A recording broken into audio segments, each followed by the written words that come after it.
In front of you, the emperor had just died in battle. But that night the imperial palace was surrounded by layers of 10,000 beggars. As a time traveler, you disguised yourself for 18 years to experience the taste of being an emperor. Now, as the invaders from the north advance and the Great Way 9 dragons consecutively sacrifice themselves for the country, you realize that your chance to become emperor has finally arrived. However, just as you are preparing to rebel and rise up, the empress informs you that you are actually the 10th dragon of the dynasty. At this moment, inside a brothel in Chang'an City, you stand by the railing listening to a tune, unable to help but sigh. In the first month of the first year of Xiaochang of Dawei, with foreign enemies invading and a severe drought plaguing the land, the court continues to levy heavy taxes, leaving the people in misery. This is a sign of the country's downfall. It seems that the end of the Dawei dynasty has arrived. We have been waiting for this day for a full 18 years. Behind him, a young girl rubbed her trigeminal nerve. Young master, the whole Chang'an is in turmoil now.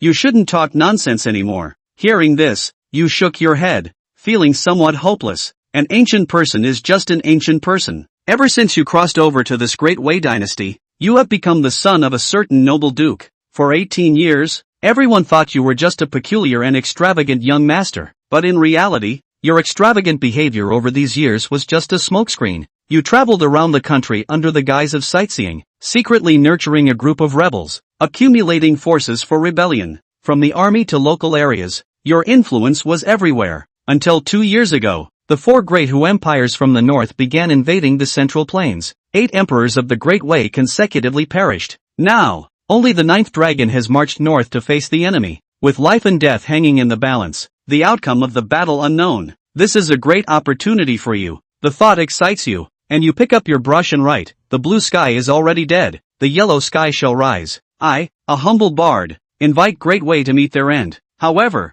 just as you started playing a funeral song, a loud bang echoed, and a large shadow suddenly rushed into the room. Seeing this, the bluebird instantly felt like facing a formidable enemy. Embroidered spring knife, flying fish attire, they are the genie Wei. Young master, you wouldn't really be rebelling, would you? Upon hearing this, your jaw dropped to the floor. It's impossible. How could the Jinui have discovered my rebellion, which I thought was so well hidden? Just as you were contemplating how to prepare for your next life, the hundreds of Jinui surrounding you suddenly knelt down respectfully. The leader of the Jinui, Commander Lu Bin, said with deference, "Just a day ago, His Majesty the 9th Dragon Shepherd of the royal family, Long Muan, fell in battle. The Empress has ordered us to respectfully welcome the 10th Dragon Shepherd of the royal family, Long Mu Ge, to ascend to the throne in the Fengtian Hall and inherit the position of the Great Wei Emperor. Please, Your Highness, come with us now." Upon hearing this, you were dumbfounded. "Lao Lu, don't you recognize me?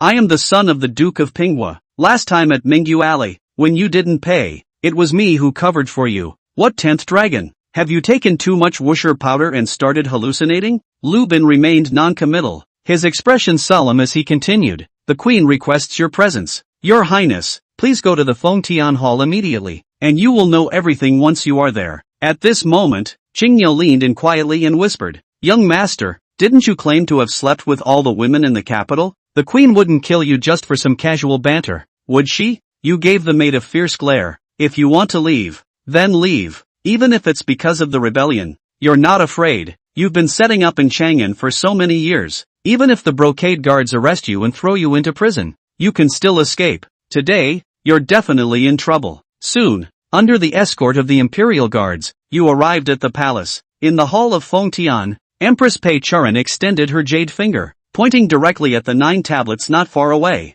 "Muge, they are not only the late emperor but also your 9 brothers. In the eyes of the world, you are known as Muge, the son of the Duke of Pinghua, but in reality, you are the 10th dragon of the imperial family, forgotten in the common people." Before you could speak, Pei Churan interrupted you directly. "I said, shut up and listen quietly. If you dare to interrupt, I'll have Commander Lu drag you out and give you 50 strokes. The military situation is urgent now. The Xiongnu are about to attack Chang'an. The news of the late emperor's death has not been announced yet. Once it leaks out, the entire capital will immediately fall into chaos, and the downfall of the Great Wei dynasty will be imminent. This palace wants you to succeed as the new emperor of Great Wei in front of the spirit tablets of the 9 late emperors in this Fengtian Hall. But by now, your mind has already shut down. Over the past 18 years of lying low, you have devised countless rebellion plans, even finishing the proclamation of rebellion last night, ready to shout for a change of dynasty today. Yet now you are being told that you are of royal blood.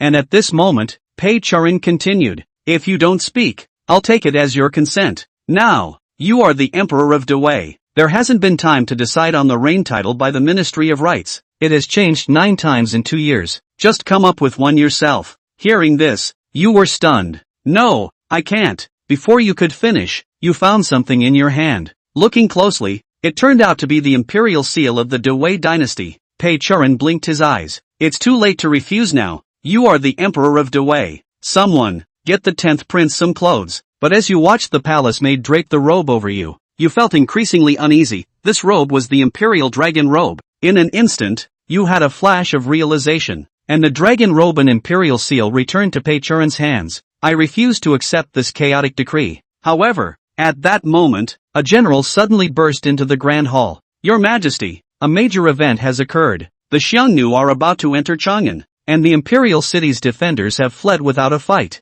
Pei Charin's face turned pale in an instant, muttering to herself, how could this happen so quickly? Why are the Chang'an guards so incapable? Have the elite troops of Great Wei truly been wiped out? Is there no one left to rely on? Thinking of this, she glanced at you. Everyone has left the Fengtian Hall, and I have something to say to the 10th prince. As the words fell, the palace maids and the embroidered guards all promptly withdrew from the Fengtian Hall. The courtesans also gave a slight salute and slowly fell back. Seeing this, Yuan Ziming said to Cyan Bird, you also go out. It's fine. Although she is the empress, she is only a woman. One-on-one.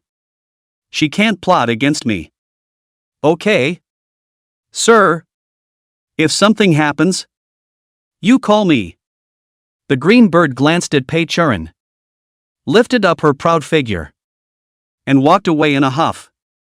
No one was looking at each other in the 4 corners of the room. Only then did Yuan Ziming narrow his eyes and look at Pei Charin. Is there anything else you'd like to say? Empress? I'm leaving after that. Jesus can't even stay. I said. Pei Charin 3 steps and 2 steps. On the spot a flutter. Drilled into each other's arms. Pearly Rain said. Genro. You really won't help me out a bit? Seeing as we used to be childhood friends, I'm still your first love. Chapter 3, No More True Dragons in the World. Looking at the Empress, who was crying pitifully in her arms, Yuan Ziming's eyelids fluttered wildly, darkly saying that it's a sinful fate. Actually, Sybil was wrong. He never lies. It was true that most of the women in the capital who were somewhat attractive were more or less related to him. Before the other party was the queen, or even before she was the 9th prince's crown princess, he did pick up this woman. That's why at first when he saw her, he acted timid, but was actually weak-minded. With that thought, he silently pushed the other man away. According to seniority, you are my royal sister-in-law. Don't mess up the program and ethics. In the past, you still called people sweetie. But now you're calling me your royal sister-in-law? Pei Charin stopped pretending, reddened her eyes and followed the little woman like pampering. Ahem. Empress Pei. Let me correct you on 2 mistakes. First, just because we only knew each other when we were children doesn't mean we are childhood friends. Yuan Ziming coughed lightly. Second, I tell every woman I've ever slept with that she was my first love. Bam! Pei Chu Ran tilted her head in shame and indignation, glaring at him in petulant anger. I knew it. You were only with me for 2 months back then. And then you dumped me without hesitation. Do you know that I married His Highness just to spite you? But it is only now that I realized that you are the 9th Highness. Is the late Emperor's own brother. The other guy huffed and puffed. Do you know why? Over the years, you have been all sorts of out of character and misbehaving in the capital. And even the aunt of the Zaifu you can be safe and sound? It's because you're 9 brothers. The 9 late emperors have been secretly protecting you. As long as it dares to impeach your Zhengbiao, immediately stay in the center and not sent. The officials who target you, all of them are depreciated. Yuan Ziming's cynical face swept through a slight surprise when he heard this. Protect me? If I'm also royalty, shouldn't I be a threat in their eyes? That's in the royal family of other countries. They are at each other's mercy. And they turn on each other. But Wei is different. The royal dragon kings. The most important thing is kinship. Since the founding of my great Wei, there has never been a case of hand-to-hand fighting over the throne. You're brothers. And how could they possibly do that to you? Speaking of this, Pei Chu Ran couldn't help but choke up. The Emperor of Great Wei, the true Son of God, is a true man of blood. The Son of Heaven guards the gates of the country. The king dies for the gods. Since the invasion of the Hu, the gap between the strength of the two sides is so great that the difference in military strength alone is tenfold.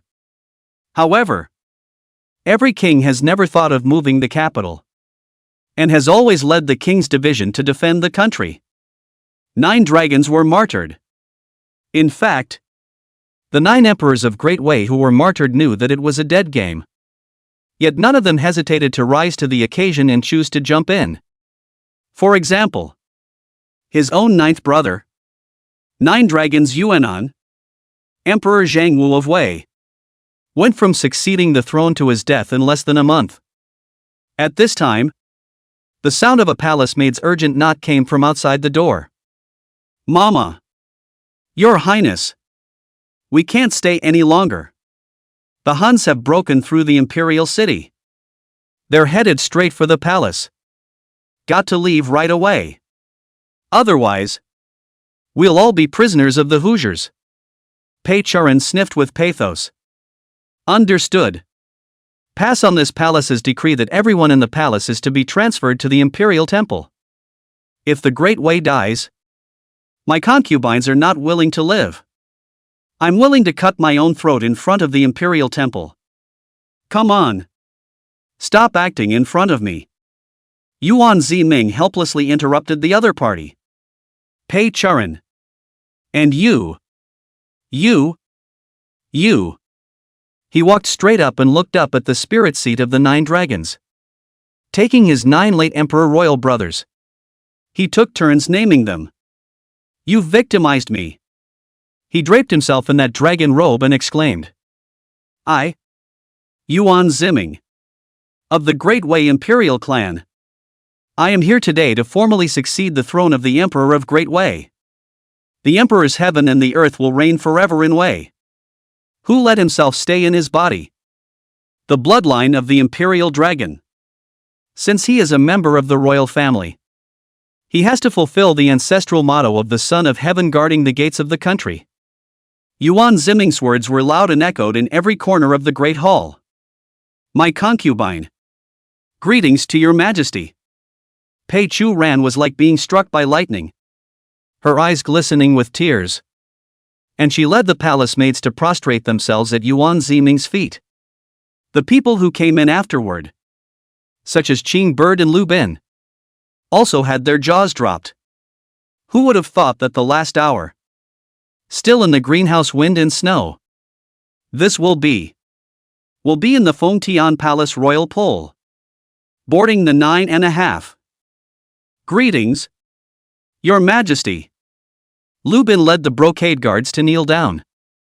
Cygnus froze and didn't kneel. How are the Huns moving? Yuan Ziming asked.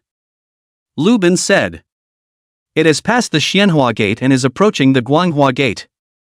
If the Guanghua Gate is lost, the palace will not be protected. How many enemy soldiers are there? Yuan Ziming asked. No less than 5,000 riders. All of them elite Hun riders. Good at bow shooting. How many guards are left in the palace? 300 of the Forbidden Army remain. 600 of the Brocade Guards. And 200 of the Great Inner Guards. Making a total of 1,100 men. 1,100 men to fight 5,000 Hun elite riders? Yuan Ziming finally realized why everyone around him was so desperate. The war has come to this. 9 emperors have been killed in battle. And the entire country's elite has long since died out. The large capital city of Wei is now nothing more than an empty shelf. This Pei Chu ran, calling himself as this emperor.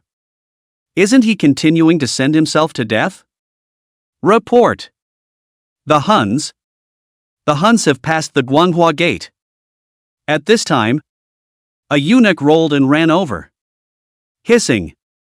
The crowd exploded in a flash. Pei Chu ran tugged on Yuan Ziming's coat corner with red eyes. Your Majesty will be martyred first. And my concubine will surely accompany the dragon to the guest of honor. The corner of Yuan Ziming's mouth twitched, curbing the urge to kick her in the face. After all, she was the imperial sister-in-law. He ignored the panicked crowd and walked out of the Fengtian palace. Woody pulled a fireworks tube from his body.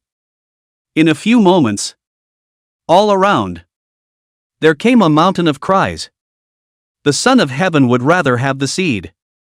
He who is strong in arms and horses will be the one to do it. The long, long sky. What a burden to me. In an instant, 3,000 black-clothed dead soldiers, like raindrops, spread all over the palace, inside and out, taking the escorting Jinshi guards by surprise. The stance of these people. How they look like they are here to rebel. Lord!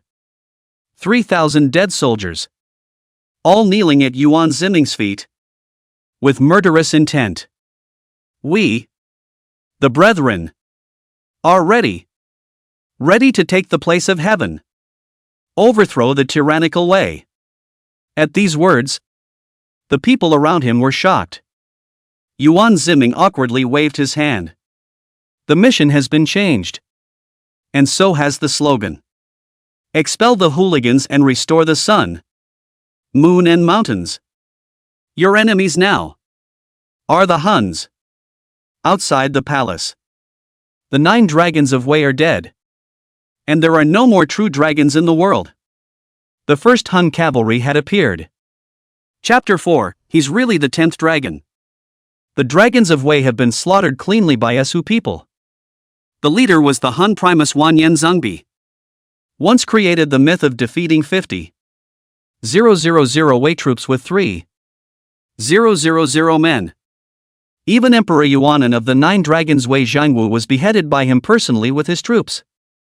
This also left a rumor in the army that the Huns were less than 10,000 and more than 10,000 could not be defeated. Third Prince. I see Wei's palace. The Hun waved his riding crop and began to get excited. I hear there are untold riches and women there. There's more gold than milk in the steppes. The women of the royal family, whose skin is made of water, are much more beautiful, gentle, obedient, and, have a much better voice than the women of the grasslands. Wanyan Zhengbi snorted. Look! These weaklings of the Central Plains actually occupy the most fertile land and wealth, while we, the Huns, have to eat dirt in the northern part of the desert. Is this fair? The Wei people have utilized the miles of Great Wall to suppress us for over 200 years. Now, it's time for us to collect our debt. Emperor of the Great Wei. What a dragon race. All a bunch of dirtbags. Listen up. Sons and daughters of the grasslands. Charge in. Women. Wealth. Whatever you want. At the command of Wanyan Zhengbi, there were dozens of Hun cavalrymen who couldn't hold back their excitement and galloped towards the palace. But cold. A few screams came out. Several arrows shot through the Hun's head with precision. Blood and flesh flying. Wanyan Zhengbi's face suddenly changed. And he saw a silhouette not far away, flashing as fast as a ghost. Dragon's breath. Boom! A long sword was picked. And a Hun cavalryman, screaming miserably, had his head sliced off, blood bursting out. An upright and lanky man slowly sheathed his sword with a chilling look in his eyes. Harness. The Hun's horses, suddenly, began to jittery and neigh low. Who are you? Wan Yen Zongbi said with a deadly frown. Good stance. But now that the 9 dragons of Wei are dead, there is no longer an emperor in your country of Wei. And there is no point in holding on to the palace for dear life. Why don't you follow me? We Huns are descendants of wolves, and are the toughest among the 4 great Hu countries. I am the 3rd prince of the Xiongnu Empire, Wan Yen Zongbi. If you are willing to join me and attack the city for me, you will still be able to get the title of Marquis and General in the future. Isn't it much more promising than you guarding this bird city gate? Wan Yen Zongbi moved the heart of the love of talent. The Central Plains talent, if you can accept a few for their own use, can greatly strengthen their own voice in the Xiongnu internal. Huns don't use their brains. They're just herders for the rest of their lives. This famous Hun general considered himself to be one of those with a brain. Yuan Ziming took a deep breath and took a step forward and said, You say, you Huns are descended from wolves? Of course. Wan Yen Zongbi laughed. We Huns are the noblest and greatest people. And have you ever seen a wolf tame a dragon? Yuan Ziming looked at him playfully and said with a slight smile, The dragons of Wei are not dead. For I am that 10th dragon. Kill. With the word falling to the ground, in all directions, thousands of dead soldiers, descending from the sky, flying like a wall, instantly pounced on the Hun cavalrymen, and the swords in their sleeves flew out, sealing their throats with a single sword. Directly the Hun cavalry on horseback, to the hard holding head to kill. Pust. Pust. Pust. In an instant, the Hun cavalryman fell to the ground and wailed in agony in a pool of blood. Wan Yen Zongbi was shocked. How could there be dead soldiers within the imperial city? Wei has also left an elite army all the way here. The Hun cavalry was good at guerrilla warfare. But in the cramped palace, it simply couldn't take advantage of the cavalry's maneuverability. Instead, the dead man, who specializes in relying on the city's body as cover, is able to pull off an assassination here. For a while, hundreds of Hun cavalrymen suffered and fell one after another. Wan Yen Zongbi couldn't look away and roared. Some of the cavalry dismount and charge the palace. Break free from here quickly. Don't tangle with them. The Hun cavalry, hearing the command, immediately moved off and headed straight for the palace. But inside the palace, countless arrows were sent out right after. Lubin led a group of brocade guards, who quickly rushed out, drew their swords and started a physical battle with the Huns. The Huns are kings on horseback. But underneath, they are by no means a match for these brocade guards who are used to killing. For a while, it was actually a tough fight. And Yuan Ziming was even more excited than ever. He hibernated for more than 20 years, secretly training killing skills every day. Originally used to kill the Dim King, but now can't kill himself. And to his surprise, every time he killed a Hun, the qi and blood in his body swelled by 1 point, as if countless lions were stirring in his body. Is this the potential of the dragon bloodline? The more you kill, the stronger you get? No wonder the Wei emperors in history, one by one, quite worship force. To win for posthumous emperors almost no. This is derived from the bloodline gene in the body. The blood of the Huns would make him stronger, more furious, more terrifying. Yuan Ziming exuberantly swung up his longsword, snatched the horse of a Hun and started attacking and killing the other Hun cavalrymen. Yuan Ziming's sword was extremely fast and fierce. Often, when a sword went down, the Hun's body would be split in two, and blood and flesh would fly. In less than an incense stick of time, more than 36 Hun cavalrymen were lost. What was even more frightening was that as soon as Yuan Ziming drove his horse close to the enemy's mounts, the opponent's mounts would begin to disorganize themselves and fall to their deaths. This made Wanyan Zongbi look dumbfounded. To be able to make the Hun's tall warhorses so frightened. This is only 3 times I've seen this on the battlefield. 3 times.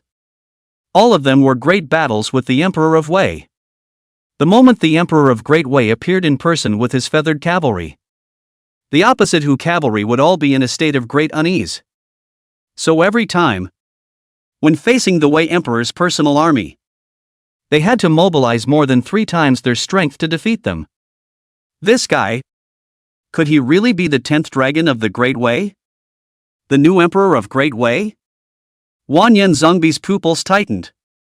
And on the spot, he said, "All cavalry, all shift their attacks to kill the Wei man with the sword in front of you. Kill him at all costs." Yes. Hearing the order, the Hun cavalry once again adjusted their strategic deployment. A large number of cavalrymen were like jackals, wolves, tigers and leopards, killing Yuan Ziming without a second thought. The faces of the dead soldiers who were entangled in the fight were alarmed. "They're charging the Lord. Quickly stop these Huns. Escort. Protect His Majesty. Protect His Majesty." Not far away from the Lu Bin saw the situation. But also the square is also confused. And hastily show light power. Raid dozens of brocade guards to run up. However, help came too late. The Hun's cavalry, as fast as cheetahs, surrounded and killed Yuan Ziming almost at the same time.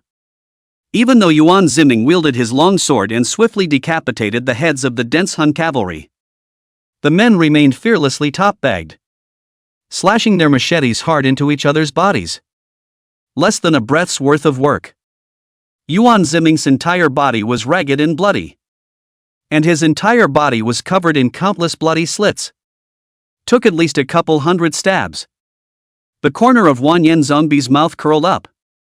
These imperial palace's brocade guards and dead soldiers were so nervous about this man. He must be the Emperor of Great Wei without a doubt. Unfortunately, even if he is the true dragon of Wei. So what? As usual, it was a mortal body that couldn't withstand the siege of so many Huns. The head of the 9th dragon of Wei was cut off by me personally. Now that there is a 10th dragon, it can be considered as fulfilling my honorable title of Dragon Slayer. He brayed and laughed. Even if you're wearing armor, your whole body should be hacked to pieces. Right? But at the moment when the Hun cavalrymen were exhausted, Yuan Ziming suddenly threw back his head and laughed, waving his bloodstained longsword once again. Yes. Chop chop. 3 Hun cavalrymen were split in half with their horses, blood pouring out like a fountain. Only to see that the skin that was still bleeding and festering just a moment ago, all of a sudden, rapidly molting, growing new flesh and new skin, rapidly healing as far as the naked eye could see. Not only is he not dead, but he's more powerful. He's evolving. Wanyan Zongbi's brain was buzzing as if he had been blown up by a thunderbolt. This had never happened to any of the Great Wei emperors he had encountered before. Unless he's even purer in blood than those 9 dragons in front of him. Chapter 5, The Drunkard Dies. The Wakeful Man Lives. He's not human. It's the 9 dragons. The dead 9 dragons of Wei. Possessing him. The Hun cavalrymen who were there were suddenly scared out of their wits and turned around and ran. The 100 or so cavalrymen who had surrounded Yuan Ziming scattered and fled in all directions at once.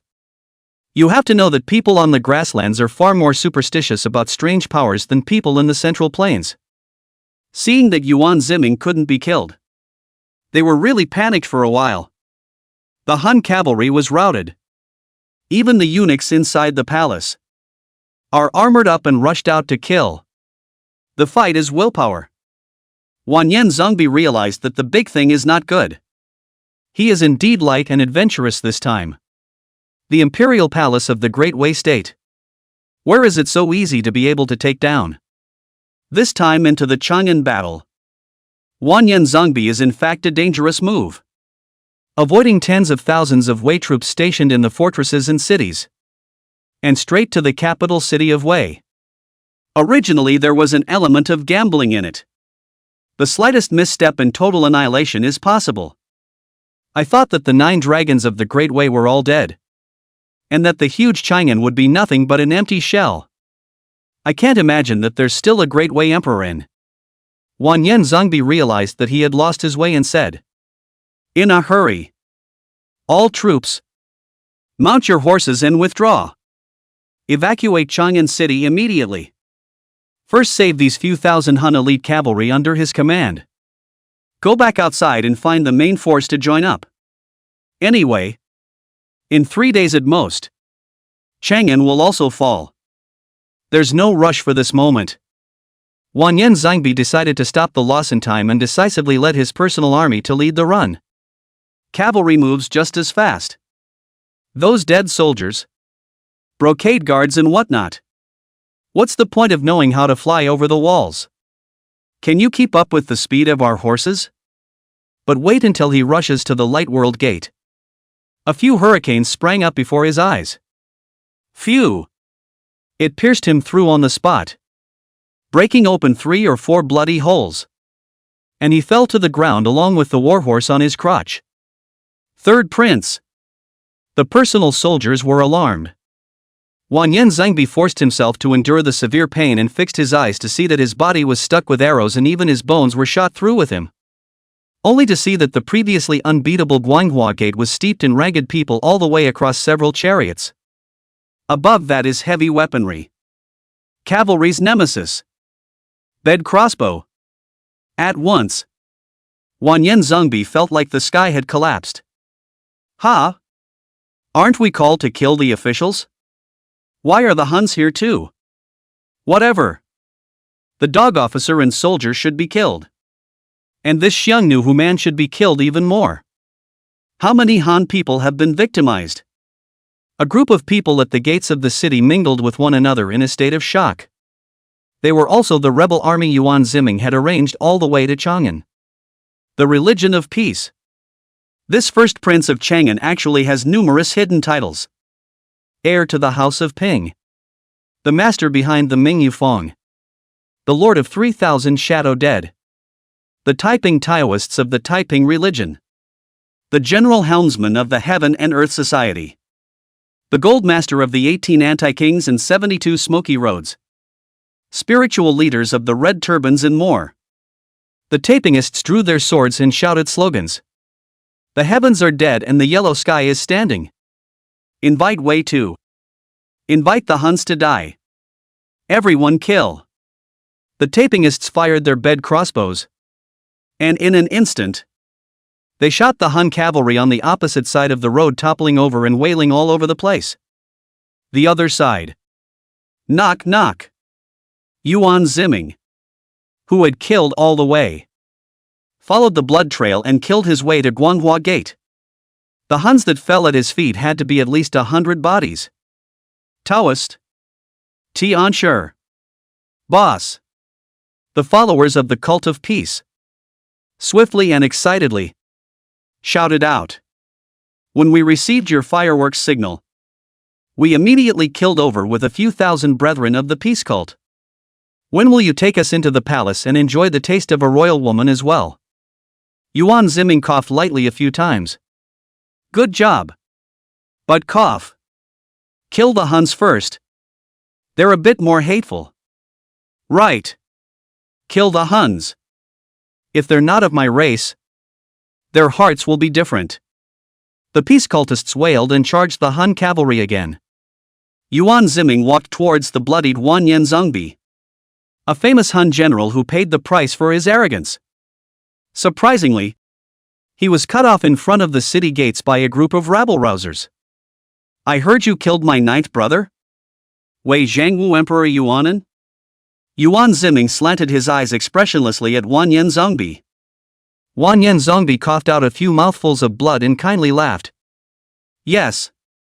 I even personally chopped off his head. You 9 dragons of Wei. You really are all true dragons.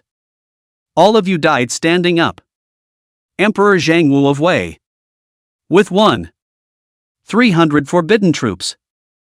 Against a siege of 10,000 Xiongnu cavalrymen.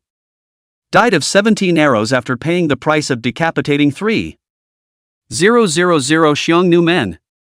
A terrifying enemy that made even Wan Yen Zongbi feel a chill down his spine. What did he say before he died? Yuan Ziming narrowed his eyes.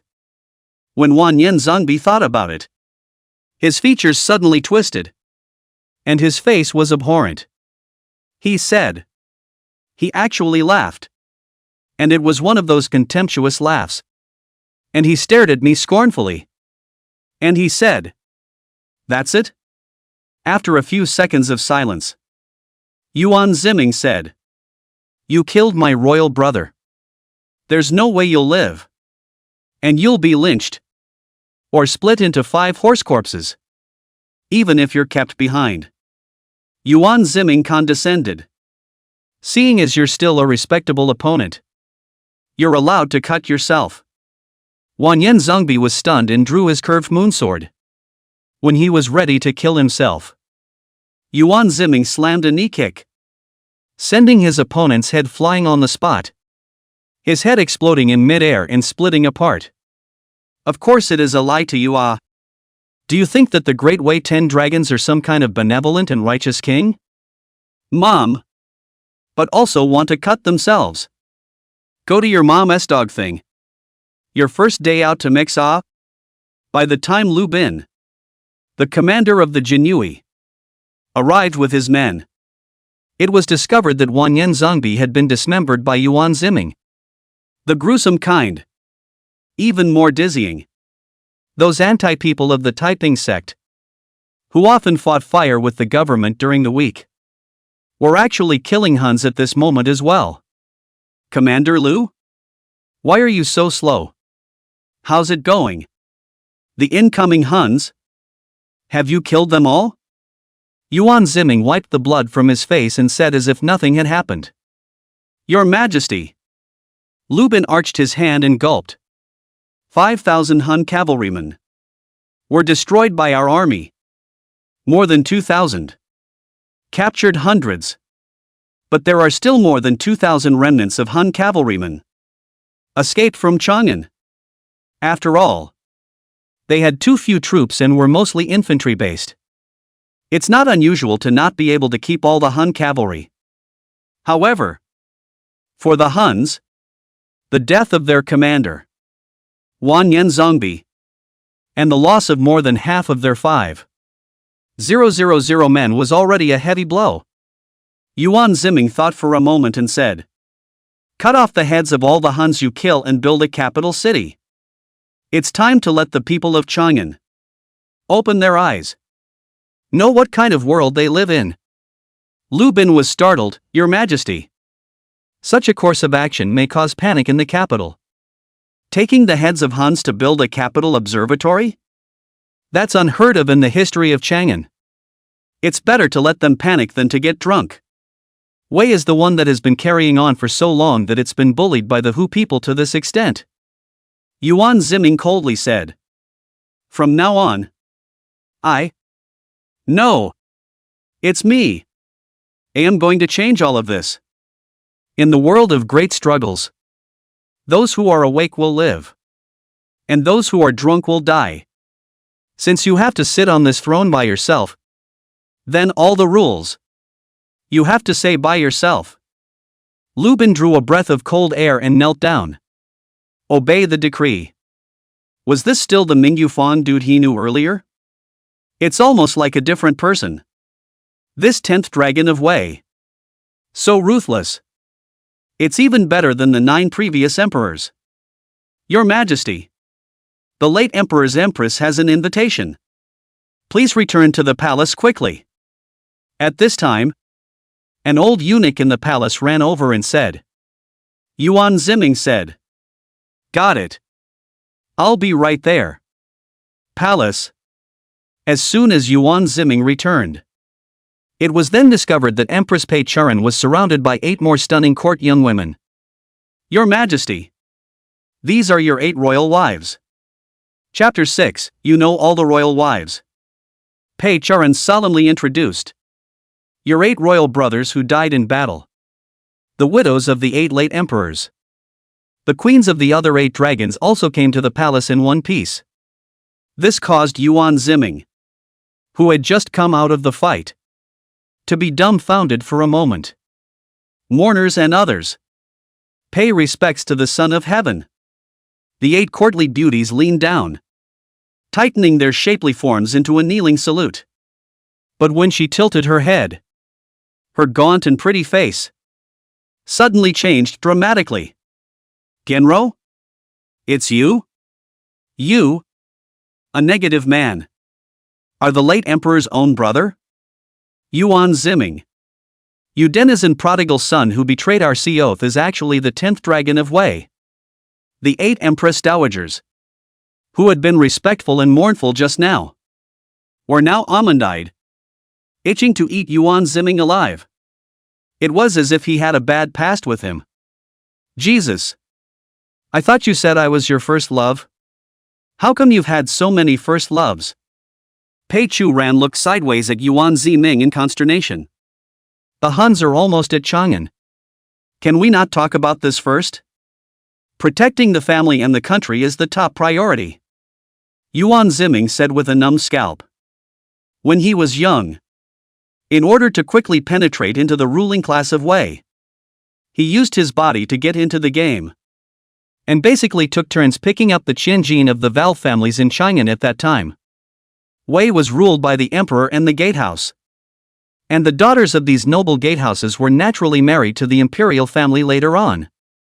She became her own sister-in-law. The affair became a sin.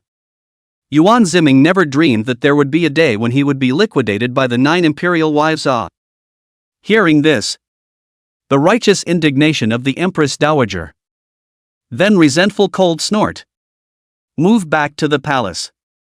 Pei Churan walked over, her willow eyebrows stretching as she said, I have heard that your majesty repelled the Hun cavalry and killed Wanyan Zongbi, the man who killed the late emperor? Changing his mouth quite quickly, Yuan Ziming now became the new emperor. Pei Churan's empress naturally became the Empress Dowager. And it was no surprise that he called himself a mourner. A mere skirmish in self-defense, killing but a mere 2,000 Huns. Yuan Ziming said lightly. If we don't organize a counterattack as soon as possible, the loss of Chang'an will be a matter of these 2 or 3 days. Pei Churan's phoenix body was shocked. Were the soldiers? The new emperor ascended to the throne, posted the royal list, pacify the people, then amnesty, order the world's soldiers and horses to work for the king, which do not need 10 days and half a month, even months. Now in Chang'an, there are no soldiers, not even a few pairs of armor. There will be.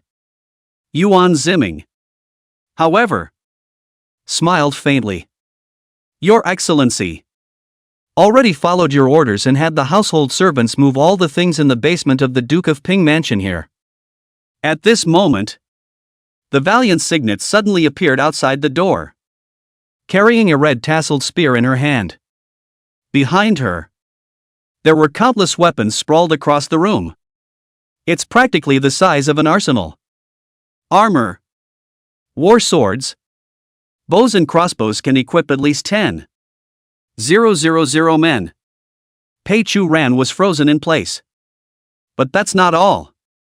The huge palace, at some point, had rushed in a group of people from all 3 religions. The Taiping sect, the White Lotus sect, and the Tiandi Hui sect. All kinds of flags standing. No less than 10,000 people. Aren't these the disorganized people and grasshoppers that the court has been looking for? Are they coming to revolt? Pei Charan, who was the head of the harem, had her phoenix eyes condensed, her little heart fluttering, and she was close to fainting.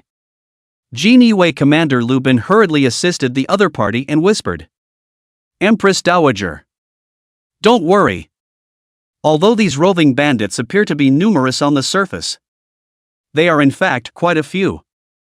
Pei Charan moved her trembling vermilion lips, remembering the honorable dignity of the mother of a nation, and swallowed the expletives that came to her lips. The palace's small number of brocade guards and forbidden troops are stretched to the limit just for defense, not to mention blocking these roving bandits. Empress Pei, meals can be eaten without words. Who said they came to rebel?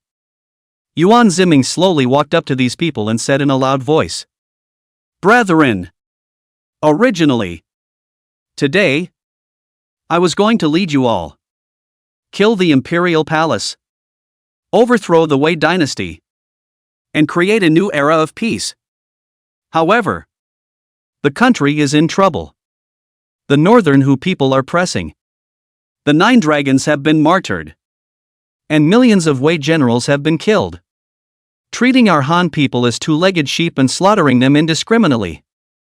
Now, the tens of millions of Han people in Great Wei are on the verge of extinction. So I, Yuan Ziming, will not pretend today. I am the sole surviving heir of the Great Wei imperial family. And now that I have succeeded to the throne as Emperor of Great Wei, Chang'an is the last line of defense for Great Wei. I, for one, will not retreat in a deadly battle. I am now asking you, are you willing to follow me and continue? Kill the Hus. Exterminate the barbarians. Restore the mountains and rivers of my sun and moon, and recreate a prosperous world. If my Great Wei can recover the country and expel the Tartars, I am willing to go to my death and let you all split my corpse and destroy my temple. I have no complaints. I only hope that the people of the country will unite and be united against the enemy." The words landed. The 10,000 or so stragglers looked at each other as if they were immersed in some kind of explosive news and hadn't slowed down yet. In that case, the Lord is the 10th dragon of the Great Wei? Say it early. Hiding it from us for so long. Who wouldn't be happy to follow the true dragon of Wei? To create a grand and hegemonic career. The 9 dragons of Wei, born as royal nobles, just couldn't look at us dirtbags at all. That's why we're planning to rebel. Now that we can be recruited by the Emperor of Wei. Who would want to do something as easy to lose one's head as rebelling? Wouldn't it smell good to follow the Emperor's dragon and leave a name in history in the future? Kill the barbarians. Kill the barbarians. In an instant, the shouts of more than 10,000 people converged into an ocean of unstoppable power. Pei Charan, who wasn't far away, was stunned. What did this emperor say to these roving bandits to make them so agitated? Good then. From now on, regardless of whether you're from this sect or that, you'll be uniformly integrated into the Chang'an Forbidden Army. Seeing that the effect had been achieved, Yuan Ziming decisively stuffed the spicy potion back in and looked to one side at Qing Bird, his eyebrows fluttering. "Well, how's your male acting?" Signet's stunningly beautiful face rippled. "It's clumsy, but it should be more than enough to fool these illiterate hooligans." "But, Your Excellency, are you really the 10th dragon of Wei? No wonder you've been doing no harm in the capital all these years." The old duke didn't dare to say a word. And even the court didn't ask about it. Yuan Ziming bared his teeth and pinched the other party's watery cheeks. "Hardened your wings, aren't you? Your son is now the Emperor of Great Wei. And you still dare to speak to me in such a tone? Tonight, no sleeping. I'll let you serve me non-stop." Cygnus rolled his eyes and knelt down. "Yes.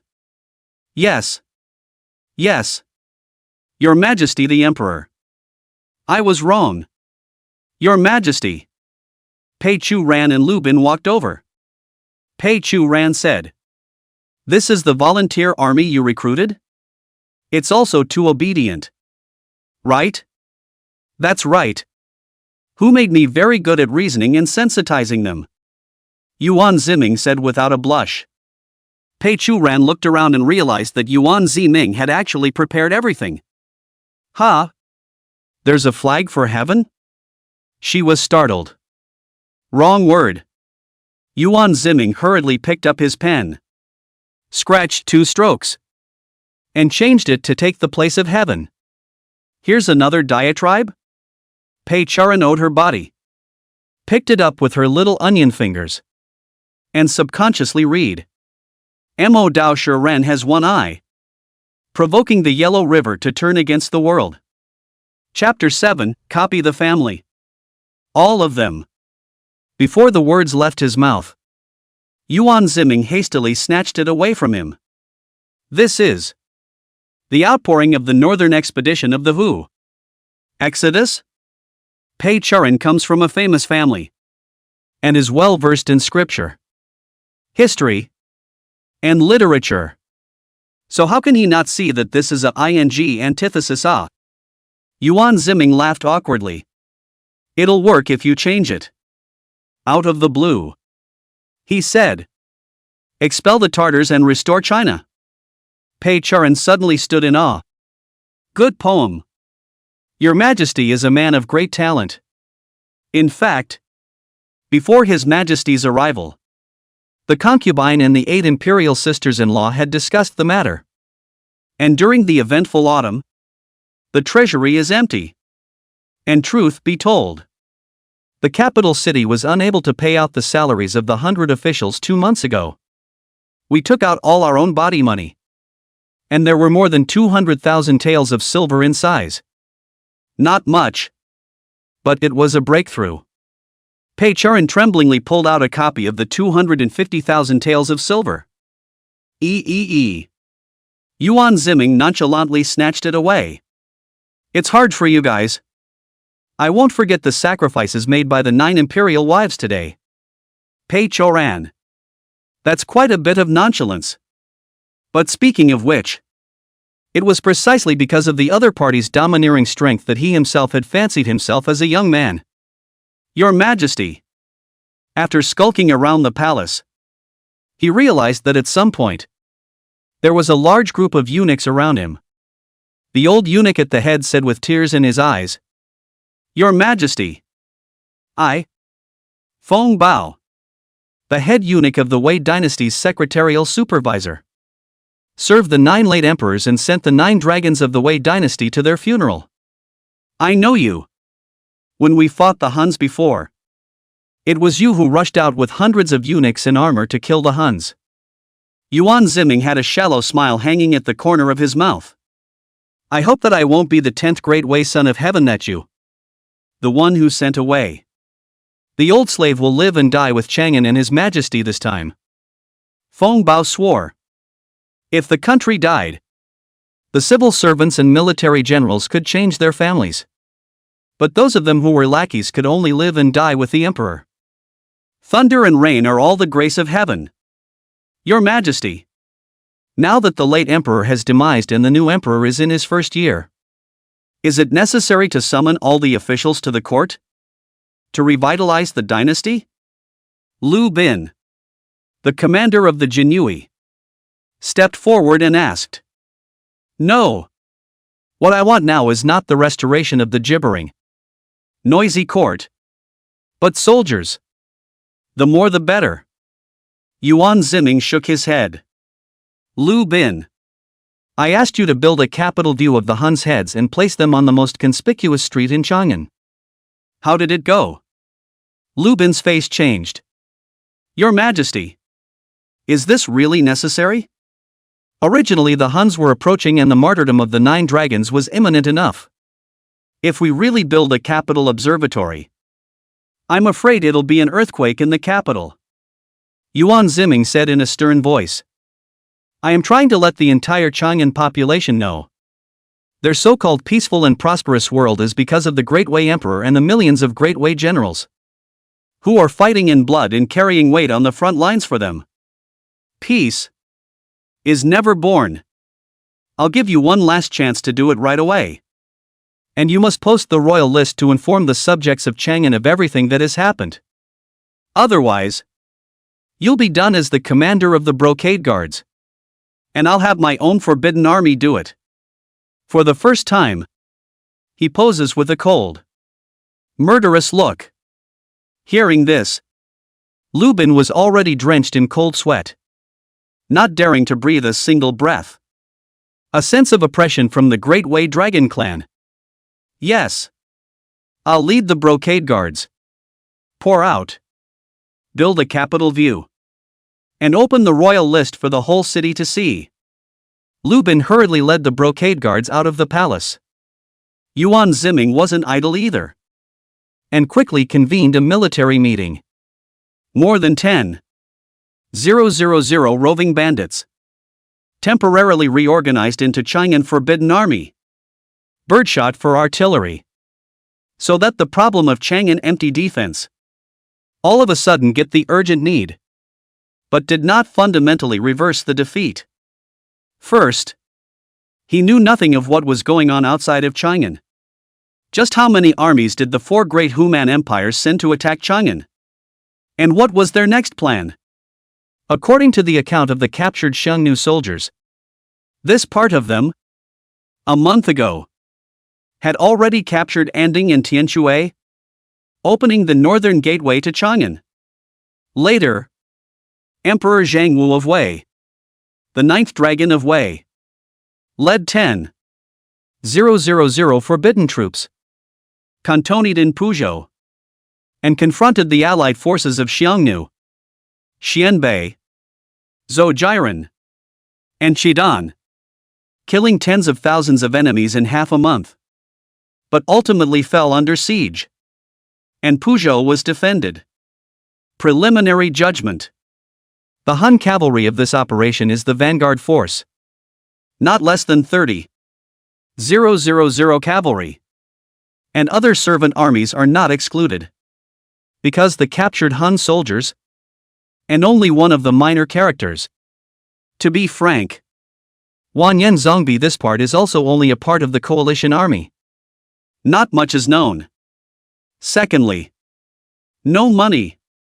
The treasury had less than 100,000 taels of silver left, and a few thousand pieces of silk and cloth, which were not enough to reward the army. The Household Department of Financial Management is currently paralyzed and has been reconvened for at least 5 days. Yuan Ziming had a headache, and could only ask Cyan Bird slyly, "Girl, take out all the free money I have in the 5 major money banks in Chang'an. At this time, you can't save anymore. Or it's cheaper to keep it for Hu Dog. Raise all of it and reward the whole army." The green bird smacked its lips. "Your Excellency. Your Majesty. Our family has a lot of money. But we can't afford to spend it like this. Do you really think our Duke's house is a national treasury?" Everyone looked at each other. Feng Bao, the eunuch in charge of the seal, even pinched a cold sweat. The only one who dared to speak to His Majesty like this and refuse the Emperor's request was this maid named Qing Bird. "Your Majesty, why do you take your family's money to supplement our forbidden army? This Chang'an city, isn't it rich beyond compare? Which of the random lords traveling on the street is not a wealthy family, wielding money like dirt?" At this moment, sect leader Huolong of the Sect of Peace said. It was he who led the men who intercepted Wanyan Zongbi's Han cavalry at Guanghua Gate and personally routed this famous Han general. No, he couldn't be called the Taiping sect master anymore, but the Longwei general, one of the 12 guards of the Forbidden Army. But the professional instinct of a rebel still made him set his sights on the rich and powerful in Chang'an. Feng Bao was surprised. "General Hua, you must not lose your manners in front of the royal court. What nonsense! The Son of Heaven. Do you need to rob the rich and famous in Chang'an? The Son of Heaven is rich in the four corners of the world. What kind of talk is that? However, Yuan Ziming looked as if he suddenly realized. Right. Why didn't I think of that? Inside Chang'an, aren't there a bunch of walking vaults? Whose will I slaughter if not them? Feng Bao was dumbfounded on the spot. Your Majesty! Your Majesty! The capital is in a state of shock after the building of the capital watch and the posting of the royal list. At this point, Lu Bin, the commander of the Jinui, came late and said. He said, worriedly, all the doors are closed. And rumors are spreading in the capital, saying that the Hu people are about to fight their way in. There are many rich people and official families who are already preparing to flee south with their entire families. Escape? Upon hearing this, Yuan Ziming became anxious. Commander Lu, I hereby authorize you to stop all these rich and prominent people who are preparing to flee. Don't allow them to leave. Yes. It's just that reasoning to appease the people is not the specialty of the brocade guard. Lu Bin wiped the sweat from his forehead and said.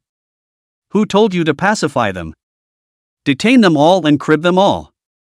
Yuan Ziming said without thinking. Lu Bin was startled, Your Majesty. Arresting them and plagiarizing them? I don't know what crime they committed. Charges?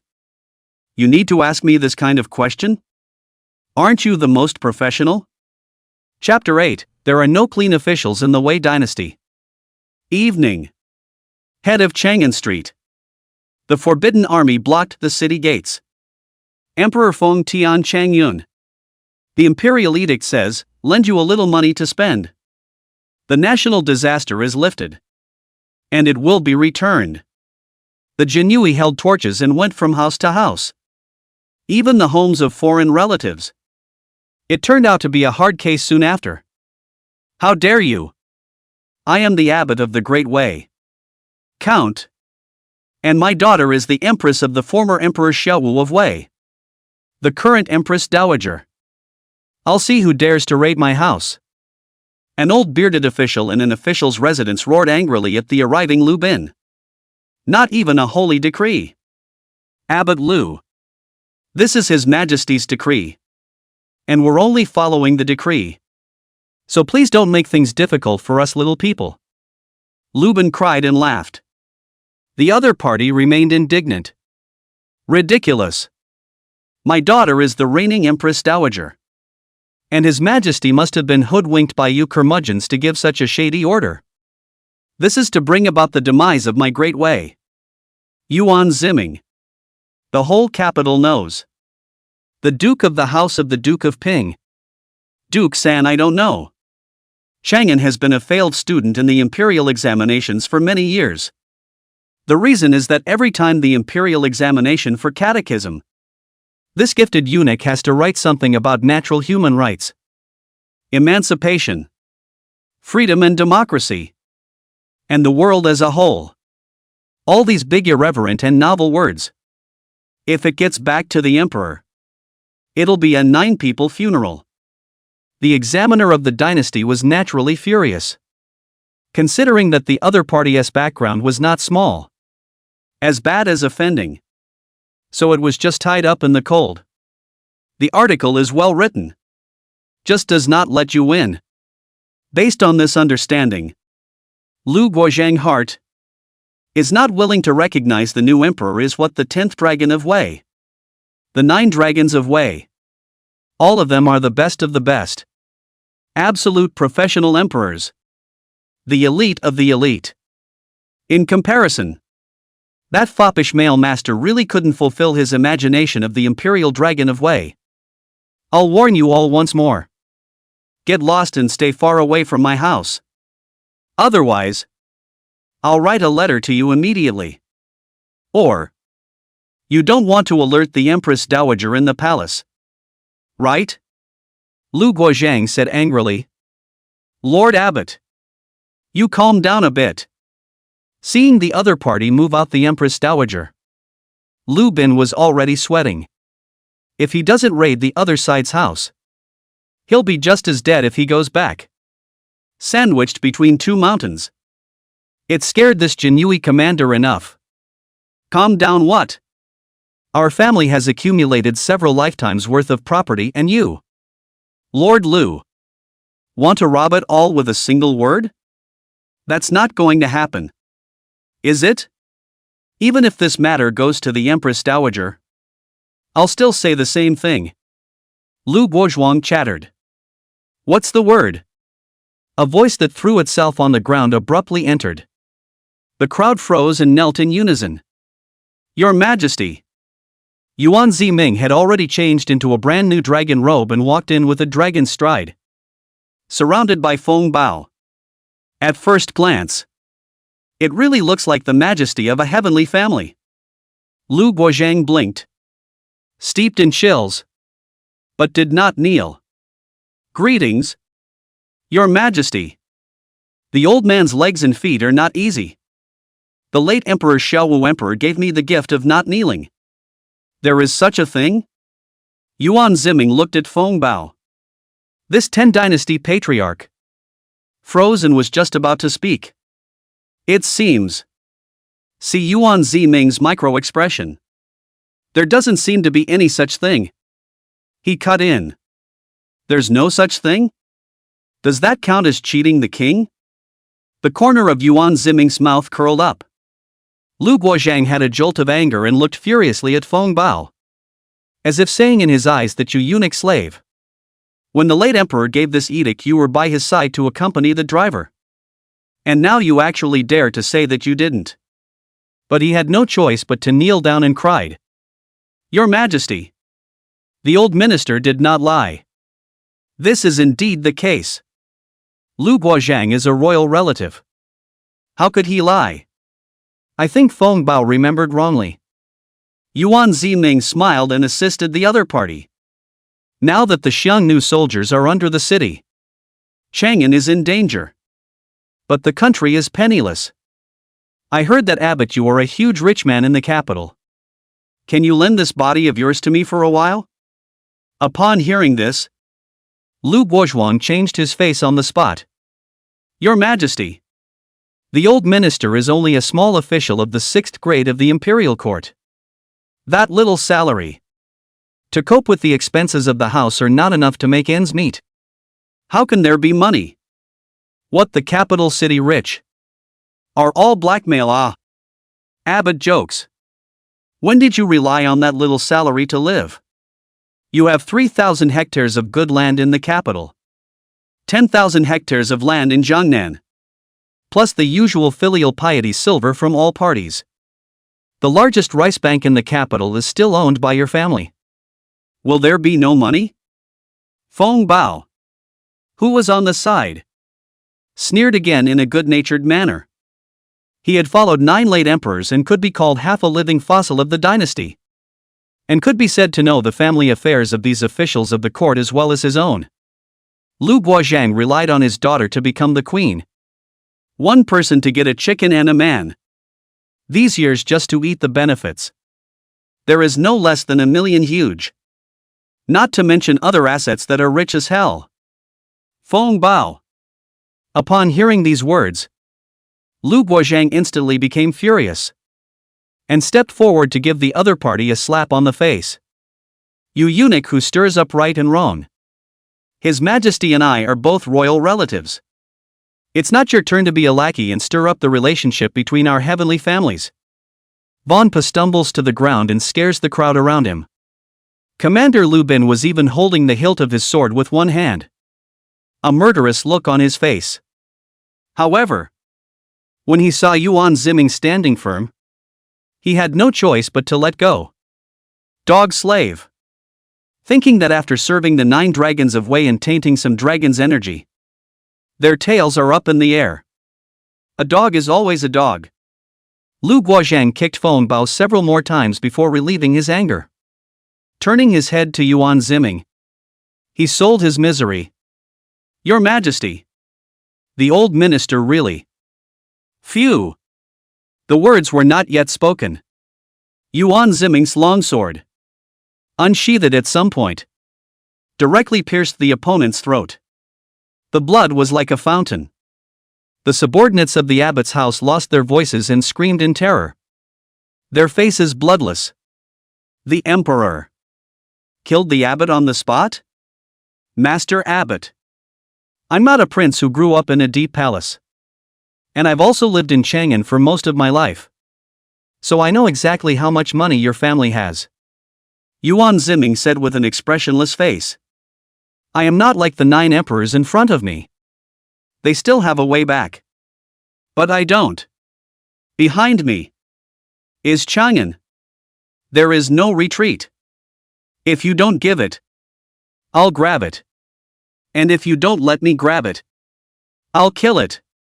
If my great way is gone, what's the use of having you imperial relatives?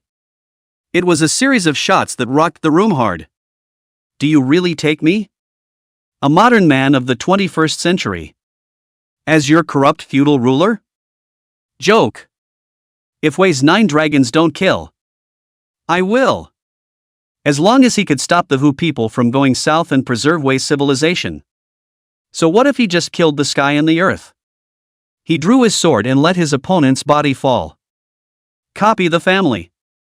If there is any obstruction, no one will be left behind. Yuan Ziming said word for word. Lubin said as if in a dream. Charge. Enter the mansion. The brocade guards rushed into the abbot's mansion like a tidal wave. Feng Bao staggered up and knelt on the ground sobbing. Lao Nu damned ah. Let your majesty for Lao Nu. Eunuch Feng. You can't die. You are a veteran of 10 dynasties. I still have a lot to rely on you to do. Draw up a decree for me. Send it down to the capital immediately. Yuan Ziming smiled faintly and said, when you have money, you have to spend it on things. Proposed. The order to kill who? At the head of Chang'an Street. The Huns had the Beijing Watch. It was the first time that such an appalling sight had appeared in Chang'an. It made the originally bustling Chang'an Street surface actually a bit gloomy for a while. And immediately after, the big eunuch Feng Bao passed a decree. Only more is unprecedented. All the who messed up my central plains, messed up my divine weapons, destroyed my country and ruined my people. 9 dragons were martyred, and millions of corpses were killed. The 4 seas were inverted. The family had the grudge of, and the people had the regret of vengeance. Special reward, 10 taels of silver for anyone who beheads a Hoosier of the first rank. Those who decapitate their heads by 10 grades will be replaced as alternates in the ministry of mandarins. Whoever beheads 100 heads shall build a pagoda to honor his merit and virtue, to be remembered forever for future generations. Those who behead 1,000 heads will be allotted to the imperial temple.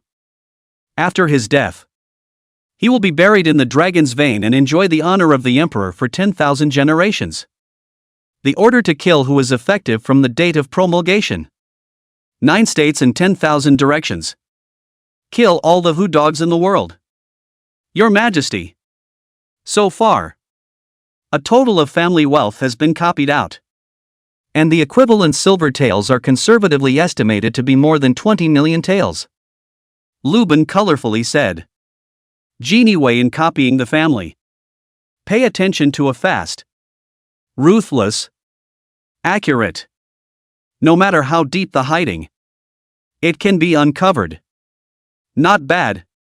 Did you accidentally injure any Qing officials in between? Yuan Ziming asked casually.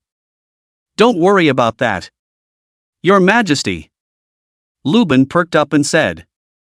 There are no clean officials in the Wei dynasty. Ah. Good. The imperial palace. What's going on out there? So noisy? Empress Dowager Pei Churan. Somewhat in a trance. After hearing the palace maid speak about Yuan Ziming killing Lu Guozhang, as well as killing Hu Ling, he fell head over heels. The next day at the north gate of Chang'an. Show up Huns. The capital is on high alert. 100,000 people of Chang'an poured out and headed straight for the North Gate. Chapter 9. The battle fought is the battle for the nation's fortunes. The ones that came were actually just a small number of Han sentry riders, responsible for spying. Who knows that just when he ran near Chang'an, he was arrested by the red-eyed people of Chang'an and had his head cut off. Even hundreds of men fought over the head of a Hun. There was bloodshed, spurred on by the order to kill who? The people of Wei, who were already tough folk, instantly galvanized the bloodlust in their bones. After all, the income of a farming family was only a dozen taels a year, which was equivalent to the salary of a small official of the 9th grade for a year, and 10 taels of silver for killing a Hoosier's head. If you kill enough 10 people, you can get an official body in return. Who wouldn't be happy about that? In the eyes of the people of Chang'an, the Huans are no longer a flooding beast, but a living silver, money, and a great future. The palace. In one morning, more than 30 Han sentries were killed. Yuan Ziming put down the Zhang report and said with a torchlight gaze, "Just the people of Chang'an who can be armed. There are no less than 100,000 of them. Right? Together with more than 10,000 forbidden troops. They can fight. He's going to fight a war of all the people against the hooch. Let the hoodoo be plunged into a sea of the people." The green bird on the bed stretched out, twisted a one lychee from her slender fingers, peeled it, and ate it. "Your Excellency, I found that this palace is not much better than the State Duke's mansion or the Mingyu Square.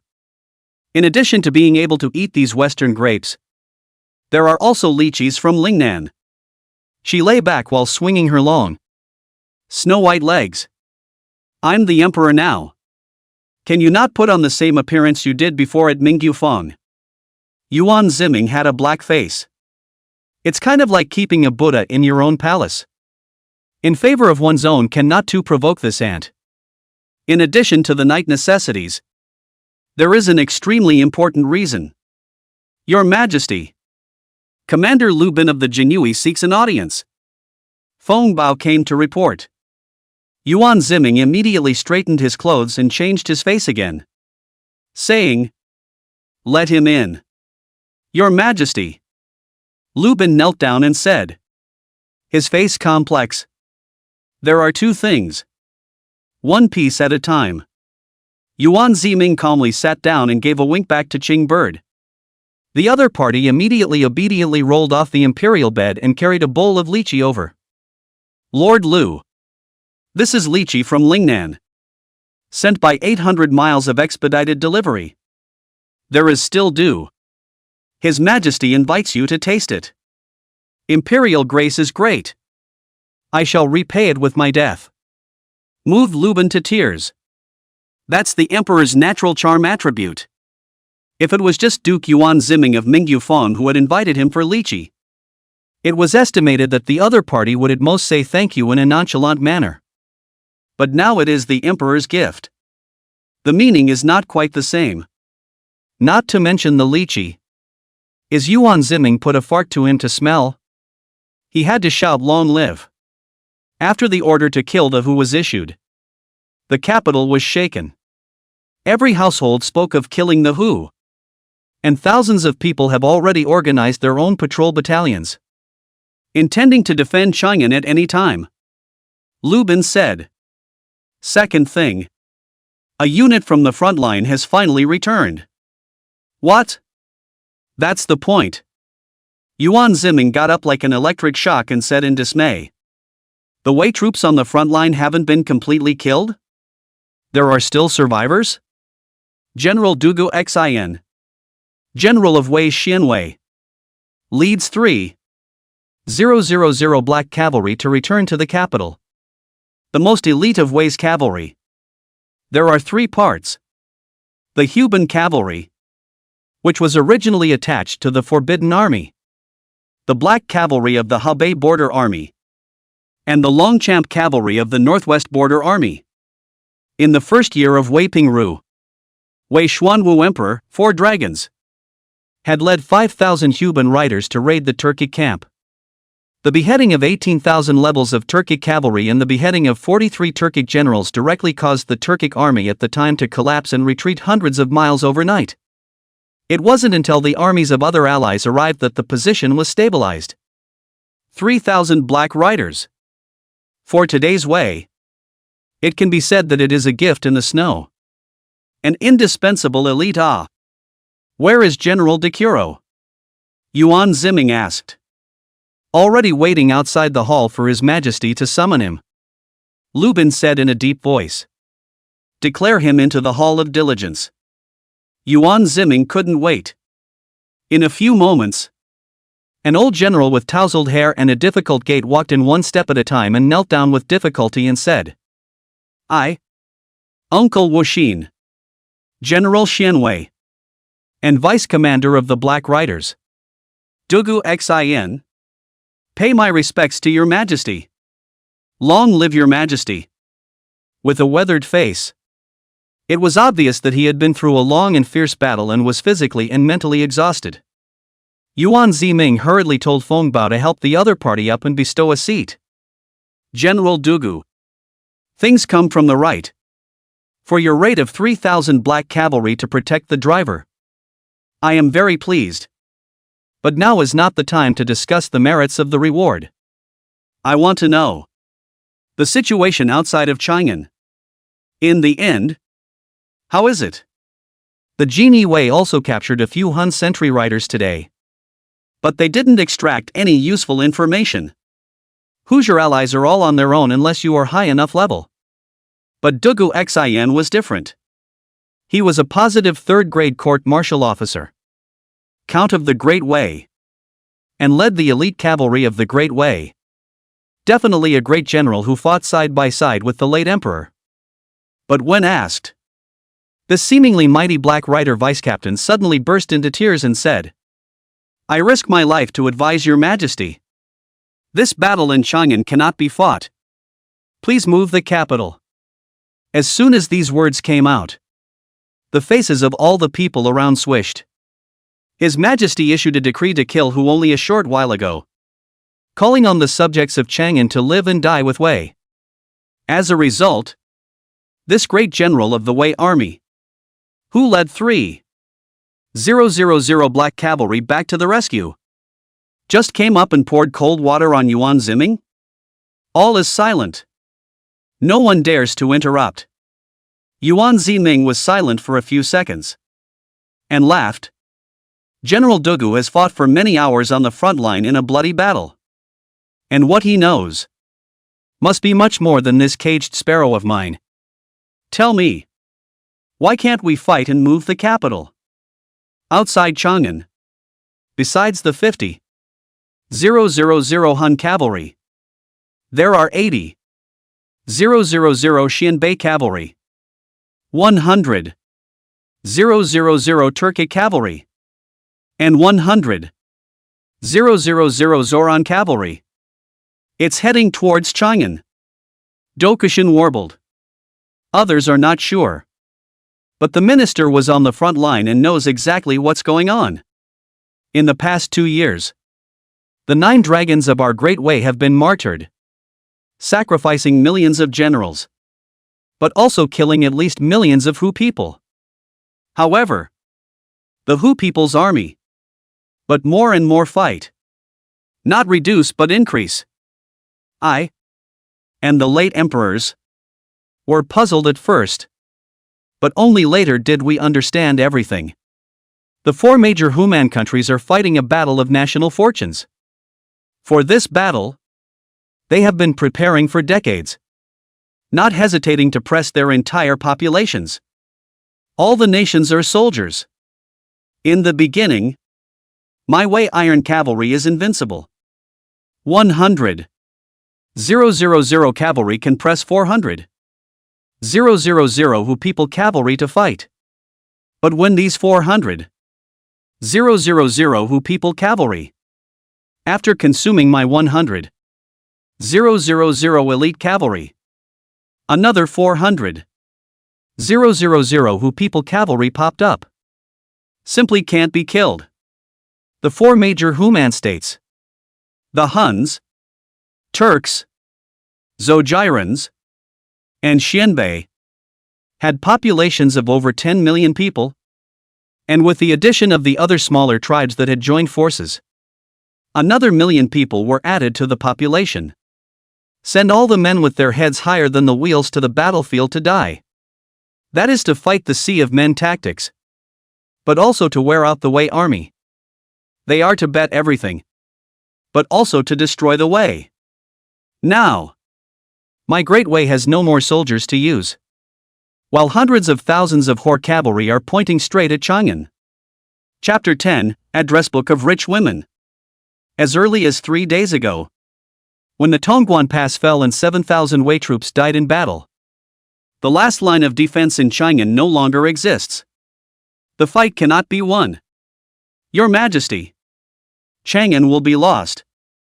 If we move the capital at this time, there is still a chance that the Wei clan will rise again. Dokushun sobbed. This hoarse and vicissitude voice, looking at the crowd's heart chilled.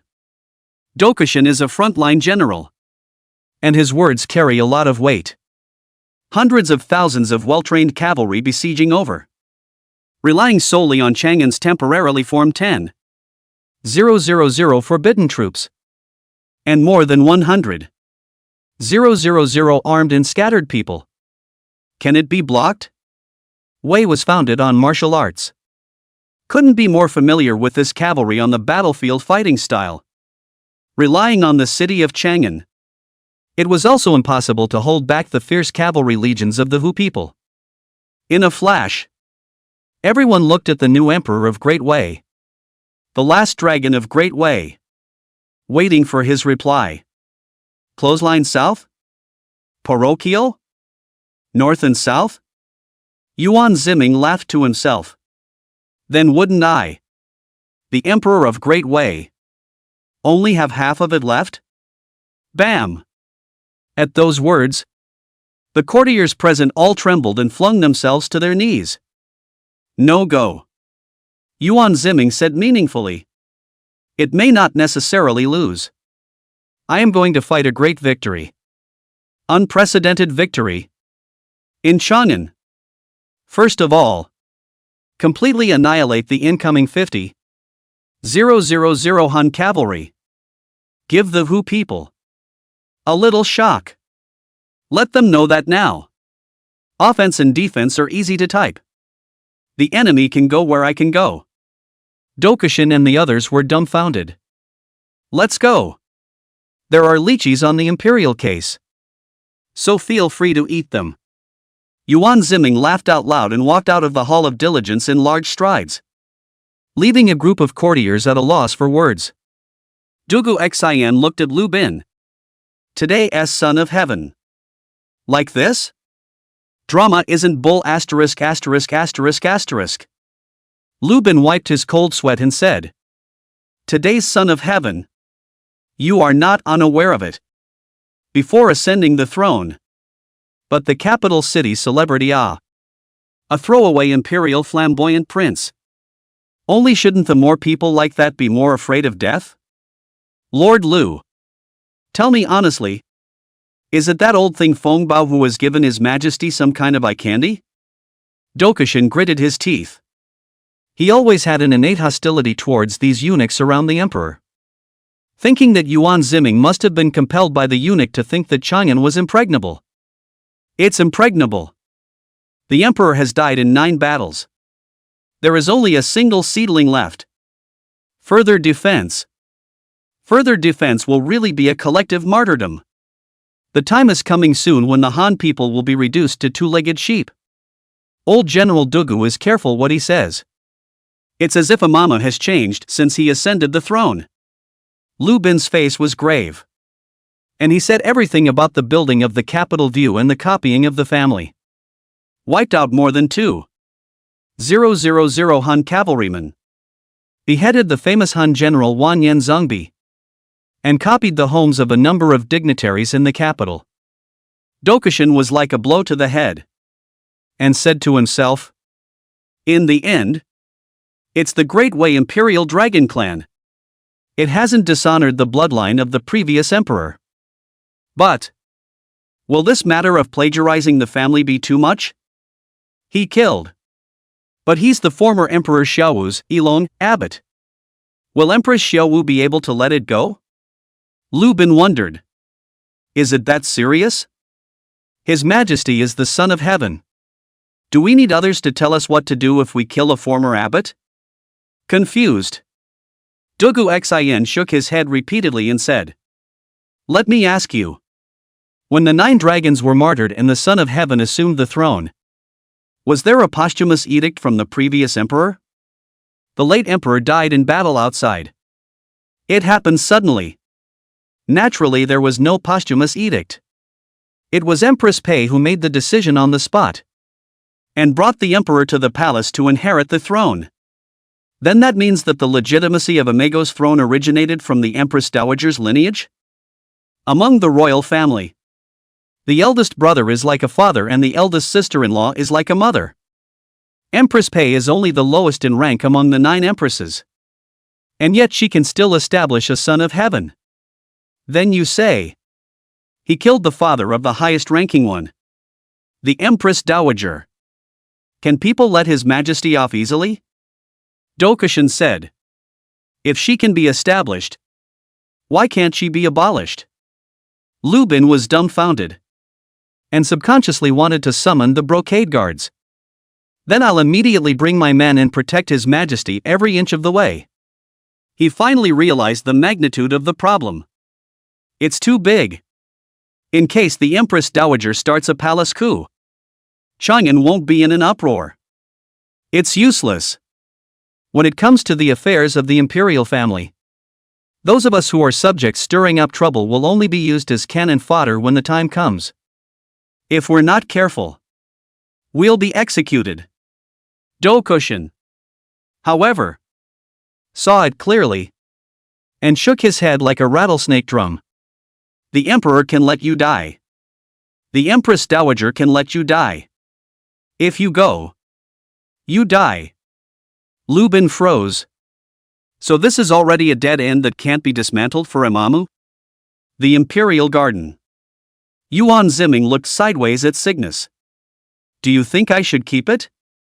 Gongzi said it is what it is. Anyway, it is Chang'an City broke. Protect Gongzi to kill out of the siege. Run to Jiangnan as a rich man. Green birds still have this ability. Cygnus shrugged. Unimpressed. Yuan Ziming crowed. Do you also think I can't defeat the Wu people? Chang'an can't be defended? Apart from the 3,000 black riders, there are hardly any regular way troops in Chang'an. And in the face of hundreds of thousands of Wu cavalry. Not to mention you, Your Excellency. Even if the soldier immortal or the god of killers came, they would have to obediently give the Wu people the goat-herding salute. Wouldn't they? Cygnus skimmed.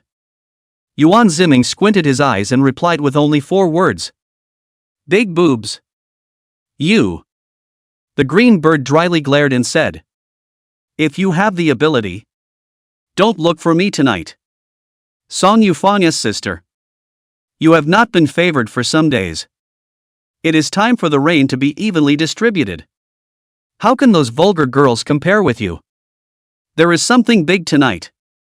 You can't miss going with me. Yuan Ziming smiled as he arrived at Mingyu Feng. In his own private bedroom. Unlock a locked cabinet. Pull out a heavy journal. Sybil fixated on the title of the book. Rich Woman's Address Book? Such a tasteless name. Must have been obtained by the Duke. No wonder he always failed in the imperial examinations before. Even the Yankee that the old Duke of State found connections to stuff for you couldn't get in. The corners of Yuan Ziming's mouth twitched. That was all on purpose. Idiot. The subtle dragon is in the abyss. Hiding the cleverness. A persona built for rebellion. Too bad it can't be used. Then, my lord, what do you need this book for? Find a few rich women and save Schengen? Bird rolled her eyes, not eyeing Yuan Ziming's flirtatious love story. But Yuan Ziming laughed mysteriously. It really might be of great use. He went down the list in the book and matched it up, finally finding a name he wanted. Release the carrier pigeon. Evening. A dark shadow. He stood on the roof of Mingyufong, against the hunting cold wind. The green bird was instantly alert, and lifting his own red tasseled spear, he darted up. By the light of the moon, I finally got a good look at the visitor. Bee-waisted, thin hips, duck egg face, slightly powdered face with 4 vermilion dots, round-necked gown, flounced, breasted skirt, girdle over undergarments, half sleeves worn outside, leather belt around waist, bow and arrow sheaths worn. This is the dress of a Xianbei. You're a human. Cygnus was instantly creeped out and colored. Chapter 11, Going South to Tackle the Dragon? Try it. Why is there a human in Chang'an under the foot of the Son of Heaven? Signet couldn't think carefully enough. The strong killing intent in her brain made her snatch her voice and take her position. An instantaneous shift, and a cold aura flashed by. Who would have expected that Xianbei girl to just roll and pivot and easily avoid the green bird's powerful strike? Don't you Wei people regard yourselves as a heavenly dynasty and a state of etiquette? Why are you so rude? The Xianbei maiden said with a stern face. No wonder the clan's AMA always says that the Wei people are wolves in sheep's clothing. Wolves with a heart of gold. Ha! I haven't asked yet. What are you? A human bastard. Doing in our Wei's territory? Sybil said crossly. The Xianbei girl raised her chin proudly. Naturally. It was your son who invited me. Cygnus was stunned. Behind him, Yuan Ziming had slowly paced out.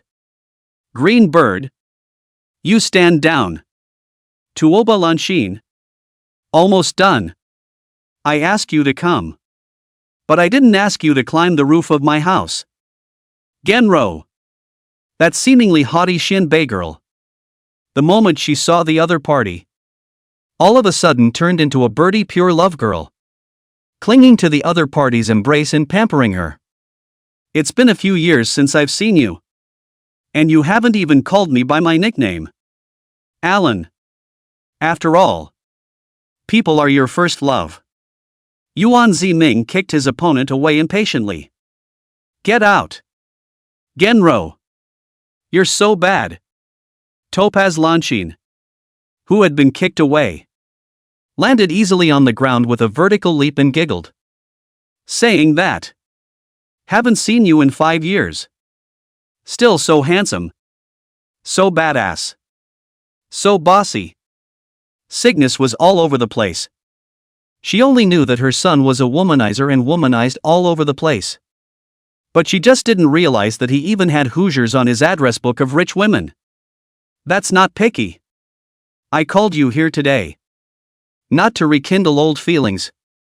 I'm asking you, what do you Xianbei plan to do? Are you really going to join forces with the other Hu people tribes and attack Chang'an City? Hearing these words, Tuoba Lanxin's expression settled up, winking as she said, why are you asking this? Even if we take down Chang'an, with your relationship with me, you can still get away with it without any repercussions. But I heard that Wei has a new emperor. Another extraordinary character, who just came up and wiped out thousands of Wanyan Zongbi's Xiong new cavalry. You say, if this trip south can capture a true dragon of your great Wei, how wonderful it would be. The other man looked longingly, and licked his tongue. And you 9 dragons of Wei. Each one of you is so charmingly handsome. It's a pity that each one of you is hardcore. So what if I'm that new emperor of the Wei dynasty you're talking about? Yuan Ziming said with a smile on his face. The first princess of the Xianbei Empire. Her Highness Tuoba Lanshin? The words landed. Tuoba Lanshin and Qing Bird were simultaneously startled. Qing Bird's eyes widened. This Xianbei woman is a Xianbei princess? Thinking back to her royal sister-in-law who had previously been involved with Yuan Ziming, she couldn't help but suck in a breath of cold air. Realizing that the male son was actually frighteningly strong. Only playing high-end games. Tuoba Lanshin's eyes were even more full of disbelief. You are the new emperor of Great Wei? The 10th dragon of Wei is Yuan Ziming. Thinking of this, Princess Tuoba Lanshin of Xianbei laughed her head off. I told you. Tuoba Lanshin, the most heroic woman on the grassland. How could I fall for a dangling Han Chinese son? If you are also a true dragon of Wei, then everything is explained. I was attracted by the dragon aura on your body. And women on the grasslands will only gravitate to the most powerful men. Yuan Long. If the two of us unite, the child born must be the most perfect emperor in the world. Don't talk about all this nonsense. I'll just ask you. As a princess of Xianbei, can you make the 100,000 Xianbei cavalry attacking Chang'an withdraw? Yuan Ziming single-handedly said. That's why he contacted his old lover in the middle of the night. When Tuoba Lanshin was traveling in Chang'an, she met the flirtatious Yuan Ziming. And because of the other Xianbei princess, it gave Yuan Ziming the idea of friendship. So there was a one-night stand as a matter of course.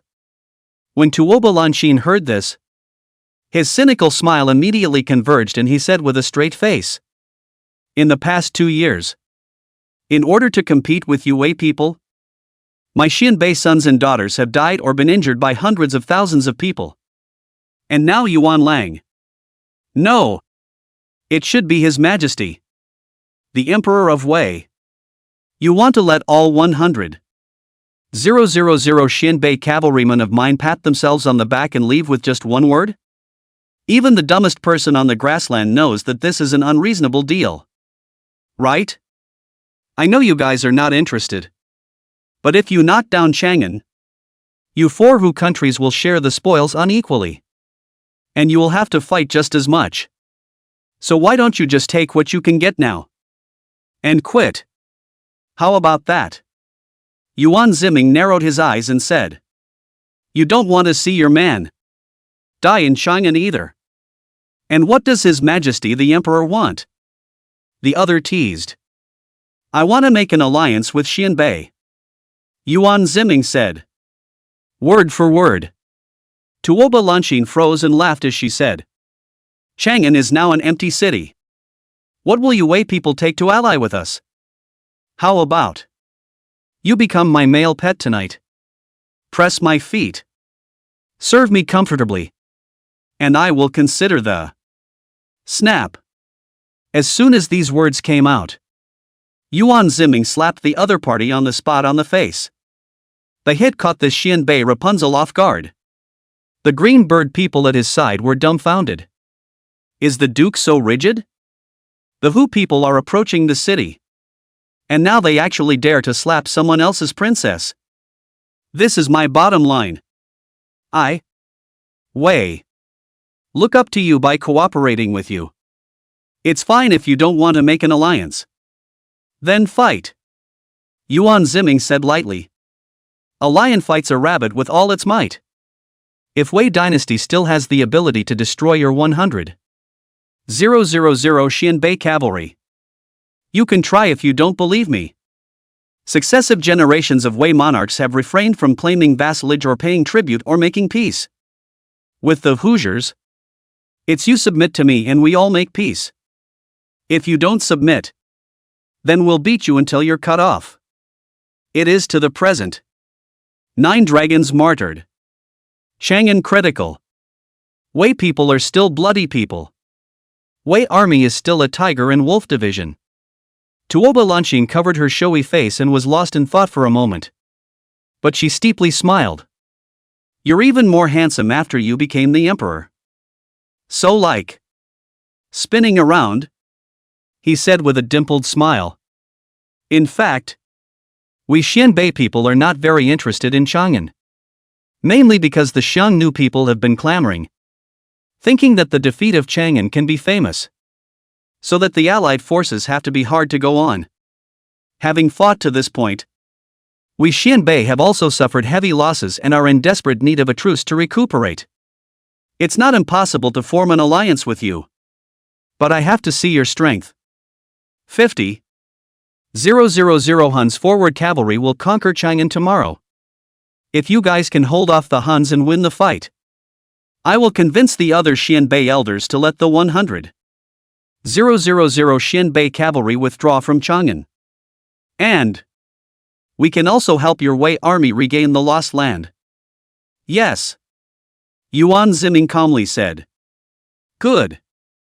Well, see you later. The other side smiled wryly and said, Don't die. After seeing the other person off, the stunned Qing bird looked at Yuan Ziming. Gongzi, you're really not afraid of her. You actually dare to beat this woman. That's how the Xianbei people are. They fear the strong in their bones. If you back down at this point, they'll think you're no good instead. Yuan Ziming calmly said. Then you just said that you have the ability to destroy Xianbei? Really? The other party blinked her big clear eyes and asked. No. I bragged. Yuan Ziming coughed calmly. Green bird. Remember the saying, when you go out, you give face to yourself. He had just slapped Tuoba Lanshin. And truthfully, his hands were actually shaking.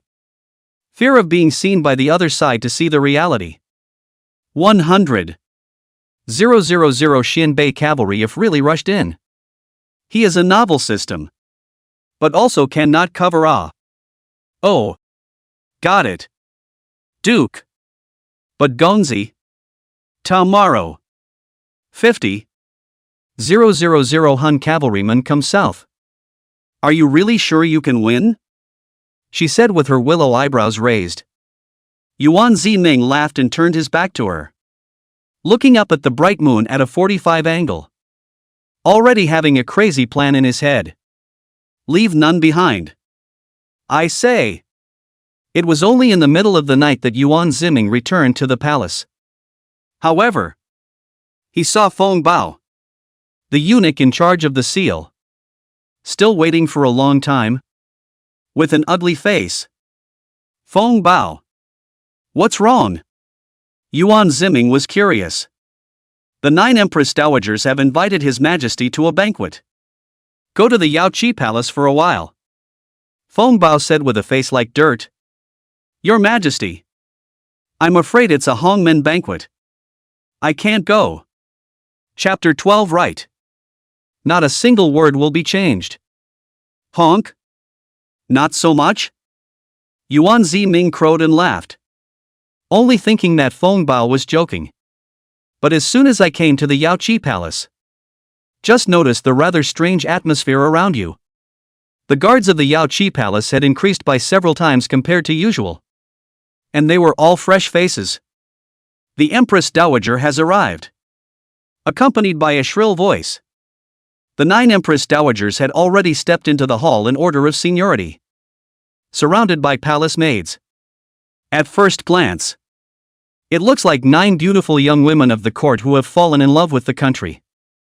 The oldest, Lu Yi, the Empress Dowager of Emperor Xiaowu, a dragon, was only in her early 30s. The youngest, Pei Charan, was even more at the age of 20 or so. Women of the family, from an early age, has been injected with a lot of resources to cultivate. Sheen, chess, calligraphy and painting is only the most basic threshold. There are also assisting the king's ability to rule the country and governance. Astronomy and geography can be called the hexagonal warrior among women. Greetings to the 9 imperial wives. The others kneeled down. And Yuan Ziming, as the emperor, bent down slightly in a salute. Greetings to the Holy Spirit. The 9 empresses returned the salute. When they were seated in their respective seats according to honor and inferiority, the youngest Empress Dowager, Pei Churan, began to smile politely. His Majesty has been working hard on the affairs of state for the past few days. So once we 9 sisters have discussed it, we will host a banquet at the Yaoqi Palace to please the Holy Face. Thank you, royal wives. Yuan Ziming wasn't polite either, and sat down on his butt and ate and drank. However, the 9 Empress Dowagers on the opposite side of the table had somewhat complicated expressions and were preoccupied. A moment later, the Grand Empress Dowager Louis, finally pro-open vermilion lips, said, "Your Majesty, mourner's father, Lu Guozhang, as a 6th-ranking official of the imperial court, or Count of the Great Way, was usually law-abiding and conscientious. But yesterday, was the brocade guards no reason to copy the family? But also took away his life. Mourning father died unjustly." When these words came out, the palace, which was still somewhat noisy, fell to freezing point in a flash. Several Empress Dowagers even looked at each other. Louis's husband, the first Xiaowu Emperor of Wei, one of the 9 dragons of Wei, was the most prestigious. Also being a Queen Dowager, Louis's forfeit must carry the highest weight. And hearing this, the few eunuchs around Yuan Ziming likewise tensed up. Especially Feng Bao, who nearly stumbled and fell to the ground, knowing that the other party was not coming from a good place.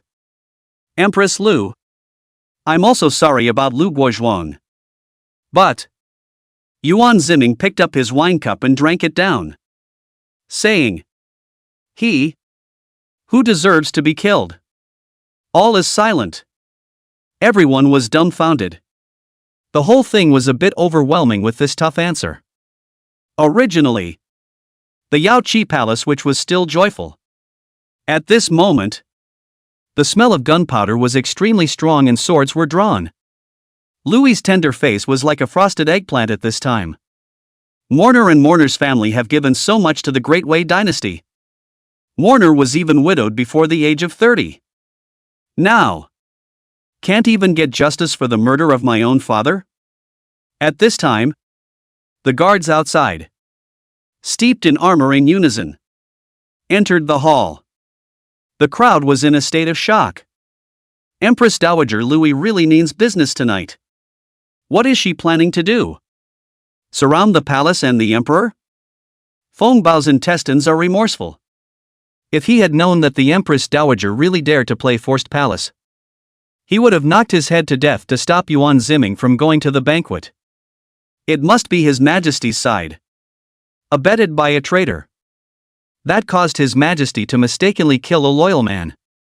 The fault does not lie with His Majesty. Pei Churan hurriedly rounded off the conversation by saying, "His Majesty has always respected the old ministers and relatives in the court.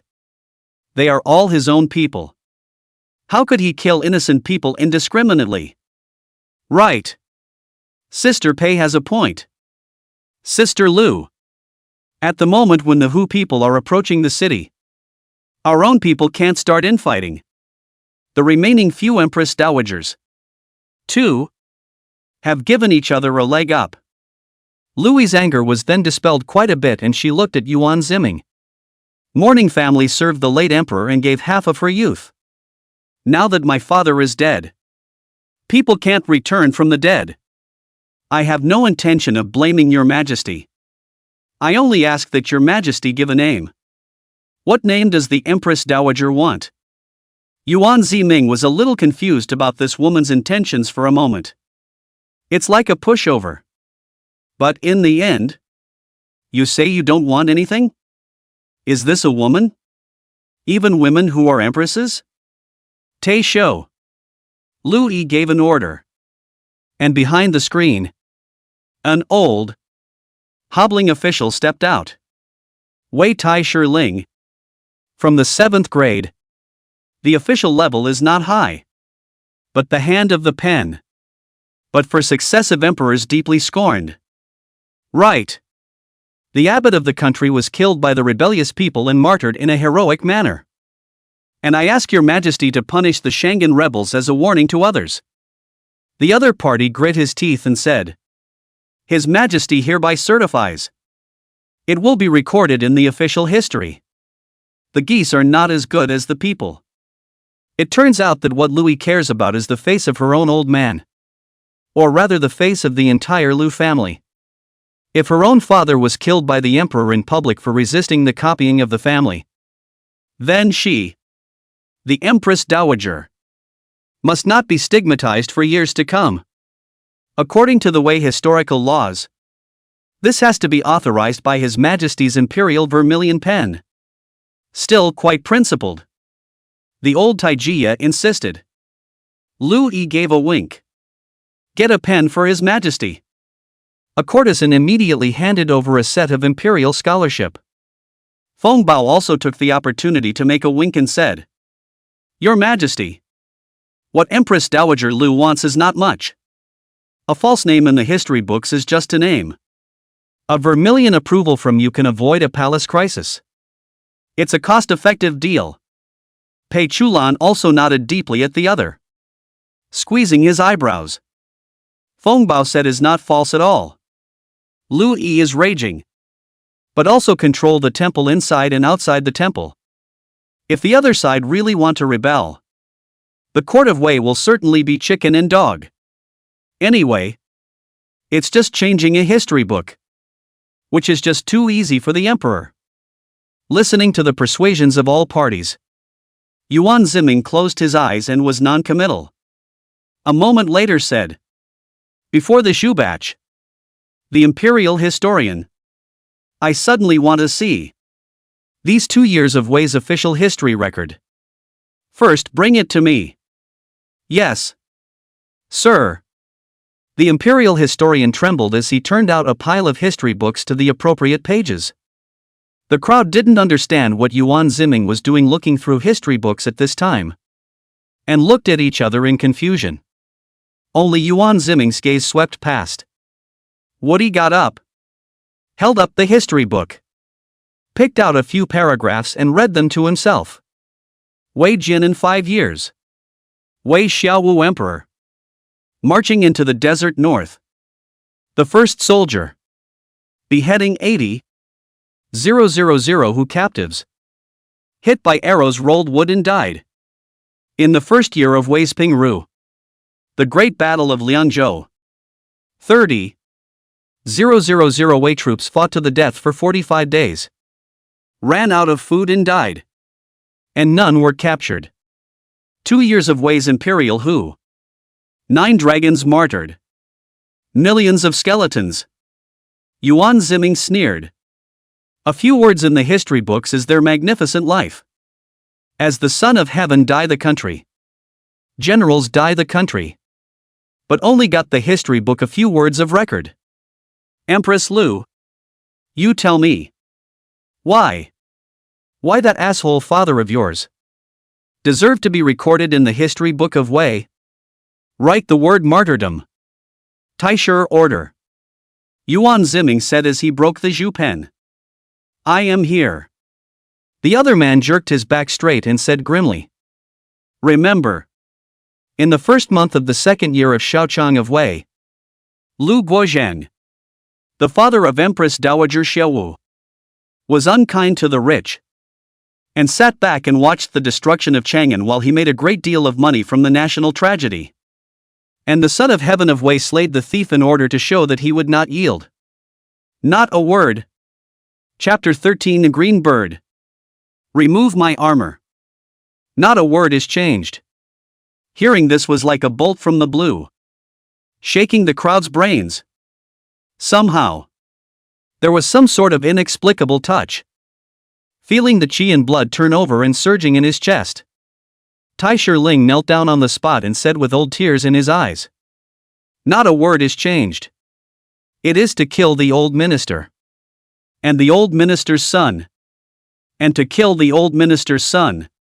And the old minister's grandson. the historian will write with a straight pen. And for generations, he will pass on what His Majesty has said. Everyone was stunned. You won't give Empress Lu any face? As expected. The 9 seats of the Empress Dowager. On the first seat, Wei First Xiaowu Emperor Empress. Now Xiaowu Empress Dowager Louis. Noble face haze dense. Flicked his sleeve. Burst into a rage. Iron blue.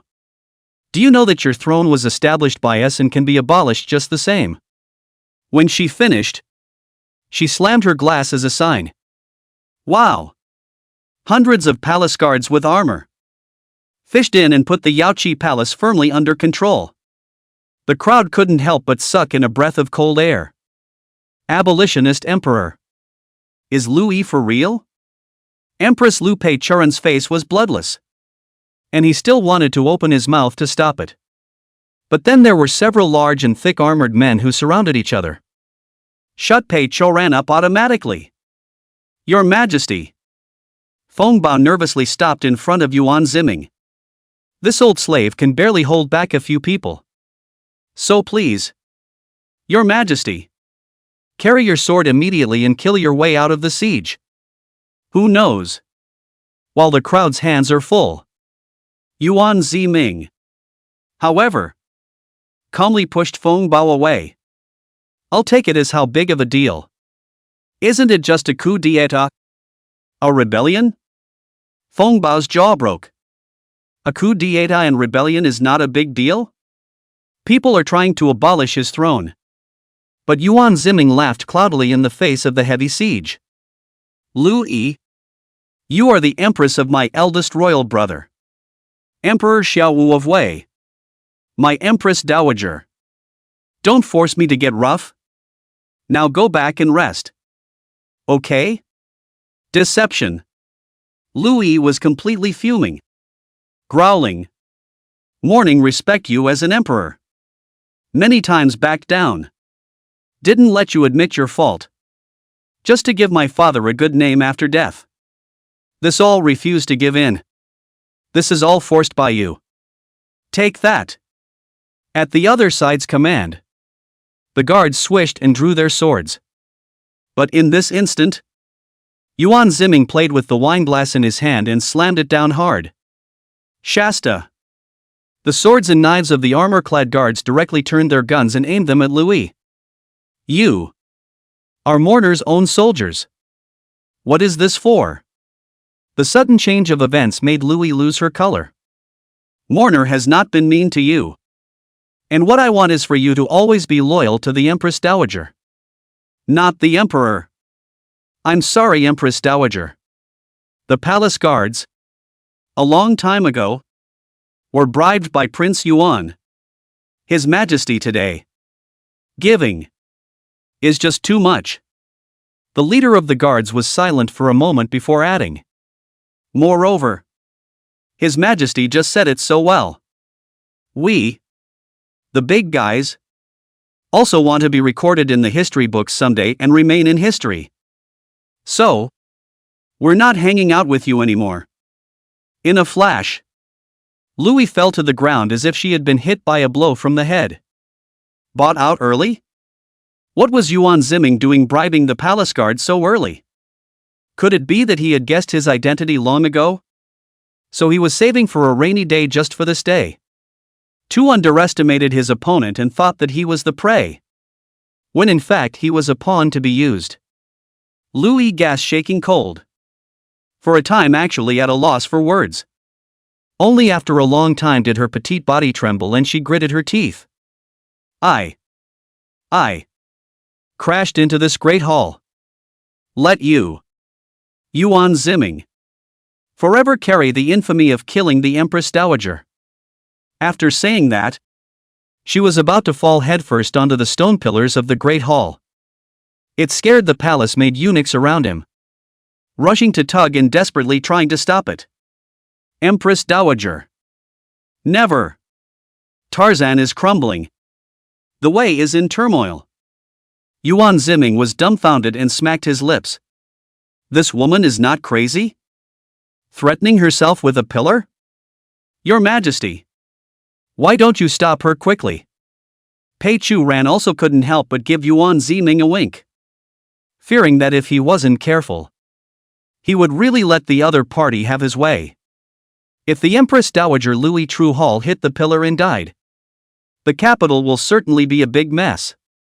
The Hu people have not yet hit over. Their own people will be the first infighting. Yuan Ziming had no choice but to do it himself. He went straight forward, screened off his left and right, and cupped Louis's chin as he stared at the delicate face that was crying with tears. Don't mess up for me. Okay? Little E. At those words, the other party's dying behavior came to an abrupt end. His nose was sore, actually aggrieved, and shed tears. You're finally willing to call me by that name. Yuan Lang. After I became Empress Dowager, you didn't even dare to call me by my nickname. Xiao Yi. You are my first love. If you had been willing to call me by my nickname in the first place, where would I have caused so much trouble for you? So much for the death of my own father. Who lived to be so old anyway? How about if you call me by my mourning family's nickname once more? I'll leave you alone and obediently retire to the Deep Palace in the future? This contrast, on the spot, called a big fall. Even Pei Churan staggered to the ground in fear. Feng Bao took out his handkerchief and wiped his cold sweat. The other guards awkwardly moved their eyes to the other side. The people around us couldn't bear to look at it. Even Empress Lu is Yuan Ziming's former lover? My goodness. The royal circle is a mess. Not far away, Dugu Xian and Lu Bin, who were watching, were equally incredulous. So the Empress Dowager who staged the coup was also His Majesty's former lover? After all this, His Majesty cleaned up this deadlock with a single word? Dugu Xian took a deep breath and muttered. The 10th Dragon of Wei. In terms of political strategy, I'm afraid it's slightly better than the previous 9 dragons. Old Lu. Go! Go escort the driver. This game, Your Majesty, is a crushing game. It's a win no matter how you play. It seems that tomorrow's battle may not be hopeless. The storm in Yao Qi Palace had only just appeared as a fire before Yuan Ziming forcefully extinguished it. It was also logical to make a big deal out of the party. The banquet was attended by all the men of the Jinyui and the Forbidden Army, which greatly mobilized everyone's confidence. By the end of the night, the feast was over. Only then did Yuan Ziming return to his chambers with a drunken, hazy vision, muttering drunkenly, Cygnus! Remove my armor. The next day, outside Chang'an, 50,000 Han iron horsemen, like a tidal wave, rapidly approached Chang'an. At the head of the group was the deputy commander of the Allied forces, the first general of the Xiongnu, Wanyan Loro. He once drove Emperor Zhaolai of Wei, the 8th Dragon of Wei, into a desperate situation, and caused Emperor Zhuangming of Wei, the 7th Dragon of Wei, to contract a plague and die. Indirectly killed the Wei twin dragons, causing the Wei dynasty to suffer a great loss of vitality. In the Han army, he was known as the King of Dragon Slayers. And this time, Wanyan Lu Rum has full confidence to take Chang'an, because the 50,000 Han cavalry he brought with him were no ordinary cavalry. Instead, it's a heavily armored and armored cavalryman, the Iron Float. Up ahead is Chang'an, looking out over Chang'an. Surprisingly, I can vaguely see that the heads of people piled up at the gates of Chang'an to build a capital view. Wanyan Lu Rum exploded with anger at once. The Wei actually dared to take the heads of my Huns to build a capital view. A heinous crime. A blood debt to pay. Tai Fu 2. Step on Chang'an City. Leave no two-legged sheep in Chang'an City. Chapter 14, Opening the Gates. Wild Battle. Kill. Kill, kill, kill, kill. Killing sounds all over the place. The 50,000 iron fugitives got the order. And already like hungry wolves, they went straight to Chang'an afterward. Rarely Wanyan Lu room this time. To subordinates so indulgent, they naturally want to slaughter the city. Those Chang'an dignitaries, all humiliated and killed. Within moments, the iron float had passed through the outer city of Chang'an. There's no blocking. Instead, Wanyan Lara was alert and angrily shouted.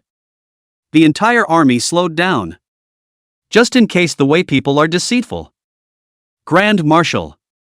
As far as those shrimp soldiers and crab generals in Chang'an are concerned, what is there to be afraid of even if they set up an ambush? This time, we have brought out all 50,000 of the Xiongnu's iron floats. Not to mention one Chang'an. Even 10 Chang'ans. Instantly stepping on them is no big deal. The Han generals laughed sorrowfully. Do not take the enemy lightly. Have you forgotten? Wei's 8th dragon, Emperor Zhaolai, once used 1,000 Huban cavalry to kill my 30,000 Taifu to camp. Killed thousands of people. And retreated in one piece. Thinking of the Wei emperor who has died of illness. Wanyan Lu room still have palpitations. This was by far the strongest enemy he had ever encountered. Defeating his 30,000 iron floaters with 1,000 cavalry made him famous. If it were not for the other party's leprosy, weakness, and early death from illness, the fortunes of Great Wei might not have been so great. However, at first, the other party was a night attack. And it was led by the most terrifying Huban armored cavalry of Wei at that time. Huban cavalry. Wei 3 elite cavalry in the most outstanding combat strength of the soldiers. Each one is 1 in 100. Is the absolute backbone of the emperor's forbidden army. It is said that the cost of training one Huban rider is enough to feed 10 iron floaters. However, the Huban riders were extremely few in number, and had long since been depleted in that great battle with Taifutu in the beginning. Meaning that Taifuta's greatest nemesis had long since ceased to exist. And at that moment, not far away, a eunuch was riding up. On guard. It's the Wei. The Huns were on edge. Wanyan Loro, however, said, "Don't panic. This man is our great Hun's inside man at the court of the Great Wei." That was a relief for everyone. Marshal Wanyan Lumuro. The eunuch dismounted and kneeled down slavishly. I am here to welcome the king's division. I have waited for the stars and the moon. And finally I have waited for the Xiongnu's army to set foot on Chang'an. Wanyan Lu Room threw a piece of horseshoe gold down, inside the Wei people. You are considered to be smart in the brain. Quickly put the situation in Chang'an. Truthfully. Why the entire outer city does not have any guards? The Wei army is not in the ambush? The other party saw the money and picked up the piece of horseshoe gold with a joyful smile. And squared his shoulders. Allow the marshal. Last night, the emperor feasted the soldiers at the Yaoqi palace and got drunk before going back. As for the outer city not having any defenders, it's because there was no defense plan arranged for the outer city at all. This dim-witted ruler, who was actually dim-witted, abandoned the entire outer city and the imperial city, shrinking the only 10,000 or so troops to the palace city.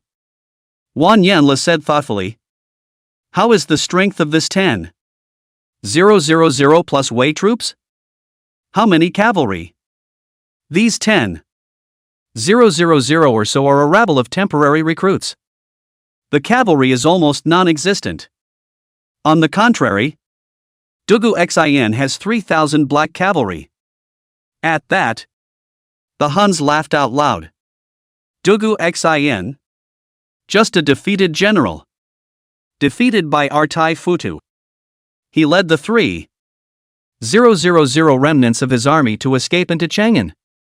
These 3,000 black riders under his hand have long been remnants and are not enough to worry about. Isn't the rest just infantry? Isn't that just for us to ravage Iron Futu? Without the Huban cavalry, that true dragon of Wei in Chang'an City is but a worm that has fallen into the mortal world and is not worth mentioning. And it is pathetic that Wanyan Zhangbi died in the hands of such goods. Wanyan Laro sighed. Since the reality of Chang'an has been explored, then Tai Futu's entire army immediately kill Chang'an. All people encountered, no matter male or female, old or young, as long as it is Wei people, all kill. There are no cavalry in Chang'an. Then this capital city of Wei is their world of Tai Futu. Soon after, Tai Futu hoofed it and attacked the imperial city of Chang'an. The soldiers stationed at the Chang'an imperial city, who were also few in number, only resisted for a while before the thousands of defenders were destroyed by Tai Futu. It's just like the information said. Wei's army, unbeatable now. Wanyan Lu Room cannot help but strangle. Once looked askance at the 4 seas and 8 deserts of the Wei Empire, now actually fell to this point. Pathetic. The city of Chang'an is covered in smoke. Your Majesty, the imperial city is broken. Chao Hua, the former left guard general of the Forbidden Army, has died for his country. Your Majesty, Tai Futu has just annihilated an army of diligent kings outside of Chang'an. Thousands of heads were beheaded. Your Majesty, Xiangnu Taifutu has approached the palace city. Above the palace city, reports of defeat after defeat had reached Yuan Ziming. Beside him, Lu Bin, the commander of the brocade guards, and Feng Bao, the eunuch in charge of the Palace of Justice, looked at each other in dismay. Lu Bin was the first to break the silence. Your Majesty, if the situation is unfavorable, I would like to risk my life to lead the remaining brothers of the brocade guards to kill a path of escape for your Majesty. Feng Bao also chimed in. The land in the south is thousands of miles rich. If His Majesty moves south and temporarily abandons Chang'an, submerges the dragon in the south, and tolerates each other as a nation, then Wei will still have the opportunity to rise. Yuan Ziming didn't answer and didn't say a word, just silently looking ahead. Helplessly. Even the least interjecting signet couldn't help but say, Your Majesty, where are Dugu Xian's 3,000 black riders? Wasn't he summoned here to escort the emperor? Why haven't they appeared so far? And the people of Chang'an, what do you mean by suppressing more than 100,000 armed Chang'an people and not letting them come out to defend their homes? We can't retreat any further. The Huns have 50,000 heavily armored iron cavalry, and we only have 10,000 infantry. How can we fight? Her words, too, speak to the hearts of many. Finally, Yuan Ziming opened his mouth. Green bird, take my favorite bilyuakun, brew a pot of it, and send it over. Everyone was dumbfounded. How elegant. Playing empty city with the Huns? But the Huns do not have so much heart. See, the emperor still have the heart to drink tea on the city, which cares about what you Confucian general style. Just charge in and then say. And at that moment, Yuan Ziming's line of sight finally saw the figure of the Hun cavalry. The vast 50,000 iron floating charts covered the sky. And the sense of oppression was extremely strong. Just by looking at it, you can tell it's strong as hell. This is 50,000 heavily armored cavalry, not the same as ordinary grassland rangers. The grassland rangers are half nomadic and half combat status. Dismounted as herdsmen, mounted as cavalry. But 50,000 000 heavily armored cavalrymen. The real deal. Or off-the-peg professional cavalrymen. And just feeding them would be a huge burden on the entire empire. The Wei Empire poured out its national strength. And at its peak it could only maintain a few tens of thousands of heavily armored cavalry. All troops hold the palace. Lu Bin's face was immediately grave. And he said in a stern voice. But Yuan Ziming stopped him. No! Open the gates. I'm going to have a field day with them. Chapter 15, City Heads Shooting at Each Other. Heavily Armored Infantry. Boom! The large palace city actually had its gates open at the moment. Only to see densely packed heavily armored infantrymen stepping out of the city gates to walk out. They were clad in the only 2,000 pairs of infantry heavy armor available in the Great Wei Dynasty's arsenal. Punch horn helmet. Basin collar shawl. Two-crotch armor. Leg-over-leg skirt armor. Hanging legs. Arm guards. Ring-headed sword. Standard Wei elite heavy infantry. But the Han cavalry on the other side of the room were puzzled. What does that mean? Wei's army intends to face off and fight our army in a field battle? Ha ha ha ha. Taking infantry to battle with heavily armored cavalry? Looking for death. The mighty Taifuta crowed and laughed. Heavily armored infantry in formation on plains ground is truly a nightmare for meaty cavalry. The previous emperors of Wei, with insufficient cavalry, had used this tactic and won many battles. But what is Taifuta? Even the war horses are hung with dozens of pounds of heavy armor. The whole body is clad in iron armor, armed to the teeth with armored cavalry. Is the ordinary cavalry can be compared? A single charge could crush a heavy infantry formation into pulp. Lu Bin on the city's head was in a state of shock. But with a sideways glance, he realized that Yuan Ziming's cynical face had suddenly become incomparably cold. Dead eyes ahead. The heart shuddered. Don't even dare to speak. Is the emperor serious? He really wants to fight? Green bird. Tea. Yuan Ziming emphasized again. Cygnus only rolled his eyes and set the tea set in front of the other party, brewing a cup of freshly heated biluakun. Under the city's head, the commander of Iron Float, Wanyan Loro, saw the heavily armored infantry at the city gate and narrowed his eyes. 2,000 heavily armored infantrymen. And they want to block my 50,000 iron floaters? What is the new emperor of Wei doing at the city now? Shivering. Right? Report Marshal. It seems to be drinking tea. And drinking a fine biluakun. A sharp-eyed Han cavalryman said. Wanyan Lu room full of black lines, play with me? Drink tea? Want to play the empty city plan is not so play. Report Marshal. The Emperor of Wei has put down his tea. He's gotten up. And his finger is pointing remotely. As if at you. The Han cavalryman reported again. Wanyan Loro was stunned. Marshal. He called for the bow. The other man said, raising his voice a notch. Ha! Wanyan Loro hadn't reacted yet.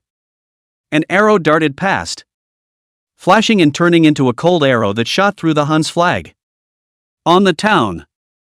At some point, Yuan Ziming had already bent his bow and held on to his precious bow. Almost shot up to Wanyan Lulu's body. Just a hair's breadth away. Close. Feng Baodu was astonished and said, Your Majesty's archery skills. Out of this world. Even more so than the 9 late emperors. Are more blue than blue. Wasn't it said that before this son of heaven succeeded to the throne, he was either having a quickie in Chang'an or running off to travel around the country? How could there be such a pinnacle of archery? No. Wasn't the point. Did he shoot up the flag of the opposing skipper? Everyone was shocked. Sure enough. Wanyan Lu room under the city's head. Furiously said, outrageous. It's too much of a bully. Fetch my divine arm bow. And Xian iron heavy bow was held tightly in his hand. And with a swoosh, an arrow was shot towards the city. A royal banner that fell to the ground in response. Yuan Ziming wasn't vain and immediately snapped the bowstring to counterattack. Shoo shoo shoo. Both sides just went back and forth, bowing and shooting at each other. The atmosphere was instantly saber-rattling. One of the last arrows also nearly hit Yuan Ziming, thanks to the green bird at his side escorting him, picking off that arrow with a shot. Seeing this, Wanyan Lu Room no longer sulked and gave the final order of battle. Kill! Kill! Iron Float rushed over in black. At this moment, everyone's heart was in their throat. Only Yuan Ziming, still calmly savoring his bilyuokun, frowned slightly. Green bird, who told you to put salt in my tea? This tea thing? I like the original flavor. Don't add extra flavoring. Cygnus. Add it. Let's see if you can still be so calm after the death of your great Wei. Ron. This would be the time when Taifu II finally rushed towards the Wei troops in front of the city gates. In front of the behemoth Xiongnu armored cavalry. The Wei troops were like lambs of the wolf pack, and seemed to have no choice but to be slaughtered. Some of them have closed their eyes in silent prayer in spite of themselves. It was too late. The first wave of iron floaters, descending from the sky, pressed heavily into the Wei army's battle formation, charging across the board. But what is unexpected is that the infantry of the Wei army has not yet been lifted off the ground. And the iron floating figure in front of him steeply tilted his horse, and directly fell with his horse. What the hell? The eyes of the men at the city's head were glazed over. What's going on? Wanyan Laro's face changed. It was discovered that the legs of Tai Futu's warhorse were actually cut off in the moment of the encounter. It was at this point that the heavily armored infantrymen of the Wei army pulled out the battle axes and mazer knives they had in their hands. But this weapon, instead of being used to defend against the cavalry, was used to chop off the horse's legs. At the moment when the cavalrymen were trapped, thunder struck and violently chopped off the horse's legs, causing the several hundred pounds of iron floating figure to lose its center of gravity all of a sudden and fall down heavily. Yuan Ziming, which raised his chin, eagle-eyed. Like I said, a mounted armor rider. It's nothing to be afraid of. He, the traveler, even if he didn't have a system, had at least eaten modern rice for more than 20 years. And his brain hadn't grown for nothing. In the ancient history of his time and space, there were many cases of infantry winning over cavalry, and picking one or two at random to use. They could all kill these Hoosiers to go home and cry for their mothers. What kind of army is this? There's such a powerful brigade within the Wei army? It can fight against my iron float? Seeing the invincible iron floaters, they unexpectedly fell to the ground one row after another. Wanyan Laura was still lost in thought. Yuan Ziming, who was at the top of the city, had condescended and said, "You, Huns, have the iron float. I, Wei, also have a star-killing troop type that was born to overcome your Taifutu. This heavily armored infantry. I'll call it the Dewey Army. The Backwyvern Army. In his original time and space, was historically created by Yu Fei, the elite of the Yu family army, whose core fighting method was to utilize heavily armored infantry to break the opponent's heavily armored cavalry army's offensive by chopping off the legs of the horses with the horse-tying swords, axes, and hooks and sides. Then the heavily armored cavalry, in small groups, will be used to penetrate and move behind the enemy's flanks. And at a distance of 100 paces, 7 or 8 people will shoot people with bows. And 7 or 8 people will shoot people with crossbows. followed by a quick change of the long sword. And the cavalry will charge to perform vanguard or decapitation tasks. The greatest nemesis of heavily armored cavalry. Yuan Ziming will not be able to put together the luxury lineup of the Yu family army's Bakwai army for a while. But it is still possible to build a rudimentary version of the Bakwai army military formation. These 2,000 people were Yuan Ziming's bottom line. It was with these 2,000 infantry that he was going to pulverize the 50,000 iron floaters. Boom boom boom. The first batch of iron floaters had already killed and wounded thousands of people. And the corpses were piled up like a mountain of corpses and a sea of blood. The 2,000 infantry battle formation stood firm. Chisel for me. Chisel the whole. Wan Yen Lu chamber stormed. I don't believe that is 50,000 pigs. Rushing also can rush away from you 2,000 people. The bit about the gates shooting at each other pays homage to the best historical webcomic in my mind. Chapter 16, The 9 Imperial Wives Are Scared. Press on. Press on. Accompanied by the hysterical roar of Wan Yen Lulu's roar. Taifu too began to dive in a frenzy. Regardless of casualties. A huge number of iron floaters. Even after cutting off the horse's legs.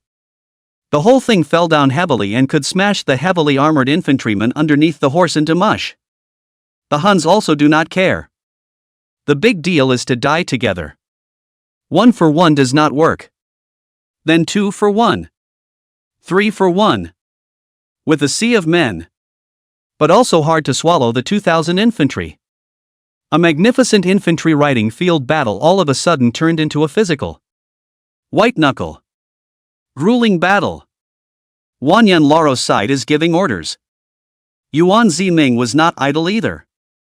With a clap of his hands, hundreds of genie guards led by Commander Lu Bin, armed with strong crossbows, shot the Hun cavalry on the city's top. The Hun horse archers also rushed to the scene and drew their bows to counterattack. Both sides were in a shower of arrows. Blood and flesh flying. Your Majesty! Swords have no eyes. But please. Lu Bin was trying to dissuade His Majesty the Emperor. But he realized that he had long since disappeared. Where are the people? Not jumping off to fight the Huns. Are they?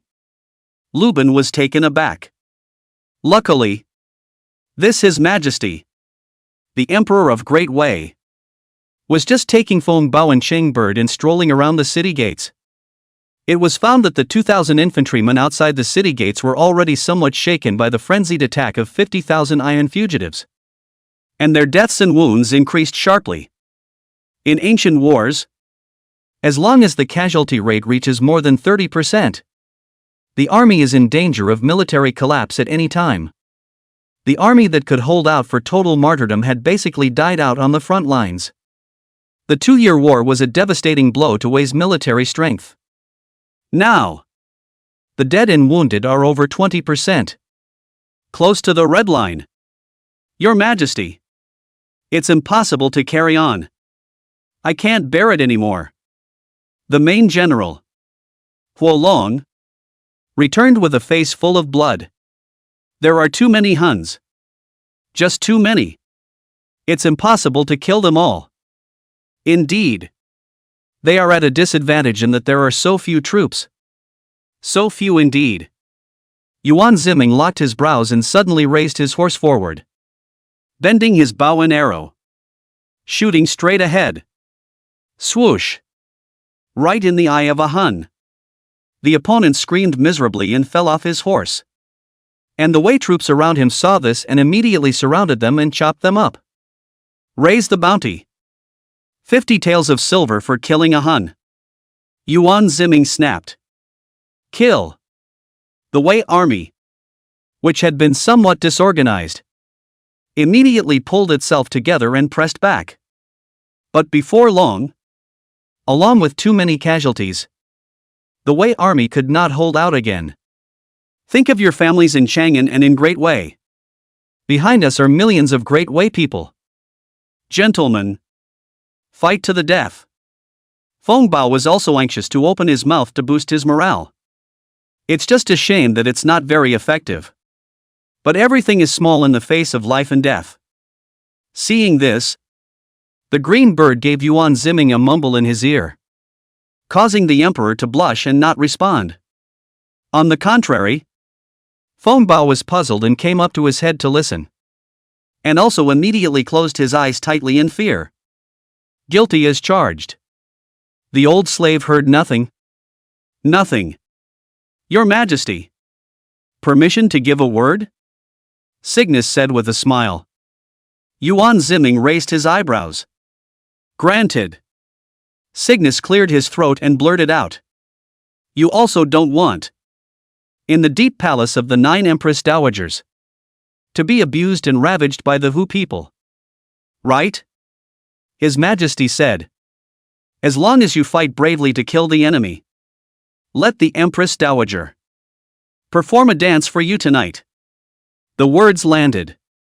Immediately came the deafening word kill from the Wei army. And the gap that had been cut open by the Huns was quickly filled, with countless Huns screaming like pigs. Ha! That's okay? Feng Bao was stunned, not realizing that these words would irritate Wei Jun so much. Silver and his family.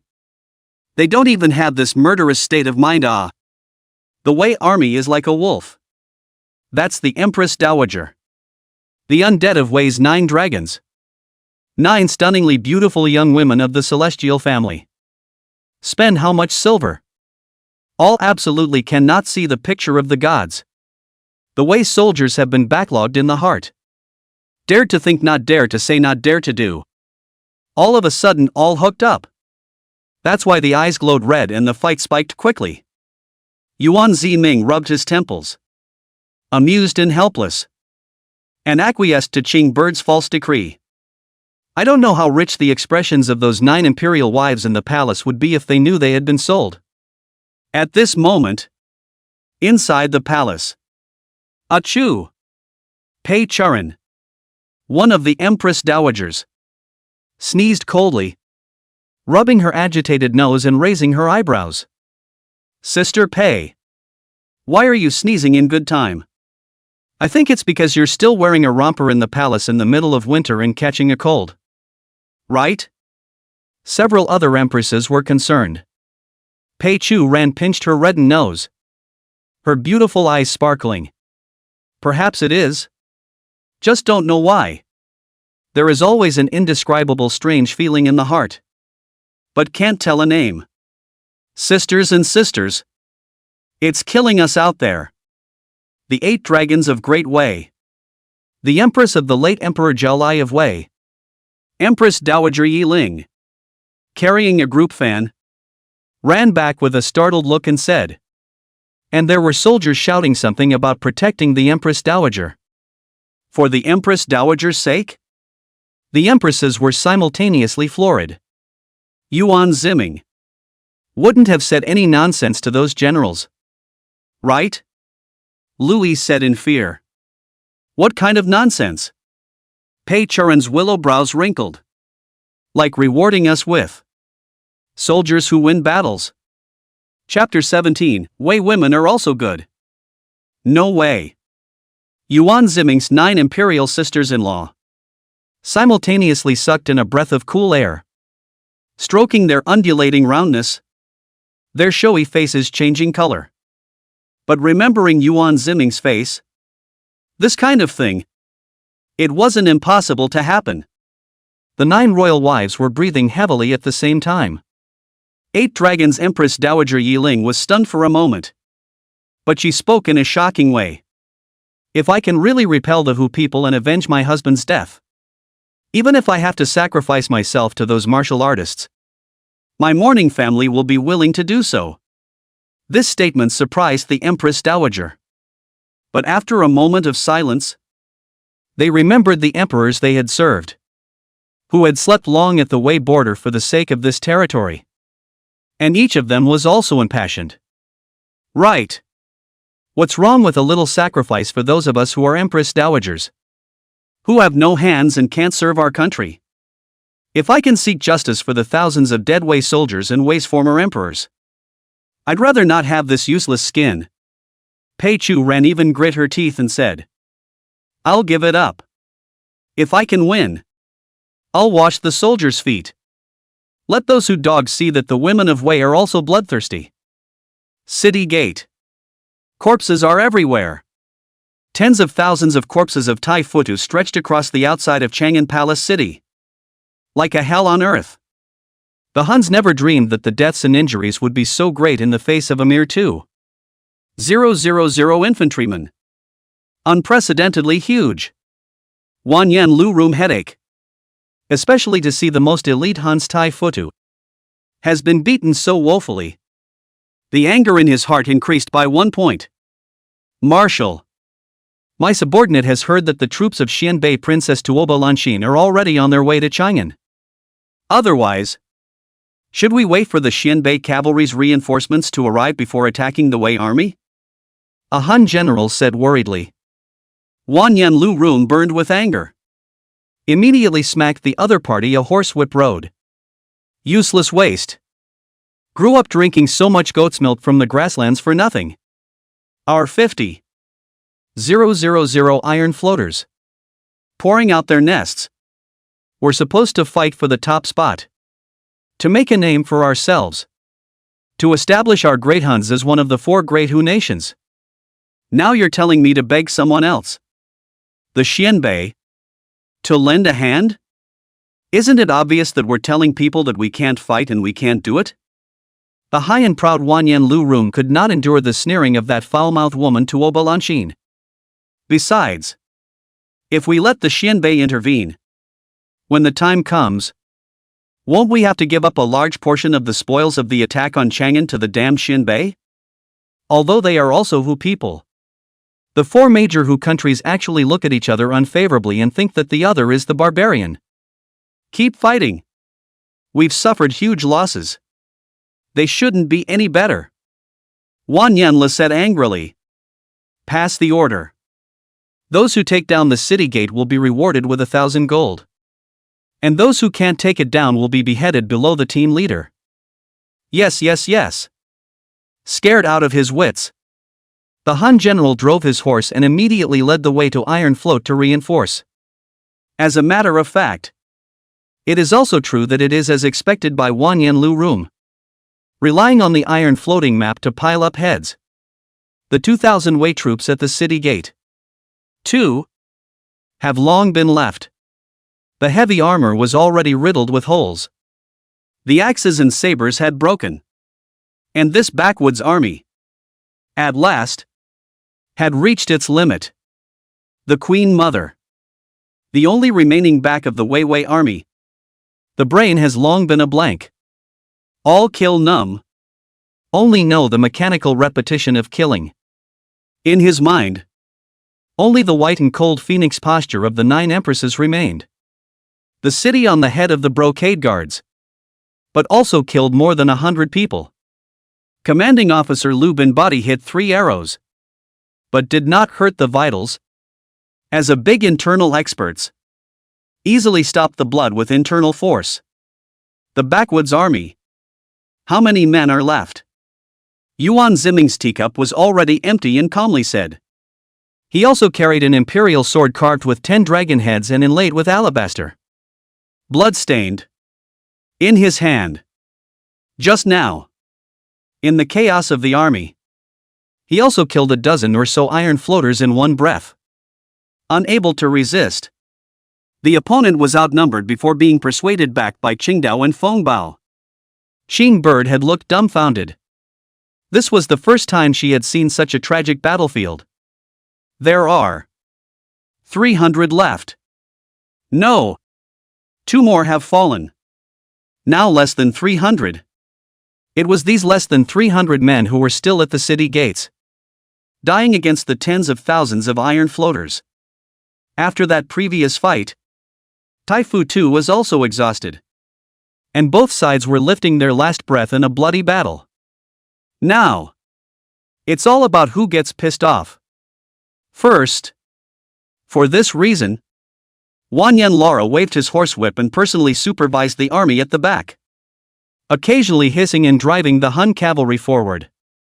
At the top of the city, Yuan Ziming suddenly raised his cup and said, "Green bird." Cygnus was stunned and picked up the teapot. "Not add tea. I let you pour wine."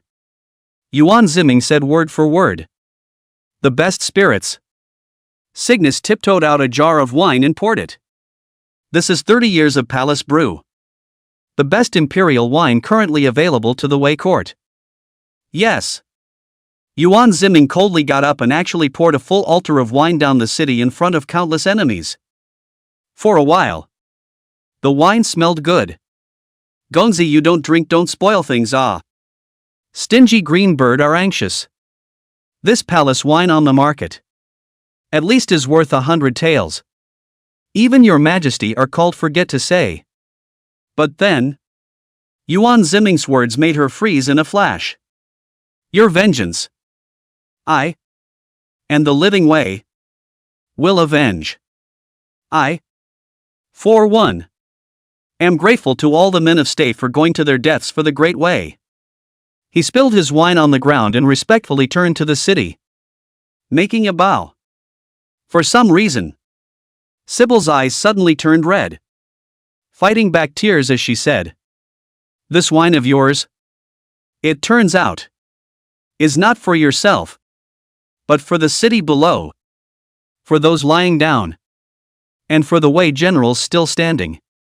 But then, she immediately responded and said in rapid succession, "But sire, they are going to die out, ah. After these 2,000 heavily armored infantrymen are finished fighting, the Huns will immediately fight over. Right? Your Majesty. Let's run away." "Oh. Not. How about clothespinning south? Make the side of Fengbao." Lu Bin and other people are very embarrassed. This little girl mouth. Thanks to grow up with the emperor. Otherwise I am afraid that the 10 clans are not enough to kill.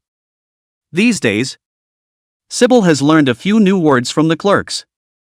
For example, in the event of the fall of the capital, the Son of Heaven could have several escape routes, such as hunting in the west, traveling to Shu, or traveling south in his clothes. West hunting. The beautiful name of the emperor ran a long way to the northwest hunting. In fact, is to take refuge.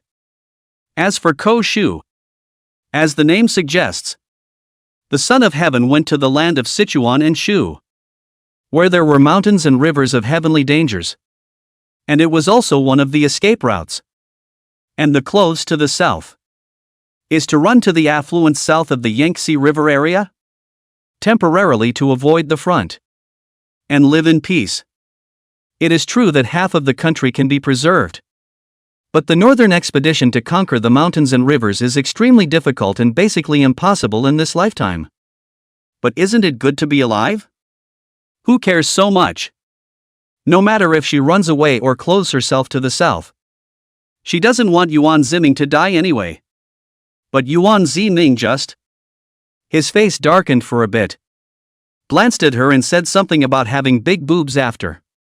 Just no more words. Angry green bird 7 orifices. On the spot want to spray dirty words. But on second thought. Sidelong glanced to the secretary of the palace supervisor in charge of the seal eunuch Fengbao and brocade guards commanding Ambassador Lu Bin. That's not true. Usually these 2 old foxes are more active speakers than she is. Why are you so quiet now? Just watching and not talking? Thinking of this, she walked quickly toward the 2 men and inquired. The city gates are about to be broken. Why don't the 2 of you advise His Majesty to avoid the front line for the time being? The 2 of them froze and marveled. Green bird girl. You can't have not seen it now. Right? Seeing both of them with a look of idiocy on their faces. Sybil's face was green and red for a while. But he justified it. My party was in the midst of fully escorting and defending His Majesty. How could I have time to think about such a complicated issue? Yuan Ziming used to describe himself as superior martial arts talent, top-notch female beauty, and a brain cell that has stopped growing at Mingyu Fong. She didn't understand the last sentence. Just heard into the first two sentences. Thought the other party was praising herself. And smiled at that time. Now that I think about it. The first was all padding. The last sentence was the point. The two men smiled at each other. Feng Bao cried and laughed. Miss Greenbird. Think about it. From the beginning to the end. Was there an important general that didn't show up? Who? Cygnus had a questioning look on his face. Vice Commander of the Black Riders. Dokushin. Lubin said. Wow. Just then. A ground shook. In the gates of the palace city. 3,000 black cavalry. Like vipers coming out of their holes. Swiftly rushed out. Like a freshly sharpened blade. It heavily chopped into Tai Futu's military formation. Kill the hound dog. Oh Black Rider brethren. It's finally our turn. Chapter 18, I've never slaughtered such a fat sheep. Dokushin, who had been witnessing the battle from a short distance away, hissed excitedly. 3,000 Black Riders. That's the main event. Waiting for the Dewey army. Will Tai Futu. Tortured to the point of exhaustion. The thunder killed. So that the Huns were caught off guard. Swish. The Black Riders were as fast as lightning. And in a few moments, they broke through Tai Futu's great formation and tore a huge opening hard. The black pressure rushed in. As one of the three elite forces of Wei, the Black Riders are not as strong as the Huban Riders. Nor are they as good at bow shooting as the Longchamp Riders. But the Black Riders' biggest advantage is that they are fast enough and extremely maneuverable. They were on the steppes and often ran long distances, catching the Hoosiers off guard. Wei's several late emperors have attached great importance to the development of the Black Horsemen, which also makes the Black Horsemen the most numerous of the three cavalry. And at its peak, Wei had 80,000 Black Horsemen. 2 years into the war, the Black Riders were basically disposable expendables as well. And their numbers plummeted. This Black Cavalry of Dugi Xian is already the last formed Black Cavalry army of the Great Wei. But its combat power is still not to be underestimated. Therefore, when sneak attacked by the Black Riders, there were quite a few iron floaters whose first reaction was, run! Rocket out! Holy! Black Rider! Tefutu is in chaos. Marshal! It's the Black Riders! Seeing the sudden killing of the Black Riders, the Han generals were shocked and enlightened.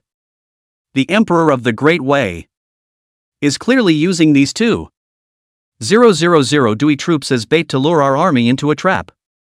And these 3,000 Black Riders are his backhand. Heavily armored infantry can only defend, while cavalry can counterattack. Especially when Tai Futu and the Biwei army were fighting to the point of exhaustion. The 3,000 elite cavalrymen who were ready could disrupt their rhythm at once. Wanyan Lurum also opened his mouth wide and stayed for a moment. Damn! I was so concerned about destroying these Wei troops that I actually forgot that there were still Duga Xian's 3,000 Black Riders around. Wanyan Laura was so angry that he waved his horsewhip. Seeing the tens of thousands of iron floaters in the surprise attack of the Black Riders actually showed a trend of rout. Grand Marshal, the Wei army is not a vegetarian. Too many brethren have died. Please also withdraw your troops. Even if we don't withdraw our troops, we should at least ask the Xinbei army behind us to reinforce us. Otherwise, this battle can't be fought. The Han cavalry generals have become more and more disobedient. Wanyan Lurum at this time also anxious. Hastily will be in the arms of the Great Seal out. Loudly. This is the King's Seal of the Great Monarch of the Huns. I give the order on behalf of the king of Xiongnu and the great monarch. Those who balk will be beheaded. As things stood, he was no longer able to contain the army on the verge of collapse with the prestige of the Grand Marshal. He had to bring out the King of Huns to calm down his stupid subordinates first. And then he opened his mouth to comfort them. It's just a matter of one last breath. Gentlemen, as long as we destroy the last Wei army, we can then trample on Chang'an and enjoy all that Wei has to offer. At that time, what with the Empress Dowager and Princess of the Imperial Palace? These will all be your prisoners to play with. Humph. When we take Chang'an, the first thing we'll do is to snatch the very pretty-looking maid beside the Emperor's old man. Many people licked their tongues. Let the city on the head of the green bird. Inexplicably some scalp numbness. Eek. How the city below, how a number of Huns are in colorful staring at their own it? These words only barely galvanized the group. 50,000 iron floaters. Even if they were consumed by the backwoods army, more than 10,000 of them, they still had more than 30,000. 10 to beat 1. It's still overwhelming. Rumble. Taiafuta began to adjust his state and systematically outflanked this black rider. The green bird eyed the killing army and looked towards Feng Bao and Lu Bin in ecstasy. That means we're going to win. Right? No wonder you guys are so calm. The two men looked at each other in dismay. If the one leading the troops is just an ordinary Hun general, there may be a chance. But the other party is the first general of the Huns, Wanyan Loro. It may be. Probably. Still can't win. So what are you guys so blindly happy about? Cygnus was annoyed. Ahem. MS. Ao Tori. It seems like we haven't expressed anything from the beginning to the end. Right? The one who's happy. It seems like you're the only one here. The two men spread their hands helplessly. You bully big girls. Signet blared in anger, puffing up her proud elevation. The words landed on the ground, but countless arrows shot again. The green bird froze, and lightning-like rushed back in front of Yuan Zimming with a red-tasseled lance, sweeping away all the arrows around him. Turning back and fixing his eyes, he found his own son, actually reading the vernacular book he bought from somewhere again. He had a box of books. All these rare books. The self-mastery of a good man. The Ravens. Greenbird had once sneaked through his bookcase and read a copy of The Widow White Jacket and had stayed away from his bookcase ever since. But she pinched her nose and didn't have the heart to interrupt the Emperor's concentration. Feng Bao. Yuan Zimming said after putting down a copy of On the Long War. Old slave is. Feng Bao busily came back and said. Spread this edict all over the capital. Yuan Zimming said. The battle is almost over. It's time to wrap it up. Outside Chang'an, 100,000 Xianbei cavalry have arrived at the outskirts of Chang'an one after another. Looking around, the magnificent Chang'an mountains and rivers were at this moment also full of beacons. And the Xiongnu army was fighting with the Wei army. The commander-in-chief of the Xianbei army, the Xianbei first princess Tuoba Lanxin, stretched her waist in boredom and said, It's been 7 or 8 hours since Taifutu entered Chang'an. Hasn't it? What are they doing that they haven't been able to take down Chang'an by now? That's a whole 50,000 heavily armored cavalry. This time to lead the attack on Chang'an. The Huns have emptied their family. Not only sent the first general of the Huns, Wanyan Lu Rum, but also mobilized all the iron floating map. The fight was a national war. The result, though, was a shocker. Report. A Xianbei scout, fast horse, reported the situation of the front line in Chang'an.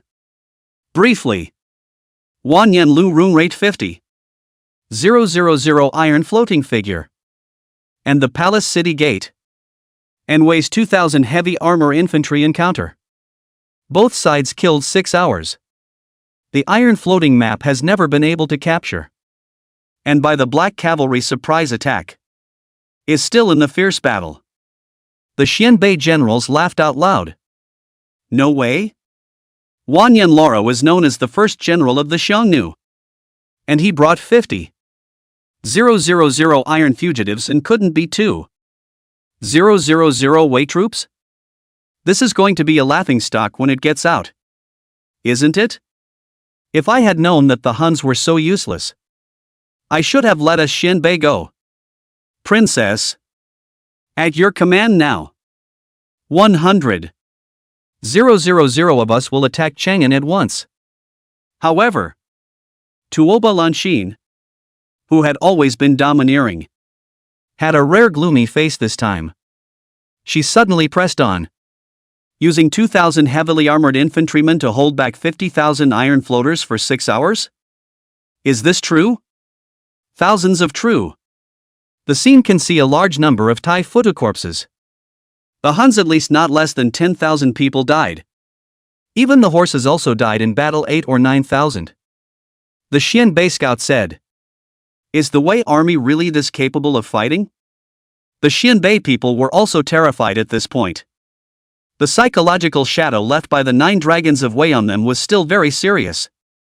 So much so that when discussing the spearhead of the attack on Chang'an at the time, the competitive Xianbei actually took the initiative to say that they would let the Xiongnu go first. In fact, it is not that they are generous, but in their bones, they still have a natural fear of this Middle Kingdom. Tuoba Lanxin laughed playfully. It seems that this new emperor of Wei, there are 2 brushes. Anyway, Chang'an is under our feet. May as well wait a little longer? A sharp-eyed Xianbei general curiously said. Princess, why is your face red? Only then did Tuoba Lanxin realize that her pretty face was burning. And she delicately hummed. Refreshed. Outside the Chang'an palace. The war between the 3,000 black horsemen and the 30,000 iron floaters also came to an end. The battered and bruised Dugo Xin and the few hundred remaining cavalrymen were surrounded by the equally dying Tai Futu. It was a fight where everyone held their breath and fought until they were pushing the limits. Unfortunately, although your Wei army is tenacious and has shown frightening fighting prowess, the winner in the end will still be us. The great Huns. The ragged beggar in the Han army grinned. No. I should say that it is a pudgy-haired Xiongnu commander-in-chief. Wanyan Lu Rum. Jiejia's smile said. Chang'an. It's ours. Ha ha ha ha ha ha ha ha. Winning. The losses were so great that even he himself was seriously injured. But they won. Won. He howled exuberantly and repeatedly. Without realizing it, the huge Chang'an city, at some point, began to rush out a tidal wave of people from all directions. A mountain of people. Instead, it surrounded them. The iron floaters. At first glance, it's more than 100,000 Chang'an people. Each one of them was armed with farming tools, kitchen knives, and iron weapons, their eyes bloodshot. And they were seen as a wolf whose wildness had been aroused. Wanyan Lu Rum cold a shiver. Actually have a kind of. Was treated as a prey feeling. The way these Wei people looked at them. Why was it so strange? It wasn't anger. It wasn't hatred. On the contrary, they looked as if they were happy. 10 taels of silver for beheading a Hun in the first degree. The excited people were grinding their fists. And in their eyes, the Huns became, well, walking silver. Never slaughtered such a fat sheep in my life. Chapter 19, The Military Titles System. Quite a blast. It's so noisy outside. Who really won between the court officials and the Hoosiers? Another part of Chang'an. The state prison. Countless Confucian students, sitting on their knees, arms outstretched in reverence, hands crossed and slightly bent over, faced the Fu Zi in the center. Zhengben, you've wandered off. How many times have I said? Scholar. When the town is quiet. The husband lifted the ruler and said with a displeased face. That white-faced scholar named Zhengben hurriedly took his sight back from the window and respectfully said, I respectfully follow the teachings of the husbandman. But husbandman? Chang'an was disrupted by the Hu people. And we Confucians who have read the sage's books. But we are sitting empty in the house and discussing the Tao. It seems to be inappropriate with the husbandman's words that the world's prosperity and demise is the responsibility of all the men. Doesn't it? Hearing this, the husband waved his head helplessly and said, Zhengben, you are the smartest and best learned among my students. Do you know why? With your talent, you can't exchange it for a position in the court? Zhengben immediately blushed and said, Today's imperial court to take the scholar. Although there is a science examination. But the first place is the family. Talent is second. I come from cloth. The family cannot even say that the Cole family. Of course. Not qualified to participate in the science examination. In the Great Wei dynasty, underneath the royal family were the gateway families. Below the gateway families are the large and small gates. Even the lowest level of the humble family. Either the ancestors of the great officials later fell into the family way, or the family wealth of $10,000 of the local powerful just bitterly do not have an official position to support the facade. And Sima Zhengben, whose family sells stinky tofu. Scholarship, agriculture, industry and commerce are all at the bottom of the list. Right? Look at your husband's son. Who took the imperial examination back then, was also a second-rate scholar. But because the gate was too low, I was busy for half of my life, and only managed to mix up an official position as an altar boy of the State Scholarship Academy. Husbandman laughed bitterly. What do you say to such a court? And why should we bother to sell our lives for him? If the Hu people really into the master Chang'an this world drag in vain, but also sooner or later by my Central Plains culture to sinicization. At that time, the new imperial court is waiting for the rise of all kinds of waste. Do not stick to one pattern to lower the talent.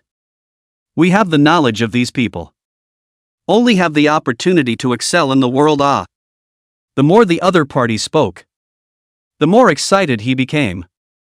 His eyes bursting with brilliance. But fuzzy, isn't that? Sima Zhengben listened to the other party's smug tone and awkwardly said, Traitor? All of a sudden, there was silence all around. Everyone's eyes are dropping. Sima Zhengben, actually mocking the Fuzi? You? Sinner. Insolent. Husbandman was so angry that he blew his beard and eyes out, and got up when he was about to swing his ruler and ruthlessly punish this honorable senior disciple of his. Outside the window, the sound of horses' hooves came violently. The heralds with the 4 red flags gave countless edicts to shoot on the eaves of every house in Chang'an. Your Majesty's holy decree. An edict to the subjects of the nation. Another new holy decree? With a jolt, everyone subconsciously had to run out to see what was going on. The man put down his book and grunted. It is just another order to kill who? Kill a person to give some more silver. This trick, I have long been tired of seeing, can only tempt some money-minded mortals? We readers. Not rare. The word is this. But this old man, without realizing it, still walked out of the State Academy. Pulling out the arrow, he opened the piece of paper and fixed his eyes on it. The pupils tightened violently. Husband? What's wrong? Sima Zhongban smelled something wrong. It was also too busy to come up and look at it. Now that all the who have rebelled against China and the 9 dragons have been martyred, it is an extraordinary time to be here. I hereby issue the heavenly edict of the great way to reach heaven and comfort my subjects. I submerged in the dragon. I have heard that the folk more talented people, but because of the family origin of the reason, cannot be used for the court, the country's misfortune. So since the date of the promulgation of the imperial edict, the abolition of all the former dynasty to take the policy, all can resist the hound, defend the home country, are not stingy official title, implement the military merit system. From now on, anyone who is willing to join the Wei army and serve the country will be granted rank, title, and land according to the size of their military service. Those who kill 5 ranks are team leaders, the 9th grade. Those who kill 20 ranks are brigade marshals, from the 8th grade. Those who kill 50 ranks are school lieutenants, from the 7th grade. Those who kill 100 ranks are vehicle lieutenants, from the 5th grade. The highest can be up to the 3rd grade general of the Jingwei. The 2nd grade counselor of the government, one of the prime ministers, and knighthoods in order of the cavalry lieutenants.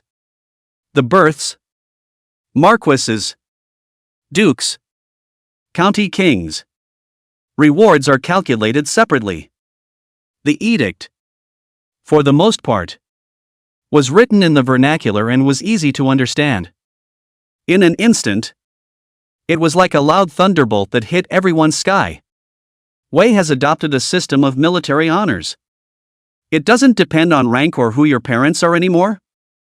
If you kill enough Hoosiers, you can be crowned king and worship the king. This is far more explosive than the previous order to kill who. The old master did not speak, but only staggered and folded back to the state tutor's office, gave the ruler on the case a tight grip in his hand, and said, "Gentlemen, I'm sorry to say that I can no longer preach to you. I'm going to become a Wei soldier." After saying that, he ran away without looking back under the stunned eyes of the crowd. And Sima Zhongban, also excitedly from under the table, pulled out a meter-long machete. "What are you waiting for? Kill the hound. Outside the palace gates." Shoo shoo shoo. Under the siege of hundreds of thousands of people in Chang'an, Tai Futu, who was already bloodied, was in an even worse state. Some of the Huns even gave up resistance altogether and surrendered on the spot. Instead, the Wei had no intention of letting them go. And when they held down the head, they chopped it down heavily with their sides. 10 taels of silver there. Ha ha ha. I can finally earn the dowry and the money to build the family's house in the future. The Wei people, who were already a fierce people and full of martial virtues, under the great temptation of the order to kill the Huns, launched an overwhelming siege against these Huns, who were already dying. Now, Wanyan Lu Rum is always afraid. Looking at the Han sons and daughters who were dragged away by the people of Chang'an, the anxious fire attacked his heart. "Retreat! Retreat! Ask the Xianbei for help. Tell them to send someone in a hurry." Wanyan Lu Rum personally led away cavalry, immediately shook off this group of people, and withdrew in a hurry. Halfway through the run, I don't know where, rushed out a group of Confucian scholars holding weapons. These people jumped up, even forcibly seized the horse, and even killed dozens of people. The Wanyan Lu people were dumbfounded. Is the fighting strength of the readers of this great way also terrible? Kill from day to night and from night to dawn. 50,000 iron floaters. Only thousands of remnants left.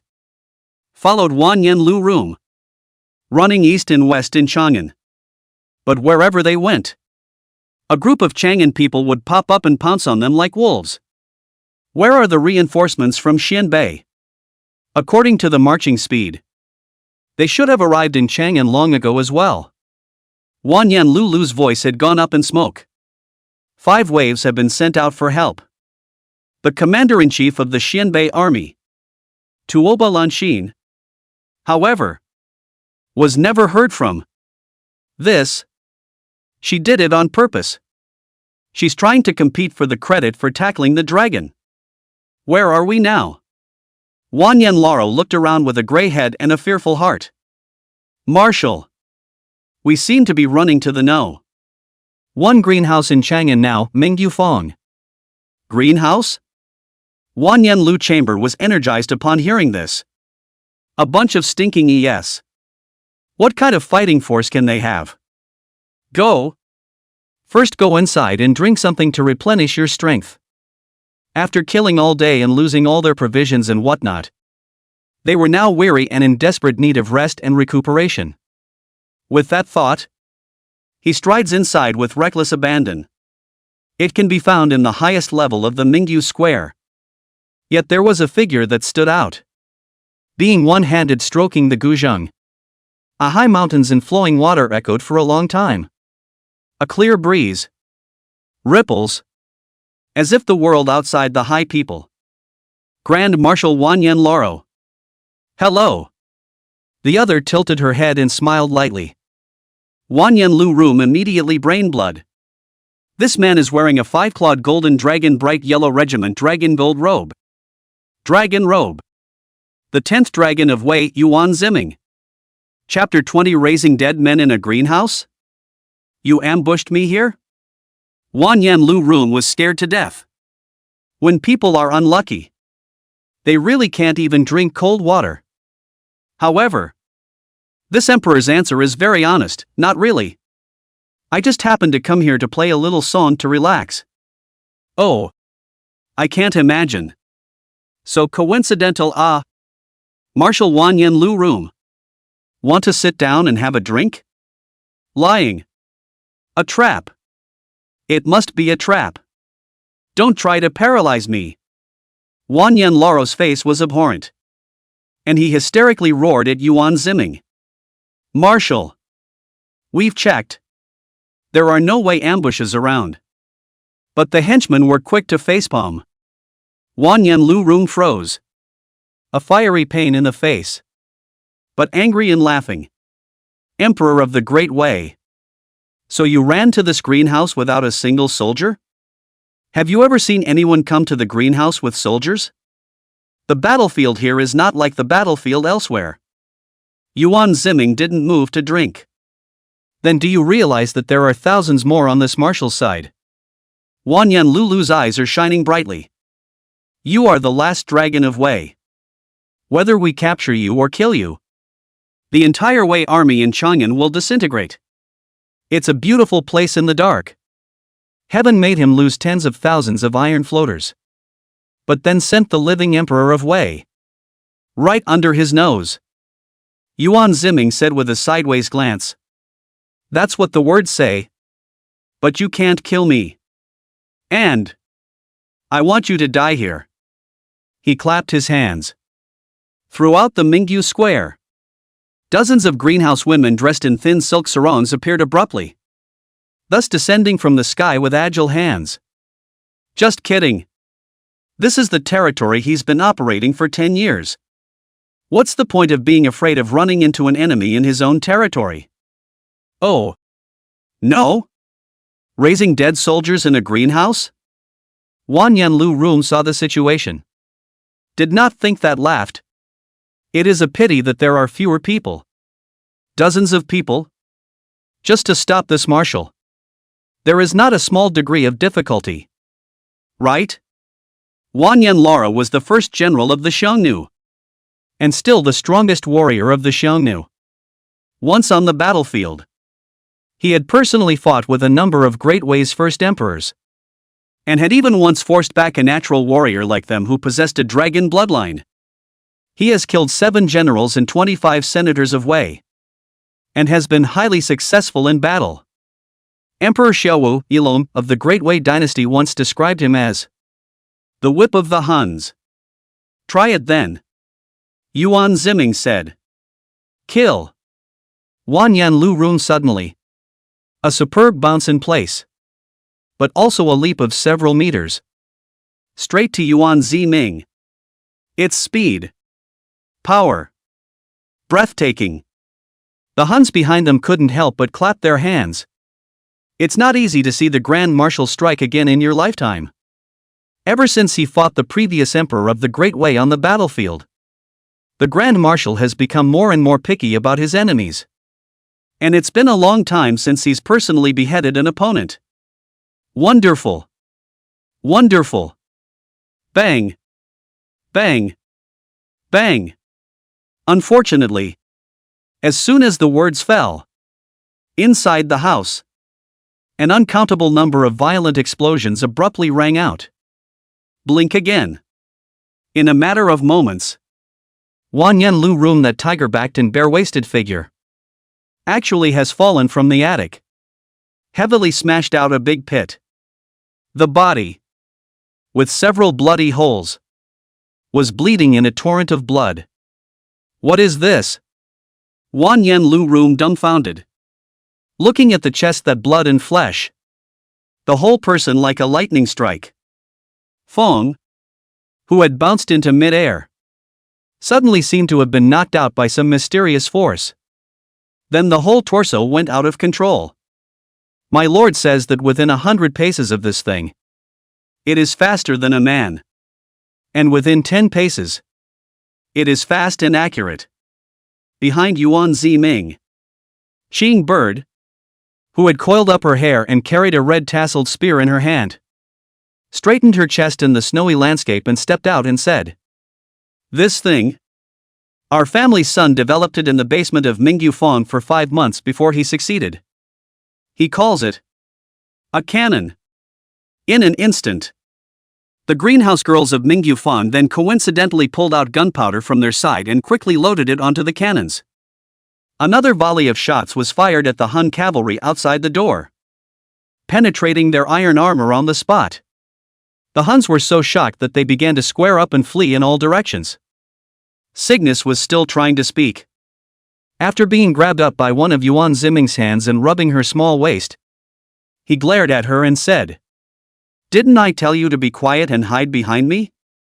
Who told you to run out and talk again?" The green bird's pretty face daintily said, "Gongzi, your hand has just been so good." Yuan Ziming bristled. "One more word and I'll send you back to Nanliang. Every time I'm about to play hard to get, it's your turn to mess up. Isn't it? Don't. I'll leave right away." Signet gave him a blank look, pouted unwillingly, stomped her foot, and took off. It was only then that Yuan Ziming returned his sight back to the severely injured Wan Yanlu. "This is the cannon that will enable you step peoples henceforth to sing and dance. The truth. But the one just used, it's only the first phase. It's still being tested. It's very immature. The manufacture of cannons has harsh requirements for raw materials, forging, and gunpowder. With Yuan Ziming's current level, he could only recover the fire rope gun first. It would have taken him at least 2 years, as planned, before he could have built a flintlock pistol. But now that he's the emperor and has different resources at hand, the progress can be greatly improved a bit.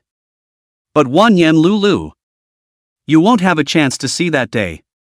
Yuan Ziming held his long sword in one hand, picked up the other with the other hand, and in full view of the public, in front of the Huns, he gave this first general of the Huns, with the body of the sword, he blasted his head alive, in pieces.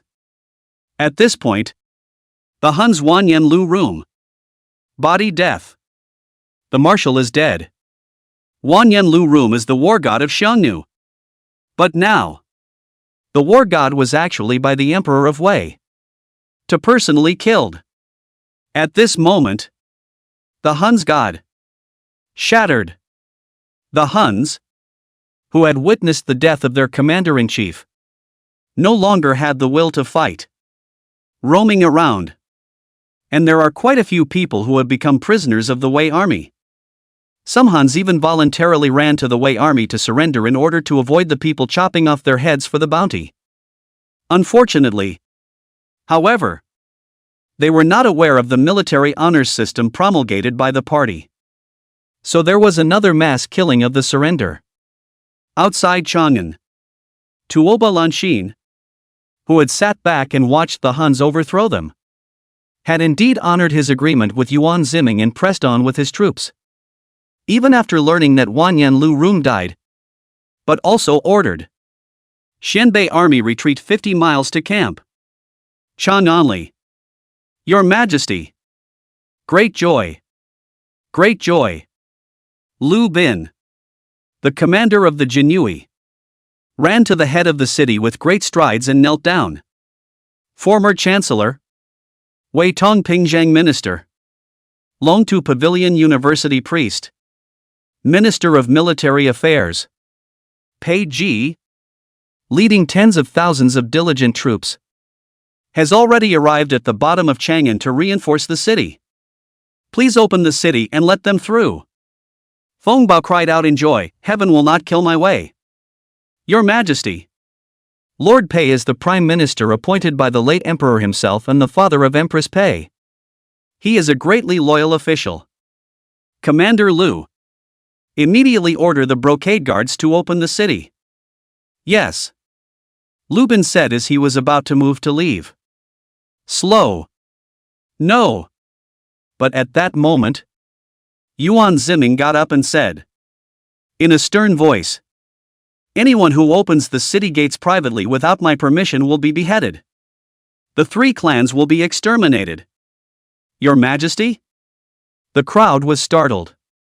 Chapter 21, Attending the King is almost equal to rebellion. The good-tempered emperor, for the first time, cast a thunderous wrath.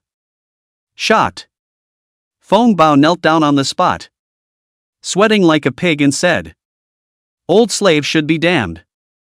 Old slave should be damned. I shouldn't have overstepped my bounds and speculated on the holy intent. Now, the gates cannot be opened. Yuan Ziming narrowed his eyes. Why did his army, which did not come sooner or later, come so coincidentally after we had repulsed the Huns? Are you so sure that he has come to serve the king and not to rebel? Now that Chang'an has just gone through a great war and is in a state of disarray, there are only a few hundred black horsemen, a few hundred backstone armies, and a few thousand forbidden armies with varying degrees of combat effectiveness left. If the other side brought tens of thousands of people into Chang'an at this time and suddenly attacked, the gods couldn't stop them. And this Pei Ji is the late emperor's people? You say in case? He does not recognize me as the new emperor. And what should be done? Yuan Ziming had done more than just listen to songs at the hookah in these 20 years. More than that, he had inquired about some rumors about the dynasty and the countryside by being in the marketplace. Let's say that the 9 dragons were martyred. But the political legacy of the 9 former emperors remains. 9 emperors left behind at least 9 political factions. 9 interest groups. As the saying goes, one day at a time. The political infighting in the Great Wei dynasty was also very serious. Not in the least bit easier than any of the dynasties in his own time and space. And it had even developed to the point of immortality. Those old ministers of the former dynasty who staged a revolt to overthrow the new emperor and set up a new one were also numerous. Now this Pei Ji came too coincidental. And the Huns fought for a day. It is not easy to fight away. The other party suddenly led tens of thousands of people appeared to say that they want to work for the king. Whether it is a friend or foe or still not easy to say.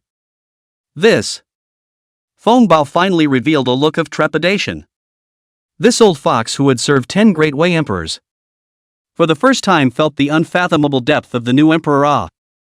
But your Majesty, just let Chancellor Pei lead the army to stay outside? Now that the Huns have been repelled. But Chang'an is still in a critical situation. With the Hu people on all sides, they could continue their attack at any time. And Wei is still in a precarious situation.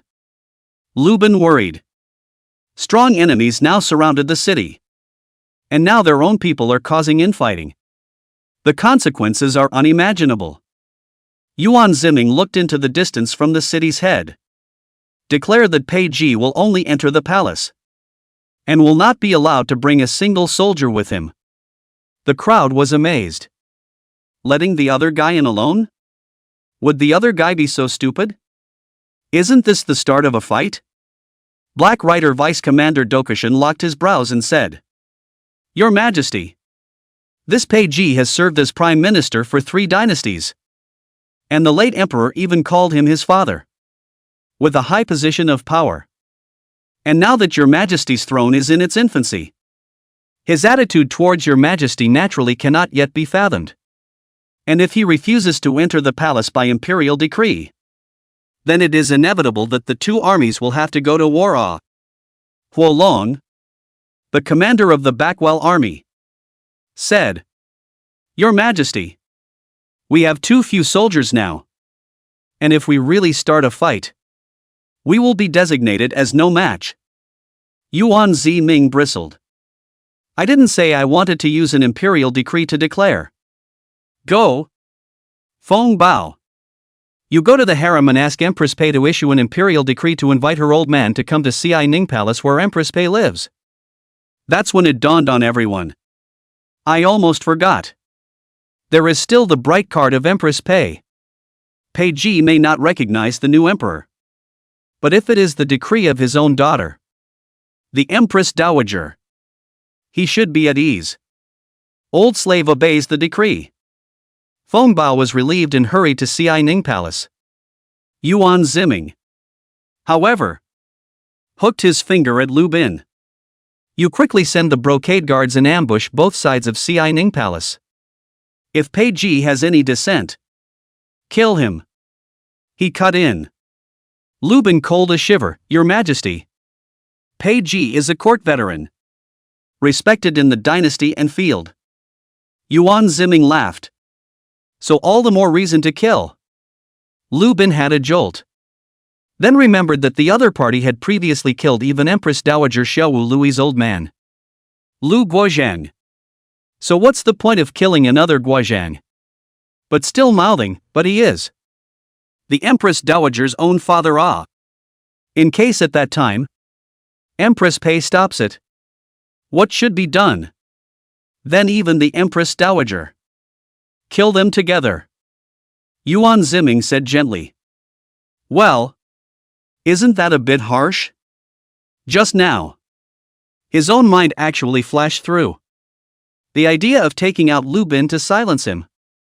No wonder they say that since ancient times, imperial families have been the most ruthless.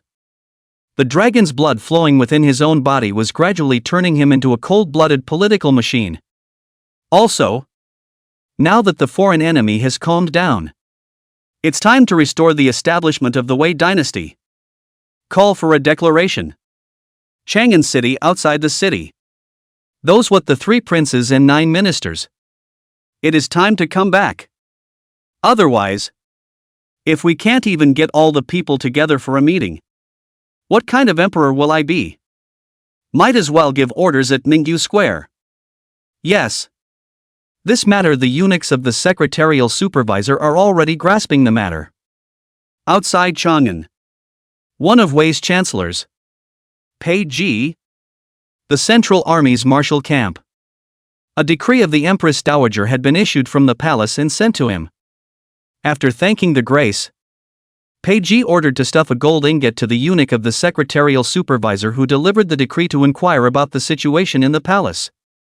Learned that it was Feng Bao personally went to the palace and begged Empress Dowager Pei Charan to issue the decree. The sophisticated Pei Ji had a meaningful smile on his face. The old minister accepts the decree. Greetings to the angel. But wait for the other guy to leave. The other party's smile immediately froze.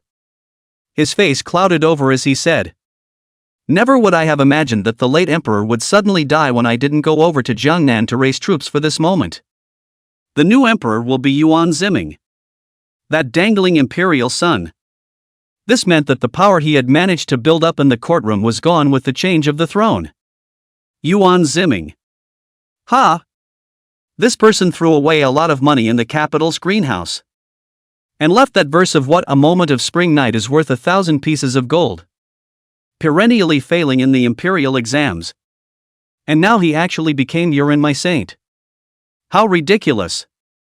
Pei Ji is going to be furious. He had financed the smooth succession of several previous emperors. And thus was able to rise higher and higher. And had thought that after his daughter became the empress, as long as he succeeded in recruiting troops in Jiangnan, and once he returned to Chang'an, he would be able to completely overthrow the other chancellors, and become the sole chancellor of the Wei dynasty, who was under one person and above 10,000 people, and even on a par with the dragon.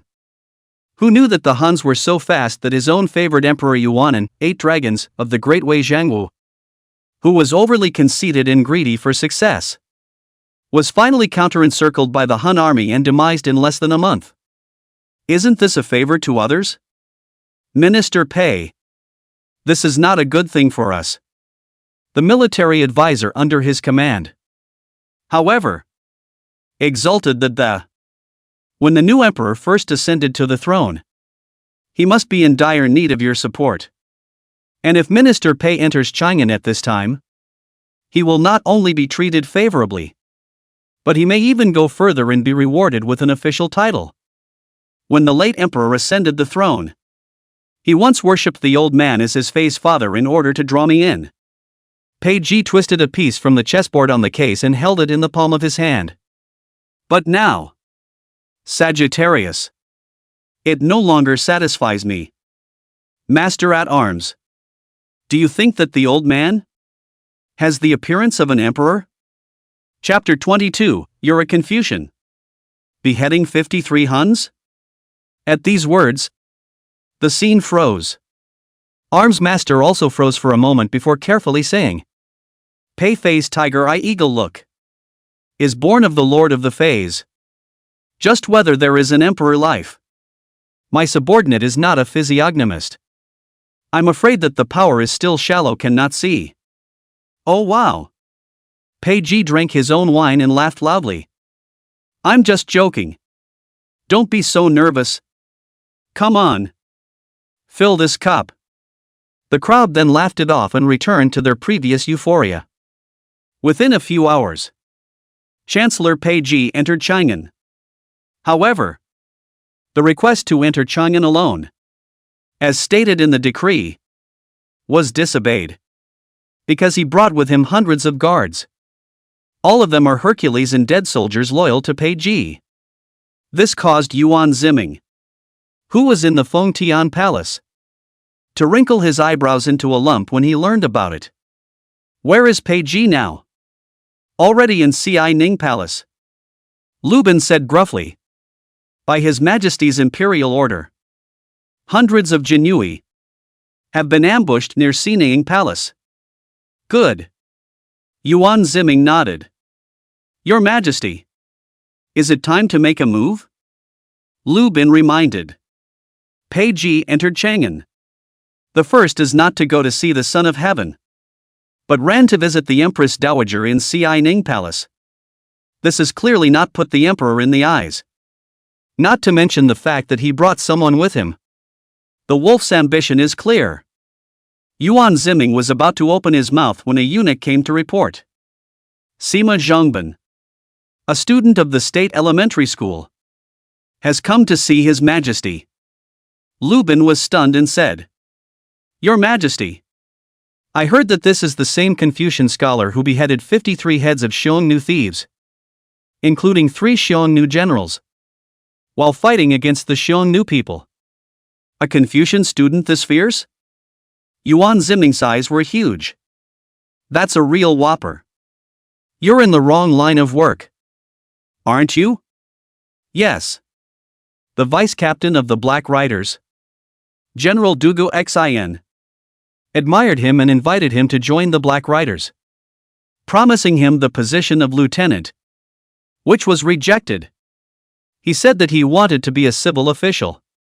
A Confucian who can hack and slash and wants to be a civil official? Yuan Ziming whisked his sleeve and laughed. Have him meet me in the side hall of Fengtian Hall. The side hall of Fengtian Temple. As soon as the Confucian scholar Sima Zhengban entered here, he immediately covered his mouth and nose. And his eyebrows were locked, realizing that the huge palace was actually full of stretchers. And all of them were wounded soldiers. The heavy smell of blood. The occasional scream. You are Sima Zhengban? Green Bird came up. In this dirty place. But it is spotless. Slender jade fingers resting on the chin. Measuring the other side. The corner of the mouth a slant road. Thought it was some 7-foot giant. Turns out it's just a literate little white boy. Can you really kill more than 50 Huns? According to the new military merit title system, this can at least be exchanged for a 7th grade lieutenant.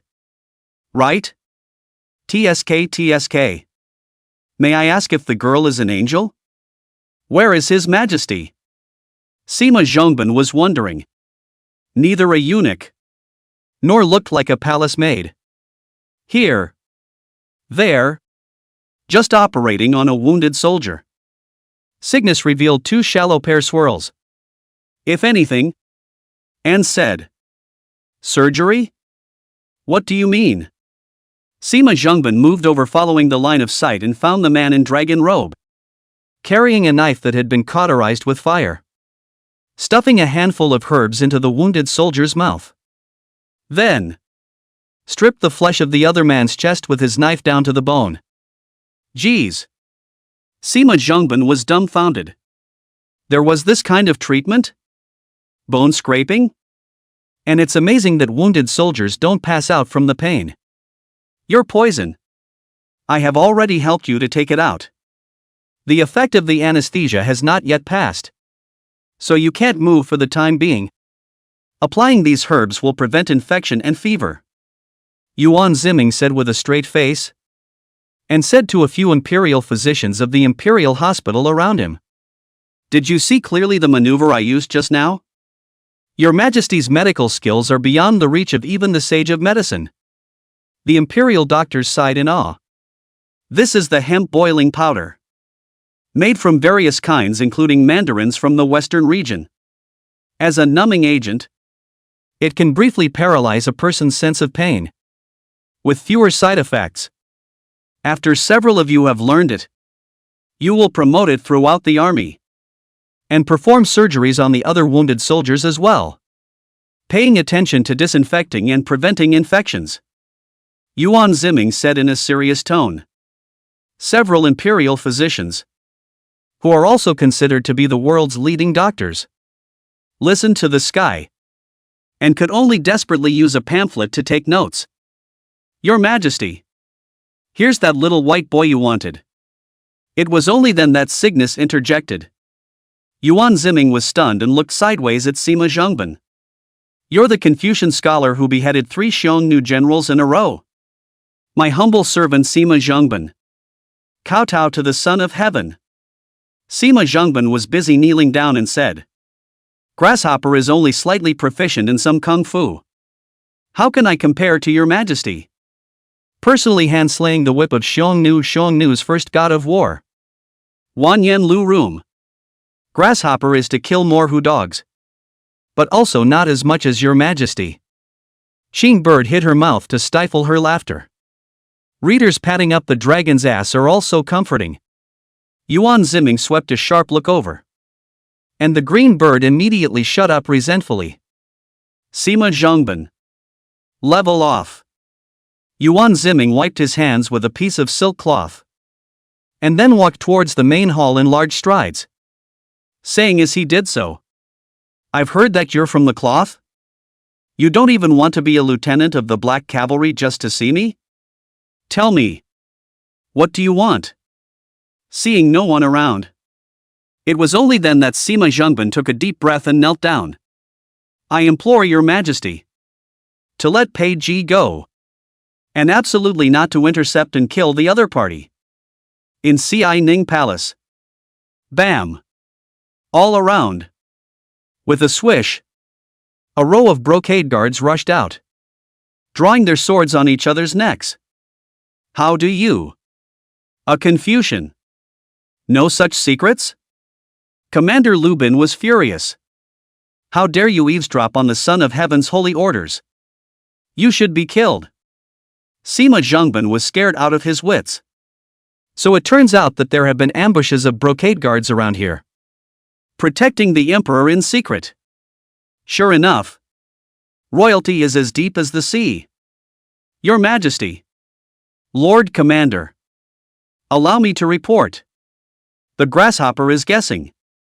Sima Zhengban gulped and said stiffly. The straw man guessed.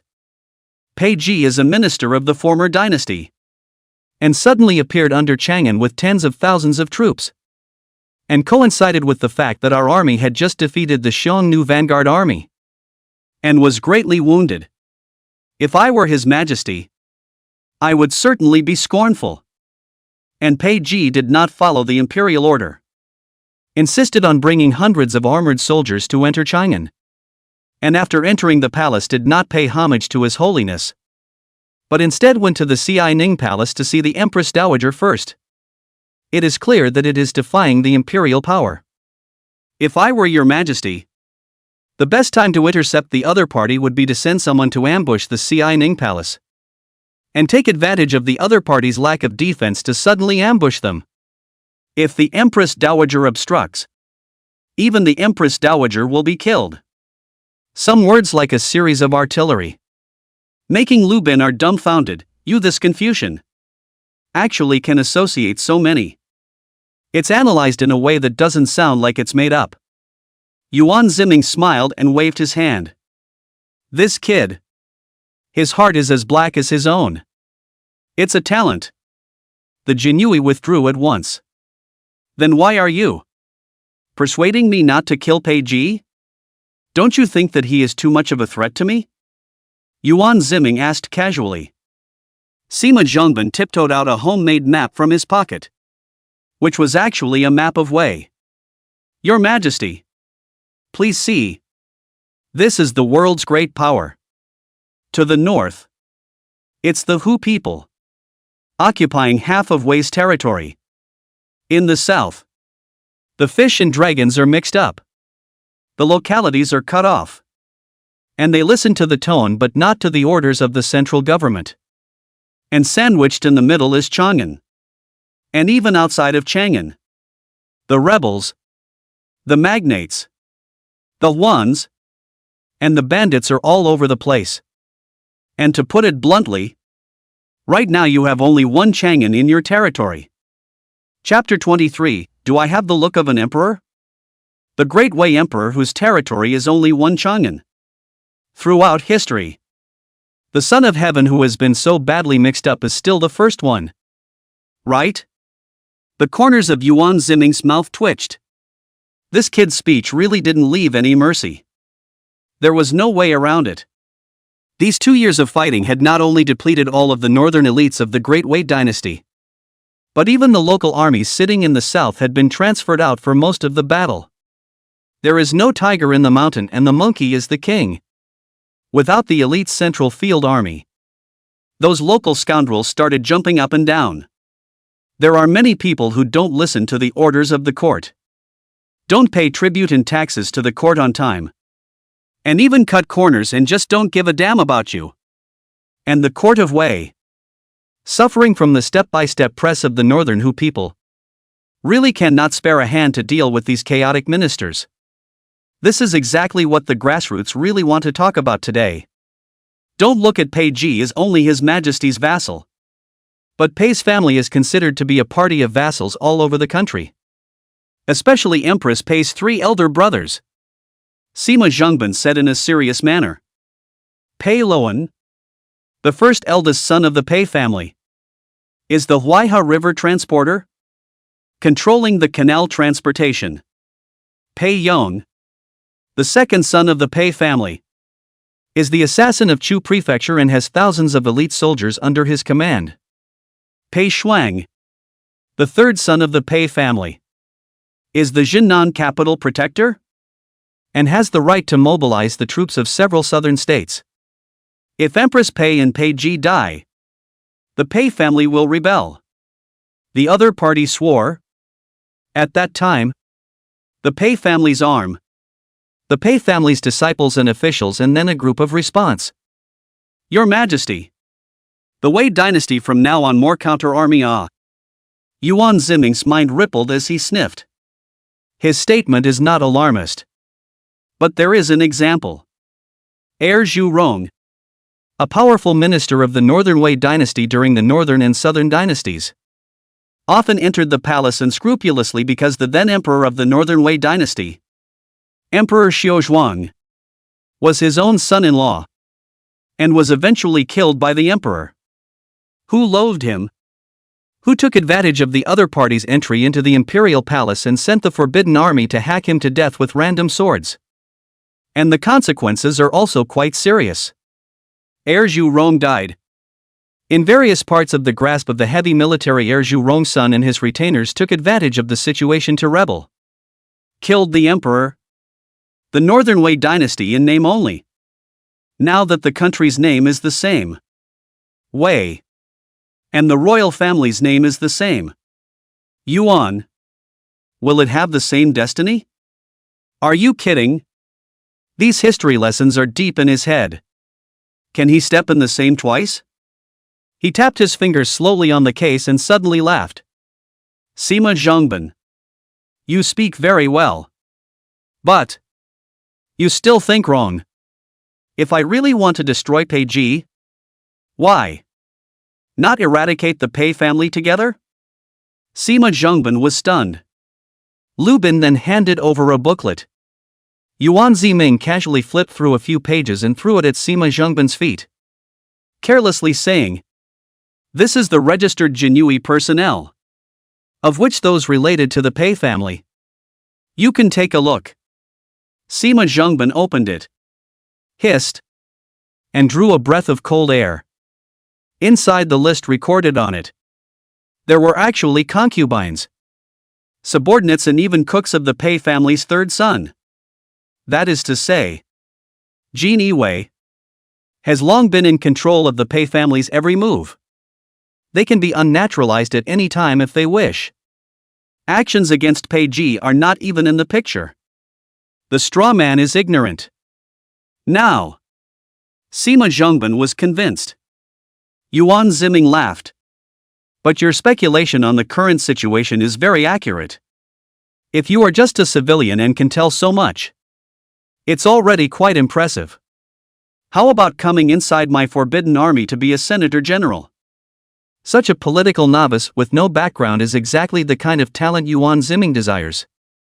This means that this person has no connection with any of the forces in the court, and can become one of us. My humble self is not good at killing, the other party said with a resentful smile. I'm just a Confucian after all. Good man. The heads of those 53 Huns are still in Shikioquan. That's all. Then you should follow me first, to deal with a matter, and come back to make a decision. Yuan Ziming made a stop and paced out of the road with his hands folded. Sima Zhongban followed up and said doubtfully, "Everything is ready. But is His Majesty going to order Pei Ji to be killed?" "No. I've changed my mind." Yuan Ziming laughed. Xianing Palace. Pei Ji, who had been at his daughter Pei Charan's for more than an hour, walked out with a face like dirt. Just this 1 hour or so. He roughly understood. From the time his daughter went to Mingyufang to pick up Yuan Ziming, to the other party's deeds after he ascended the throne. First, he copied the properties of a bunch of princes and nobles in the capital and killed Empress Louis's father. Backfired on Wanyan Zongbi and his 5,000 Hun cavalry at the palace. And then, in Chang'an, single-handedly masterminded the massive plan to massacre 50,000 Taifutu. What to build the capital view? Kill who order? Military honors and titles system. Each measure. All make this dynasty old fox sweat hairs stand up. High. Really high. Not only quickly enlisted the hearts of the people of Chang'an, but also cleverly used the advantage of heavy armor infantry to restrain the 50,000 armored horsemen of Wanyan Lulu Room, and ultimately reversed the defeat and destroyed 50,000 heavy horsemen of Xiangnu. Try to let Pei Ji himself. It is absolutely impossible to do this kind of thing. This Yuan Ziming, although I have never seen this man before. There are rumors in the capital from time to time that he has been hooking up for years to listen to songs, and even sometimes offers 1,000 gold for the sake of bagging a songstress. How can such a dude be so eloquent? For the first time, Pei Ji felt the oppressive feeling of this new son of heaven. Is it not a submerged dragon in the abyss? Could this be the advantage of the bloodline of the Great Wei Imperial Dragons? Every Great Wei true dragon possessed abilities that were hard to match. But his son-in-law, Emperor Zhangwu of Wei, 9 dragons, in his eyes, had no such ability, but was just a reckless man with great strength and pride in his talent. No. This Yuan Ziming? No. Bei Jie Zhong muttered. Coldly, he realized that on both sides of the palace gate. But swish! A large number of brocade guards flew out. Before the guards around Pei Ji could react, the brocade guards had already moved in front of the other party, scaring them so much that they fell to the ground on the spot. What do you want? I am the Chancellor of Wei, the Minister of War of Wei, and the real father of the current Empress Pei. But as soon as the words came out of his mouth, he regretted it. Because if it was according to that emperor's iron-blooded wrist, so what about the Empress Dowager? Wouldn't he kill the Empress Dowager as well? Just when Pei Ji was scared silly. A long, strong hand helped him up from the cold and draped his coat over the other man. Lord Pei, Chang'an has been cold lately. It's still not advisable to sit on the ground. It's not good if you catch a cold. Pei Ji froze, and out of the corner of his eye, he noticed that the coat draped over him actually had 5 gold-clawed regimental dragons printed on it. Dragon robe. Looking back more closely, he realized that the man who had helped him up was dressed in an apricot-colored gold satin regular dress. In the Great Wei dynasty, only one person could use bright yellow or apricot color. Your Majesty. Your Majesty. His lips trembled abruptly, and his knees, which had risen, bent again in a moment. Startled, he rushed the regimental dragon coat off his body. Yuan Ziming didn't move and laughed. What are you afraid of? Afraid I'll finish you off? No such thing. The old minister never meant that. Pei Ji was scared out of his wits. Lord Pei is still seeing me for the first time. Right? Then take a good look. Do I have the look of an emperor? Chapter 24, Someone has taken Huang Chao's script. These words rendered Pei Ji incoherent as he stared in shock. Aren't these words what he himself said to his subordinates in the marshal's camp? Could it be that has reached Yuan Ziming's ears? In your own army, there are the emperor's men. This time, the old into the country of Pei Ji. The first time messed up his mind. He stumbled and said, Your Majesty. The posture of the dragon and the phoenix, the appearance of the heaven and the sun, is the face of an emperor that has never been seen in the ages. Yuan Ziming smiled. Someone told me that you brought armor into the palace and plotted against me, and advised me to finish you off here. Hiss. Pei Ji sucked in a mouthful of cool air and fluttered, kneeling down respectfully. The old minister Pei Ji, deeply favored by the state. How can I dare to have such unorthodox thoughts? This time, bringing troops to the palace is a gift to His Majesty. He got up in a hurry. Sima Zhongban, who was behind Yuan Ziming, looked astonished. From the moment Pei Ji knelt down, It meant that the high-powered chancellor had formally recognized Yuan Ziming as his new emperor. For me? Yuan Ziming pretended to be surprised and said, "These hundreds of people. They are all for me?" "Yes." "These armor. Are the minister carefully selected elite? Each can 1 against 10. Now that Chang'an is being attacked by the Wu people. There is a shortage of troops. So this is used to fulfill the guards in the palace." Pei Ji said as he forced his flesh to ache. "That can be their own training for many years of personal soldiers. Combat effectiveness is extremely strong. Just so give up." Of course. The heart does not want to give up. But it's certainly nothing compared to your own little life. Yuan Ziming didn't say anything after hearing this, but instead quietly looked at the other party. Pei Ji was looked at and trembled in his heart. "In addition to that, I have brought 30,000 new troops with me this time. All recruits from all over Jiangnan. The Tiger Talisman is here. At your Majesty's disposal." Pei Ji handed over the tiger symbols and seals of these 30,000 soldiers and horses with shaking hands. Yuan Ziming immediately picked up the other party and said in a serious manner, "Pei Xiang and Empress Pei. Both are my beloved relatives and friends. Fellow compatriots. How could I be willing to kill you? There must be a treacherous villain instigating this. Feng Bao. Minister Pei is frozen. Hurry to take him down to rest. This is my minister. There is still a heavy responsibility behind him." The old slave obeys the decree. "Minister Pei. Please." Feng Bao also waved his hand with a smile. Pei Ji wiped his cold sweat, glad that he had recovered his life, and hurriedly followed Feng Bao towards another place. "Your Majesty's skill in employing people is beyond the reach of a grasshopper." Sima Zhengban lamented.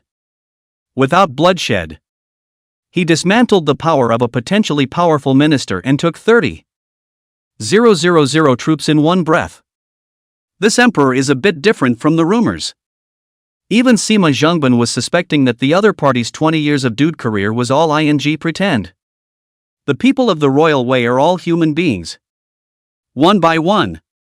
Yuan Ziming was in a good mood as he collected several hundred armorers and 30,000 recruits in one breath. On the spot invited Sima Zhengban, Lu Bin and them to go to the palace of Qingjing a piece of hot tea. Sima Zhengban. Don't you like to guess? Guess me this time. Why didn't I kill Pei Ji? Yuan Ziming asked with a smile. Sima Zhengban thought for a moment and said, "Because your Majesty needs to use the power of the civil officials to clean up the mess after the war and balance the dynasty." He said it more subtly. To put it bluntly, what Yuan Ziming is relying on now is actually a group of haymakers. The Backwell Army. The Black Cavalry Army. The temporary formation of the Forbidden Army. And chillers like Sima Zhengban, which can barely be called a group of military generals. But fighting the world and ruling the world are two different things. Relying on the group of military generals, Yuan Ziming was only a face emperor entrenched in Chang'an, and his orders could not leave the capital at all. And the development of the economy and the restoration of people's livelihood must be taken care of by civil officials. So Yuan Ziming not to kill Pei Ji, to put it bluntly, is to convey an important message to the original Wei civil officials group, dog hungry back. Too cheesy. To put it more elegantly, the new emperor still values and favors the civil officials, and intends to rebuild the new dynasty's civil official team in order to reconquer the hearts of the world's scholars. Moreover, he needed civil officials to check and balance the military generals, which was the core of imperial power. Because he couldn't bring himself to kill his old flame, Empress Pei. As a result, from behind the screen came the ghostly sound of a green bird, but gave another answer. Pust. Yuan Ziming spat out a mouthful of hot tea on the spot and viciously gouged out the maid behind him. Shut up. Say it one more time. And you'll go to the Shanghai supervisor to wash my clothes for the rest of my life. Yes. Your Majesty. Cygnus playfully spat out his tongue. His eyes still provocative. Yuan Ziming rightly treated it as invisible. Sima Zhongban. I appreciate your talent. For the time being, by my side. As a Hanlin scholar. I thank your Majesty for your great favor. Sima Zhongban was overjoyed and naturally changed his self-appellation. Green Bird. I asked you to check the treasury in Chang'an. How is it? Yuan Ziming asked. Green Bird said. That old man Peiji is quite rich. Besides bringing 30,000 recruits this time, he also has a large amount of tea, silk, grain and tax silver, etc., which can at least feed the people of Chang'an for a few months. Someone in Pei's family controls the transportation of water and can transport some taxes into the capital. Good. Then next, let's start restoring the Great Wei dynasty's establishment. Since he was sitting on this throne, Yuan Ziming's mindset had changed. Because he realized that although he was not taking the script of Huang Chao, he was not even as good as Chongzhen. Chongzhen succeeded to the throne. At least the entire Ming dynasty, there are millions of square kilometers of land and material resources for him to lose. Himself, on a crippled Chang'an, doesn't even qualify as a loser. So, no more waves. You can't lose once by yourself. Accompanied by Peiji into Chang'an, the situation in Chang'an also gradually stabilized. Within a short period of 10 days, civil officials, military generals, and soldiers who had been wandering around outside flocked to Chang'an. These were the 9 Dragons squad. And Yuan Ziming still needed to carefully screen them regarding their composition. But no matter what, a more comprehensive dynastic team finally came together. At least do not have to worry about not enough people to get together to open the court meeting. Yuan Ziming began to try to take care of some of the chores. Let's say the number of the year, the Ministry of Rights, the Taishan Temple, the Secretaries of Departments, and the Royal Historian's Office quarreled incessantly over the disputed number of the year. The Ministry of Ceremony felt that it was better not to change the number of the year since it had been changed 9 times in 2 years and even the grassroots officials could not remember it. But immediately the imperial court officials jumped out to impeach, saying, "What do you mean? Are you cursing the current emperor to be as short-lived as the previous 9 dragons?" Others questioned that the current emperor was not in the right position and was not orthodox enough, and advised the emperor to abdicate to another king. Oh, damn civil politics. However, Yuan Ziming was clearly not in the mood to deal with such trivial matters. For in the bedchamber, when the inchless Signet was asleep beside him, and rolled over with his back to himself, he had gotten an urgent telegram. Shanzhou people Cui Daon. The original Shanzhou magnates. Turkic invasion. Cooperation with them. Was appointed assassin of Shanzhou. After the Battle of Chang'an, 50,000 Huns died a horrible death. The Turkic people were shocked and withdrew from Shanzhou. Cui Daon then took over the Shanzhou government offices, appointed himself as the general of Chongtian. Shanzhou governor gathered hundreds of thousands of people, saying that the emperor of Great Wei is immoral and that the Wei throne has died. He led his army to capture Tongguan Pass, which is less than 100 miles away from Chang'an. Great General Okataka? Isn't that what Huang Chao calls himself? This one took Huang Chao's script, coming at himself. What's more troublesome is that near Chang'an, Xianbei Rangers began to appear. Topaz Lanqin. This really can't be trusted. Chapter 25, The Year of Jianan. Who are you disgusting? Feng Bao. The Edict. Order Dugu Xin. the current Black Cavalry commander and General Xianwei of the Forbidden Army. To lead the Black Cavalry, the Dui Army, and all parts of the new Forbidden Army, and swiftly proceed to the vicinity of Tongguan Pass to block the rebels. As the only remaining veteran general, Dokishin has been promoted since the Battle of Chang'an. The new military knighthood system, which was hastily created at the time, is now being reorganized into 6 ministries. And the Ministry of War is working on standardizing it. So for the time being it is not possible to grant knighthoods to each other. But there were some tangible benefits that Yuan Ziming had to give. According to the intelligence of the Genie Wei, this group of hundreds of thousands of people called the Rebel Army. In fact, only a few thousand people can fight. The rest are all following the foot of the rabble. As long as the above 10,000 regular army to hit it. Even if it cannot be completely annihilated. At least repulse is still certain. But it also made Yuan Ziming feel a lot of emotions. The world is in chaos. The people from the thieves died because of hunger. The war had trampled on the crops. And famine had begun even at the foot of the Son of Heaven. Let alone elsewhere. If production cannot be restored in time, such a large-scale peasant uprising will only come in waves.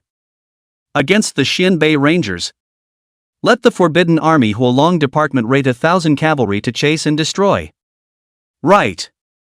Let Hanlin scholar Sima Zhengban also go. Hanging as a vice-general is also good. Yuan Ziming said on a whim. Yes. Sir.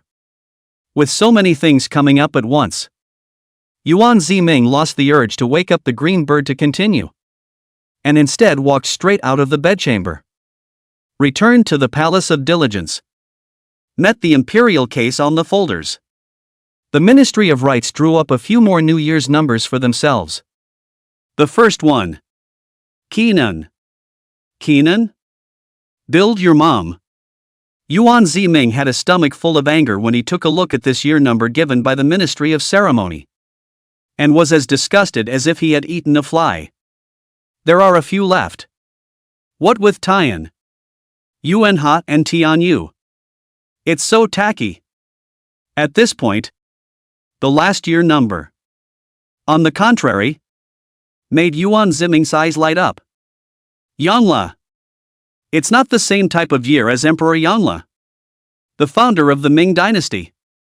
Gee, my charming old ancestor. Okay. That's the year it's set. Yuan Ziming was still satisfied and began to deal with the reorganization of the Great Wei Army.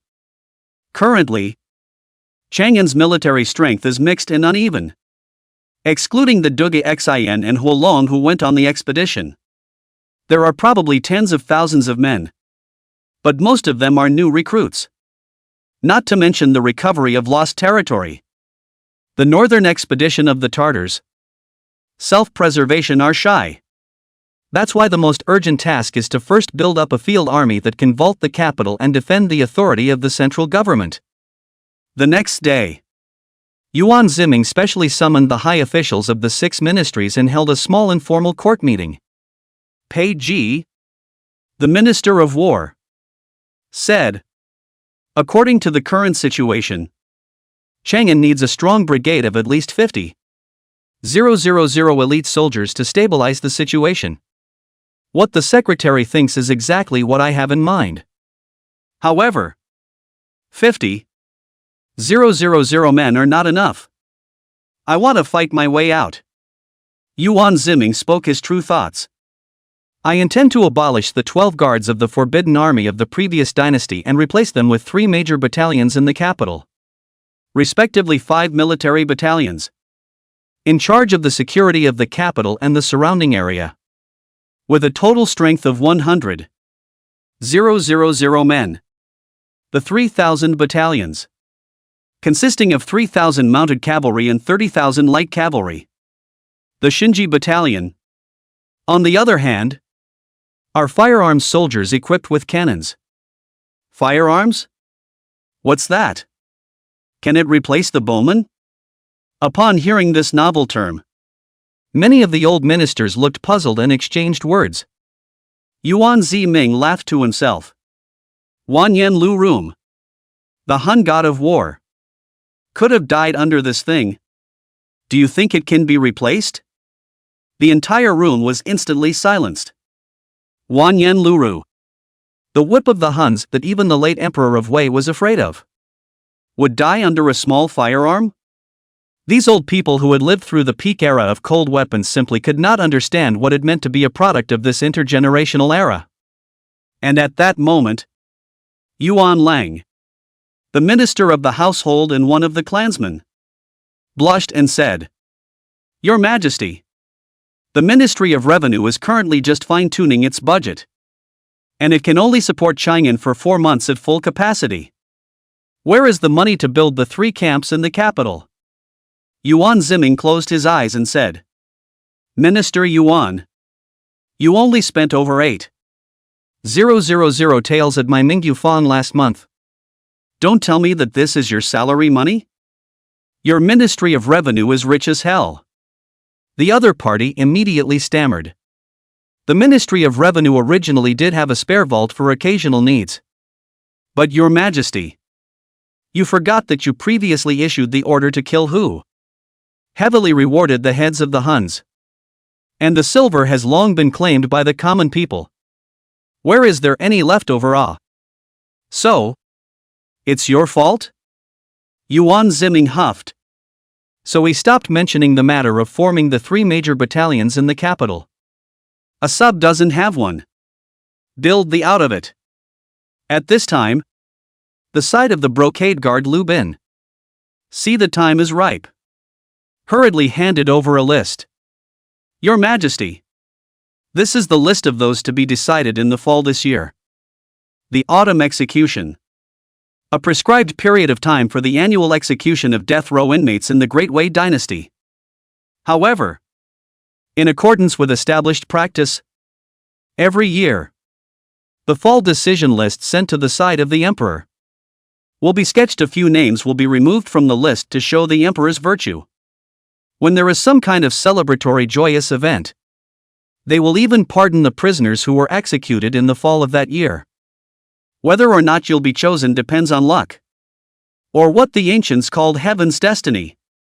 Yuan Ziming froze, swept around the names, and asked, How many prisoners are there in this period of autumn execution? Roughly? About dozens. What are all the offenses? Yuan Ziming asked. Murderers and arsonists. Criminals. Plotters and rebels are all present. And very few are political prisoners. Lu Bin said. They are all vicious outlaws. Those who want money but not life. In the entire imperial prison. How many people like this are there? Yuan Ziming's eyes lit up. Lu Bin was stunned. Suddenly had an ominous premonition. And coyly said. No less than 500. Take me to the meeting. Yuan Ziming simply left the current meeting behind and ran directly to the imperial prison under the care of the Northern Jinfu division of the Jinui. Can put Lu Bin scared, not light, Your Majesty. Those prisoners one by one are not a good person. Afraid of bumping into the heavenly authority. Moreover, the brocade guards with torture. A little cruel. Halfway through, it turned out to be afraid that the Geniwei's bit of blackmail was bumped into by the emperor. Yuan Ziming smiled and patted the other party on the shoulder. I am not a deep palace grown-up prince. But in the folk crawling and fighting for more than 20 years of hard man. You think that the brocade guards that a little bit of the little things I have not heard before in the Mingyu Square time? You this once drunk. Every day to run to on the flower girl in the greenhouse bragging. All by me to hear all. But I am not going to count on that. Listen. As long as there are prisoners who can kill, all of them will be released to me first. Hearing Yuan Ziming say that, Lu Bin had no choice but to comply. Released from the imperial prison. As many of the condemned prisoners as could catch their breath. Sure enough, each and every one of them was big and fat. born with anti-bones, an innate saintly body with the superhero syndrome. In order to prevent them from accidentally injuring His Majesty the Emperor, Lubin called 100 brocade guards ahead of time to keep a deadly eye on these people, and put dozens of pounds of shackles on them. Yuan Ziming, however, looked at it from top to bottom as if he had seen a treasure, smiling very lewdly. "Commander Liu, where did you get so many good things? I have my eye on them." Chapter 26 Establishment. Wei Wupan. Looking at them? Lubin was dumbfounded on the spot. Could it be that today's emperor still has a broken sleeve fetish? And it's not some beautiful man who likes it, but a pugilistic killing man? I mean, I want them to do their best for the country. Extraordinary times. The front line is in short supply. It's the right time to take the blame, Yuan Ziming said with a faint smile. These people are scourges in times of peace and prosperity. But in times of chaos, they all have the potential to become lords. Most importantly, criminals. The body of a criminal. Every day, as long as the most basic food will be satisfied. Do not need to send money in good food and drink to provide. This is not the cheapest quality of soldiers? Lubin understood and nodded his head. I understand what Your Majesty means, and will order the release of this group of outlaws, and first hand them over to the Ministry of Military Affairs for training on their behalf. Wait. Yuan Ziming, however, interrupted the other party. When did I ask you to release these criminals? Lubin was dumbfounded. Your Majesty, it wasn't you who said that we should let them serve the country. If you don't let them go, how can they kill for the country? The corners of Yuan Ziming's mouth slanted as he walked straight up, his gaze like a torch as he said, "Throw 50 swords at them." Lubin hesitated for a moment and said, "Obey the decree." Immediately, he called for a few of the Jinui Qianhu, and threw out 50 of the embroidered spring swords used by the Jinui to the feet of these criminals. Gentlemen, you are all criminals who have violated the laws of my great way and have committed unpardonable offenses. But at this time of national crisis, I have decided to give you a chance to reform yourselves for the sake of my country and the world, and for the sake of hundreds of millions of living beings.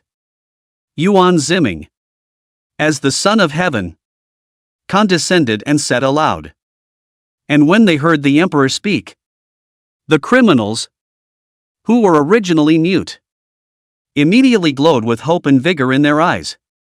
The emperor has opened his grace, and they have a chance to live. However, Yuan Ziming's next words caused them to fall into an ice cave.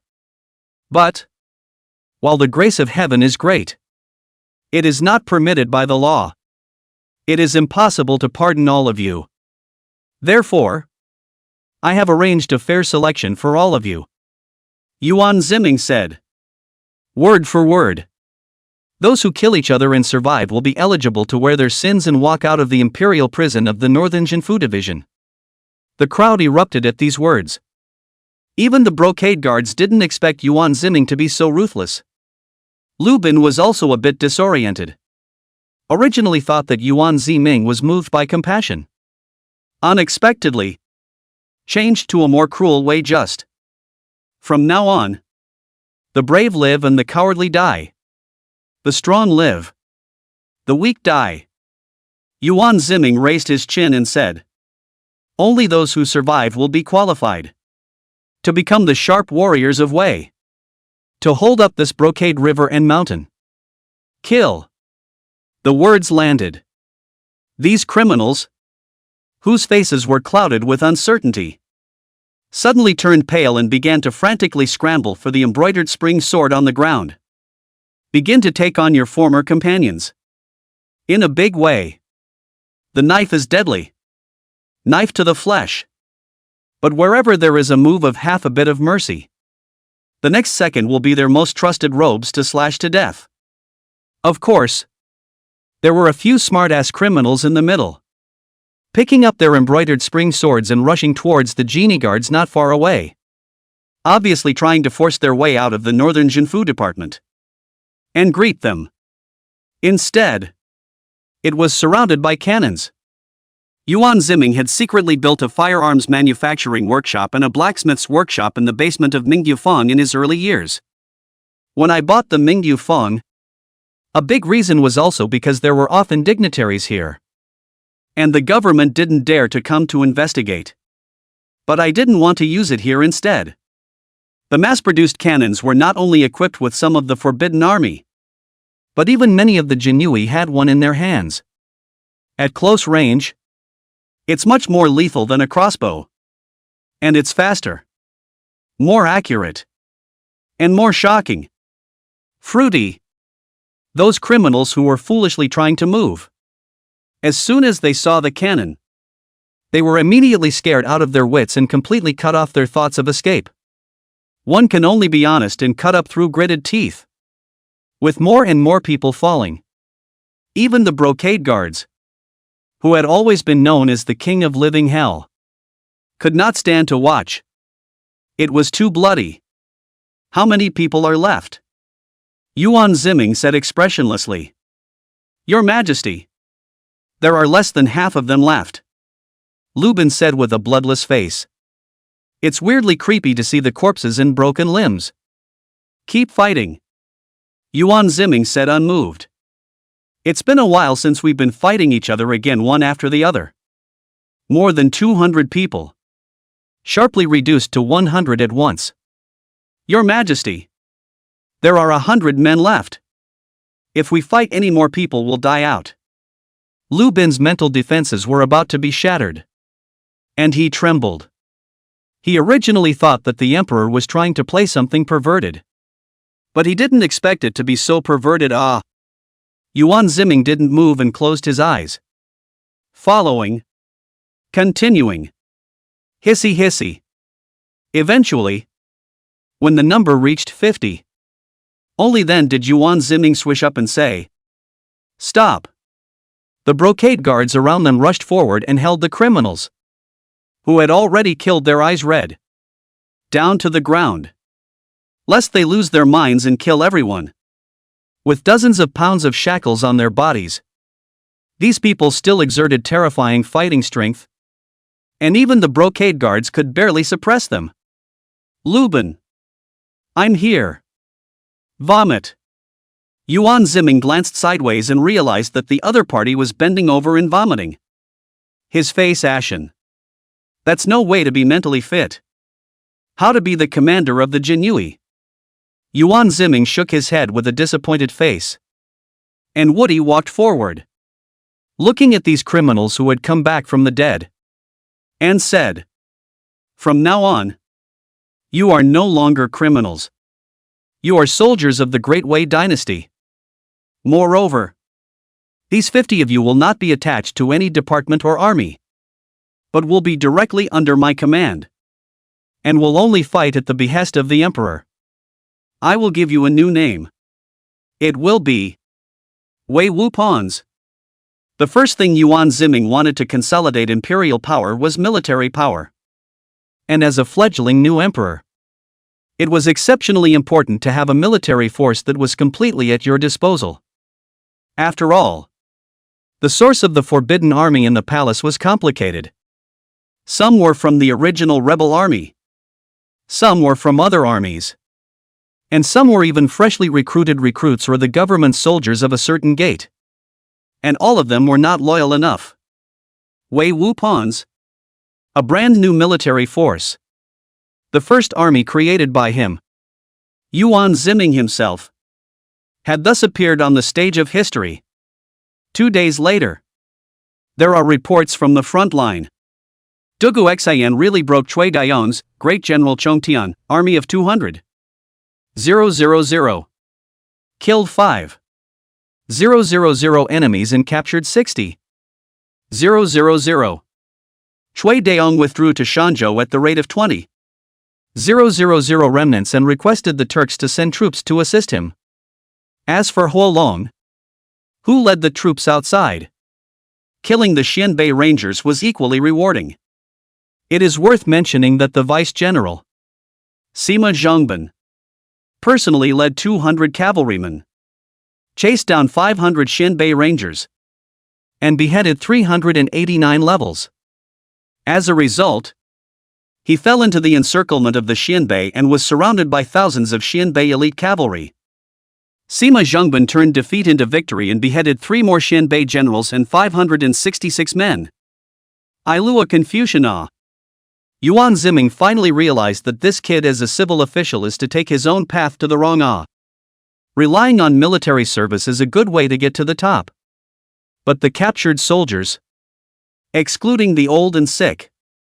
Yuan Ziming also adopted the cruel elimination method used in the imperial prison. More than 1,000 men were selected and organized into the Wei Wu pawns. In order to revitalize the people, Yuan Ziming decided to personally lead the Wei Wu pawns and go out of Chang'an to hunt down the Xianbei Rangers under the name of hunting. By the way, with actual battles, to improve the combat power of Wei Wu pawns. That night, Mana Palace. 8 Dragons Empress Dowager Yiling, after she was washing her face and running a comb through her dark hair, was dressed in a single thin green silk garment, intending to go to bed, but found a pair of powerful and slender hands, like a water snake, crawled to her fragrant shoulders. A gentle pinch will make this delicate Empress Dowager all of a sudden the whole body comfortable. So comfortable. You are a new eunuch. Right. Where did you learn this technique? It cured Morning Home's cervical spondylosis. Yi Ling hummed softly in enjoyment. If the Empress Dowager likes it, I will come every night to press your shoulders. Chapter 27. I am your royal sister-in-law. Yuan Ziming's leathery face appeared coldly. It startled Yellen. Your Majesty the Emperor. What are you doing here? Shocked. The other party will almost fall off the silk clothes to quickly pull up, covering the exposed snow-white fragrant shoulders. Incoherence said. Your Majesty. Mourner. Mourner is your royal sister-in-law. But the more so, under the silk pajamas. Still difficult to hide the other side of the tender skin and pungent tantalizing fragrance. When you come out, there are 3 major taboos: not being righteous, betraying your big brother, and seducing your sister-in-law. At first glance, Yuan Ziming seemed to have violated them all. He crowed. Don't be nervous, Empress Dowager Yi. Of course I know that you are my 8th imperial sister-in-law. It's just that I see that Empress Dowager's back is sore. So I'm just helping you relieve your fatigue. Yiling's heart thumped and her chest rose and fell as she said. Didn't you say that His Majesty the Emperor led the newly formed Wei Wu pawns to go hunting in the north today? How come you would visit the mourning family's chambers late at night? Ahem. Not bad indeed. I'm just about to set off. But before I leave, I would like to invite the Empress Dowager's imperial chariot to travel with me. Yuan Ziming said without blushing. Yiling was stunned and blurted out. Why mourner? Of the 9 empresses, the 9th Empress Pei Charan has the merit of championing. Pei Ji is even the prime minister in the dynasty, and is closer to His Majesty. Shouldn't His Majesty be more likely to look for Empress Pei? Although Yiling was also outstanding in terms of her posture and stature, she was only middle of the road among the 9 Empress Dowagers. In terms of appearance, she is actually inferior to Pei Charan by so much. And if she has to say that she is superior, it may be slightly plump. And her family? There is no high-ranking officials to back her up. Yuan Ziming, even if he wants to pull the strings, he should not be looking for her. Yuan Ziming answered directly as well. There's no reason. It's just that I suddenly miss the Empress Dowager. Yiling immediately blushed. You fart. You've said that to several other imperial wives. Thinking back to that year, when she first met Yuan Ziming, She was only 17 years old. Clueless. Ignorant of the affairs of men and women. The only preference is for calligraphy. As a result, Yuan Ziming practiced writing hard to please her. And created his own thin gold style, which became a sensation in Mingyu Square. On the day she turned 18, the other party presented Yi Ling with his masterpiece, the Lanting Collection Preface, which was a great success in the thin gold style. Look up to the greatness of the universe and gain insight into the abundance of the category. The other guy, a flamboyant man, was able to make such an amazing article back in the day. The key is still a failed student in the imperial examinations who has failed repeatedly. This made Yi Ling, for the first time, move towards this flirtatious male with true feelings. Just when she was planning to give her most precious first time to this man she fell in love with. The other side played missing. And it was during this time that she, who had just come out of the court, was promised by her family to Yuan Xiang, then His Royal Highness the 8th Prince, as a royal consort. But she and Yuan Xiang did not have any feelings for each other. And this later Emperor Zhao Lai of the 8 Dragons of the Great Wei dynasty was always bedridden because of his constant infirmity. So the two of them never consummated their relationship. It wasn't until 10 days later that Yuan Ziming once again appeared at Mingyu Fang and continued to talk and laugh. It was as if nothing had happened between the two of them. This scumbag. Ha! Your imperial sister-in-law is hurting me a bit by saying that. Yuan Ziming smiled.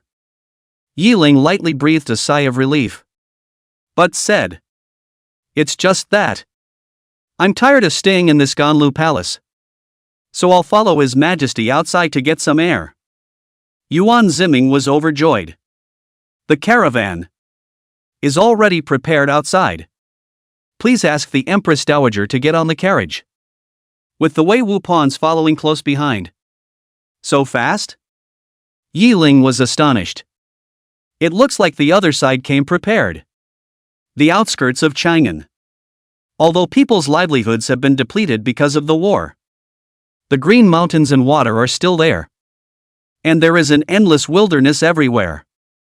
Yuan Ziming, personally clad in golden armor, led more than 1,000 Wei Wu pawns, and galloped across the plains at the head of his horse. And in the back was Empress Dowager Yi Ling's imperial chariot, accompanied by dozens of palace eunuchs. There were also dozens of forbidden troops and several Jinui accompanying them, together defending each other's safety. Your Majesty, to the east of us, a few Xianbei rangers have been spotted. Speaking, Hanlin scholar Sima Zhongbin said. He also didn't understand that he was a Hanlin scholar. So why did the emperor take him with him when he went outside to practice? And it seems to be intentional for him to moderate some of the Wei Wu pawns. Sons and daughters of the Wei Wu pawns, follow me forward. As soon as Yuan Ziming heard this, he got energized and drove his horse straight towards the scattered Xianbei rangers. Only a dozen or so Xianbei cavalrymen were seen wandering aimlessly around the outskirts of Chang'an, hunting and killing people or messengers who had fallen behind. And then I look up and holy, more than 1,000 men, in blackness, lunged at them. The Xianbei people were shocked and hurriedly waved their horsewhips and slapped their asses, trying to escape. But it was too late. A hurricane-like figure flashed by. Yuan Ziming held his long sword in his hand and sealed his throat with a sword on the spot. Blood like a gush. Sniffing the smell of blood, his eyes were suddenly bloodshot. And in an animalistic rage, he simply drew the huge sword at his waist and swept it to another spot. A Xianbei cavalryman, with man and horse, was cleaved in two by him. Kill! And the contending Wei Wu pawns, while like a tidal wave surrounded. But for the fallen Xianbei cavalry, they just surrounded but did not kill. Abuse.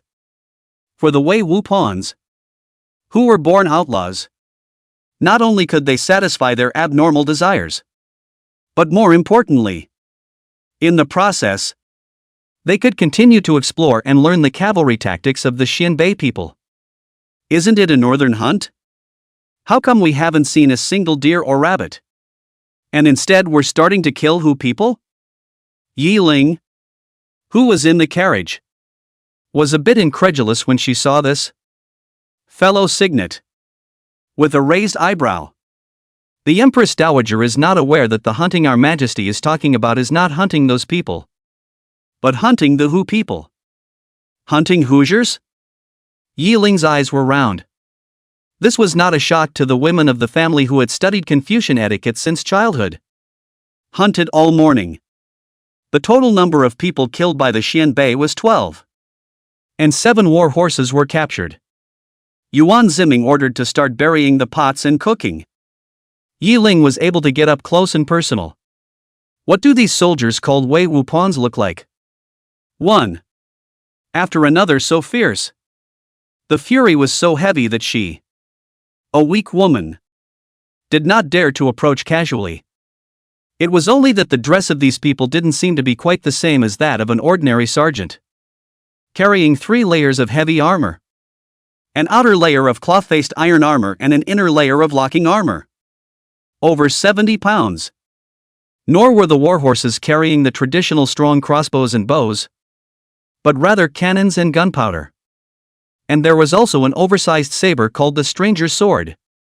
It is said that this knife can chop up armored horsemen and horses into pieces under war conditions. These armors and weapons are not produced by my Wei workshop. Yi Ling, after all, was someone who had been the Empress Dowager and was familiar with quite a bit of the Wei army. A quick glance showed that this was clearly privately built armor. And what amazed her even more was that these Wei Wupans were directly removing their helmets to use as pots and pans to eat. Just see, Wei Wupan took out a kind of noodle cake, soaked into the boiling hot water. The noodle cake immediately turned into fragrant noodle soup, from which a little salt and vinegar cloth was sprinkled in. Colorful and fragrant. Obviously, it was eaten by soldiers, but it made this honorable Empress Dowager salivate. What is this? Why does it smell so good? Cygnus rolled his eyes and rested his cheeks. What did His Majesty say this thing was called? Instant noodles? Chapter 28. It's not a hunt. It's a trip north. Instant noodles? When Yi Ling heard this, she immediately became interested and came up. Greetings to the Empress Dowager. Wei Wupan and the others were busy kneeling down. Beg pardon. Mourner, taste it. Yi Ling pulled out her own golden soup spoon, scooped up a small mouthful, stuffed it into her mouth, and immediately looked shocked. The texture of this noodle. How is that possible? It smells so good. And very flavorful. And just the right amount of salt. What kind of salt do you guys use? Yi Ling got curious. It was discovered that the salt used by these Wei Wupans was actually not the usual coarse salt. Instead, it's very fine salt. You know, at present, the entire Wei dynasty, the use can be coarse salt. The taste is actually very general. Stir-frying vegetables will also have an unpleasant odor. However, because of the troublesome production process, production is limited. Just this coarse salt, or important military supplies, ordinary people simply cannot eat. Even the troops marching and fighting, most of them used vinegar cloth. And it was already considered a toothsome treat to have a mouthful of coarse salt, which was very rare. Yi Ling tasted a bit of the fine salt with her hand and was stunned. How is this done? It's a far cry from coarse salt, which not only has a lot fewer impurities, but is also much better for fineness. It's no wonder a plain noodle cake and soup can have such a flavor. Yi Ling's family is a salt merchant origin, and is specialized in supplying coarse salt to the government. Of course, he knows what a great invention this fine salt is. This is not a coarse salt can be obtained by grinding, but requires extremely fine craftsmanship. The best fine salt on the market is produced from the Yiling family, but it is also far less than the fine salt in the hands of Yuan Ziming. If it appeared on the market, it would be absolutely madly snatched up, and would even be noticed by the higher-ups of various countries. Also invented by His Majesty.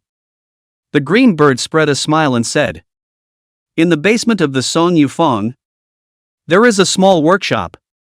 His Majesty used to like to tinker with all kinds of novelties there.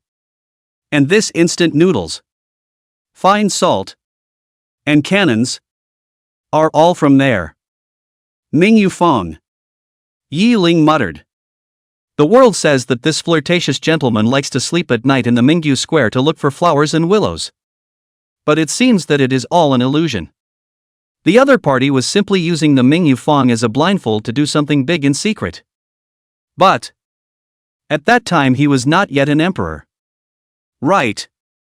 And did not even know that he was a prince. So what was the point of messing with these things? Moreover, the government has strictly ordered that the private sector is not allowed to privately produce salt. But now that he has become an official, he doesn't have to care about those minutiae in the past. The Empress Dowager is also eating my instant noodles? How is it? How does it taste? At that moment, a bright yellow figure came walking in a heck of a lot. It was Yuan Ziming, who led the army back, with the heads of several Xianbei men on his warhorse, who threw a Xianbei woman to the ground. "Your Majesty!" The Wei Wu pawns prostrated themselves in unison. The green bird stood firm, but after feeling a stern gaze that swept over her proud figure, she shrugged and still slowly knelt down. "Your Majesty!" Yiling gave a slight salute and looked sideways at the Xianbei woman. "This is fresh nobles. Seems to be a granddaughter of a prince. Fun to run out." Yuan Ziming smiled lightly and said, "Lu Bin, leave it to you, the brocade guards, to entertain them properly. Don't lose the face of our state of etiquette." "Yes." Genie Wei commanding officer Lu Bin mindfully said. "Oh look." A few Genie Wei instantly went forward and dragged away the struggling Xianbei woman. Yuan Ziming took advantage of the situation and sat down next to Yiling, leaning closer than her maid. Yiling immediately showed her face to be crimson and her heart was in a state of flux. So she had to change the topic and said, "Your Majesty, the Xianbei rangers near this Chang'an have been repeatedly flattened by my Great Wei Heavenly Army these days. It seems like clearing out the Wu people is just around the corner." Yuan Ziming sniffed, but laughed out loud and handed the other party the grilled meat skewer in his hand. After sprinkling it with a bit of fine salt. "Empress Dowager doesn't know. These Xianbei rangers are actually just scouts for the Xianbei people. It's not even easy to say if they are Xianbei or not. There are quite a few miscellaneous soldiers of the Wu people tribes in the Xianbei army that are subservient to them. These are dispensable to the Xianbei. And they were sent here only to harass, spy on Chang'an's intelligence. At best, they're just a toehold of the Xianbei people." Yiling nodded plausibly and took a shallow taste of the meat skewer. In a flash, her petite body shook. "It's so delicious. A sprinkle of fine salt is a quality enhancement to the flavor of fresh meat. Your Majesty, this fine salt of yours, how did you make it?" Yiling asked like a curious baby. "Refining, extracting," Yuan Ziming said without thinking. Yiling immediately looked embarrassed. "What is refining?" Yuan Ziming simply stopped explaining and just smiled. "It's like a woman taking off her clothes. You think she's naked, but she's not. There's layer after layer wrapped up inside. Your Majesty is careful what you say." Yiling interrupted with a red face. The king of a country said this to his own sister-in-law. Or in full view of everyone. How can the face of the royal family be exposed? Ha ha. Just kidding. Yuan Ziming laughed out loud and continued to mount his horse with his hands behind his back. The whole army continues to march northward. Wei Wupon's traveled north and encountered more and more Xianbei cavalry. Sometimes, you can even come across hundreds of Hu people rangers, as dense as a swarm of bees. Yi Ling watched in horror and specially called Yuan Ziming. Your Majesty, we have almost traveled more than 200 miles out of Chang'an. Right. And we are already approaching the sphere of influence of the Hu people. Which is not safe. I am afraid. Yuan Ziming smirked and said. In fact, walking more. Here is. Your Majesty. Shanzhou is less than 100 miles from here. At that moment, Sima Zhongban drove his horse to report. Shanzhou? Hearing this location, Yi Ling's pupils quaked. Isn't this the place where the rebellion took place not long ago? Cui Dayong, a bandit, gathered hundreds of thousands of thieves in Shanzhou, endangering one side and spying on Chang'an. Good. Gather the Wei Wu pawns. Yuan Ziming said word for word.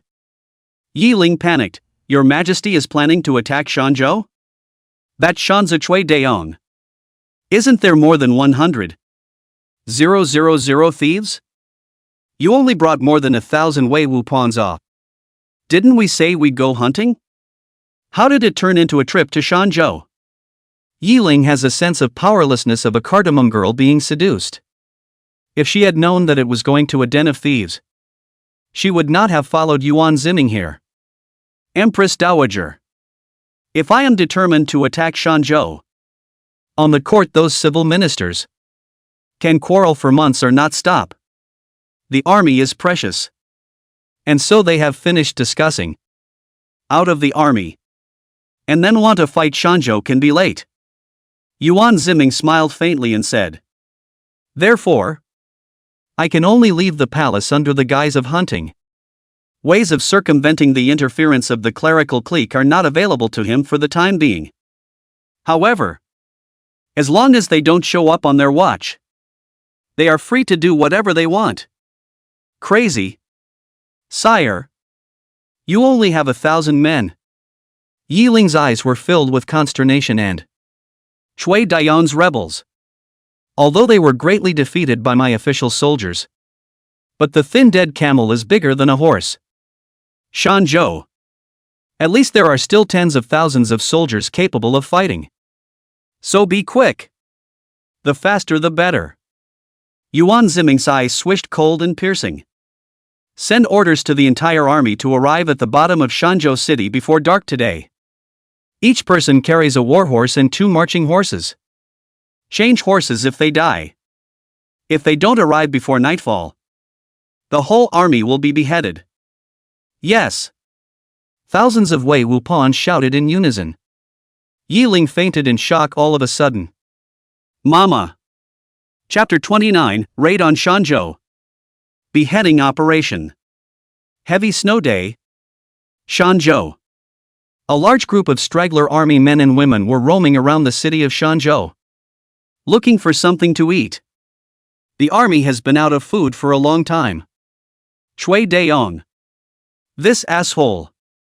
Said back then. Hit Chang'an. Open the barn and release food. Give hundreds of thousands of hungry people a full meal. As a result, he was in the vicinity of Chang'an.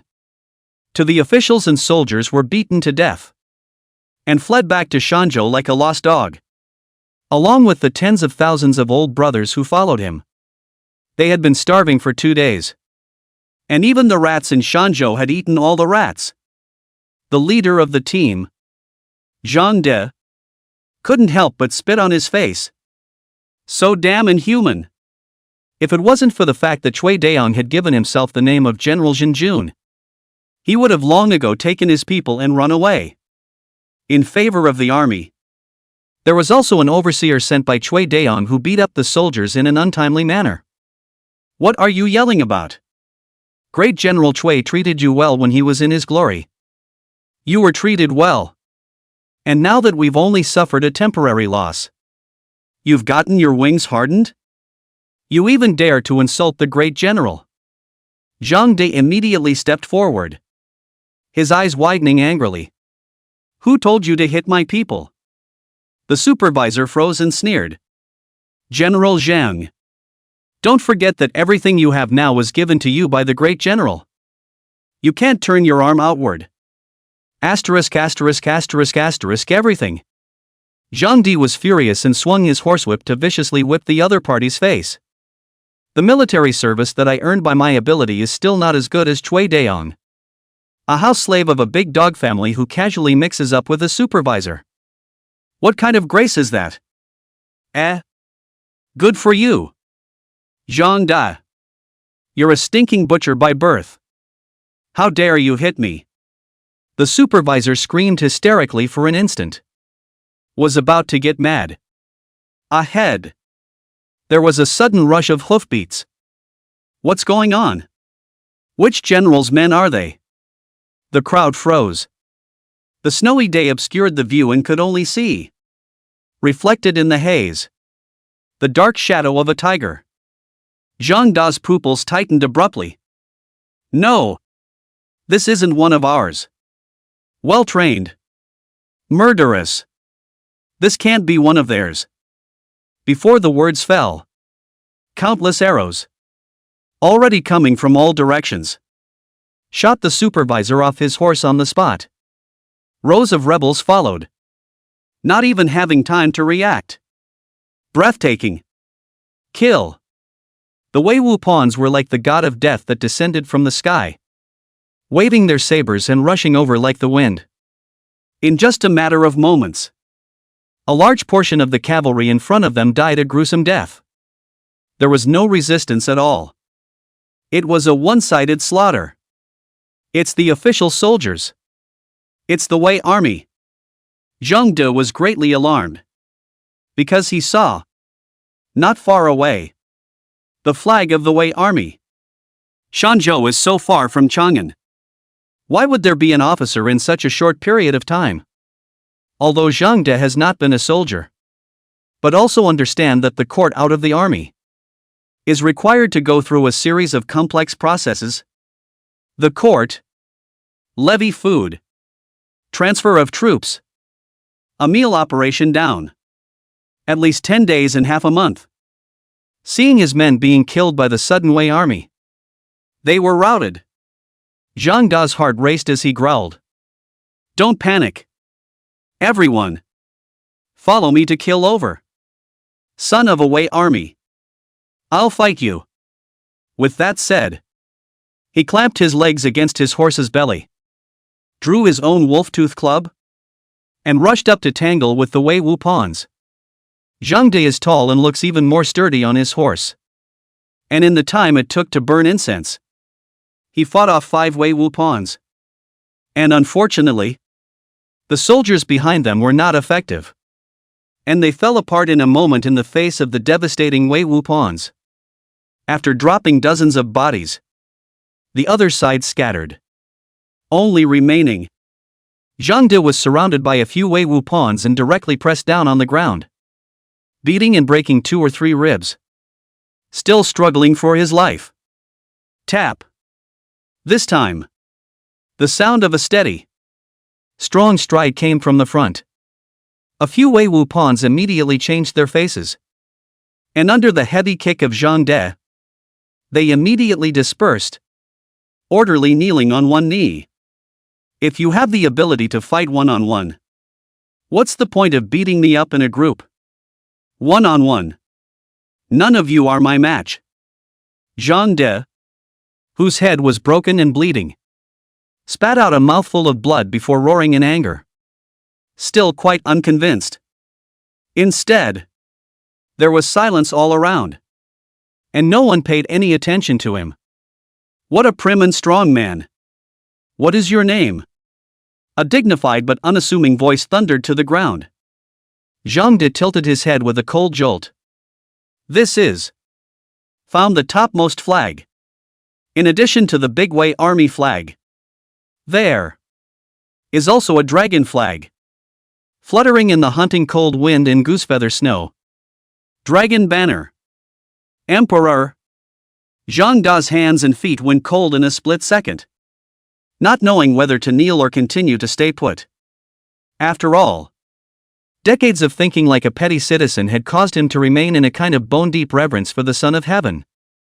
Your Majesty, my ministry has basically cleared out the wandering rebels within Shanzhou, beheading 200 of them. At this time, Sima Zhongban came over to report. Good. This time it is different from killing the Hu people.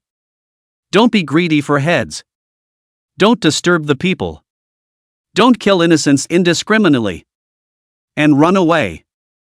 Yuan Ziming said blandly.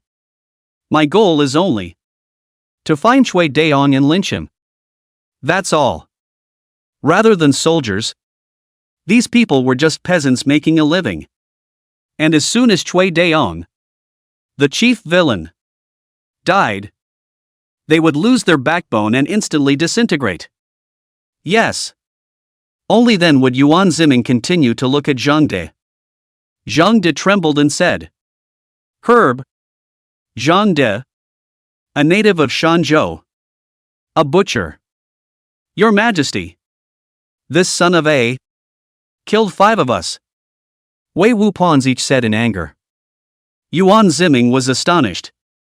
You said that he, alone, withstood your siege and killed 5 Wei Wupons? Is there such a talent among the rebels? The corner of Yuan Ziming's mouth slanted as he said. Since they are the people of Shanzhou, why would they follow a shameless man like Cui Daong to rebel? Zhang De shrugged his shoulders and said. The imperial court used foreign troops and set Shanzhou as a military stronghold, and fought dozens of battles with the Hu people here in 2 years, torturing the local people to no peaceful days. And the harsh taxes are too heavy to live. It just so happens that Cui Daong's family has grain. Yuan Ziming's pupils quaked. The other side woke up with a word. Throughout history, most of the so-called peasant revolts were actually not running to change the dynasty. It is merely a matter of people not being able to live and making a way out. If, at this point, you're a homegrown, charismatic leader with a knack for pie painting, it's possible to pull together an army of tens or even hundreds of thousands of people. I understand. In order to defend against the Hu people all these years, it has indeed been too long for the people to suffer a bit. I, on behalf of the 9 late emperors, apologize to you.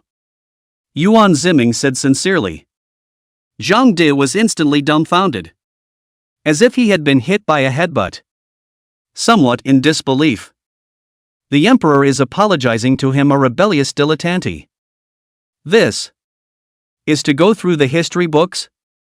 The most benevolent king has never done this kind of move to apologize to the people. Zhang De, you're very capable. According to the Wei law of rebellion and execution of the clan. Therefore, you're a damned man. The corner of Yuan Ziming's mouth curled up and said.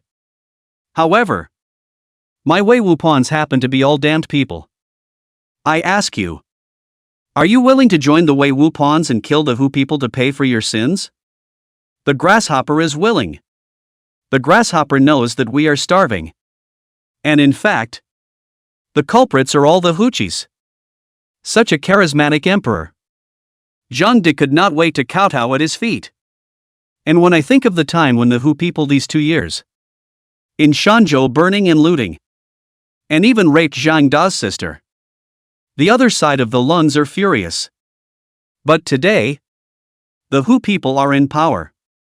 Cui Daong, to put it bluntly, or with the help of the power of the Hu people, in order to stand firm in Shanzhou, where he dared to Hu people sword to sword. But joining the government soldiers and the blood feud instantly filled him with the power to kill. Good. Wei Wupon Zhang De. Where is Cui Daong now? Yuan Ziming said coldly. In the north of the city. The former Shanzhou assassin's office. It's guarded by thousands of soldiers. Zhang Di decisively sold his former boss. But soon, as if in a dream, said, "Your Majesty. Your Majesty. North of the city. North of the city. Besides Cui Dayang's army, there are also a lot of Hu people soldiers. If they intervene, the situation will be different. I'm afraid." Chapter 30, Wei Army. Mighty.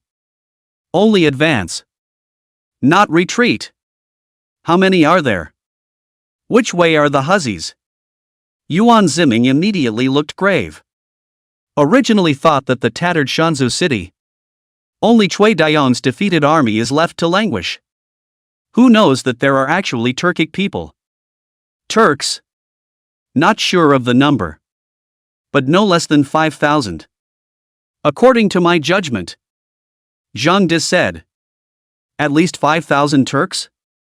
The faces of the Wei Wu pawns behind him suddenly changed. The Turkic people are famous for their cunning and viciousness among the Hu, and are very good at seeking profits. Among the Hoosiers, it is one of the trickier characters. Your Majesty. If it's really 5,000 Turks, it might be really tricky. We only have 1,200 Wei Wu pawns at the moment. Sima Zhengban raised his eyebrows and said, "Fighting these rabble of the stragglers' army. It's not a problem to fight against the crowd. But if it's 5,000 Turkic people, it's another story. I ask your Majesty to avoid the front line for the time being, and to use silence as a deterrent." Sima Zhengban also knew that the opportunity to fight was fleeting. But the problem was that the emperor was currently around. Once something happens to this heavenly son of Wei dynasty, his own head is not enough to chop off. If we retreat, not only will it be much more difficult to take Shanzhou in the future, but the matter will spread to Chang'an and those civil officials. Yuan Ziming smiled to himself. Guess if they will. Your Majesty. Sima Zhengban's face paled as he hurriedly interrupted the other party. They are afraid that the other side will say something shocking and deviant. A new emperor, who had managed to save up a little authority by winning the defense of Chang'an, was able to barely subdue the old minister's clique in the Nine Dragons. But once it fails, the emperor borrowed the name of hunting, risking the north to attack the Shanzhou Thing East window. The civil officials group will certainly take the opportunity to make trouble. Eat up the authority. The lessons of history told Yuan Ziming that if the power was given to a group of civil officials, the country would really be finished. Into, possibly, a dead end. But to retreat is to die. Yuan Ziming turned around, looked at the Wei Wu pawns who had followed him here, and raised his arms and said, "I, for one, wish to die fighting. There are only Wei troops who die in battle. There are no Wei troops who retreat." Thousands of Wei Wu pawns were inspired by the emperor and also burst into excited shouts. Wei army. Mighty. Only advance. Not retreat. Feng Luang. Empress Dowager Yiling opened her eyes and awoke. Empress Dowager has woken up? The green bird at the side hurriedly handed over the prepared medicinal soup. This is the medicinal soup prepared by His Majesty himself. Also produced by Mingyu Fong. Called herbal tea. Saying that you are in a hurry and need to cool down. Herbal tea? Yiling tried a sip. It was sweet and delicious. It seems that this emperor, His Majesty, always manages to come up with some interesting contraptions in different ways. No wonder so many women love. Thinking of this, the other party subconsciously kissed his Dan lips and said, "Where are we? Have we already returned to Chang'an?" Cygnus said with a shallow smile. "North of Shanzhou city. It's fighting with the rebels." Ha! Yiling fainted again. Wei Wu pawns killed north of the city in great numbers. They just bumped into Choi Dae-young's personal guards, and an alley fight broke out between the two sides on the spot. Choi Dae-young's personal soldiers numbered in the thousands and were clad in unusual way military armor. And at a glance, it was clear that they were used to strip the clothes of the dead from the frontline battlefields. In terms of combatability, it is a little stronger than the general straggler army. But when it comes to Wei Wupon's, compare the combat power with the death row inmates. These people are still tender. One-touch knockout. With the hundreds of rebels at the forefront falling to the ground, the rebels were ready to collapse as if they were headless. But after all, it is Choi Dae-young has been good food and drink to provide for the personal soldiers. The key time? Or reliable? Relying on the rear of the officer to supervise the battle. And immediately regrouped again. The tide of counter-push. Fire. But with a command. In the narrow alley, Wei Wupon's pulled out their cannons, loaded the gunpowder, and ignited the fire. Boom. Boom. Boom. The air bursts. The rebel directly across the street was pierced and stumbled and fell to the ground in pain. What is it? Why do I feel my body exploding? Aha! My hand! My hand! I can't find my hand. The rebels, clad only in light armor, could not stop the power of the cannons at such close range. Shot straight through. And not far away. The appearance of the dragon standard became the last straw that crushed the crowd. It's a dragon flag. The Emperor of Great Wei is here. It's the Son of Heaven coming. Everyone was so scared that their livers broke and they ran away without looking back. This is the gold of the ancient emperor's imperial campaign. History of the Northern Song Jinzong period.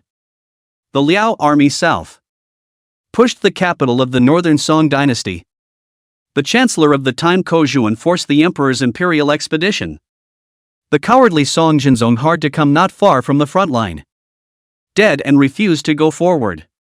But just this move also makes the front line of the Song army hard. A time to beat the Liao army inch by inch. Of course, to let the pampered emperor venture to the front line, which in itself is a very test of the emperor's own psychological quality. And the group of civil ministers is bound to try every means to obstruct. Throughout history, only emperors of distinction have had the guts and power to dare to personally take command and march in person. With the exception of a very few.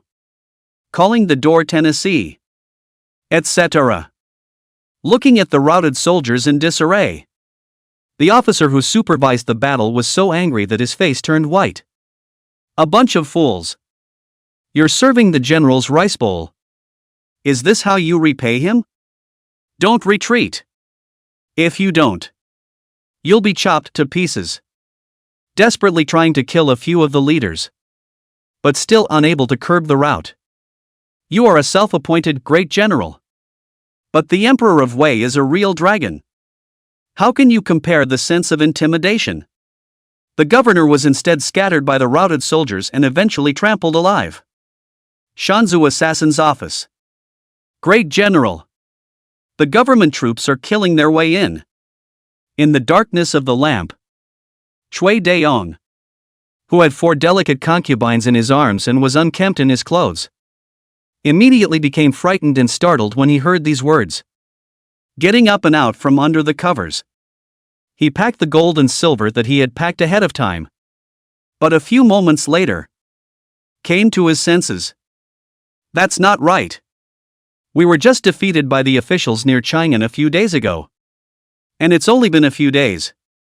So how could the officials kill their way into Shanzhou so quickly? Great General. It's true. The pro-soldier's face was bloodless as he said. All around, there are official banners. There are also dragon banners. They'll be coming in soon. I have tens of thousands of troops in Shanzhou. How can I be so unbeatable as to let the officials fight their way in? Choi Dae-young stormed out. What a waste of food. He has only been living the days of the emperor of the soil in Shanzhou for a few days. How is it that the official soldiers hit the doorstep of the house? Great General! Hurry up and go! If we don't leave, the officials will come in later. This will be even creepier than the wave we encountered before. All murderous executioners. As he spoke, his own soldiers had already brought the other side's warhorses. Cui Daong wanted to run away, but he was stunned in a moment and said, "Did you just say that you saw the dragon standard? That is to say, the Emperor of Wei is on a personal expedition?" "Yes," the proctor said with a start. It. "I'm not leaving." Cui Daong inexplicably gave birth to a wave of courage to fight it out, and hideously said, "Kings and lords would rather have a breed. I am just not convinced. What bull ***** Wei true dragon? I, Cui Daong, want to have a duel with the true dragon. But great General, our armies have all been broken up by the Wei army. What are we going to do to fight the officials?" The proctor cried out. His lord, a true cynic of the world, has always felt that the current Wei dynasty should not be controlled by the royal dragon clan. And he wants to change the fate of the heavens and take its place. Go! Find the nearby Turk. Cui Daong decisively abandoned his woman, and with a few of his own soldiers, he rushed to a short distance away in a hurry. The camp of the Turkic army. Here, in all, there are Turkic troops. 15,000 of them. Chapter 31, Emperor Shenwu of Wei. Skull used as a wine vessel. The Turkic general stationed here, called Ashina Changqing, was one of the Turkic princes. The Turks captured dozens of Han women from the city of Shanzhou today, and are frantically letting off steam around a bonfire. Some drove away the previous Wei prisoners, forcing each other to perform the goat-herding salute, laughing their heads off. As soon as Cui Daong arrived, he witnessed the scene of pig and dog, but he could only smile resentfully. Turk! Truly a hero of the world. Cui Daong, what are you doing here if you're not being your earthly emperor in your assassin's palace? Ashina Changqing took a hard bite of the leg of lamb and laughed harshly. General Ashina Changqing, please still ask the heavenly soldiers to save me. Cui Daong's knees went soft, kneeled down and said, "The Wei army. Wei army killed in." What? Wei's army? Swish. The Turkic people who were having fun. All of them got up in shock, and their previously cynical faces were now covered with gloom. How many? Ashina Sunkyun spat. Cui Daong said in a trembling voice, "To be able to crush my 30,000 troops. The Wei army should be above 10,000 at the very least. 10,000 people? Ashina Changqing laughed coldly. Your troops just gave defeat to the Wei army a few days ago. How could tens of thousands of Wei troops raid Shanzhou in such a short period of time and be unaware of it in advance? General! The scouts from the front have reported that the Wei army that attacked Shanzhou has only about 1,000 men. A Turk bent over with one hand to his chest. 1,000 people? Cui Daong was immediately stunned. Furious, Ashina Sunkyung flew up and kicked his opponent in the body, and drew over a horsewhip that. Are you a ing waste? A few days ago, hundreds of thousands of people gave 10,000 Wei troops a defeat. Now in your own territory, with an army of 30,000 men sitting on the ground, you were beaten by 1,000 Wei troops, crying out for help, and fled to me for help. Cui Daong is still incredulous. 1,000 people. 1,000 officers and soldiers. How can there be only this much people? Ha! Is it hard? Ashina Changqing toyed with the wine cup in his hand. Do you know what this wine vessel of mine is made of? The other party was dumbfounded. And instantly, like being struck by lightning, he trembled and said, "This wine cup. It is made of human skulls. And it's made from the skull of your Wei Emperor." Ashina Chengqing bristled with laughter. Cui Daiyong's face turned white for a long time before he forced a smile. General Tian Wei. That faint ruler of Wei. Like a chicken and a dog. A shrimp soldier and a crab general. How can he be your opponent? Using his skull as a wine vessel is still lifting up this dim-witted ruler. Bull asterisk asterisk asterisk asterisk. Ashina Sungkyung kicked Cui Daiyong violently again, causing the other to spit out blood. Great General! Seeing this, a few of Cui Daiyong's personal soldiers immediately became enraged and gripped the hilts of their swords. Stop it! Stop it all! Cui Daiyong desperately tried to stop it. Ashina Chengqing laughed scornfully. With the 9 dragons of Wei, there were no dim emperors. Although they are all hateful rivals. Admit it. Those people, they are the true Chinese emperors. The lords of the world. You, Cui Daiyong, a dog of our Turkic people, are also qualified to judge them? This skull, it belongs to the 3 dragons. Yuan Rui, Emperor Shenwu of Wei. This man uses his army in a surprising and often puzzling way.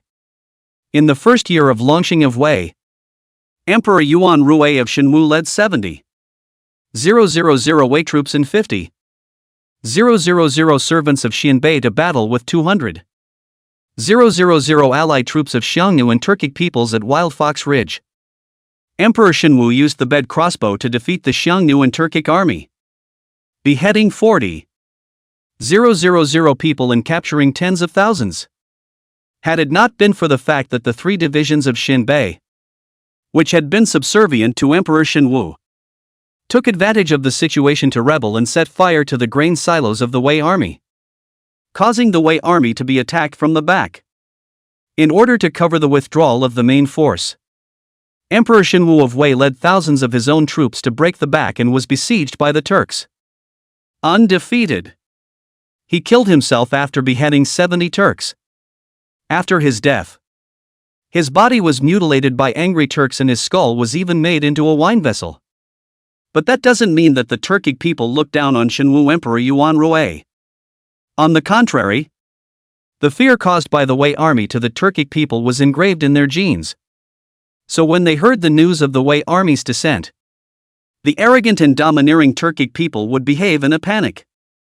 I know I'm wrong.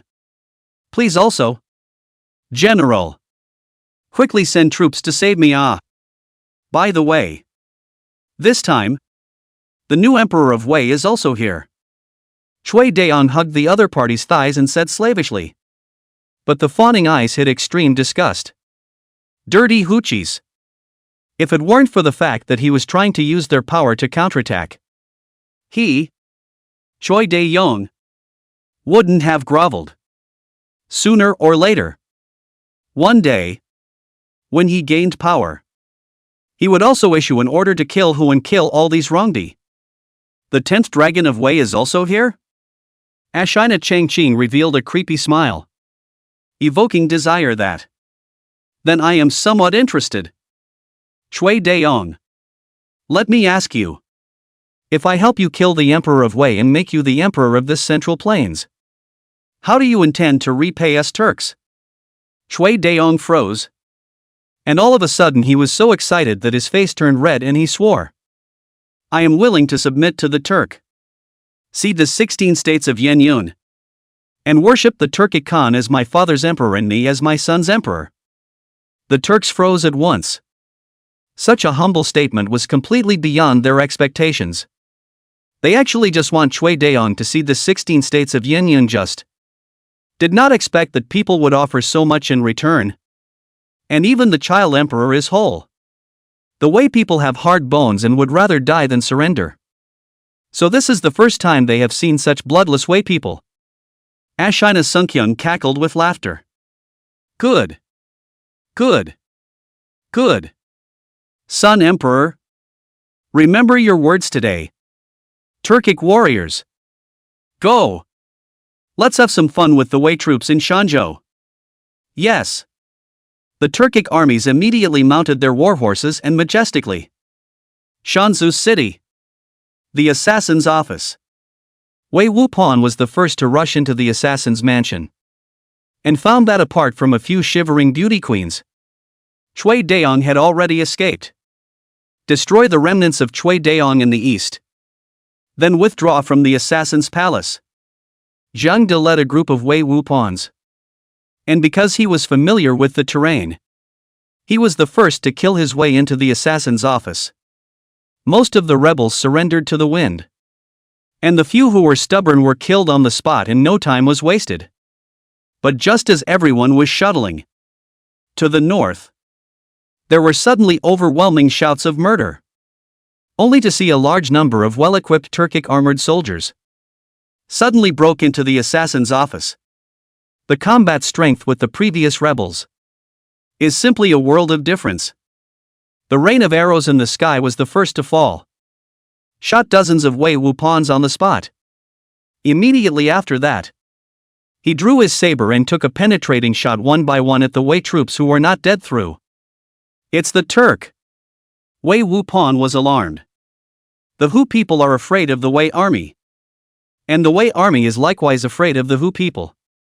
Both sides are killjoys. The Turks dismounted and lined up. And the rows of horse archers let loose their arrows, shooting the Wei Wupans to keep retreating. And then the armor-clad infantry came forward to fight again. True to form, the Hu soldiers coming down from the front line were more ferocious than the Huns. However, Wei Wupans are not vegetarian. But after a brief loss, abandoned their original position and quickly retreated to readjust their formation. Shield-bearers rushed to reinforce and block the first wave of arrows. Wei Wupans quickly set up a defensive formation. Get on the cannons! Chapter 32 Truth is within the range of the Sinjijin. The Turkic cavalrymen who came one after the other had no idea at all what they were about to face. Just a brain rush. Inside the narrow alleyway, the distance from the Wei Wupans, 200 paces. Load the gunpowder. 100 steps. Prepare to fire. Less than 50 paces. Fire. In an instant, the Turkic cavalryman only heard a sharp popping sound coming from his ears. And his entire body fell to the ground unconscious. In today's close range, the cannon can crunch and kill even with poor accuracy. What's more, it was still in a narrow alleyway. So the Turkic cavalry couldn't avoid it at all. Boom, boom, boom. The first wave of cannons retreated. The second wave took over and fired again. Now, the Turkic cavalry on the opposite side really became a living target. Being knocked off their horses alive, they let out pig-killing screams. The Wei army used witchcraft. The Turk began to panic. When Zhang De saw this, he was also stunned and said, "If this thing appeared earlier, it is not allowed to say that the Hu people will not have the opportunity to set foot in Shanzhou." Soon the carnage ended with a windy wreck. More than 100 Turkic cavalrymen gave a shot down in the alley. Truth. Within range of the cannon. But, on the opposite side, more Turkic cavalry poured out. Because the narrow space was not conducive to cavalry combat, most of the men dismounted and charged forward in their armor. So many Turks. Just how many more are there? The Wei Wupans were a bit hairy at this point. Turkic people came out from all directions, as if they simply could not be killed. But the gunpowder of the cannon, it's limited. Ron. Zhang De was hit on the spot like a blow to the head and ran back like a madman. He kept running wildly until he reached the place where the dragon standard was located. He was drenched in cold sweat, and kneeled on both knees and said, "Your Majesty. I guessed wrongly. Turkic people. More than 5,000 people. Its strength. At least 3 times the predicted." 3 times? Isn't that like 15,000? Lu Bin, the commander of the brocade guards who followed Yuan Ziming, was taken aback and immediately said in annoyance, "Zhang De, I think you are deliberately providing false information to lure our troops into the enemy's encirclement?" "I did not. If your Majesty doesn't believe me, I'm willing to cut my own throat right now to apologize," Zhang De exclaimed, and drew his own knife to prove his innocence. "That is, what good would it do to kill you? That's 15,000 Hu people." Lu Bin was so enraged that he couldn't wait to stomp on the other party. And then he looked at Yuan Ziming. "Your Majesty, the intelligence is wrong. The Turks must have guessed the reality of our army by now, and will definitely try to surround the dragon banner by all means. Please, Your Majesty, mount your horse and break out before the Hu people's encirclement is formed. 15,000 Turks against 1,000 Wei Wu pawns has no chance of winning. That is, if you shoot all the cannons, you can only kill a third of the Turks at most." Sima Zhongbin also hurriedly drove his horse to arrive. "Your Majesty, the surroundings are full of Turkic people. They seem to be rushing towards our side. Oh, no matter where the Hoosiers are, they can't forget the great honor of tackling the dragon. The Empress Dowager is still behind us. If we are surrounded, both Your Majesty and the Empress Dowager are in danger. For the sake of the country, please break out first." Sima Zhongbin solemnly knelt down and said. Yuan Ziming didn't comment on it, but just told Feng Bao to pull out a military map of Shanzhou. His brow knit into a frown. At this moment, the Jinyui captured a fallen Turk, and after interrogation learned that this Turk army had 15,000 men, including 8,000 cavalrymen. The general at the head of the group is called Ashina Changqing, a Turkic prince. Hearing this name, Feng Bao abruptly became agitated. Ashina Changqing. This guy is the culprit who desecrated the corpse of the late great Wei Shenwu Emperor? Divine Martial Emperor? Isn't that my third imperial brother? Emperor Yuan Rui, the most militarily gifted of the 9 dragons, was unfortunately stabbed in the back by the Xianbei? Or else he might have been able to stop the Iron Horsemen of the Hu people. Feng Bao, with a red face, told the story that after Emperor Shenwu was surrounded and killed by the Turkic people, the general at the time, Ashina Changqing, ordered that the body of Emperor Shenwu be dismembered, and even his skull was made into a wine vessel. Bam! Hearing this, the wine cup in Yuan Ziming's hand was instantly crushed and turned into a cloud of broken pieces scattered on the ground. In other words, this man, and this Turkic army, is a mortal enemy of my Wei? Yuan Ziming's gaze became sharp. Sima Zhongbin secretly said that it was not good. And sure enough, the emperor sneered. "I, for one, don't want to go. I want to get back the skull of my third elder brother. Bring it back to Chang'an and let him rest in peace. The state's valued soldiers must not be dishonored. Not to mention that this is the emperor of Wei, being so humiliated by the Hu people. He Yuan Ziming cannot swallow this breath. This is to hit the great Wei dynasty. Hit the face of the Wei people. Ah! Your Majesty, we only have 1,000 men," Lu Bin advised with a bloodless face. "Zhang Da," Yuan Ziming suddenly called out. Kneeling on the ground, Zhang De had a jolt and responded. "I am here. Aren't the remnants of Cui Dayang's army still spread all over Shaanxi? How many people are there in total?" Yuan Ziming asked. "Around 20. 000 to 30. 000. But they are a counter-army. And they have just been heavily attacked by the official soldiers.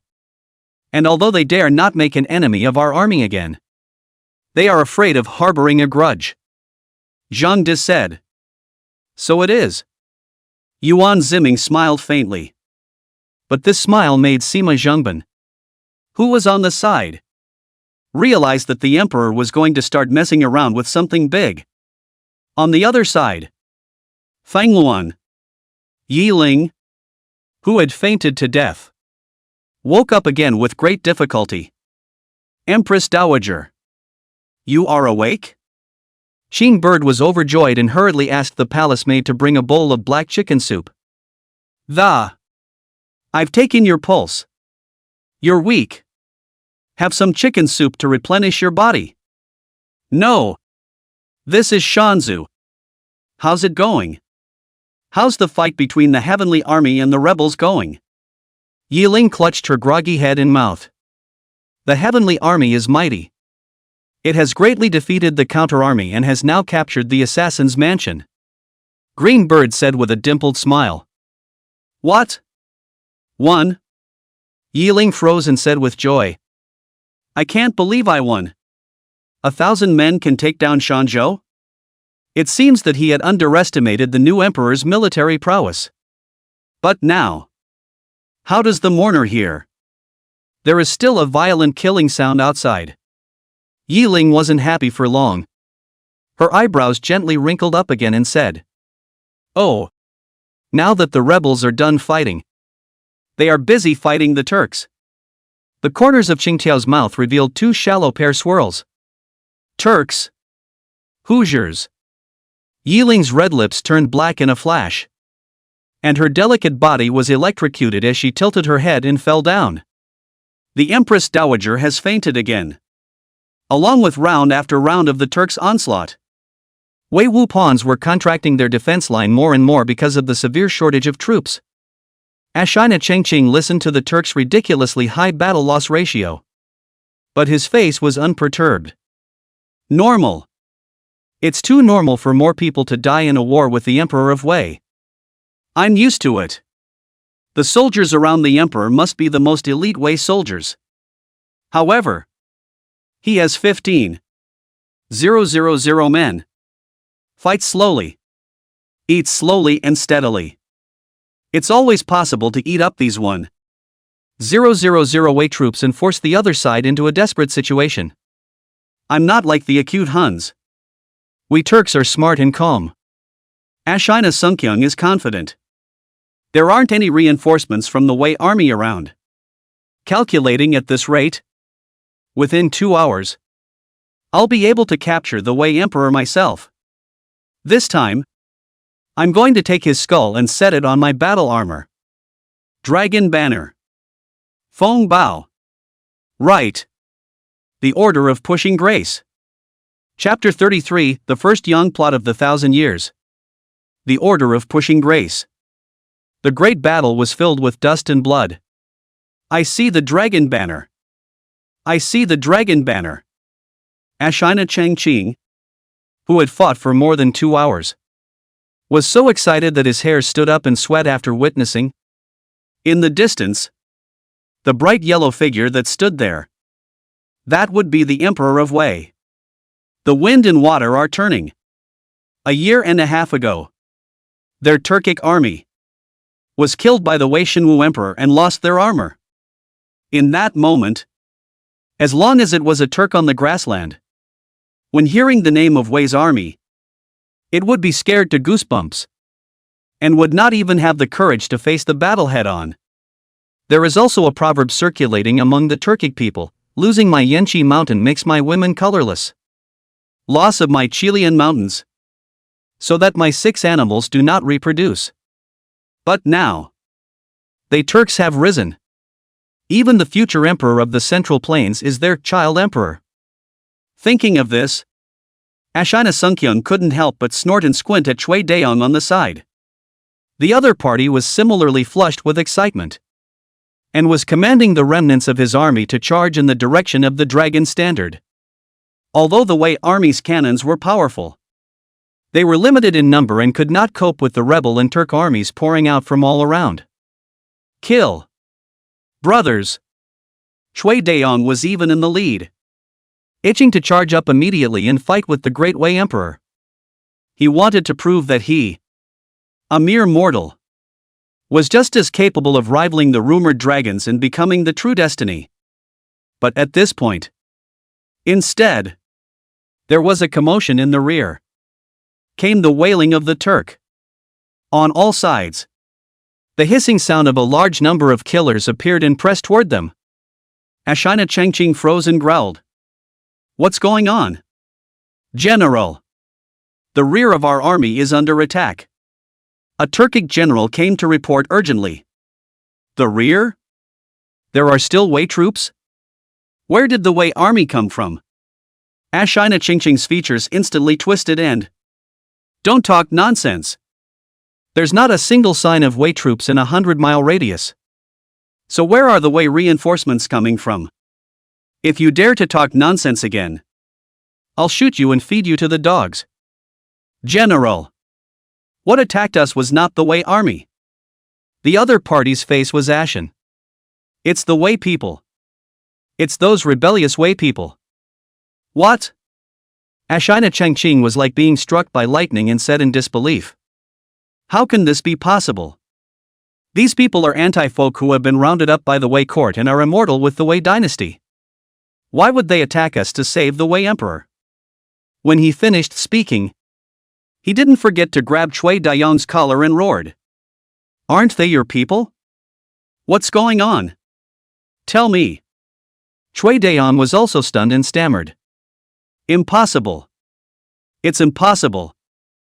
I know these rebels best. They are greedy and afraid of death. A bunch of rabble. How can they dare to fight against the Turkic king's army? And who were the people who sneaked up on us? Ashina Sunkyun's eyes widened in anger. Not far away. Fangluan. Yiling was sleeping. Her watery face was white and red, as if her porcelain doll-like features were powdered and carved. It's hard to imagine that this is the kind of skin that a woman who is the mother of the nation should have. No different than a yellow girl. Yuan Ziming sat silently across from the other party and coughed lightly. Empress Yi. How much longer will you pretend to be asleep? At this moment, Yiling Nisu opened her beautiful eyes. Saw no one in the four directions. Her eyelashes slightly flicked. And she blurted out. You dare to lie to me? Yuan Ziming. You're not something. Yuan Ziming smiled and said. If the Empress Dowager is such a smart person, she should have guessed by this time why. Of the 9 Empress Dowagers, I've chosen to bring no one but you. The 8th Imperial Sister-in-law. Yiling turned her beautiful eyes and said. You're looking at me. The money. Yuan Ziming was stunned and laughed his head off. So the other guy knew everything. Thanks to him. He thought he had to be euphemistic. Each of the 9 empresses came from a prestigious family. And Yiling is the 8th empress. Her family Yi family in the dynasty and field. Although the prestige is not high, but very rich. Yi family is a salt merchant family. Or official business. Industry throughout the salt, tea, grain, silk cloth. These can be almost all the necessities of life of the people. In other words, the Yi family was already at the monopoly level in this area. And was rich as a nation. And it also affects the country's livelihood. And in all dynasties, it is the sand in the eyes of the rulers. But unfortunately, the shrewd Yi family merchants, through the marriage with the royal family, and even let their daughter become the Empress Dowager, skillfully avoided the fate of being copied and exterminated. Yiling also sneered and laughed. Your Majesty brought the mourning family here because you wanted me to see how capable the army you personally trained is. Right? Let the Yi family decide to invest in you. Yuan Ziming said with a straight face. Yes. But don't you think that you've gambled a little too much? Yiling said with her willow eyebrows raised. You just brought 200 Wei Wu pawns. And you dared to hide it from everyone and raid Shanzhu. And it's just a matter of raiding Shanzhu. But you also fought with the 10,000 Turkic people in the city. She was actually pretending to be asleep half the time. Having long since gotten a good idea of the situation at hand through the conversation between Cygnus and the girls. Does the Empress Dowager think that I can't beat her? Yuan Ziming looked straight at the other party and said. Can't fight. I have also followed Wei's first Jelai Emperor, 8 dragons. And I still know a little bit about the situation of the Hu people. 15,000 well-trained Turkic people against more than 1,000 Wei Wu pawns who were born from death row inmates and carried cannons still have no chance of winning. Yiling said without thinking. Then the Empress Dowager is so awake. Why don't you hurry to escape? The Hu people will be fighting their way in soon. Yuan Ziming sneered back. Yiling was momentarily speechless. Suddenly it occurred to him that the sound of the Hoosier attack seemed to be getting away from them. Yiling subconsciously opened the Xian window. But her beautiful eyes instantly froze. Not far away. The Hoosiers appeared to be caught up in some sort of civil unrest and were left to fend for themselves. The Wei Wu pawns on his side, on the other hand, changed their previous defensive stance and took the initiative to line up for an attack. Fix your eyes again. It will be found that the Turks were attacked by the rebels of Shanxi province. The two sides mixed in a peace. And for a time it is surprising to fight in the dark. This is those rebel bandits. How come they're fighting with the Hu people? And they're unusually ferocious. Yiling exclaimed. Yuan Ziming narrowed his eyes and handed a copy of the holy decree to the other party. I will make hundreds of copies of such a holy decree and use arrows to shoot them into the rebel armies all over Shanzhou. Push grace order? Yiling was astonished. The Hu people have violated the territory of our great Wei. The 9 dragons have been martyred. And the people are not happy. I swear by the gods of heaven and earth. Whoever is willing to bear arms to expel the Hu dogs from now on, no matter what kind of past and crimes they have committed before, will not be blamed and will be pardoned for everything. Only the Wei Chui Daong. Perverse and treacherous? Destroying my temple. Selling my nation. Losing my sovereignty. I dare not pardon. Lest I be offended by my ancestors and heaven and earth. In addition, consult your Chinese and foreign soldiers and subjects. Regardless of the soldiers, farmers, industrialists and businessmen. All those who kill Hu. According to the military honors system to award. In order to recognize the grace of the Holy Spirit. If there is any violation, I am willing to die under 10,000 arrows piercing my heart and 5 thunderbolts. And let the thieves split my corpse. Push grace order. After reading the imperial decree, Yiling was dumbfounded. What an order to push for favors. Turning enemies into friends. A united front. A united front. It's really the first Yang plot in the ancient times. Looking at the gradually chaotic Turkic camp outside, as well as the Nantai people who broke out amazing fighting strength, Yiling was surprised by the heavenly beings. These people rebelled just for a mouthful of food and were desperate. In fact, they hate the Hoosiers just as much. It's just that they have no choice but to make a living. But now, the emperor, with a decree of pushing grace, told them that as long as you kill the Hu, you will not only be pardoned even for the crime of treason, but you will also be able to obtain titles, land, and even worse, imperial food. In accordance with the system of military honors and titles promulgated by the new dynasty. Still afraid that people do not believe, the emperor went out of his way to take a poisonous oath on himself and pledge the majesty of the Son of Heaven. Such an offer is too tempting.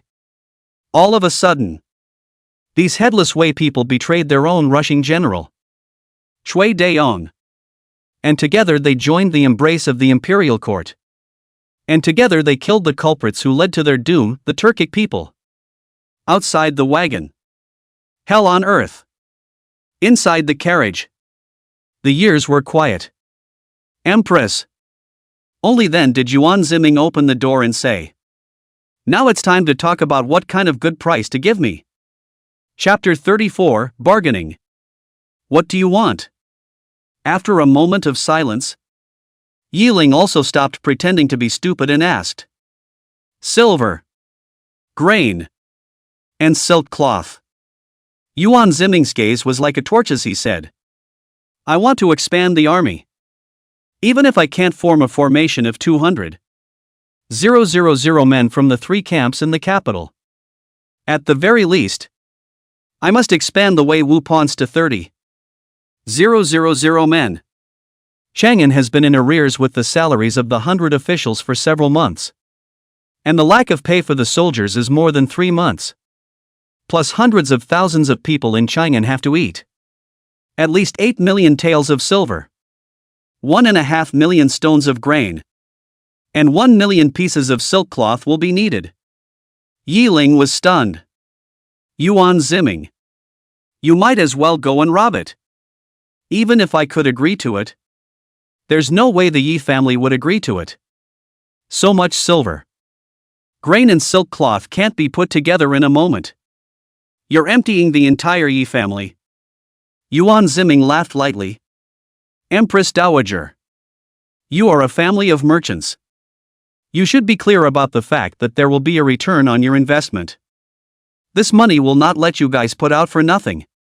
Otherwise, I will directly order the Jinui to copy your Yi family.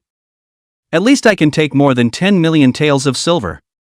Isn't it more convenient? Why go through all the trouble and specially bring you along? What he saw was the Yi family's ability to make money in the long run? A walking treasure pot. Yiling also gazed at Yuan Ziming with interest. I wonder. Your Majesty. What kind of chips can be exchanged for so much grain and silver cloth? Imperial power. That's the biggest bargaining chip. Yuan Ziming said with a slight smile. Yi family has been in business for several generations. And is rich in the world. But, sure, agriculture, industry and commerce. Merchants are the end of the line. Even if the Yi family is so rich, it is still disliked by the scholarly community. I am not wrong. Am I right? Yiling's pretty face changed. Yi family is a huge wealth. Successive generations of the Great Wei monarchs have been jealous of it. So in the political suppression of many parties, your Yi family currently the largest official. But also just a district of a local state assassin. Right? Yuan Ziming calmly said. I can give your Yi family a convenient door to enter the imperial court. A few of your brothers of the same clan can enter Chang'an as Beijing officials. Yi family members have the opportunity to, and the other gateways of the Great Wei dynasty, to sit on an equal footing. Hearing these words, Yiling couldn't help but feel a surge of excitement in her heart. Yi family is rich is true. But because there is no official body, has always been the family of the end of the stream. Not to mention among the ranks of the gate.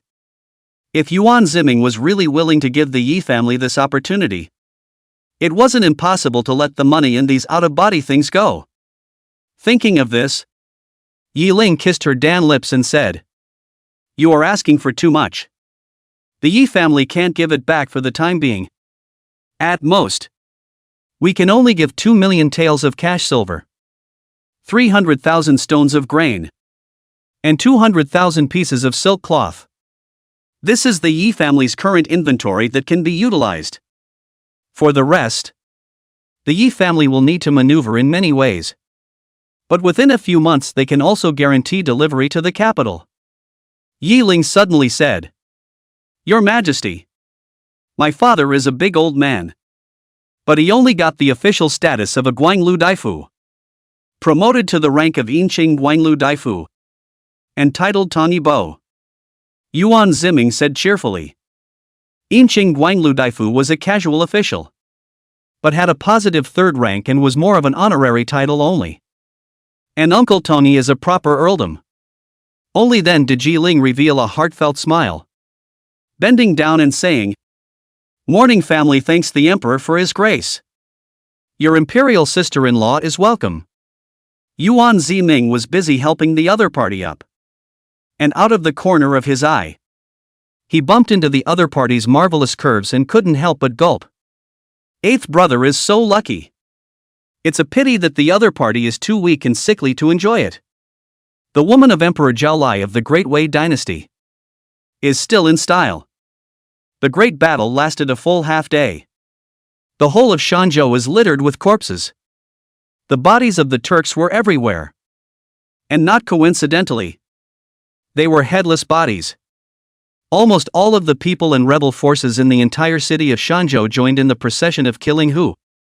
And the Turks were besieged on all sides. Ashina Sunkyung fought for his life and killed his way out of the siege. As a result, he was ambushed by the brocade guards in advance and was captured on the spot. Your Majesty, according to preliminary estimates, in this battle, our army has accumulated 7,000 Turkic annihilators and captured no prisoners, Sima Zhongbin said with trepidation. It's amazing how powerful the order of pushing grace is. With a single paper, the enemy can be turned into a friend.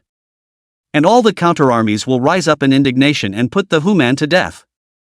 High-minded and proud Sima Zhongbin. For the first time, he felt that he could not see through and guess the emperor's mind. Every time you make a move, it's unexpected. With wisdom like this, Your Majesty, I'm afraid you've already surpassed the previous 9 dragons. Right? He mused darkly. Today's son of heaven submerged dragon in the people. Years of hooks to listen to music.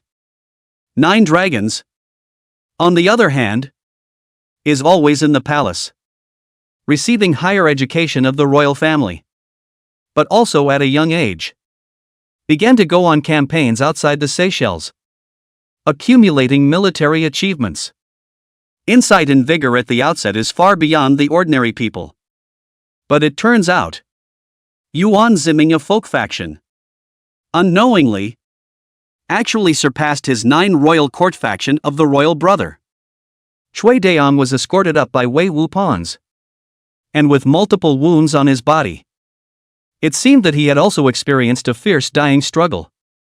Emperor, on what grounds do you pardon the other rebels and not me? As soon as Cui Daong saw Yuan Ziming, he said with a raging gullet of anger. He was angry at why everyone else had the opportunity to build a career and he did not. It's not fair that they are all rebels as well. The result was a brutal beating by the Wei Wupans. Yuan Ziming didn't even bother with the other side, threshold sent to the capital. Vegetable market lynching. Yes. Wei Wupans escorted him down. Next was Ashina Chengqing. His nose was bruised and swollen. Both knees had been knocked out by the brocade guards, and he was powerless to kneel on the ground. Just a pair of hawk-like eyes still glaring at Yuan Ziming in death. Your Majesty, should I gouge out the eyes of this hound dog? Seeing this, Lubin said angrily. No harm done. Yuan Ziming asked. You're the one who took the skull of my Wei Shenwu emperor and made it into a wine vessel. Originally you had a chance too. Ashina Chengqing laughed sorrowfully. Unbridled. The genie guards and Wei Wupans became furious, and stepped forward to frantically slap the opponent's face, sending all of his back teeth flying and splattering blood from his teeth all over the floor. Kill him. Split his corpse in 2. Use half as a foundation and bury it under the walls of Shanzhou. Bring the other half back to Chang'an and sacrifice it to the imperial temple. Yuan Ziming said expressionlessly. After the sacrifice is over, make it into my dragon legacy basin. Dragon legacy? What the hell? Ashina Sunkyung froze. The courtiers around them, however, had poofed out their laughter. In a flash, the other party suddenly realized what was going on. His face changed drastically. And he cursed. "You dare to treat me like? I'll kill you two-legged sheep." No surprise. Another home run. "Your Majesty. The remains of the late emperor. Recovered from that hound dog." At this time, Feng Bao tremblingly presented a white bone wine vessel. Already sobbing uncontrollably. "The remains of my third brother?" Yuan Ziming gazed at the white bone wine vessel. "Bring it back together and put it in the ground." Emperor Shenwu of Wei. Yuan Rui. My third imperial brother. I, for one, have avenged you. After the Great War, Shanzhou was restored. Although it had been reduced to a ruined, empty city with 9 out of 10 households. But it is important that this place is returned into Wei soil. And Chang'an is then connected to it. And the capital is no longer a lonely city.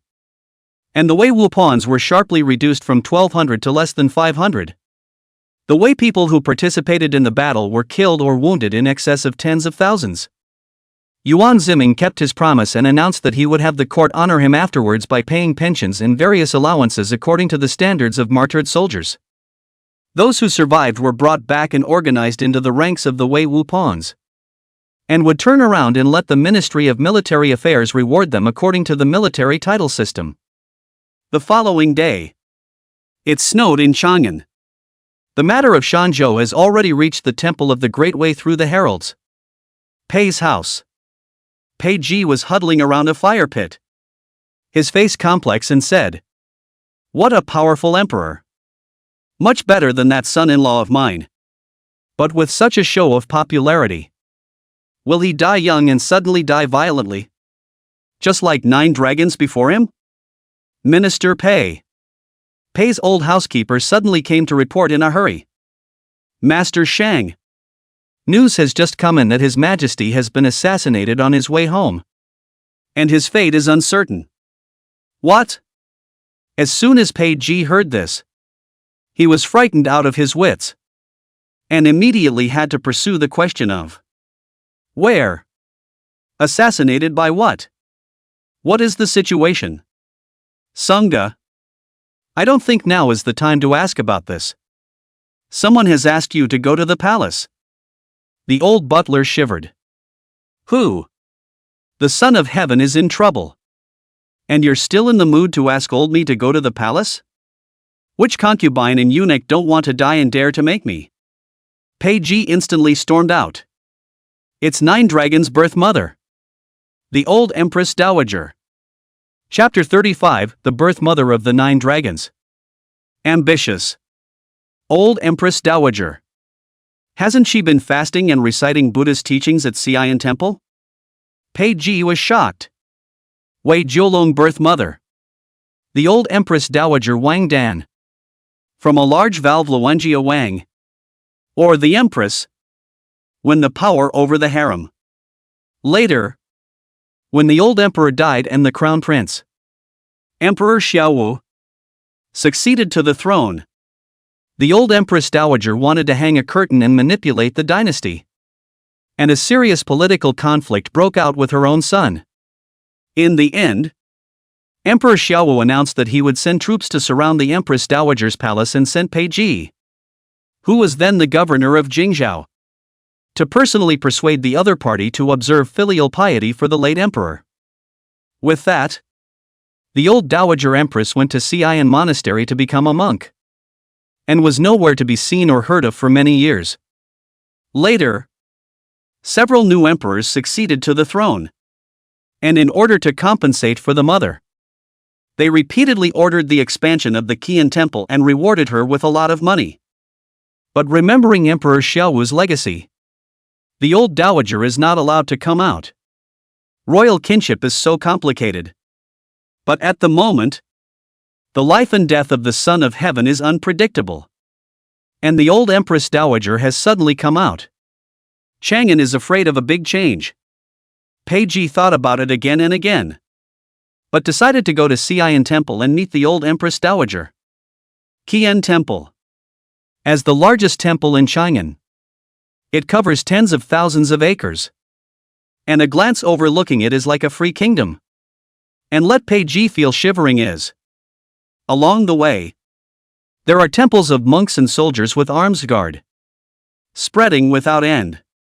In other words, after so many years, this old Empress Dowager has already cultivated an army in Xian Temple that should not be underestimated. Until you walk inside a stupa. Only then walked out of a not angry, charmed still noblewoman. A robe, hand-held Bodhi Buddha beads. Even if it has been full of silver hair, it is difficult to hide the other side of the world's temperament. Born the old Empress Dowager of the 9 dragons of the Wei dynasty, Wang Dan. Elderly Minister Pei Ji. Greet the Empress Dowager. In fear, Pei Ji knelt down and said, Lord Pei. No. Now you should be called Minister Pei. After all, for every one of my old body's sons that collapsed, you were able to be promoted once. Wang Dan guffawed and squeezed out a face full of wrinkles. Years of eating, fasting, and reciting Buddhist teachings had made the other party's originally arrogant face become kind and amicable.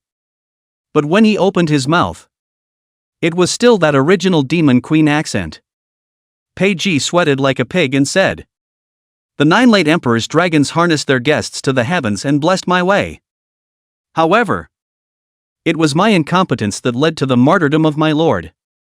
I am not to be blamed. If we can survive this time, I would like to become a monk and accompany the Empress Dowager day by day. Well, Minister Pei, this is the old body's Qian Temple. And there are no outsiders. That set of things in the courtroom need not be used to perfume me. Wang Dan, face indifference, said. The old body's 9 sons are dead. And now, that wild seed Pei Charan picked up from the folk is also dead. Prime Minister Pei, isn't it time to consider a new candidate for the throne? When these words came out, Pei Ji's jaw dropped. I didn't expect the other side to say it so nakedly. And even more shocking to him is that the other side of a Qian Temple monk, how can also know so quickly the news of the new emperor? It was as if everything was under her control. Prime Minister Pei, although the old body in this Buddhist temple, but don't forget, the old body's family, Luanjia Wang, still in this Chang'an, has a significant influence. Any movement of the court field, the same can't hide from me. It was then that Wang Dan revealed his ambition. Before, there were 9 dragons to suppress them. Plus it was her own flesh and blood. Tiger poison does not eat the children. She could not afford to lay her hands on them. But now, out of nowhere, a wild seed has appeared. And it's even the old emperor's illegitimate son, stealing the throne that had belonged to his own son. It's time. It's time to take back what belongs to the old body. Wang Dan smiled as if relieved. Prime Minister Pei, I intend to foster a new royal bloodline to succeed the throne and rule from the curtain. Are you willing to assist me? Pei Ji was stunned. Empress Dowager, the Son of Heaven is only attacked. Has not yet confirmed that it is not the collapse of Tarzana. It must be death. Wang Dan laughed coldly. The ones who attacked them were the Xianbei people who were ambushed near Chang'an. Do you think it's possible to get out alive when you're surrounded by the Wu people? Pei Ji's mind raced. Even he didn't know that it was the work of the Xianbei. So why was the old empress so sure? Murphy. He didn't dare think deeper than that or he'd be dead. One can only pretend to understand and say, Empress Dowager. The 9 dragons were martyred and did not leave behind an heir. So this requires your Pei Xian's cooperation. Your daughter is the Empress Dowager of Laojiu. If at this time She is carrying the dragon seed in her belly. Wang Dan's words were mixed with madness. If there is no dragon seed, then we will forcefully create one. Pei Ji was instantly dumbfounded. This is deception. Prime Minister Pei. Your career path and your family's future path is right in front of you. Otherwise, when the news of the collapse of the Son of Heaven reaches Chang'an, the throne hangs in the balance, and the Wei dynasty is in chaos. Do you think you can continue to be the Prime Minister? Wang Dan approached step by step, following the good advice, to the other side to start a psychological attack. Pei Ji kept wiping his sweat as he listened, but never took a stand. This is too risky. If it comes to pass, one's brace is to continue to be this chancellor. If it doesn't work out, the entire Pei family will be sacrificed to heaven.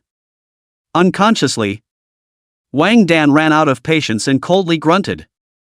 This Xian temple is easy to come in. To get out, it's not so easy. Minister Pei is a smart man. Think about it. A blatant threat. Pei Ji immediately turned pale. He heard the other side of the plan to change the prince. If you do not agree to be complicit, it is very likely that this old empress will be silenced. Miserable. Pei Ji intestines are repenting. I knew that I would listen to the advice of the housekeeper. Do not come to Xian temple. And now do not get on this boat of thieves. He is going to give a person sunk in the river. But just as he was wavering, not far away, a voice like a loud bell suddenly came, like a sharp sword piercing through the heart, instantly causing people to explode. His Majesty returns to the capital. His Majesty has returned? The crowd was in a state of shock. Wang Dan's playful smile was instantly petrified, replaced by a magnified shock. And the Buddha beads on his hands were even pinched off and scattered all over the place. That's impossible. Wang Dan blurted out. There was a dead silence at Qian Temple. Pei Ji then organized his mood. Hale and hearty said, I'm sorry, Empress Dowager. His Majesty is returning to the capital, and I have to go to greet him. Today's matter? I'll pretend I didn't hear it. Know nothing about it. Farewell. After saying that, without waiting for the other party to speak, he turned around and left straight away. The monks and soldiers dare not stop. It's that tough. Wang Dan, mortar and pestle in place, gritted his teeth. His facial features twisted. This. No. Can.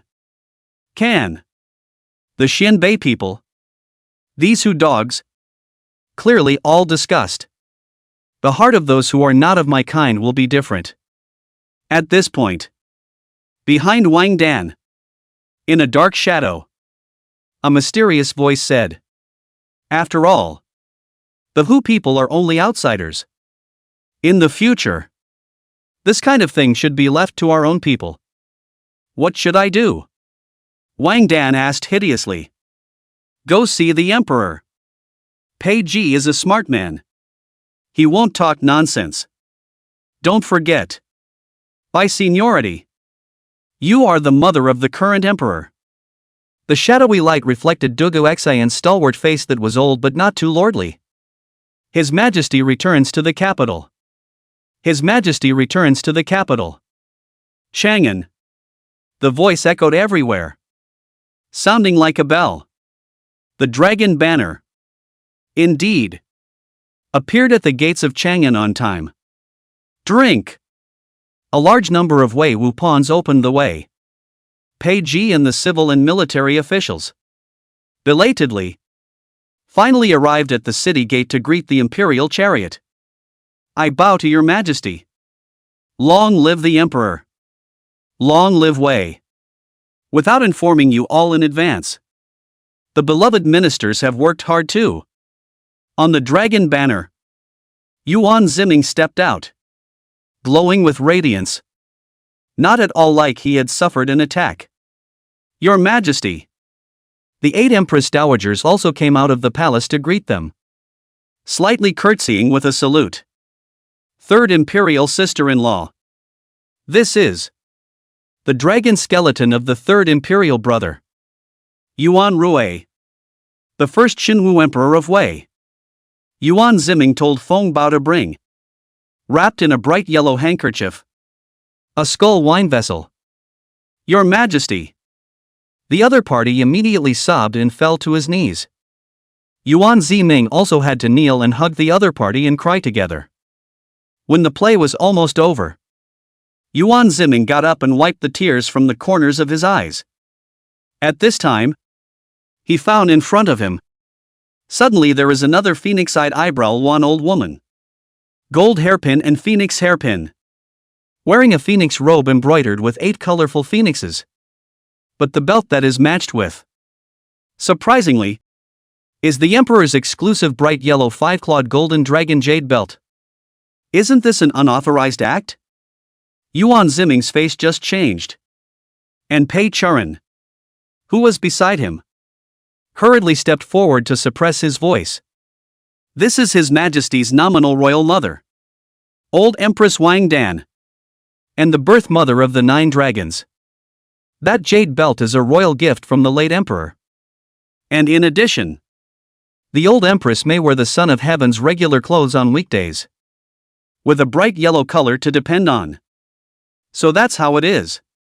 Yuan Ziming came to a realization and narrowed his eyes. Greetings to the Dowager Empress. Yuan Ziming arched his hand. According to etiquette, the other party was his stepmother and should be referred to as Empress Dowager.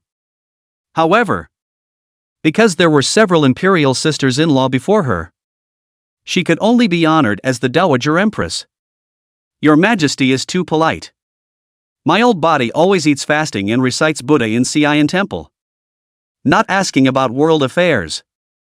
Long ago did not care about this set of red tape. Just this dress. Or temporarily asked people to find from the bottom of the box. Wang Dan smiled faintly and said with a kind brow. At this time, Yuan Ziming realized that Chang'an seemed to be hosting some kind of grand Buddhist meeting, with monks chanting scriptures everywhere. It is? This is my old self. Who, upon hearing of His Majesty's triumph, ordered Xi'an Temple to build a Buddhist assembly in Chang'an to pray for His Majesty and for the Great Way. Wang Dan said with a false smile. Yuan Ziming nodded with seeming understanding. Wang Dan sneered in his heart. This Son of Heaven is really stupid. Just so 3 words are fooled. But the other side came in cold. Xianji? Isn't that like really rich? Chapter 36, The 10th Prince is frivolous and cannot rule the world. It was a question that caught me off guard. Wang Dan instead said somewhat incoherently. It is a somewhat thin production. The scale of this chanting. At least tens of thousands of monks. Xi'an Temple is able to support tens of thousands of people. The land and food needed is not a small amount. Yuan Ziming's heart was pounding the abacus. Feng Bao said with a slight smile. Your Majesty does not know that since the founding of our Wei dynasty, since the emperors Taizu, Gaozu, and Taizong, all of them have raised the nation to revere Buddhism, and have given much preferential treatment to Buddhism, with many pagodas and temples built throughout the country. And monks and their temple properties are not required to pay taxes. So, Yuan Ziming was thoughtful. He knew that Wei revered Buddhism. But it was surprising to him that monks and temples could be self-sufficient without the obligation to pay taxes. But at the same time, an explosive thought rippled through his mind. Perhaps the military expenses for the formation of the 3 major battalions in the capital are in order. Dowager Empress Dowager specially come to meet me. Very laborious. Come on people. Send Wang Dowager Empress Dowager back to Xi'an Temple. Sima Zhongban. Just you go to send. Yuan Ziming also named Sima Zhongban to go. Which goes without saying. Sister Yi Ling. You've worried me to death. It's rumored outside that His Majesty was assassinated. And I was almost worried that you were too. Pei Charan walked over, held Yi Ling's hand, and shushed her. So, what exactly happened? Yi Ling smiled wryly and said, Is Sister Pei concerned about me? I'm afraid you're not asking about His Majesty. Are you? Pei Charan was instantly nonchalant. Her pretty face flushed red and she forced a smile. All care. Care. Yi Ling said. Returning to Chang'an from Shanzhou. On the way, we did encounter an army of Xianbei people. Thousands of cavalry. Wei Wu pawns were so wounded that they couldn't fight. And almost, we might not really be able to come back. So how did you guys get back? His Majesty captured a Xianbei woman earlier, who was actually the princess of the Xianbei Morong tribe. And the group of Xianbei cavalry we encountered were the Morong Xianbei. So His Majesty offered a deal to return the princess to them. The Morong Xianbei retreated. And a gift of 1,000 war horses. Hearing Yi Ling speak in such a colorful manner, Pei Charan drew a breath. And that's all it took? And 1,000 horses for nothing. The Xianbei consisted of 3 main tribes. The Tuoba, Morong, and Duan, known as the 3 tribes of Xianbei. Once subservient to the Wei dynasty, it rebelled during the reign of Emperor Shenwu of Wei and became one of the 4 major Hu people who invaded the other side. Thanks to Tuoba Lanxin before. Who told me that the princess of Morong Xianbei was near Chang'an? Otherwise I wouldn't have been able to capture this hostage. Returning from the great battle, Yuan Ziming was commanding his army as they entered the city when he was thankfully thinking. Spotting the opposite side, Empress Dowager Lu Yi, the Empress Dowager of Xiaowu, was facing her. Yuan Ziming arched his hand. Grand Empress Dowager, haven't I already decreed that you each return to the palace to rest? This crazy woman. Don't call yourself Yuan Long in public again, or you'll lose your reputation. Lu Yi did not comment, but just gently came closer. Her green onion pinky fingers caressing Yuan Ziming's face. This time Your Majesty is involved in danger. But I'm worried to death about mourning. How come you only bring Yi Ling? That stupid woman who loves to faint. And not me? Empress Lu. Yuan Ziming was a bit embarrassed and was racking his brain to prepare to deal with this difficult woman. Lu Yi suddenly attached herself to the other's ear and whispered, Watch out for the old queen. Yuan Ziming was instantly shaken by the tiger and was about to ask after him. Lu Yi suddenly puffed and laughed. All right. I am teasing you. It's getting late. It's time for me to return to the palace. Inside the Hu people you captured, are there any good-looking men? If there are, send a few to me as the head of the face. With that, he walked away with deep emotion. Only Yuan Ziming was left alone to fume. Lubin. I am. Tell the brocade guards to send information about the Dowager Empress Wang Dan to my southern study. Yuan Ziming moved his office from the Hall of Diligence to another palace, naming it the South Study. A group of young officials were also appointed to walk in the South Study. There is a big implication of restraining the civil officials group and forming another center in it. Yes. It's a good time to come back today. Convene the evening court. I'm going to formally deal with the state affairs concerning the Great Wei Dynasty. Qian Temple. This emperor. Today this play is really enough. Welcomed back the remains of the late emperor. Not only collected the hearts of the people, but also greatly strengthened the prestige, so that his resistance in the courtroom can be greatly reduced. Empress Dowager Wang Dan.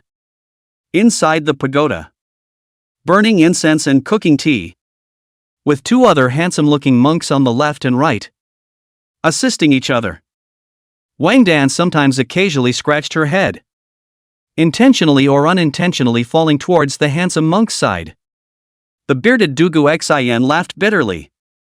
Empress Dowager. I've said it all. This son of heaven is not an idle man. No worse than any of your sons. Whether it's an idler or not. You won't know until you try it. Wang Dan didn't think so. And laughed sorrowfully. And you have been meritorious in guarding Chang'an before. And eliminated the rebels near Chang'an. You have labored hard.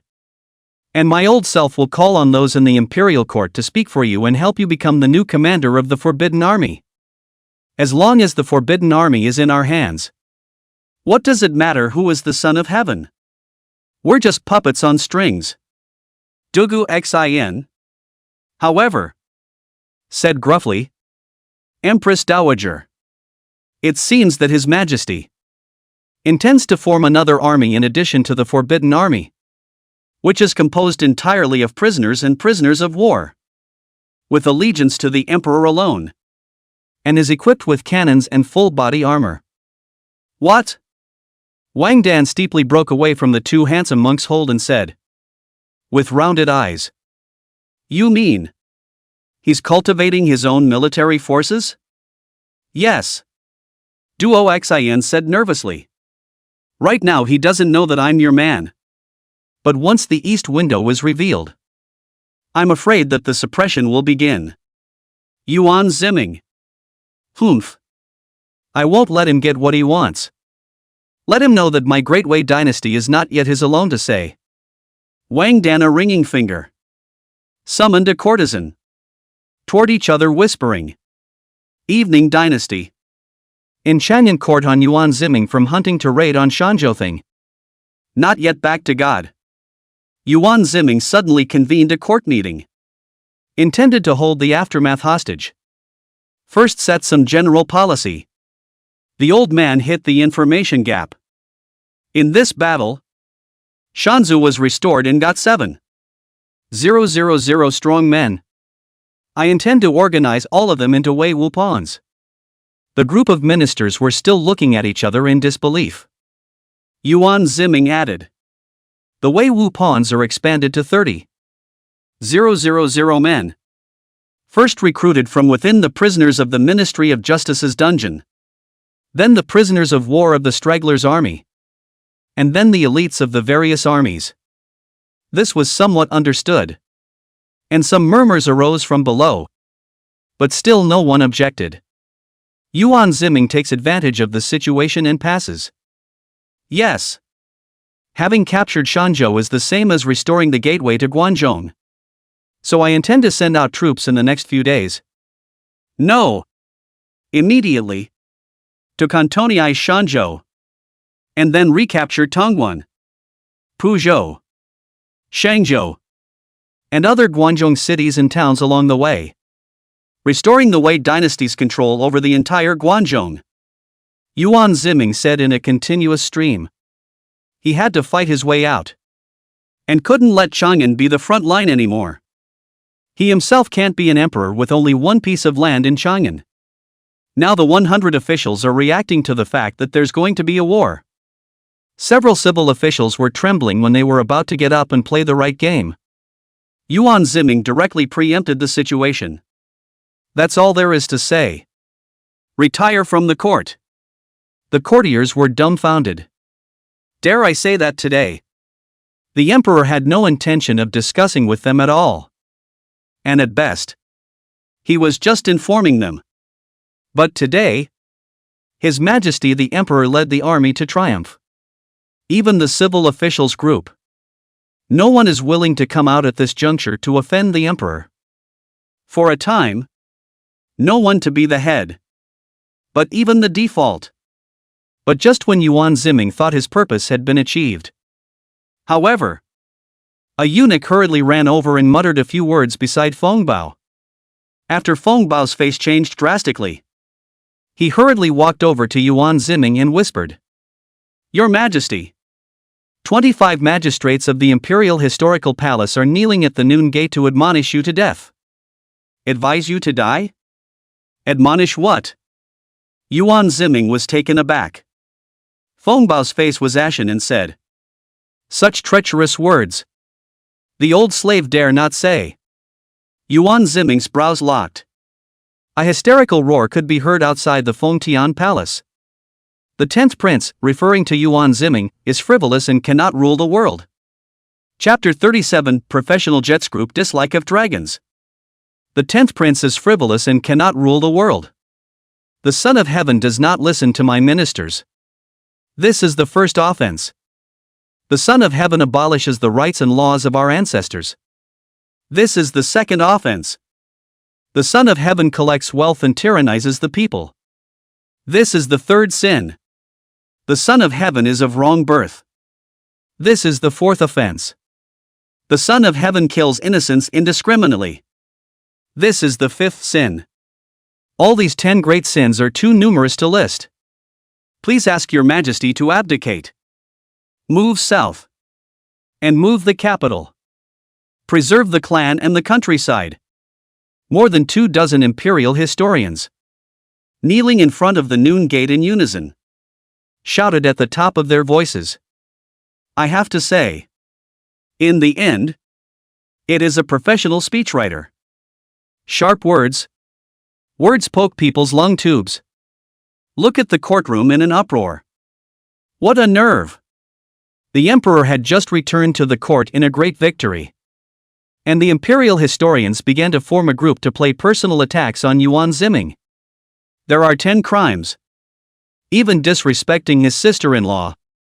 Isn't that a slap in the face of the dragon? Lubin led dozens of brocade guards. Angrily rushed to the road. Drag them all out. 20 strokes of the cane. A solid beating. My lord. Do you want more paper? Add your mom. Give me a solid shot. There are 2 types of court battles in the Jinui. Fighting with heart and fighting with truth. The actual fight is often disabled but not dead. Will be slightly retained. Even if the fight to the skin and flesh festering, but also to save the other side of a small life. The beating with heart is different. And every blow is an internal force. Even if at first glance, the other party has no obvious wounds, but the entire body internal organs have been shattered. It means that the other party will have to take off his skin even if he doesn't die. And adding paper is another philosophy. Generally subjected to court battle. If the family has a little money, you can choose to bribe the criminal official. In the other side of the butt pad layer of cotton and so on, can be less skin and flesh suffering. The emperor did not order. Of course, Lubin did not dare to kill them. But a hard lesson is still necessary. Dozens of brocade guards began dragging and pulling. And the imperial guards were passionate and angsty. If your majesty doesn't listen to my words, there will be a day when Wei dies. Hundreds of millions of living beings in beautiful mountains and rivers are being buried at the hands of your majesty. The future generations will remember the fallen king. And his majesty's name will be there. The 100 officials looked at each other with death-like silence.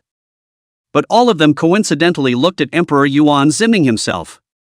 Yuan Ziming wasn't enraged. Instead, he was a bit surprised. These speechwriters, too, liked to attack in their old days. But the targets were all court officials. And they never dared to turn the spearhead on themselves. How today? There are cats listening to the execution of the brocade guards outside. The imperial guards have been wailing everywhere. Feng Bao took advantage of the situation and whispered, Your Majesty, please calm your anger. Our dynasty's speech officials have always been unrestrained. Because the great ancestor had the legacy of not killing those who wrote to the court. Resulting in my Wei dynasty's speech officials to write to the court are all unafraid. Dare to say anything. No killing of speechwriters? No wonder. Yuan Ziming laughed darkly. With the backing of their ancestry, these people are really emboldened.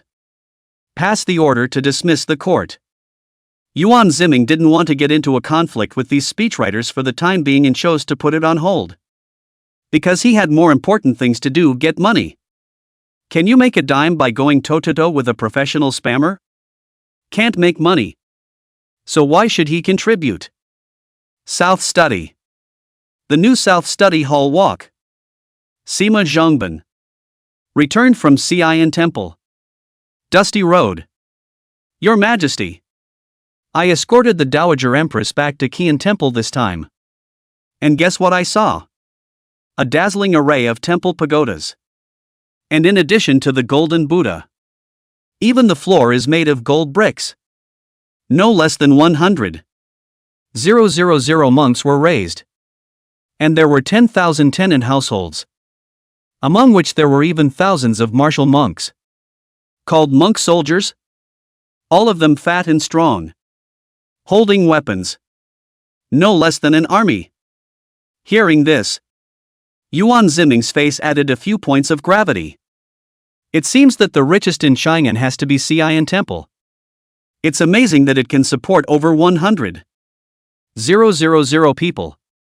And even produce an army with a fighting strength that can't be underestimated. And Xi'an Temple of this size. In Chang'an, there are also Daxiangguo Temple, Yong'an Temple, Huang'an Temple, and so on. A huge vault. A vast wealth that had been accumulated since the founding of the Wei dynasty. At present, the biggest trouble is that there is no money and no food. The war in various places. The transportation cannot be blocked. The local taxes cannot be sent to Chang'an on time. And even Chang'an has only received so much money for several months, which is equal to the annual income of several counties at the end. Yuan Ziming's sword brows rose. The money, grain and silk cloth that Ji Ling had brought with him would relieve the immediate need. It could even help expand the Wei Wu pawns for themselves. But it still stretched thin to get out and fight. The problem was that if control over Guangzhou could not be restored as soon as possible, the Xiongnu, Xianbei, Turkic, and Zoran would still keep attacking Chang'an, and it was necessary to lay down a buffer zone to temporarily vault the capital city. If the temple is willing to donate a little money out, Yuan Ziming mused. Hearing this, Feng Bao couldn't help but remind. Your Majesty, the old slave advises you not to think of hitting those vultures. Several previous emperors had summoned the abbots of major temples, and with many bitter words, only barely managed to scrape together a few tens of thousands of taels of silver and a few thousand pounds of grain. In favor of reasoning, all 9 previous emperors were still no match for those bald hairs. Every time you talk about the righteousness of the country, they brought out the legacy of the Buddha and the great ancestor. Even Kowloon can't handle those temples? With the Buddha and the great ancestor, 2 great mountains pressing down on them, even a true dragon would have to retreat. Yuan Ziming couldn't help but sneer. This is to take me as a sun monkey. To put on the spell. The crowd was at a loss. Your Majesty, what is a sun monkey? The son of heaven is a true dragon. How can he compare himself to a monkey? I, Lu Bin, commander of the Jinyui, beg to see your Majesty. That's when Lu Bin came. Yuan Ziming waved his hand, and Sima Zhongban immediately silenced his voice. Understand that the other person means that there are some things you can say and some things you can't. How are those imperial historians doing? Yuan Ziming laughed. All of them were beaten and expelled. But it seems they didn't go home, but went to Mingyu Fong. Lu Bin said cautiously. Yuan Ziming froze, then laughed. It turns out that the so-called speechwriters are nothing more than that. Cursing is work. Getting off work and looking for a green lady is life. He now somewhat understood why the Donglin party at the end of the Ming dynasty would accelerate the demise of the Ming dynasty. The books of the saints are for reading and for doing. 100 times over. You were told to find out what the Dowager Empress did at the Qian Temple? Did you find out anything? Only then did Yuan Ziming get straight to the point and said. Lu Bin arched his hand and said. According to the secret visit of the brocade guard. Although the old Empress Dowager has been eating fasting and reciting Buddha's name in Qian Temple for these years, she has never left the court. And the family behind her, the Wang clan of Luangjia and its disciples, still occupy an important position in the court. Just for example, the one who just returned to the capital today, Wang Lang, the imperial historian in charge of the imperial historian's office, is none other than Wang Dan's nephew. I knew that today's incident with the royal historian was not an empty threat. The old Empress Dowager was trying to give herself a hard time. Yuan Ziming tapped his fingers and said. Continue. Lu Bin, this will be the bottom of Wang Dan. Narrated. Although she is the mother of the 9 dragons, she has always wanted to control her son. And after being suppressed, she seeks various ways to cultivate power in the court, especially military power. That means she has people in the Chang'an army.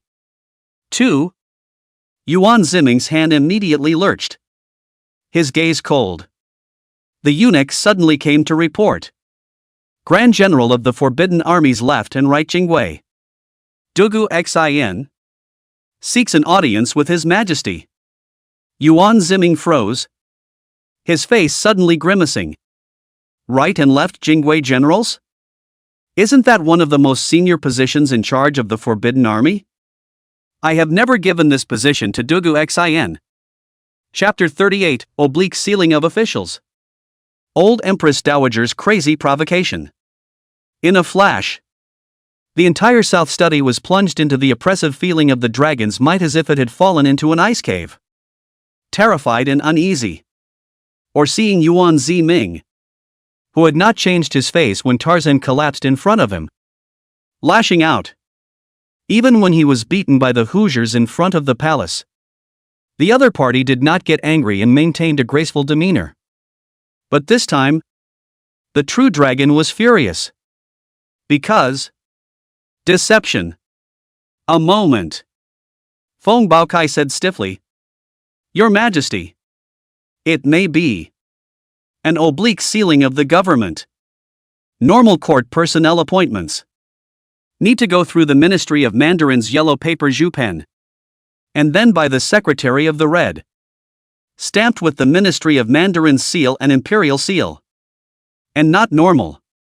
Can directly bypass the Ministry of Appointments and the Superintendent of Ceremonies? Direct appointments. Due to the ink pen edicts, also known as ceiling officials. Although the ceiling officials are despicable for their official places because they have not gone through the normal formalities, their effectiveness is no different from that of a formal official. In the Great Wei Dynasty, the power to edict a slant-featured official needs to be granted by the Son of Heaven. In today's Great Wei Dynasty, there is only one person who can edict an official, the Dowager Empress, Wang Dan. During the time of Emperor Taiwu, Erlong, of the Great Wei Dynasty, a decree was once issued to give the elder Empress Dowager the power to appoint a number of officials. But all of them were inconsequential and loose officials used to reward those who served the elder Empress Dowager. But the next few late emperors, in order to demonstrate filial piety, kept expanding this power.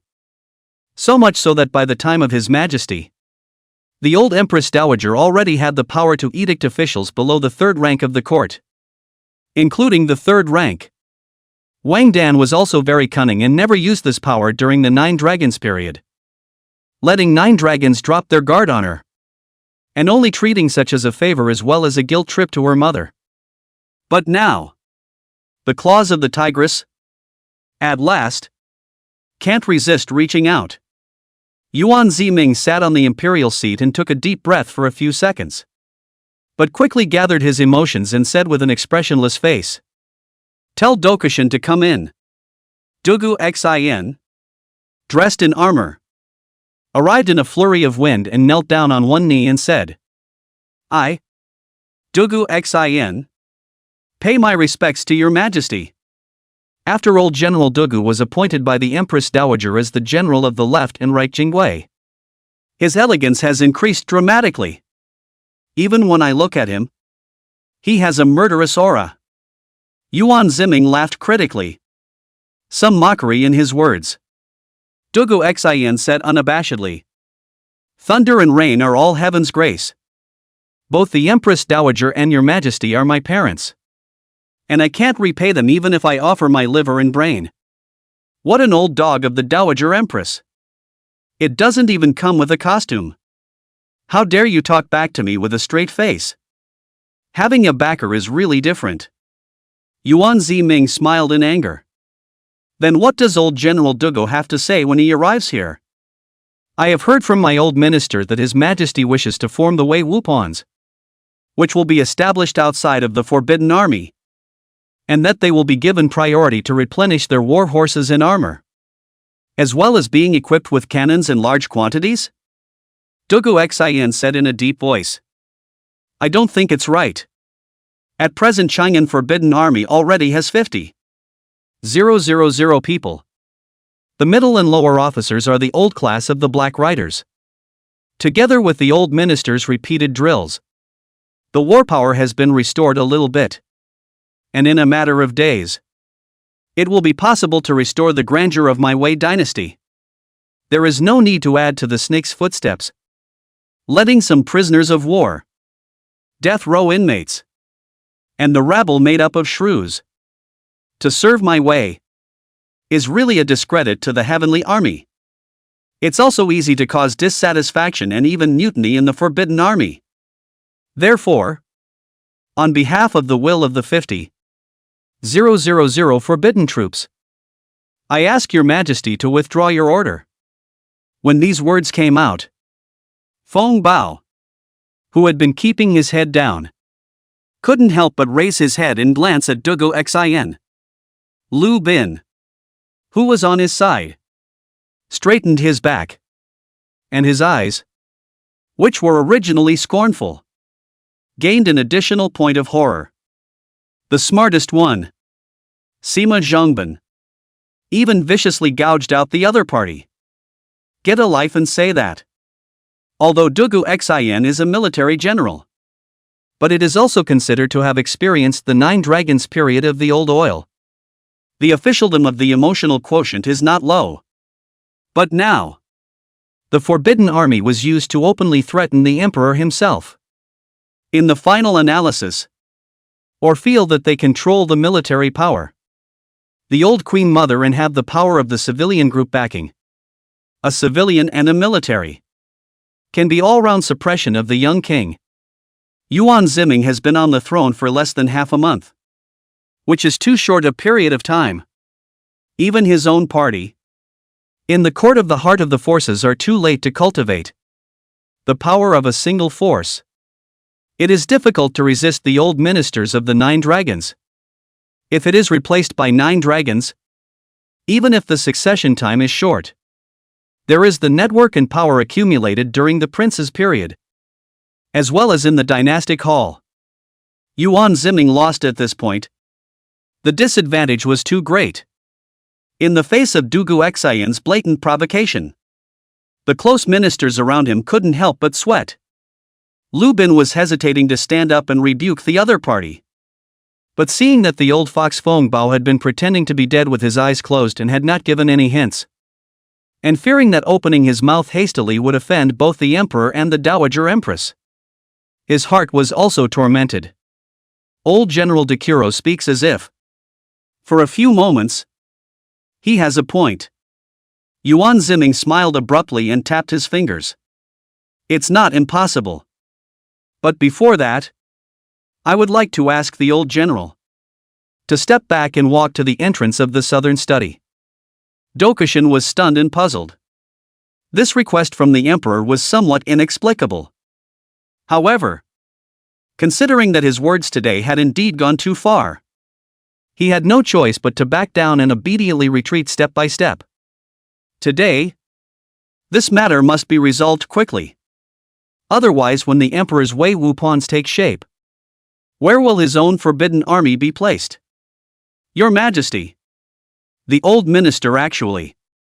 Just when Dugo Xin was about to add his point of view, he happened to walk to the door of the south study. Steeply was a cloaked guard. Gave an over-the-shoulder fall. Fell on the ground on the spot. Dokishin bared his teeth in pain. And after half a second, he slowed down and said angrily, "Asshole! I am the Grand General of the left and right Jingwei. The commander of the 50,000 forbidden troops. Where did this nobody come from and actually dare to sneak up on me? Wei Wupan.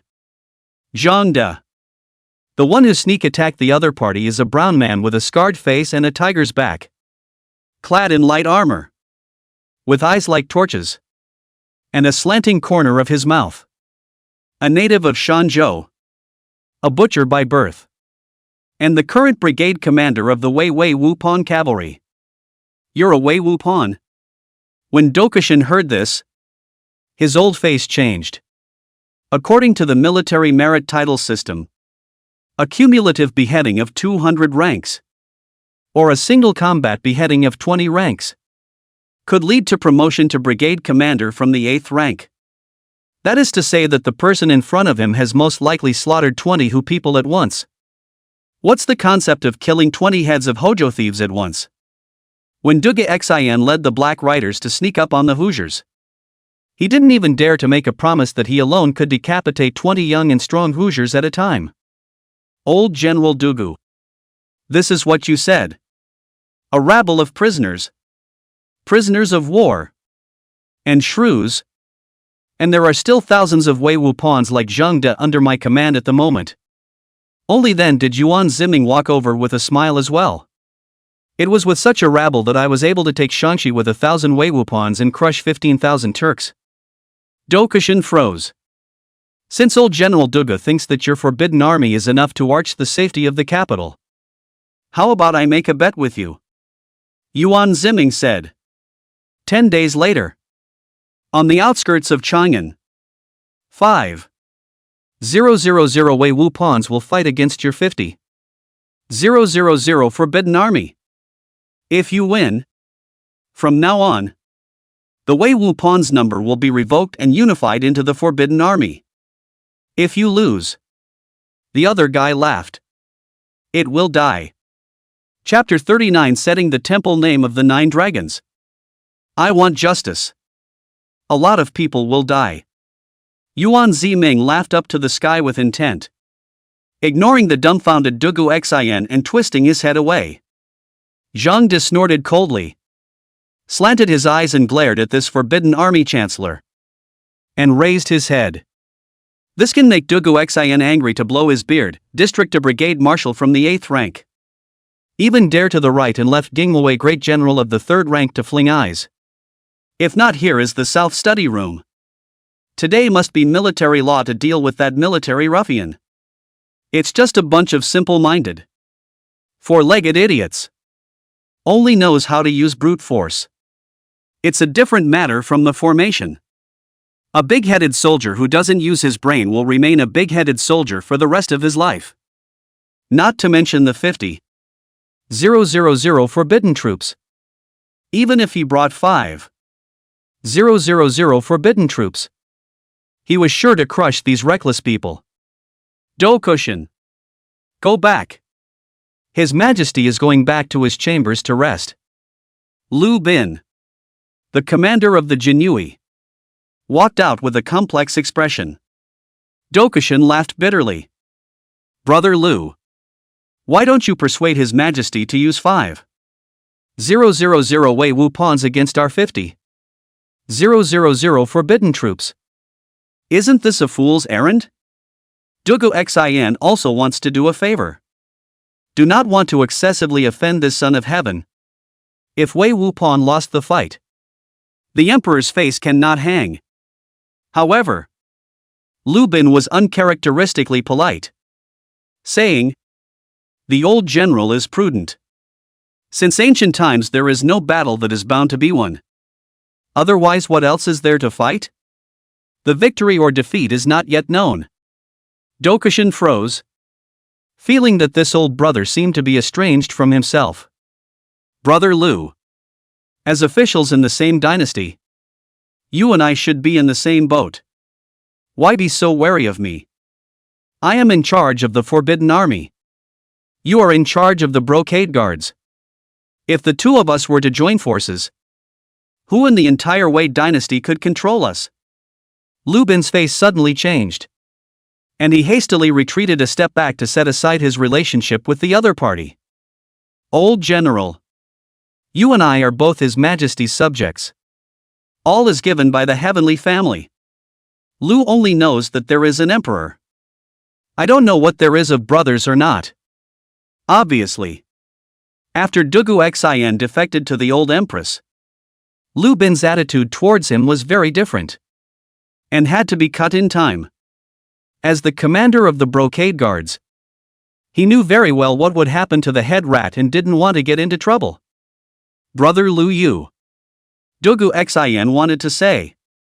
Lu Bin hurriedly arched his hand and said, I have official business to attend to, so I apologize for not accompanying you. With that, he left in a hurry. Dokusin let out a long sigh. This old oil. Really think that 20 jangling teenage boy, enemy to the 9 dragons' birth mother? By then, I'm afraid it's too late to cry. And not far away. Lu Bin, who hadn't gone far, stopped in his tracks and laughed silently and coldly. Dugu Xin ah. In vain. You have spent so many years in the officialdom. How could you know that the ability of the true dragon of the heavenly family to suppress an old demoness is nothing? I just don't want to end up like you when the time comes and be raised. The bedchamber. Your Majesty. This is what Empress Pei sent over regarding the formulation of the temple names of the 9 late emperors. Feng Bao handed over a folded document. 9 dragons died in haste and was only temporarily posthumously honored. But the temple number involves a more formal summary of a meritocracy, and it never got around to being finalized. After winning the defense of Chang'an, the officials of the Ministry of Rites returned one after another. But Yuan Ziming listened to Sima Zhengbin's advice and did not leave the matter to the Ministry of Rites.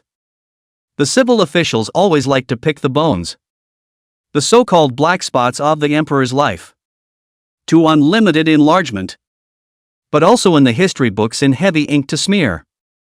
Yuan Ziming didn't want the 9 imperial brothers to be martyred during their lives and not receive a fair evaluation after their lives. So he left this matter to Pei Chu Ran. Yuan Ziming opened the folders.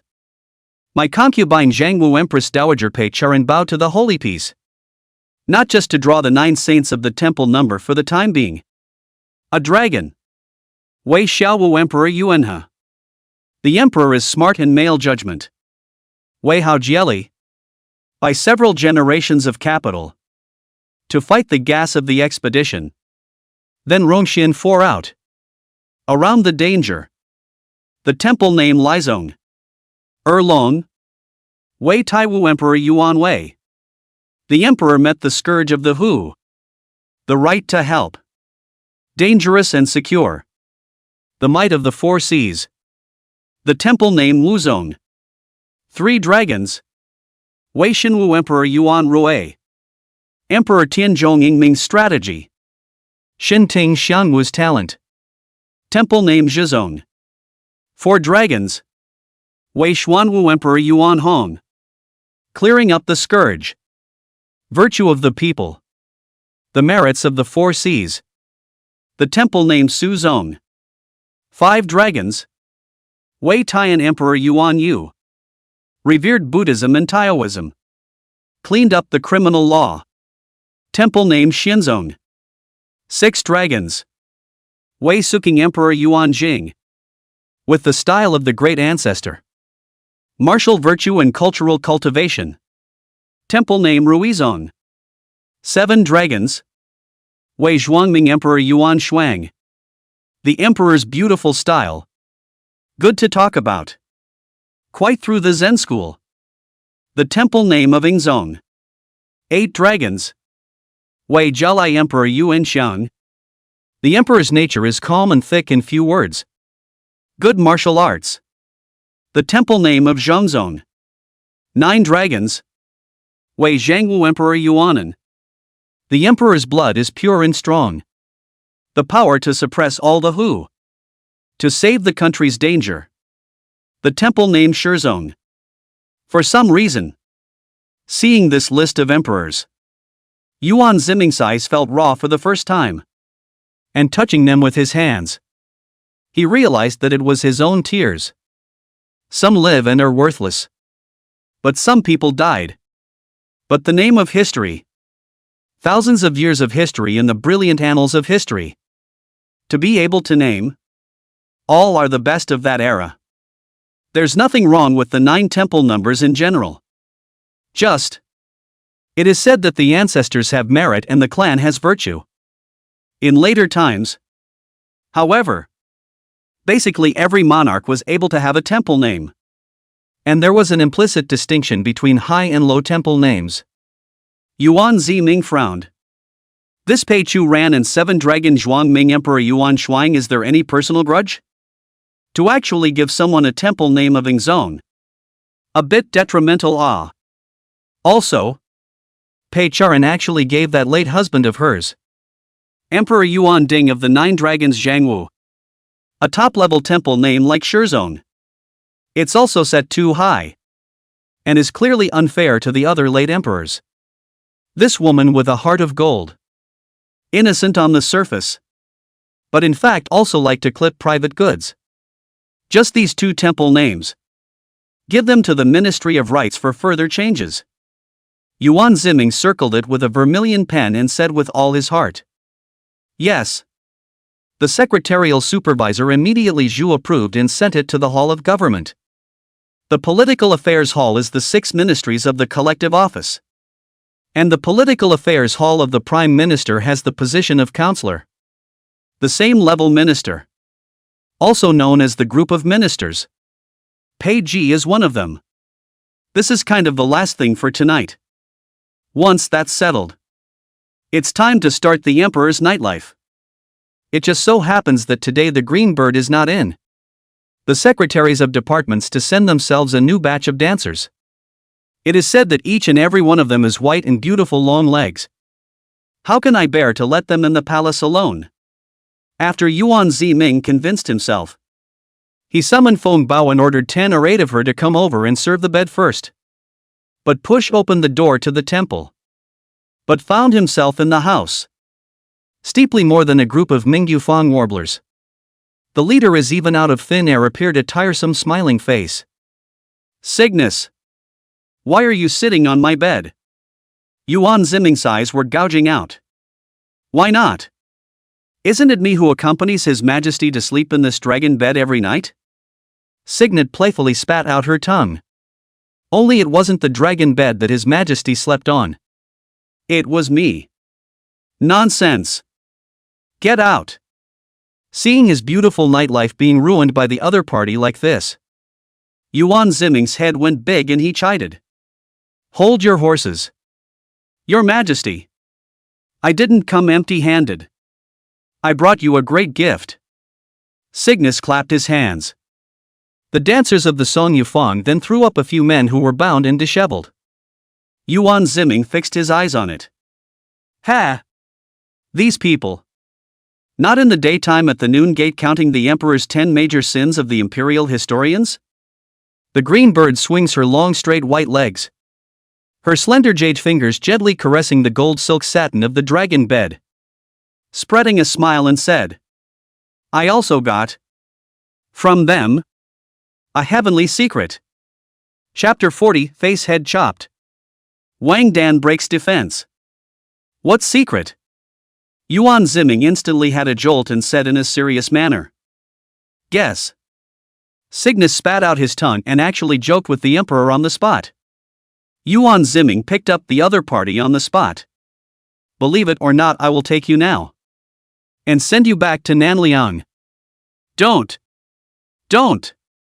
Can't I just say it? Signet was so scared that her pretty face turned white and she said in a series of words.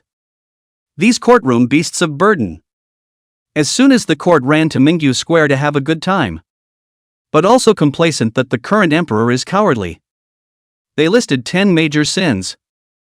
But even just hit 20 big boards. Happened to be heard by me. I was originally angry. Want to call Mingyu Fawn's beaters to fix them. Yuan Ziming couldn't help but interrupt. Cursing is cursing. What's the point of calling them clothed beasts? The fowl embroidered on top of the official robes of the civil officials. And the beast embroidered on top of the military officials. Are they not the clothes and the beasts? Sybil smiled cheekily. Yuan Ziming was stunned and pondered. It seems a bit reasonable. Keep talking. But that's when a little hiccup happened. Greenbird said. They got drunk and unintentionally revealed a shocking secret. It turns out that Wang Dan, that old demon woman, herself on the surface of purity, saying that she is a monk. But behind the scenes, but in the Cian temple to raise the face of the head. And still several. It is said that one looks more handsome, taller, and temperament than you. The corners of Yuan Ziming's mouth twitched. I also have a lot of songstresses here. With legs longer than yours and whiter than yours. Wait, what did you say? Wang Dan? Face head? The Dowager Empress. Keeping male favorites at Cian Temple? Right. And in order to cover their ears. They also shaved their hair to disguise themselves as monks. This matter is known to the entire Qian Temple. And there are quite a few people from that old demonist faction who have heard about it by hearsay. Cygnus said with a raised eyebrow. Yuan Ziming froze for a moment. Then burst into a wild laugh. Big smile. Barefoot. Running around the bedchamber. Feng Bao. Tell Zhang Di to gather the Wei Wu pawns. Right away. Your Majesty. It's late at night at this moment. And we have an early morning court tomorrow. Feng Bao was a bit stunned.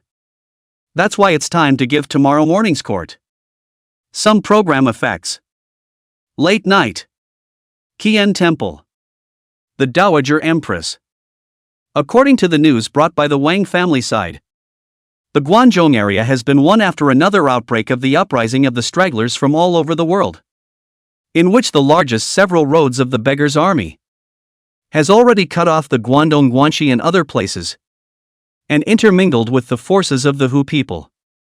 The old family masters meaning, send people to send some gold and silver food to these beggar marshals. We all do not commit any offense in the fall. And in the future, if there is a change in the current situation, on the one hand, we can make use of these beggar armies. Secondly, to avoid a conflict between the Wang family forces and the beggar's army, weakening the family's power. A handsome monk with starry eyes and sword eyebrows was wearing a thin red coat, with eyebrows painted on his face, blush and rouge, and had Wang Dan in his arms. Wang Dan cozily closed his eyes, sucking hard on the unique masculinity of the young man's body, and laughed. There is nothing wrong. Tell someone to write back. Everything is fine here in Chang'an. The young emperor is under my control. So tell the princes of the Wang family not to worry. Also, as soon as possible, select a woman of the right age from the family who has both talent and virtue to enter the palace. My Wang family. It's about time for me to produce another queen with the surname Wang. Yes. Empress Dowager. The handsome monk responded. Don't call the Dowager Empress anymore. It's calling my old body old. Call me Sister Dan. Yes. Sister Dan. Dan. The handsome monk's face twisted for a second. But immediately he was smiling again, not daring to look half disgusted on his face. Bang! At that moment, coldly, the door of the room slammed open. Wang Dan, who was so scared that he prostrated himself in the handsome monk, shuddered, coldly climbed up, and said angrily, Who? Who dares to barge in here without my royal order? Such ignorance of the rules. Come on. Drag them down and tell the monks to beat them with a cane for 50 minutes. Coming in the middle of the night to spoil her own good deed. Wang Dan thought she had a good temper. But eventually she lost control and lost her temper. But the one who broke in was one of his usual favorite faces. The other man. Also dressed in a thin, dark-colored coat. Was scared and tear-stained as he slumped to the ground. The Dowager Empress, save me. Help me. Knock, knock. Just outside the door.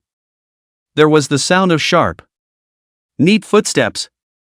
He saw Wei Wupan as if he were a fierce tiger descending from the mountain. Unstoppable.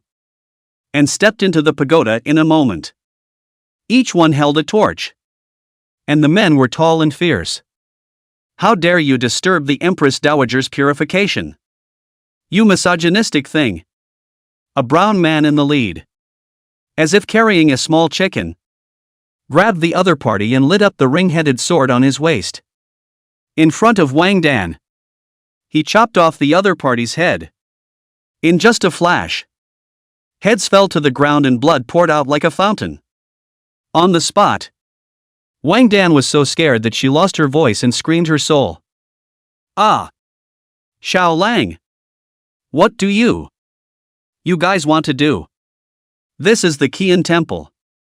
The place where the old body serves the Buddha. You actually dare to barge in and kill people indiscriminately. I want to ask for punishment. That is, to the emperor, but also to make you 9 clans.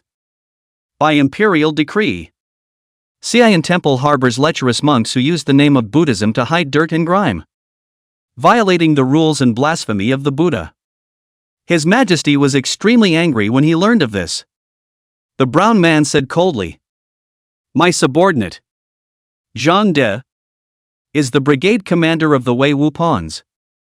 I have come to arrest the lustful monk. I beg the Empress Dowager's pardon. Nonsense. Qian Temple is the greatest Buddhist temple in Chang'an. The place of first goodness. How could it harbor a lecherous monk? With a single imperial edict. You dare to kill under my nose? The other guy got all hot and bothered and said, I am the mother of the 9 dragons and have given birth to 9 great Wei emperors. It's the elder of the heavenly family. His Majesty is a yellow child. He's not qualified to do this. Her sons, all of them, were Yuan Ziming's predecessors. Not to mention that she, the highly respected Dowager Empress, could overpower the emperor with her seniority. There have been 5 royal historians of the Royal Historical Office. Just in Qian Temple, a pagoda, found that some people keep dozens of facehead. Late at night also called to the outside of the greenhouse women for their pleasure. This can still be false? Zhang Dijie smiled and said, The witnesses and material evidence are all there. Does the Empress Dowager want to see them? What?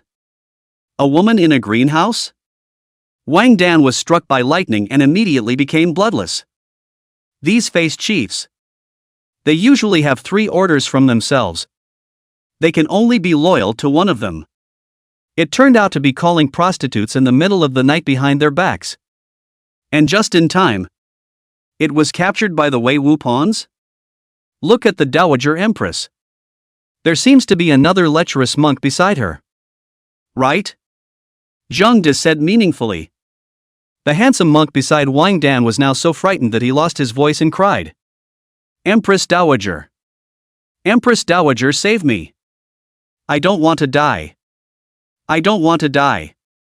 But Wang Dan was indifferent and allowed the other to be dragged away and slaughtered. When it came down to it, she was no longer in a position to preserve them. The heavens and the earth are great. And no matter how great the Empress Dowager is, she is no greater than the word propriety and law. He used the ancestral rights and laws to suppress Yuan Ziming. And Yuan Ziming is now in turn using the rights and laws to blackmail himself. Eating a dumb loss. just as Wang Dan was harboring a fire. Zhang Head. Just now. In the back barn of Xian Temple. A number of wine and food. Gold. Silver. Silk. And obscene clothing were found. A Wei Wu Pan came to report. Ha! It seems that none of the Buddhist purity rules and regulations are something that Qian Temple wants to abide by. Zhang De sneered. The angels have arrived. At this point. Outside. Sima Zhengban walked in with his hands behind his back in a serious manner. Your Majesty's oracle. Wei Wu Pan and the others knelt down. Sparing Wang Dan. He could only slowly kneel down reluctantly. Holy Bao Anan. Everyone said in unison. Sima Zhengban said. I am at peace. Feng Tian Cheng Yun Emperor. His Majesty's oracle said, I respect the Buddha. So I respect the Buddhist temple sermon. The ancestral system of the Wei dynasty. The Buddhist temple land does not have to pay taxes. Monks do not have to be corvée service. And its tenant farmer population does not have to be compiled household chi min. Buddhist temple by the imperial grace. Should be strictly abide by the precepts of Buddhism.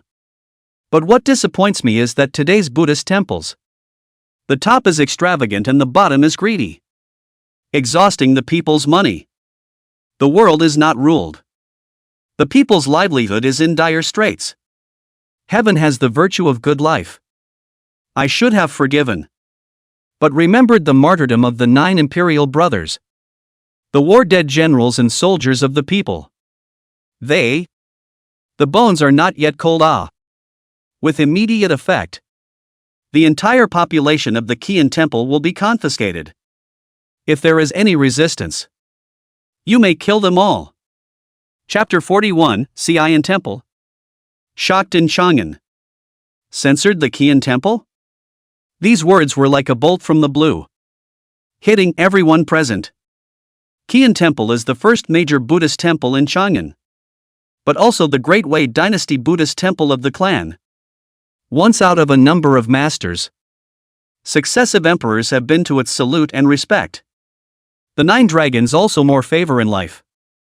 It is even the place where the Dowager Empress Dowager is now practicing as a monk. You just copied it? Incoming. Sima Zhengban had already raised his chin and said with a straight face. Raid the Qian temple. Only then did Zhang De get up and yelled. What are you waiting for? Get to work. The Wei Wu Pawns. Like jackals. Wolves. Tigers. And leopards. Surged into every corner of Qian temple like a tidal wave. Boxes of gold. Silver and jewelry.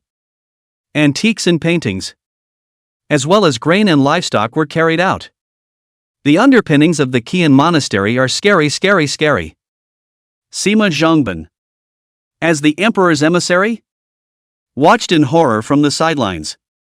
Just the wealth of a single Qian temple. I'm afraid it could feed thousands of families in Chang'an. How terrible must be the accumulated wealth of so many Buddhist temples in that universal sky. Thinking about it is ironic. Should have been to live the purity of the rules and regulations of the monks. But the day than they, these secular people, do not know how many times better. Can't copy. Can't copy. The Dowager Empress Wang Dan was in a hurry. And attempted to stop it. He had been operating in Xian Temple for many years. And if he was copied, all those years of hard work would go down the drain. But where does Wei Wu Pan recognize you as the Dowager Empress? Paying no attention to the other party's clamor, he began to raid the wealth of the Xian Temple. At the same time, a large number of monks and tenants were evicted.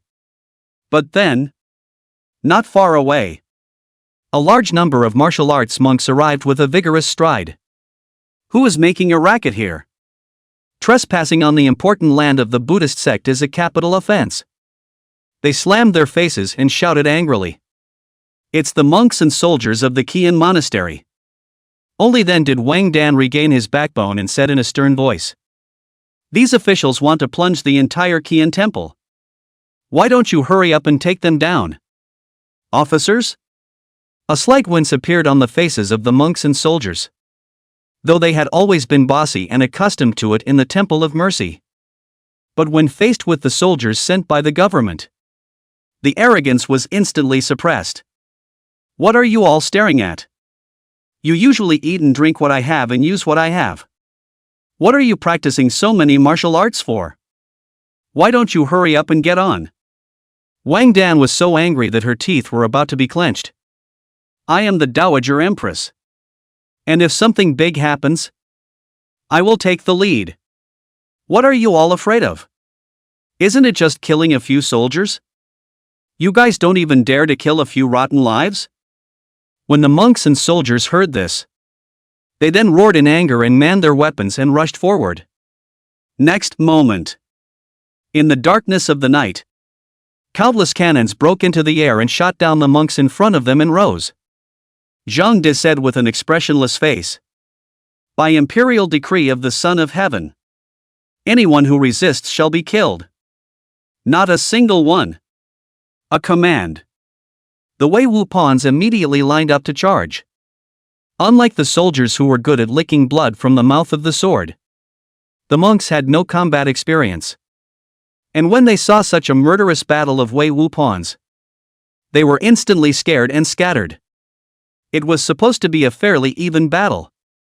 Surprisingly, it didn't take long for it to devolve into a one-sided massacre. Qian Temple. The Buddha's heavy. At this moment, corpses are everywhere and blood is flowing.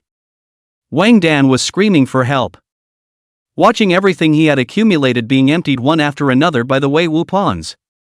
Helplessly, she said angrily, "Go! Go to the palace. My old self wants to see the emperor. Ask him what he really means." Most of the night. The emperor's bedchamber. Wang Dan blew in the cold wind for half an hour. So cold that his teeth were fighting. "Empress Dowager, why don't we go back to the carriage to get warm first?"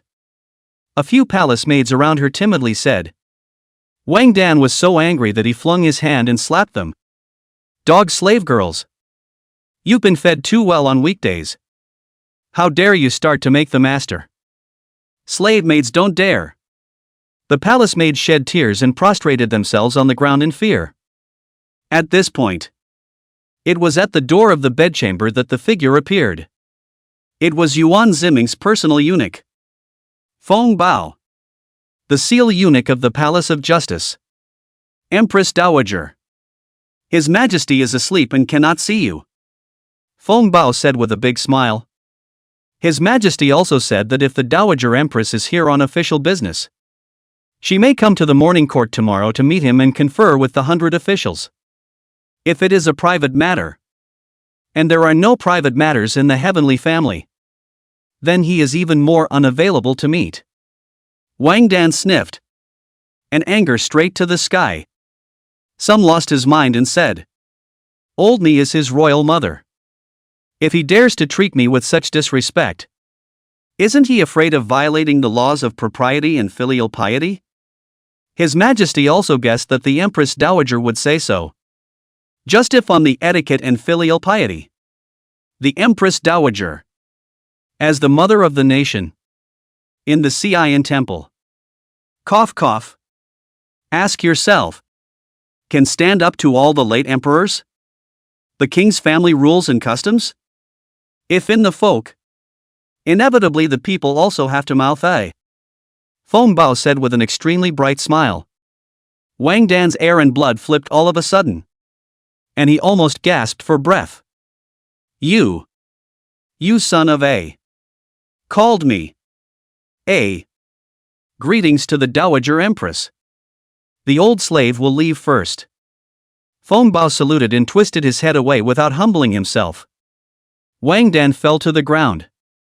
Beside the palace maids rushed to help. She actually cried out on the spot. Deception. By the time Wang Dan returned to Qian Temple, it was found that the population of the Qian monastery had been demobilized. Empress Dowager. According to His Majesty's decree, the Qian temple was copied with 33,000 taels of gold, 770,000 taels of current silver, a total of 6 million taels of silver bills, a total of 25,000 acres of cultivated land, 150,000 stones of grain, and countless numbers of mansions and pagodas, which have all been reported to the Ministry of the Interior. Sima Zhongban stood at the entrance of Xian Temple and said, with a pleasant face, 9,000 monks of Xian Temple have been forced to return to lay life and engage in production. And all tenant farmers have been entered into the population register of the Ministry of Revenue. In addition, the Holy Grace is so great that in view of the fact that Xian Temple is no longer suitable as a place of purification for you, His Majesty will choose a precious temple as your new place of housewarming. Ha! This is to drive my old body away. Isn't it? Wang Dan snorted cold laugh. In the face of Sima Zhongban's imperial decree, stood firm. Even kneeling surface work are too lazy to do. She had been completely enraged. Sima Zhongban didn't comment, just left in silence. A seal has been put on the gate of the Qian temple. And after a while, traces of black riders suddenly appeared on the streets of Chang'an. Dugi Xian rate all the way to the black cavalry rushed to the entrance of Xian temple in a hurry. Empress Dowager. The old minister is late. Please forgive me. Dokishin hurriedly dismounted, knelt on one knee, and said in a deep voice, as this family raid was entirely in the hands of the Wei Wupan, Dokishin, who was in charge of the Forbidden Army at the beginning, actually didn't get any news beforehand. Until the Qian temple was plagiarized by the decree came down. Dugu Xian was like a dream. Could not care about sleeping, and hurried to come in the middle of the night. The gloom on Wang Dan's face was already shrouded to the extreme when he saw one of his own. Dugu Xian, I order you to lead your black riders. Kill the Xian temple. And kill all the Wei Wupans inside. As soon as these words came out, Dugu Xian and all the generals of the black riders, their faces instantly changed drastically. And they didn't dare to move. Dokishin, will you help me or not?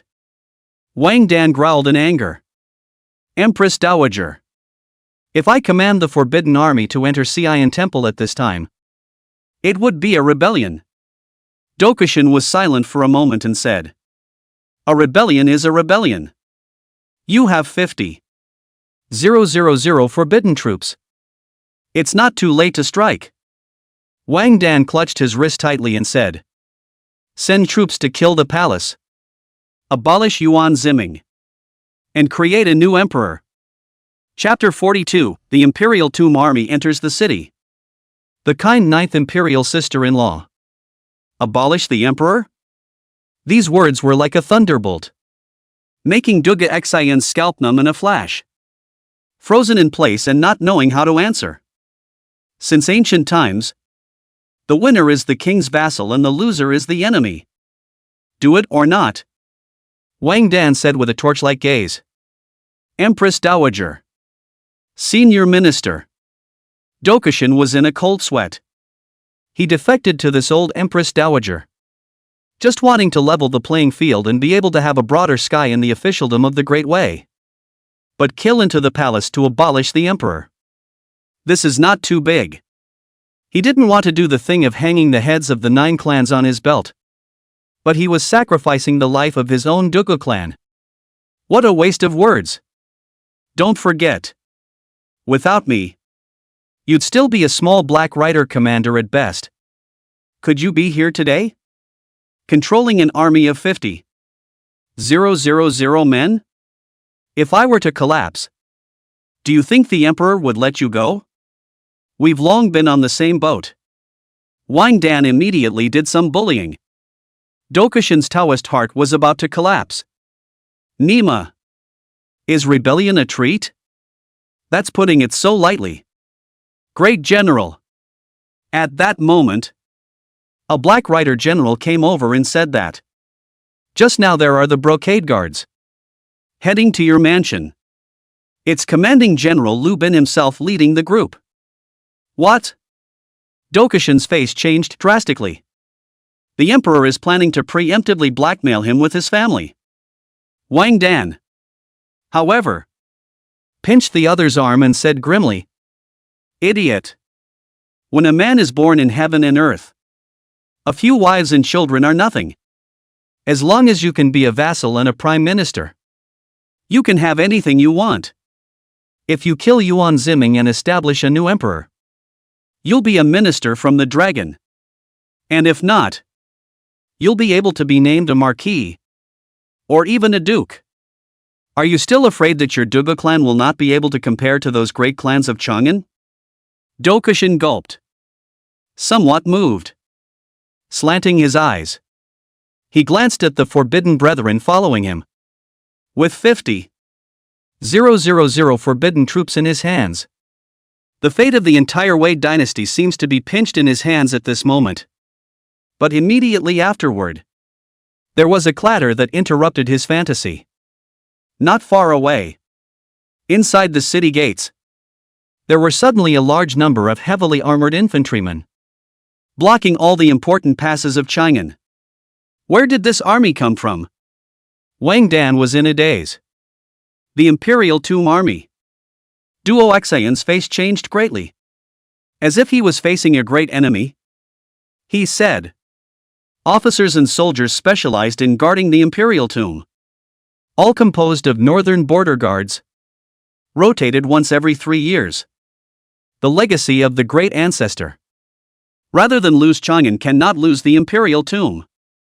Even if the world is in turmoil, this army cannot be moved. Then why would someone transfer them into Chang'an late at night? I can't imagine that this Yuan Ziming is so smart. I have underestimated him. Wang Dan sucked in a breath of cool air. A feeling of frustration that his plan had fallen through surged through his heart. And the Imperial Tomb Army that had suddenly blocked the city gates had become a variable. Together with Yuan Ziming's Wei Wu pawns. Even if Dugu Xian mobilized his forbidden army, he might not be able to control Chang'an in a short period of time. Dugu Xian said gruffly. Impossible. His Majesty, having first ascended to the throne, should not yet be aware of the existence of the Imperial Tomb Army. Unless it is the Empress Dowagers in those deep palaces. The Emperor's bedchamber. Seeing the stopped snow, Yuan Ziming excitedly flipped through the copybook. Qian Temple is really fat. If we were to raid 2 or 3 more Buddhist temples in Chang'an, we'd have the funds to form the 3 major battalions in the capital. Yuan Ziming rubbed his little hands together excitedly. It's kind of like being a rich man. When your Majesty moved Xian Temple, did you ever think that Chang'an would be in chaos? At that moment, a helpless yet gentle female voice came from behind. Yuan Ziming froze and looked sideways. A fluttering silhouette, standing in the doorway, was glancing at Yuan Ziming with a stunningly beautiful face. Her beautiful eyes mixed with speechlessness. Ninth Imperial Sister-in-Law. How come it's you? Seeing that it was Pei Chu Ran, Yuan Ziming was overjoyed. The tall woman, holding a small oil paper umbrella, removed her coat to reveal an immaculate sarong and calmly curtsied. Greetings, Your Majesty. You are welcome. Zhangwu Empress Dowager. I have read the folders you submitted. Set the temple name is quite appropriate. Has been handed over to the Ministry of Ceremony to implement. Yuan Ziming helped the other party up. But Pei Churan coldly tilted his head and squinted at him. Your Majesty is so bold. You dare to hit the idea of Qian Temple. What? The Dowager Empress kept a face in Xian Temple, destroying the clear rules of the Buddhist sect. And I have only sentenced a copy of the family, which is already an extrajudicial favor. Yuan Ziming said with the corner of his mouth slanted. Your Majesty. Tonight, if I hadn't urgently transferred the Imperial Tomb Army into Chang'an, it is estimated that this time, your bedchamber would have already been surrounded by rebels and thieves. Pei Chu Ran said with an icy expression. Surrounded? Yuan Ziming was stunned. Don't you know that the people of my great way? Almost everyone believes in Buddhism. Especially a famous family like Xi'an Temple, which has a profound influence on the entire Great Way. Not to mention Chang'an. Pei Churan said. Like you. Directly copying the Qian Temple will not only provoke Wang Dan, that old woman, to take desperate measures. More likely, will offend the world. You've offended the world by copying a Qian temple? Yuan Ziming locked his brows. I've gotten the Ministry of Revenue to check the books. The people of Wei are just over 10 million households. And based on a family of 5, there are just over 50 million people. But the population under the Buddhist sect is actually 1 million households. In other words, more than 10% of the population is non-working. These people are not required to pay taxes to the state for any production they engage in. Nor are they liable for any military service. Moreover, the state treats Buddhism very favorably, allocating funds every year for it to go to various places to perform pujas, build stupas, and write scriptures, which is equivalent to spending money to support them for nothing. I don't believe that all of these million households are good people who are dedicated to the Buddha. But I'm afraid that many of them are rogues and scoundrels who don't want to pay taxes and only want to make a living through the Buddhist sect. Can't you hide in the mountains and forests when the country is in trouble and call it a blessing for the country? What the do you call a Wei subject? The rise and fall of the world is the responsibility of every man. The emperor can die to protect his territory. And you, a fake monk who eats and drinks, can stay out of it? What I want to change is not this one Qian temple, but the world. The cynical Yuan Ziming, for the first time, was so serious. Of course, getting some money to spend is also important. So your Majesty has such great aspirations. But it's my concubine who has a rat's eye. Pei Churan was a bit ashamed.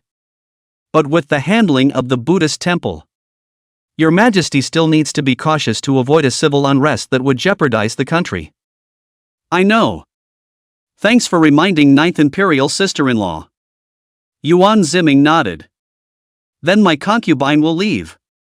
Pei Churan politely saluted before turning around, her back to Yuan Ziming. Yuan Ziming looked at the other party's back and coldly voiced out. It's still light outside. How about Ninth Imperial sister-in-law staying in my chambers?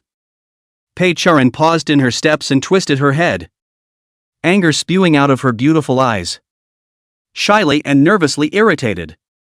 Please, Your Majesty, restrain yourself. My concubine is the Empress of the late Emperor Zhangwu, His Majesty's royal sister-in-law. Don't do anything against human decency. As she said that, she also used her sparkling gaze to look at the several eunuchs behind Yuan Ziming, winking and winking, again as if in reminder of something. Chapter 43, Taking Empress Dowager Zhangwu to the Morning Court as a Tyrant. Sister-in-law misunderstood. I do not have this meaning. Just a little while later is the time of the morning court. I would like to ask Zhangwu Empress Dowager to listen to politics together. Today's morning court, the discussion, is about the national policy of the country's fortune. I want more than one of my own people on the side. Yuan Ziming spoke bitterly, his eyes filled with longing. Only then did Pei Chu Ran feel relieved. His eyes mixed, rubbing the trigeminal nerve tract. It's just that the legacy of the great ancestor is that the harem is not allowed to interfere in politics. Yuan Ziming smiled and said, it's listening to politics, not interfering with politics. And it's within the permissible limits. So, Just as the other man was still hesitating, Yuan Ziming raised his hand. And the several eunuchs around him immediately understood and quickly left with their feet on the ground. All that was left was the empty room. Yuan Ziming Woods put his hand on Pei Churen's fragrant shoulder. Royal sister-in-law, tired or not? Uncle, to rub your shoulder. Last time you ye royal sister-in-law is also very satisfied with me. Aha! Is that right? 1 hour later. Great Wei Dynasty. Fengtian Hall. Civilians and military officials gathered together. It was already crowded at the moment. Xian Temple was copied. So explosive news? This will have long been through a variety of gossip. Spread to all levels of officials in the capital. This. Everyone was shocked. Lamented really bad manners. The Empress Dowager actually dared to keep a face in the Qian Temple. More explosive is the Emperor actually ordered the Qian Temple. Can be in the whole of the Buddha's Wei Dynasty.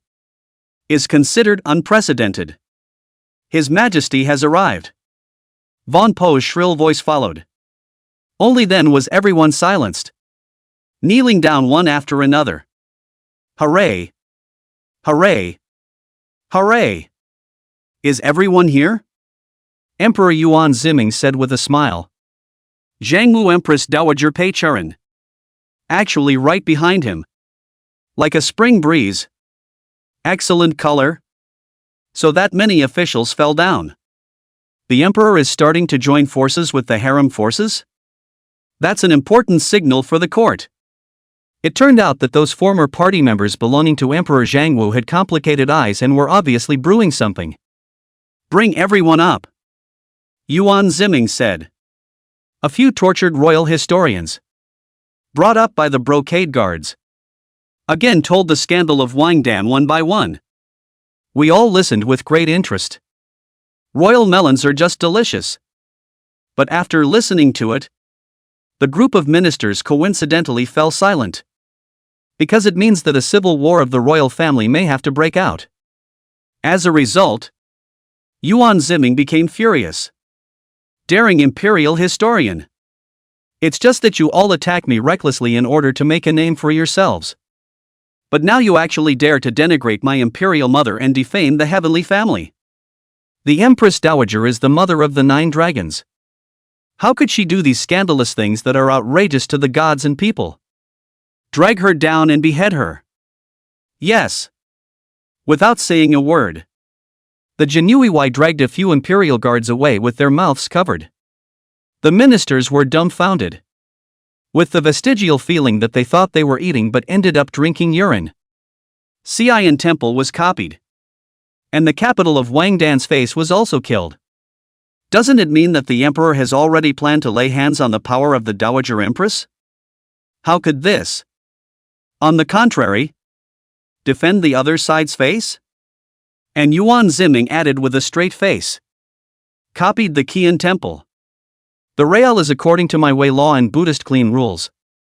I have always been ritual Buddha, reverence Buddha. In no way to the Buddhist blasphemy of the intention.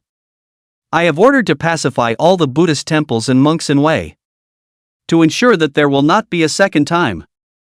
Pei Churen, who had been worried, was suddenly dumbfounded. No. It turned out that the other Yuan Ziming didn't intend to wipe out Wangdan and the Buddhist sect at all. And Yuan Ziming said with a handful of tears. Just now. The 9th Emperor's sister-in-law even came over to my chambers. Crying and telling me that before Emperor Zhangwu demised, he had told her that my brother should be Yao and Shun. I will not let the 9 dragons down. Pei Churen? Did she say that? No. Did the late emperor say that? Good. She finally understood the purpose of Yuan Ziming calling herself over. So it was to be an actor. He came over early in the morning to act. And deliberately rubbed her and the first emperor. This shameless ruler. Pei Churen was immediately filled with black lines. The 10 sons of the dragon are really different from each other. Only this one is the most outrageous. Your Majesty is wise. What else can people say but kiss the leader's ass? It was at this point that Yuan Ziming stopped his tears and stopped performing, suddenly pausing to say, "But today, unfortunately, I can't be a saintly king anymore. And will have to be a tyrant for once for the sake of my great way." The words came out like a sharp blade, so that the 100 officials below who were still dozing off all of a sudden woke up and got goosebumps. Where is the imperial historian? Wang Lang? Yuan Ziming condescended. I'm here at. A middle-aged man dressed in purple official robes prostrated himself on his knees with a bloodless face. Your royal historian slandered the Empress Dowager at Mingyu Square. This is a provocation to the royal family. And as the royal historian in charge of the imperial palace, you are guilty of an unforgivable offense. Remove Wang Lang from his position as the imperial historian. Deprive him of his title, and relegate him to the position of secretary of Huangzhou. Yuan Ziming said in a continuous stream. To cleanse the dynasty, we must be decisive. The enemy must not be given any time to breathe. I bow to the emperor's grace. Wang Lang's face was as desperate to cry as if he had died his own mother. And he could only admit it. This time the emperor did not pursue the Empress Dowager. Has been merciful. Otherwise he could be more than just deposed. So simple. Lang Yuans have to be greatly injured. Yuan Ziming added. Dokushin. The old minister is here. Dokushin nervously stepped out of the line and screamed. All that defense? And he's still pointing at himself. As the commander of the Forbidden Army. What are you doing taking the Black Riders to Xi'an Temple when you're not properly patrolling the Imperial City? I did not ask you to go there. Is it possible that you are plotting against me? Yuan Ziming's gaze was piercing. Dugo Xin said in a cold sweat. The old minister just happened to pass by there and saw that something had happened to Qian Temple.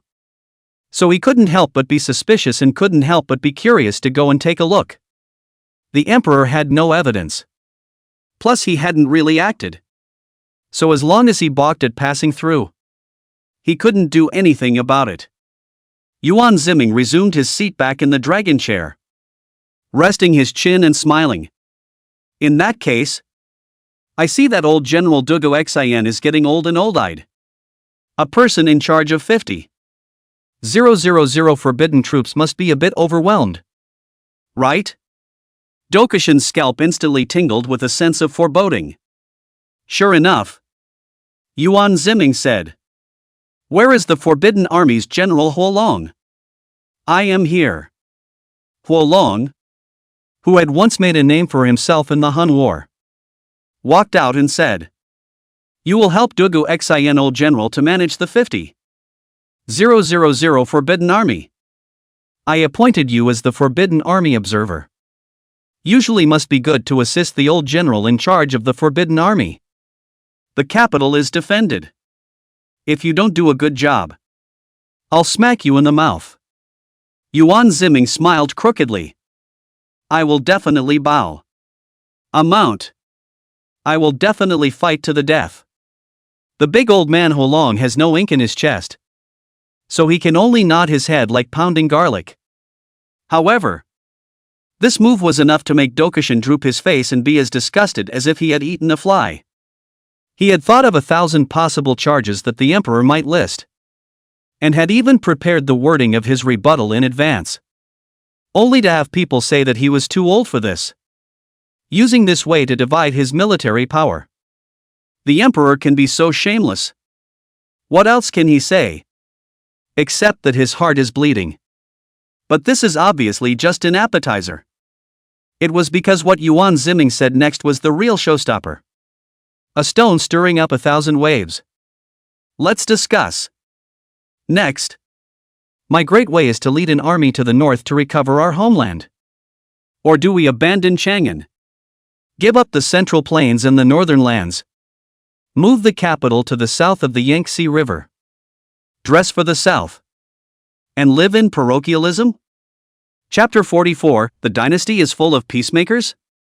I'll fight too. Words. The 100 officials were instantly energized. The root cause of their constant fear these days was here. The Wei dynasty is in danger. The so-called capital, the foot of the Son of Heaven, is simply no security at all. Not only the Hu people come once every 3 days. Even the nearby stray beggar army is seriously threatening the security of Chang'an. These are used to living in fine clothes and jade food of the dignitaries. Really cannot stand. Cannot wait to grow wings to fly to the south of the river to live a happy day to go.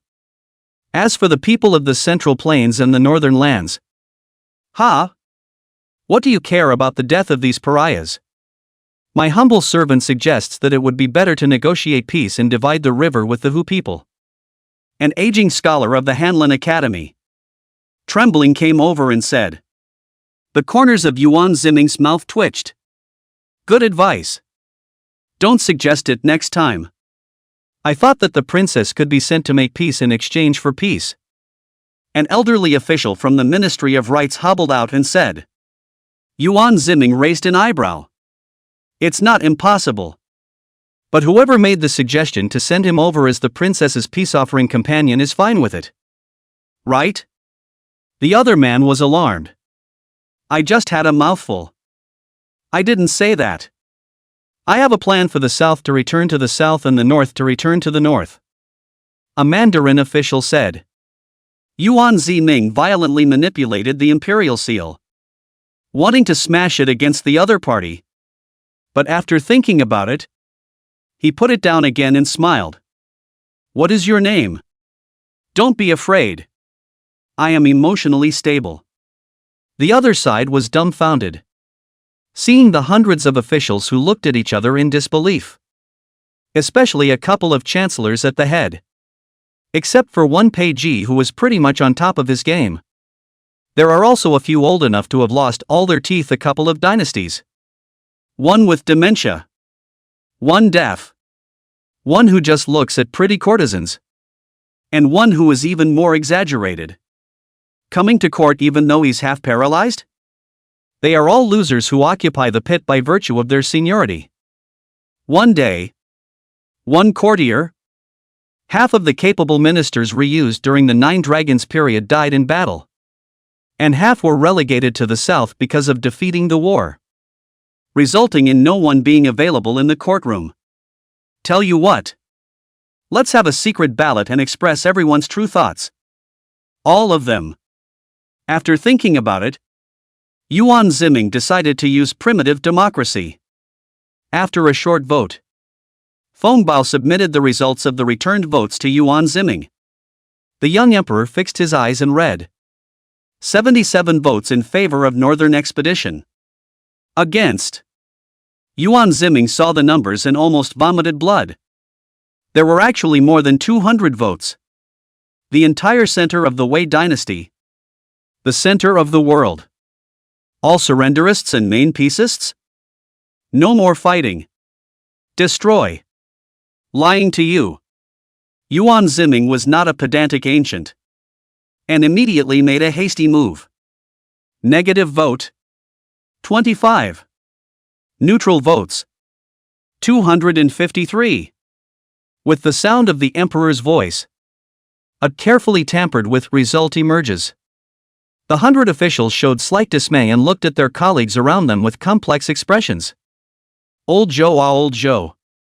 Usually the southern relocation on you to say the most joy. I cannot imagine that now actually in order to pander to the top. When the wall grass. Old Deng. Knowing a man's face. You're the most life-hungry thing. And you actually chose the northern expedition at the end of the day. Where in the world did all these neutral votes come from? Why is it that all the people around me say they're voting against it? But when it comes out they're all neutral. They are all human beings. Human beings. There are no real friends in the bureaucracy. It's all lies. As if there were countless hard eyes fighting. The quiet everyone's heart was in the right place. And one by one, the color of viciousness slipped under their eyes. Not realizing that the one who started it all is watching them clowns on stage. Behind her, Empress Dowager Pei Churan hid her mouth and snickered. Knowing the mind of this foppish emperor, she had long guessed what the trick was. This kind of gimmick to trick girls turns out to be able to be used in the courtroom as well.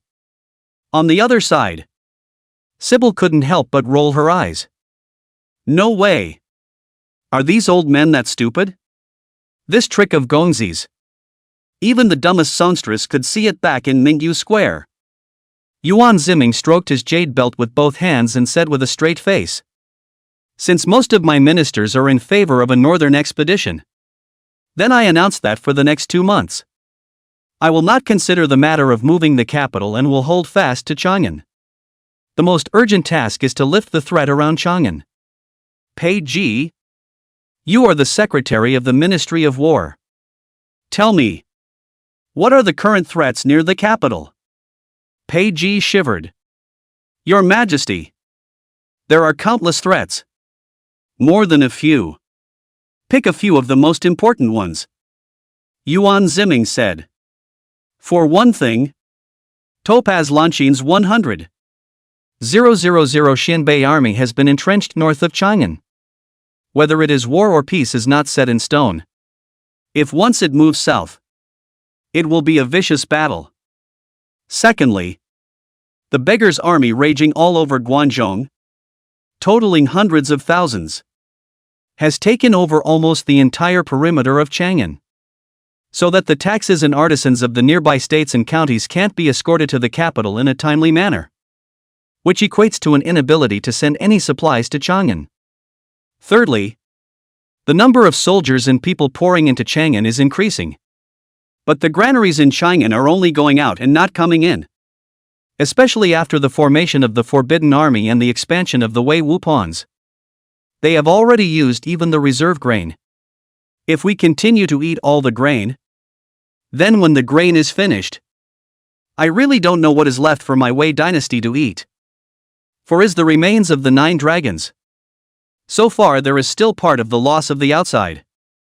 The people of the world is restless. All say that the Wei dynasty has lost morality, has lost the destiny of heaven. If we don't accomplish these 4 great things as soon as possible, Your Majesty, this Chang'an will only be alone overseas after all." After hearing this, all was silent in the great hall. Yuan Ziming was silent for a moment and said, "I know. By imperial decree, order Huolong to be the general of swashbuckling, and Sima Zhengban to be the general of guerrilla, and lead the Wei Wupons of 8,000 men to go out of Chang'an and sweep away the beggar army of Guangzhou." The following Sima Zhengban was again dumbfounded. "No. I'm a civil official. I'm a civil servant with deep knowledge of Confucianism. Why do you keep assigning me the job of a military general? I don't like fighting and killing." But Yuan Ziming's ambition was great. And he meant, in fact, to ask Huolong and Sima Zhengban to take the opportunity of killing the beggar's life army to grow the 8,000 man Wei Wupons. As for Topaz Lanchin, Yuan Ziming fell into deep thought. And at that moment, a general of the Forbidden Army suddenly burst in. "Great General! Great General!" Only to see the general of the Forbidden Army kneeling in front of Dugu Xin, saying, "Father Marshal, important military report." The 100 officials abruptly changed their faces. Qing Bird's almond eyes widened. Feng Bao narrowed his eyes. Lu Bin tightened his grip on the hilt of his sword. And Sima Zhengban's eyes were about to burst into flames. Pei Churan swished up, her willow eyebrows raised. Only knowing that there is a great general, not knowing that there is an emperor? Yuan Ziming's smile remained unchanged when he heard this, only slightly lowering his head, his eyes revealing an icy cold light. He now knew how hot acid was to sit in this dragon chair, and how hard it must have been for his 9 royal brothers. Asshole! Dokishin instantly raised his hand and slapped his opponent in the face. There are no fathers and sons in the courtroom. There are only kings and ministers. Even if you are my righteous son, you mustn't mess up the rules. Why don't you make amends to His Majesty? Dokusan obviously felt that he had gotten the game back and had some smugness on his face. But he put on a terrified look. Your Majesty, this is the adopted righteous son of the old minister. Originally a black cavalry general. A good fighter in war. Just a one-track mind. Prone to doing stupid things. Please forgive me. Your Majesty. Ha! If the old general has this righteous son, why worry that the Hu people will not be destroyed? Yuan Ziming also laughed falsely, showing that he didn't care. I don't care about your mother. If it were the old days, high and low would have opened your head first. Adverse son. Why don't you quickly report the military situation to His Majesty? Dugu Xin chided. The forbidden general said as he slumped to the ground. Enlighten your Majesty. Princess Tuoba Lanshin of Xianbei sent a messenger and a gift. Says it's a state gift for the Emperor of Wei. A national gift? It's really coming sooner rather than later. Yuan Ziming leaned back and stared at the ceiling of the temple, crying. What is it? A woman's dress. And a Wei princess. Chapter 45, The Abused Princess of Wei. False Qi Establishment. Women's clothes? Princess of Wei? Hearing this, the courtroom exploded at once. What is Topaz Lanshin doing sending these two things over at this time? Is it a provocation or something? But what surprised Yuan Ziming was that the Princess of Wei. Why is the Princess of Wei in the hands of the Xianbei? Although I do not know much about the Wei clan, but basically live in Chang'an. How to not give the Hu people captive? Right? Pei Charan saw the emperor's confusion and came over to whisper. When the 9 dragons were on the throne, the imperial court took a group of clans over at the same time. Bringing the clansmen there was partly because the emperor did not trust the people under him and wanted to use the clansmen to check the military power of the army. On the other hand, the emperor himself was distrustful of the clansmen and took them with him to prevent trouble in the rear. So, that Wei princess. She was captured there? Yuan Ziming's brows locked as he said. Bring the people in. After a while, a bright red woman's dress. And a young woman with tousled gray hair, but a pretty face, was brought in. The woman was dirty, but the nobility from the imperial family could still be seen on her face. And as soon as she saw Yuan Ziming, she immediately knelt down and cried. Your Majesty! My palace has finally come back alive to see you. It's Princess Chongping? Isn't that the old emperor's favorite daughter? When Emperor Shenwu. She followed His Majesty's imperial campaign. Then His Majesty was ambushed by the Xianbei. And the princess' whereabouts were unknown. Many of the old ministers saw this and their noses turned sour. Pei Charan reminded. Your Majesty. From the bloodline. This princess is your half-sister royal sister. My sister? Yuan Ziming raised his eyebrows and immediately walked down the steps to help the other party up. Although he had never met, a natural kinship prompted him to want to comfort the sister who had just escaped from the tiger's mouth of the Vu. But Princess Chongping suddenly raised her willow eyebrows and exclaimed. It hurts. My concubine hurts. Eh? Only then did Yuan Ziming realize that the other party's arms, thighs, and neck were covered in dense beating marks. Yuan Ziming instantly became unsettled and said in a cold voice. What's going on here? Did the Hu people mistreat you? The words were like a thunderbolt that struck the sensitive nerves of the other party. Changping Princess Yuan Lu. Immediately prostrate on the ground and weeping bitterly. Hoosiers. All. Ah. Seeing this, Feng Bao, who was beside him, turned pale and hurriedly advanced. Your Majesty! Why don't you let the princess go down to rest for a while? and ask questions on another day. No. I want to know now. What did the who do to the princess? Yuan Ziming's gaze was like a torch. And he was rarely serious. The 100 officials' bodies shook. Princess Chongping Yuan Lu choked. The Hoosiers they have raped and abused me many times. They wanted beatings. They wanted me to wear the clothes of their slaves. They bullied me and tortured me every day. And they made me perform their goat-holding ritual. But even then they weren't satisfied. They treated me like a gift. And when this person got tired of playing with me, they gave me to another. Hearing these words, many of the old ministers were already in tears. And the sadness instantly rendered the entire courtroom. Only then did Yuan Ziming stop. For he had asked the other party to speak. Not to himself, but to those surrendered factions in the courtroom. Send Princess Chongping down to rest. Yuan Ziming explained Feng Bao. Regarding the matter of the princess, if anyone in the palace leaks out a word, they will be killed immediately.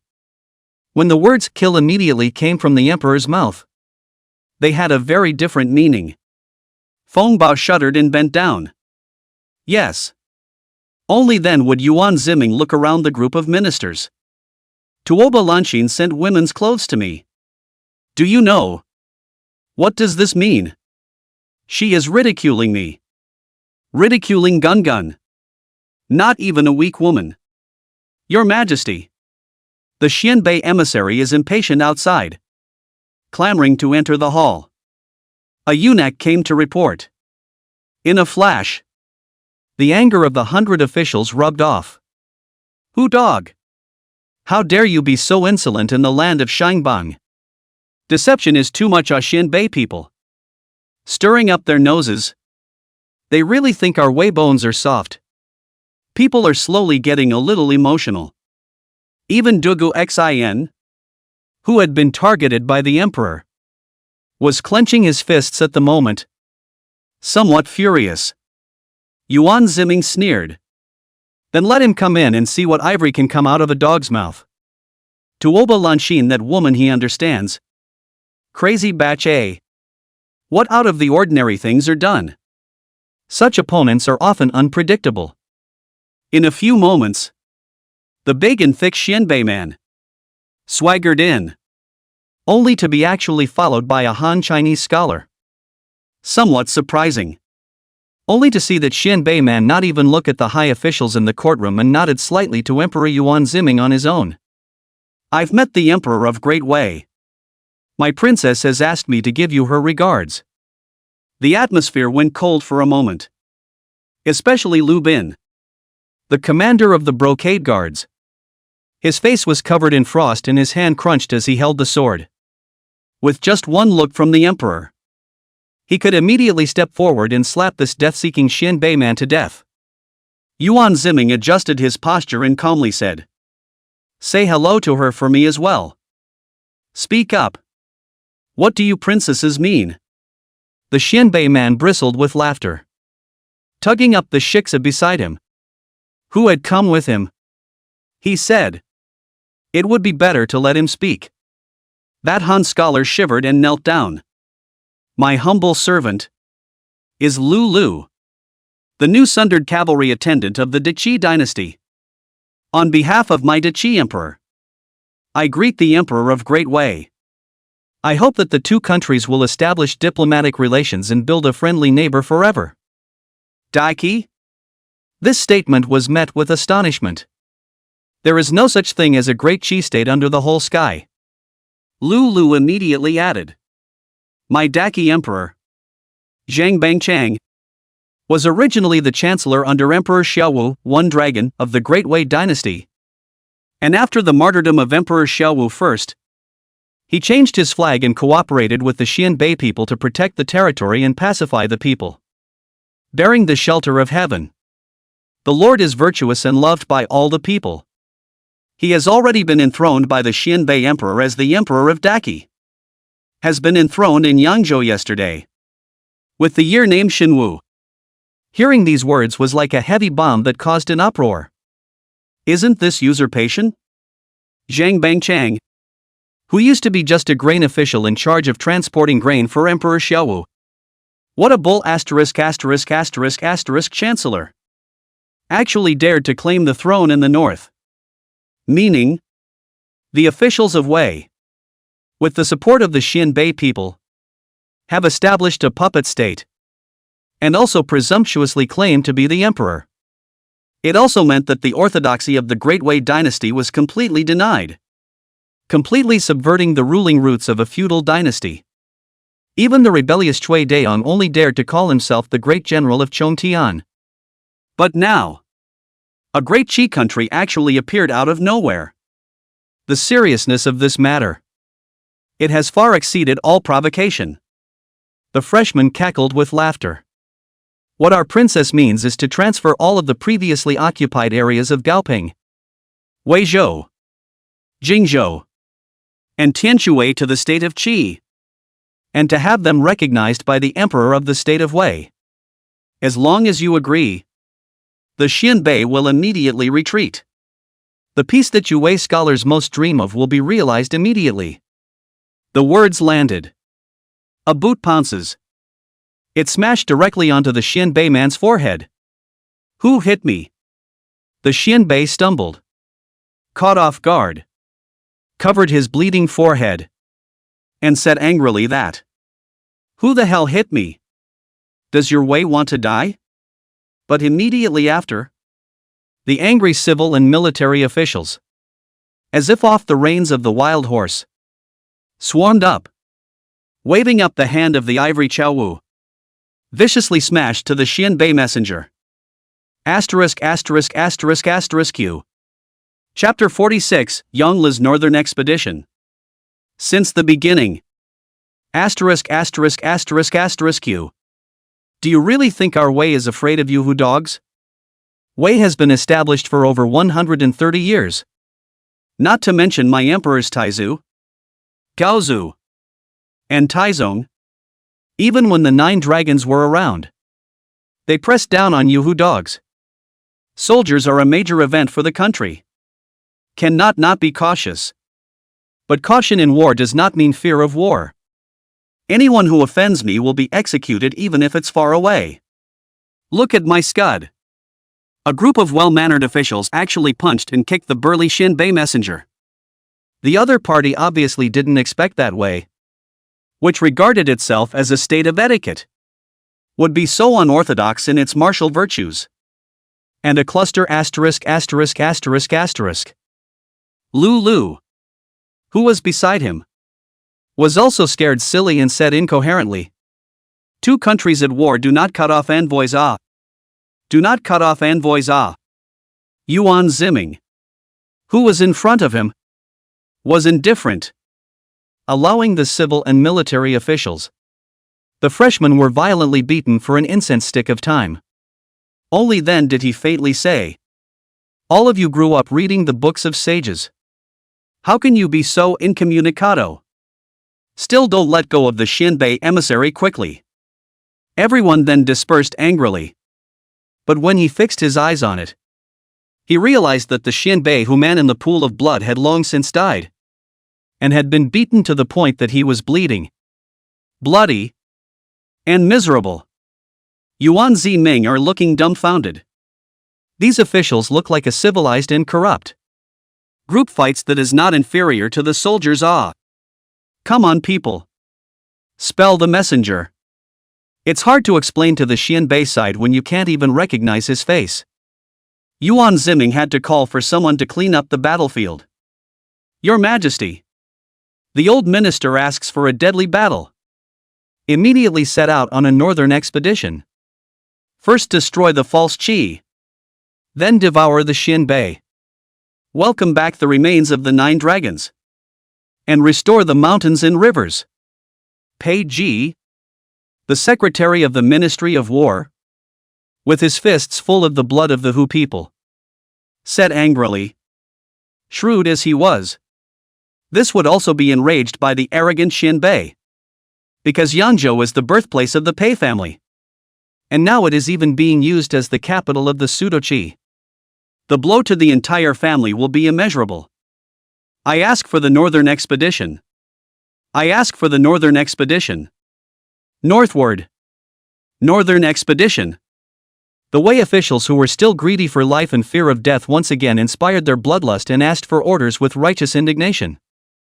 It was rare to see such a scene of unity in the courtroom of the Great Wei with its many parties. Yuan Ziming was surprised. With this move, Tuoba Lanxin had, in turn, done himself a great favor. I don't know what that crazy batch of women is thinking. Funding the enemy? Only Yuan Ziming could hear Yuan Ziming let out a laugh to the sky. The green bird at his side had an ominous premonition. Every time the Gongzi wanted to kill someone, he would laugh like this. Fruity. Yuan Ziming looked at Lulu at his feet. Are you an official and emissary of the false qi? Your Majesty. I'm not guilty. I'm just a messenger. Lulu said in tears. I know. I know. Don't be anxious. Yuan Ziming smiled brightly and. But I, for one, would like to borrow your head to settle the hearts of my Wei. It was too late. Yuan Ziming coldly drew his sword and slashed out horizontally. And the opponent's head fell to the ground in a bone jar. The edict. Send 50. 000 Chang'an forbidden troops. 6. 000 Wei Wu pawns. 5. 000 Imperial Tomb Army.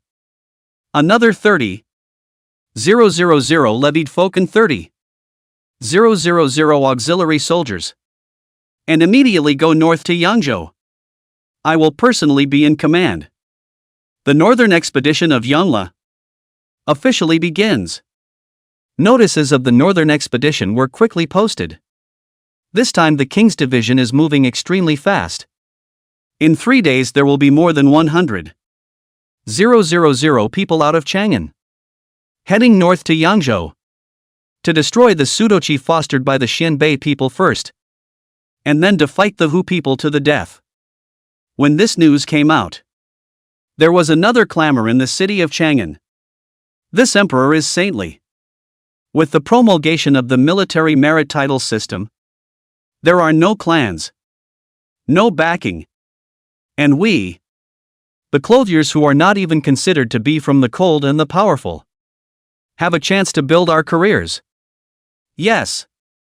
My neighbor's family 5 children. In the Hun's invasion. All go out to kill the Hu. Now one in the Forbidden Army as an officer. One in the 6 ministries as an officer. One got 100 taels of silver to buy a lot of land as a small landlord. The 2 killed in battle the imperial court to send 20 years of pension. Free to feed their wives and children. And grow up to go after the civil service career. There is preferential treatment. The other emperors of the Great Wei dynasty were never so kind to us commoners in those days. Everyone enjoyed it. War is not a good thing. But war is the only chance for poor people to turn their lives around. If you don't fight, you'll be poor for the rest of your life. If you put up a fight, there is still a chance to become a human being. So why not? An old farmer, selling vegetables, passed through the bustling marketplace, passing by an alleyway. But suddenly it felt creepy, like being watched. He jerked his head around to find what looked like coyotes hunkered down in the shadowy alley. Who? The old farmer was scared all of a sudden and cried out. In broad daylight. At the feet of the Son of Heaven. Where would thieves dare to make trouble? Shouted several times in a row. But there was not the slightest response. The old farmer sighed in relief and slapped his forehead. In the end, I'm just old and suspicious all day long. With that, he turned his head and pushed the cart as he prepared to leave. In the darkness, a pair of hands suddenly flashed out, strangling the other party's neck. Twisting with force, the other party instantly fell to the ground with a crooked head. No movement. Almost exposed. Asshole. Next time you make a noise, I'll be the first to kill you. In the alley walked out 24 Turkic people. With the general Turkic people are not the same. They are a tiger waist, eagle eyes, body clad in special armor, daggers, bows and crossbows, poison needles, a complete set. And at their necks, the brand of the wolf totem was uniformly stamped. This is the most elite unit of the Turkic Empire, the Wolf Guard. The selection criteria for the Wolf Guards were quite strict. And only one alternative Wolf Guard could come out of every 100 Turkic soldiers. And of the 10,000 alternative Wolf Guards, after 5 long years of training, only less than 10% can eventually stand out and become the Turk's wolf. Wolf Guards are the trump cards of Turkic. In every battle, they are the first to infiltrate into the enemy city, beheading the other side's important generals and officials, setting fire to granaries and arsenals, and destroying the enemy's logistics. Relying on the Wolf Guards, the Turk gave the Wei army no small trauma, and once made the 9 dragons of Wei all anxious. And today, 100 Turkic Wolf Guards were arranged to infiltrate Chang'an. They have one mission. Earlier, the emperor of the Great Wei broke through Shanzhou, killed the royal family Ashina Changqing, and made out of his skull, trampling on the dignity of our Turkic people. The Khan is furious.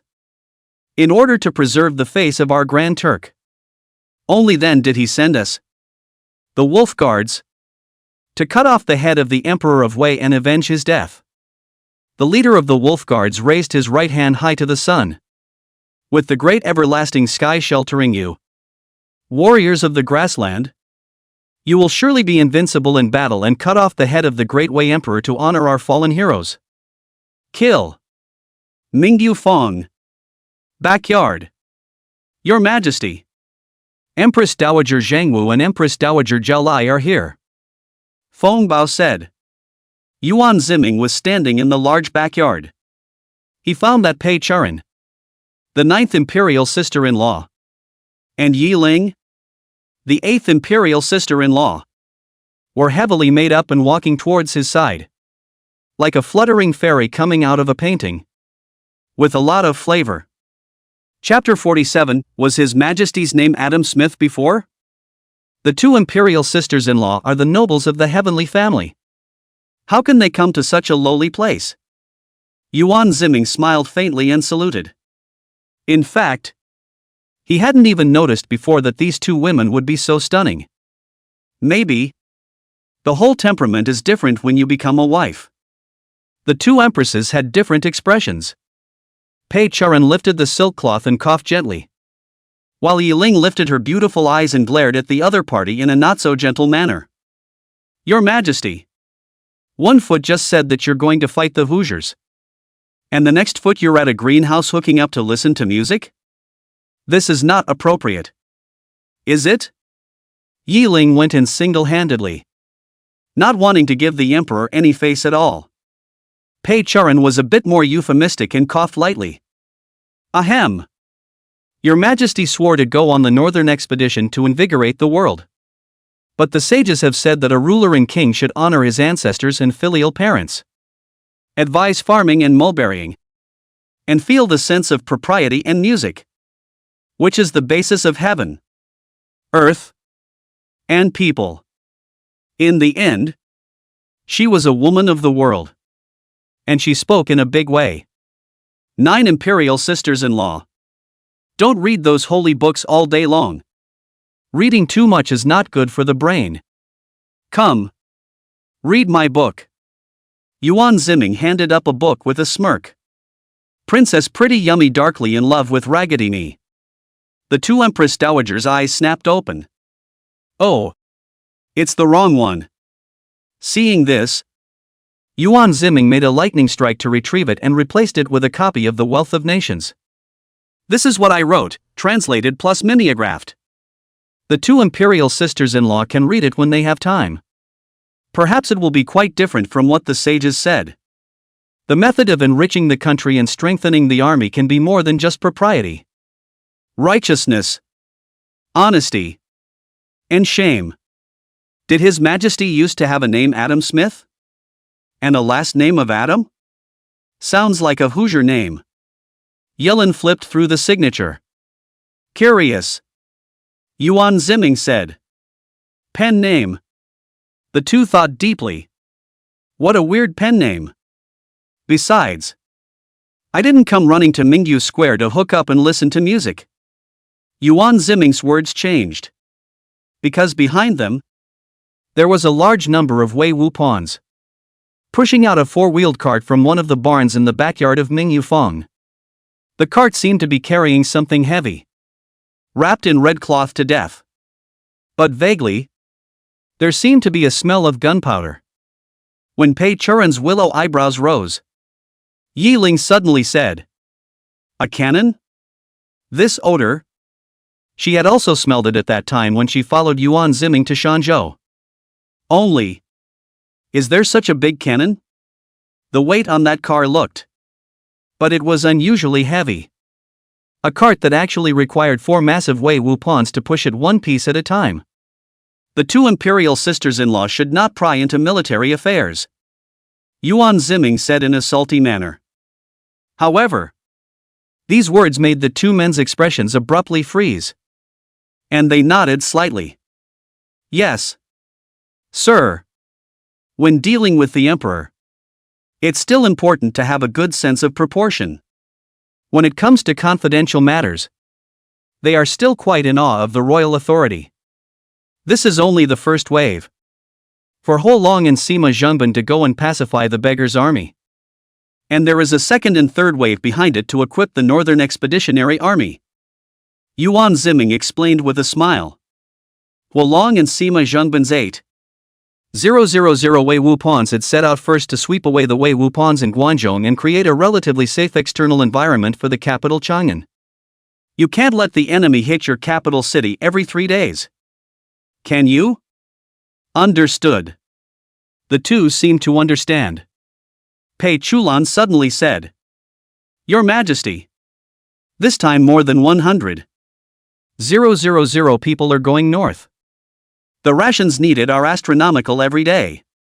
And Yuan Lang, the Minister of Revenue, even came to see my servant today, saying that if Chang'an's granaries follow this consumption method, in less than 2 months, they will be empty again soon.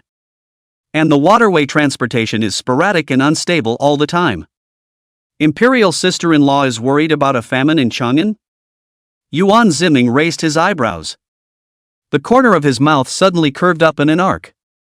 This is actually the true purpose of my coming to Mingyu Fong. He led the two of them to an open farmland. Discover the winter in Chang'an. The backyard of Mingyu Fong was surprisingly planted with a large number of wheat seedlings. How is it possible to still grow food in winter? The two royal sisters-in-law were taken aback. Although they grew up with no fingers in the water, they still know a little about farming. The northern part of Wei is freezing cold. And it's all about sowing in the spring, harvesting in the fall, and ripening once a year. Because in the winter, the crops would have frozen to death and would not have survived at all. In fact, the grain is divided into many types. This kind of wheat is called winter wheat. Compared to the previous spring wheat, it is more resistant to cold. In the winter will go into dormancy, relying on the snow and ice cover in fact. Also isolate the heat. Yuan Ziming also wanted to use high school's knowledge of physicalization to explain, only to find that the two court young women across the street were all confused with the beauty of falling asleep in class while studying in a private school, solely without so much as a principal said. There are several thousand acres of fields in the backyard of Mingyu Fong, all of which used to be under the name of the Pinghua Gongfu. And on top of that, there are also 50,000 acres of fields from the imperial estate, which are just as well planted with this kind of winter wheat. I have come over here to see how the winter wheat is growing. And if there are no surprises, it will be harvested in the coming summer. In this way, the grain crops in Chang'an will change from 1 year of maturity to 2 years of triple maturity or 1 year of double maturity. Grain production can be doubled. And if it is extended to states and counties outside of Chang'an, it can be doubled again. So Your Majesty came here for the matter of agriculture and mulberrying. I am ashamed of myself. The two math and science idiots are a bit groundless at this point. Although what the emperor had told them had been heard by them, it didn't stop the two from finding it quite shocking. If winter wheat does come to fruition and grain production skyrockets, it will be an explosive and transformative event for the entire country. Improved army logistics would also allow more soldiers to be drafted into the war, perhaps without having to starve to death so many people and soldiers. In the 2-year war, a number of Wei troops died not at the hands of the Huans, but by freezing and starvation. And the people's life was even worse. Even the seed grain was levied out. Yuan Ziming was amused. What else? I'm also afraid that after I'm gone, Chang'an will run out of food in the future. And all the imperial sisters-in-law will starve to death. He also led the two of them on a tour of the backyard of Mingyu Fang in passing. There are greenhouse vegetable greenhouses, seed cultivation bases, fine salt workshops and compressed cookie workshops. These are only the first floor. The second and third floors, all of which are off limits. And even the Empress Dowager is not allowed to view them. For the first time, the two empresses were shocked to come into contact with these workshops with modern elements. Yiling's eyebrows wrinkled up and she said to Pei Churan in a pressurized voice, "Sister Pei, I don't understand one thing. These workshops should have been built before His Majesty ascended to the throne. Right? Why did he build so many workshops before he became emperor? It's not like killing time. It's more like a rebellion, isn't it?" Pei Churan snapped. Yiling was stunned, not expecting the other party to be so direct. And for a while she didn't know how to answer. "Your Majesty." At this point, Lu Bin, the commander of the Jinui, however, suddenly appeared with a sharp pace. Upon seeing the two Empress Dowagers there, he immediately bent down and arched his hand. "I, Lu Bin, meet Empress Dowager Zhangwu and Empress Dowager Zhao. Your Majesty, I will retire." The two men understood and had to press down their inner confusion, bending down to salute before slowly leaving. Yuan Ziming said, "Feng Bao, see off the two imperial sisters-in-law for me." "Yes." Feng Bao immediately jogged all the way over. Two Empress Dowagers. This way. The Turks sent over 100 men to secretly sneak into Chang'an City and killed an old farmer, who was discovered by the brothers of the brocade guards. Lu Bin grimly said, "I've already let people secretly captured a single Turk. And after torturing them, I realized that they sneaked into the capital this time. But they want to assassinate His Majesty." "Turk?" Yuan Ziming was first a bit surprised, but immediately regained his composure. Over the years, there have been many people who wanted to assassinate the 9 dragons. But none of them succeeded. Which shows what? The brocade guards are not a dry meal. He didn't have to worry too much about his little life being taken by an assassin. Moreover, he didn't see that he couldn't defeat more than 100 Turks. The true dragon bloodline was not a vegetarian. When do they plan to strike? Yuan Ziming mused. Lu Bin said, "The day after tomorrow. His Majesty will convene the Northern Expedition Pledging Assembly in Chang'an. And they will take the opportunity to blend into the crowd and look for a chance to assassinate. Now call the brocade guards to arrest them and put this assassination to death." Yuan Ziming said. "Yes." Lu Bin was about to leave to carry out the order. Yuan Ziming suddenly called out to the other party. "Wait. I've changed my mind. Don't kill. Keep them useful. Chapter 48. A good show. It's about to start. Keep it? Lupin was dumbfounded. It was clear that they were here to assassinate the emperor. But Yuan Ziming actually wanted to keep them. The heart of the emperor is as deep as the sea. But this has veered into a trench. Yes. Keep them. These people. They may be of great use. Yuan Ziming's eyes glowed with gold and he recited the words. Night. The emperor's bedchamber. On the dragon bed. The freshly washed Qing bird removed her clothing, leaving only a profane garment, emphasizing her devilish figure in a well-proportioned manner. Your Majesty, do you want to sleep sitting down or lying down? The green bird looked at the emperor actually still writing furiously on the imperial case, and couldn't help but feel a little amused.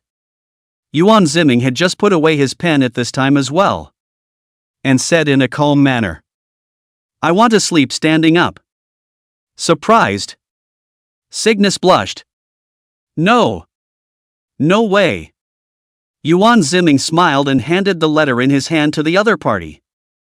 Order your people to take this letter and hand it over to Nanliang. Nanliang was a great power in the south of the Yangtze River, and was known as the northern and southern dynasties along with the Great Wei.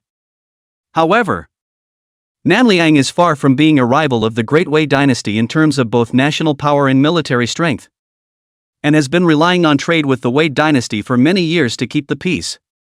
However, people win in. Very rich. South Liang developed foreign trade. In addition to the annual export to Wei millions of silk, but also exported overseas porcelain, tea, silk, beauty, etc. Earn a lot of money. What is more mysterious is that it is said that now Nanliang is ruled by 8 prime ministers. And above the 8 prime ministers is the mysterious Nanliang female emperor. However, the southern Liang empress seldom shows her face. And the political affairs are basically handled by the prime ministers. Except for the 8 prime ministers and a very few Nanliang ministers. Almost no one has ever seen a Nanliang female emperor.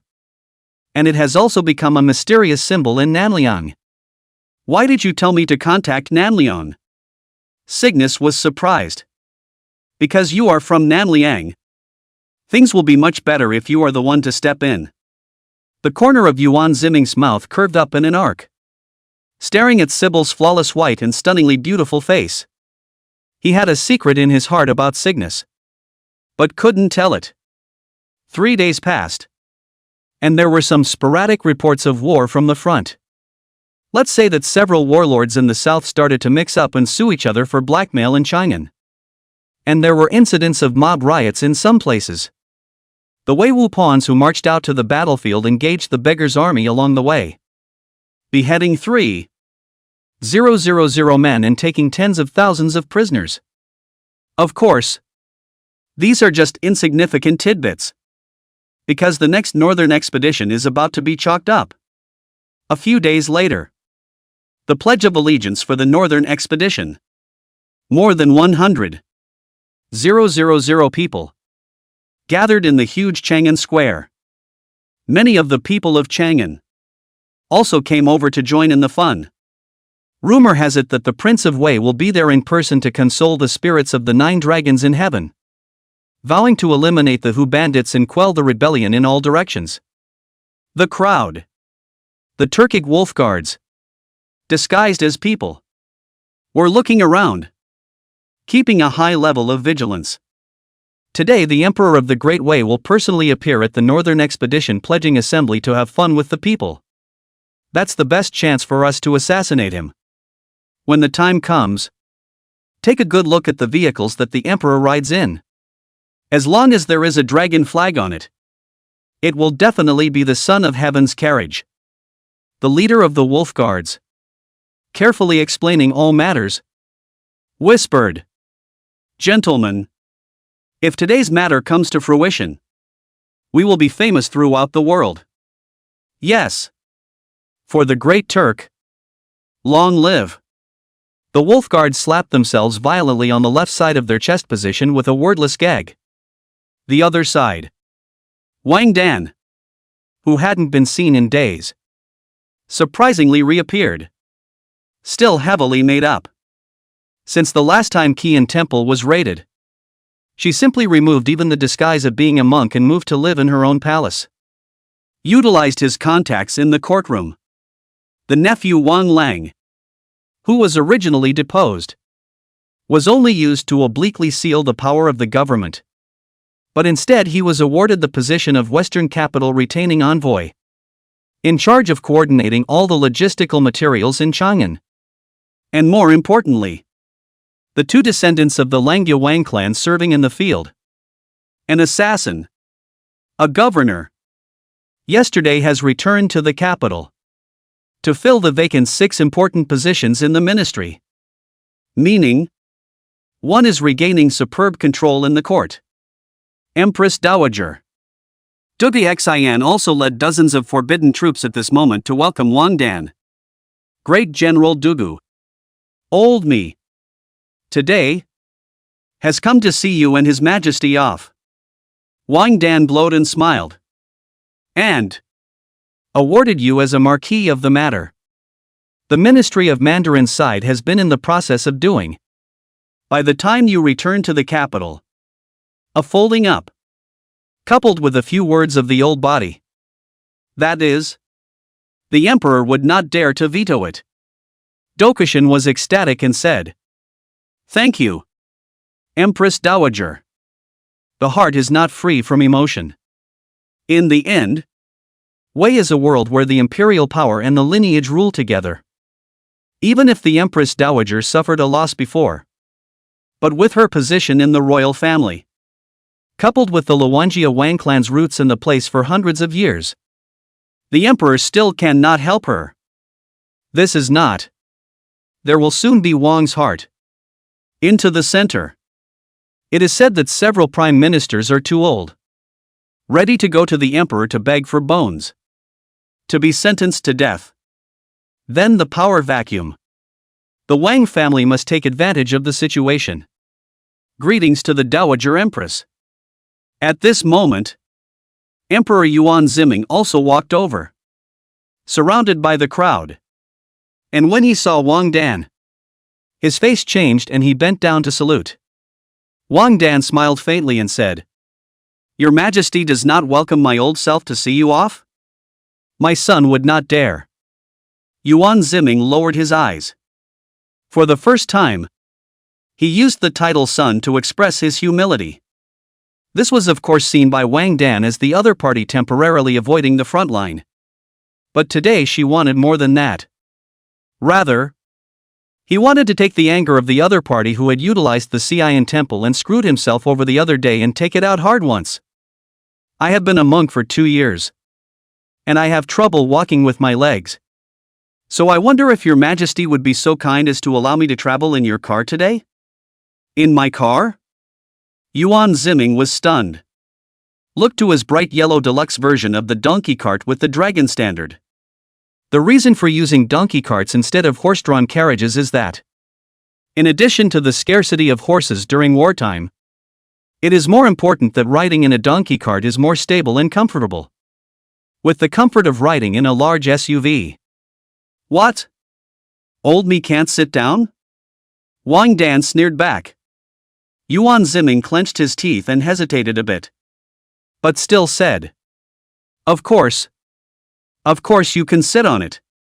It's just that this great chariot of the Son of Heaven is for the Emperor to sit on. Would it be out of line with etiquette for the Dowager Empress to sit on it? Ritual?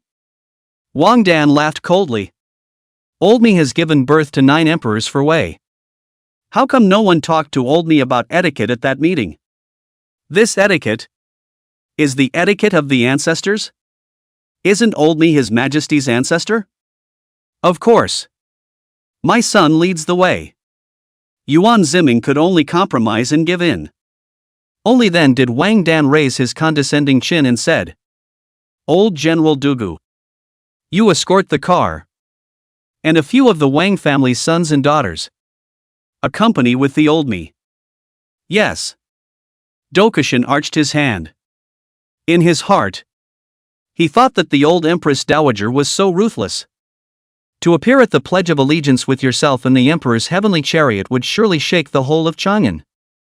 At that time, the old Empress Dowager's popularity overpowered the Emperor's, and would surely leave the world with an image that Yuan Ziming was at the mercy of the other party. What a ruthless move! The other side is leaning on the old man. The Emperor can only accept.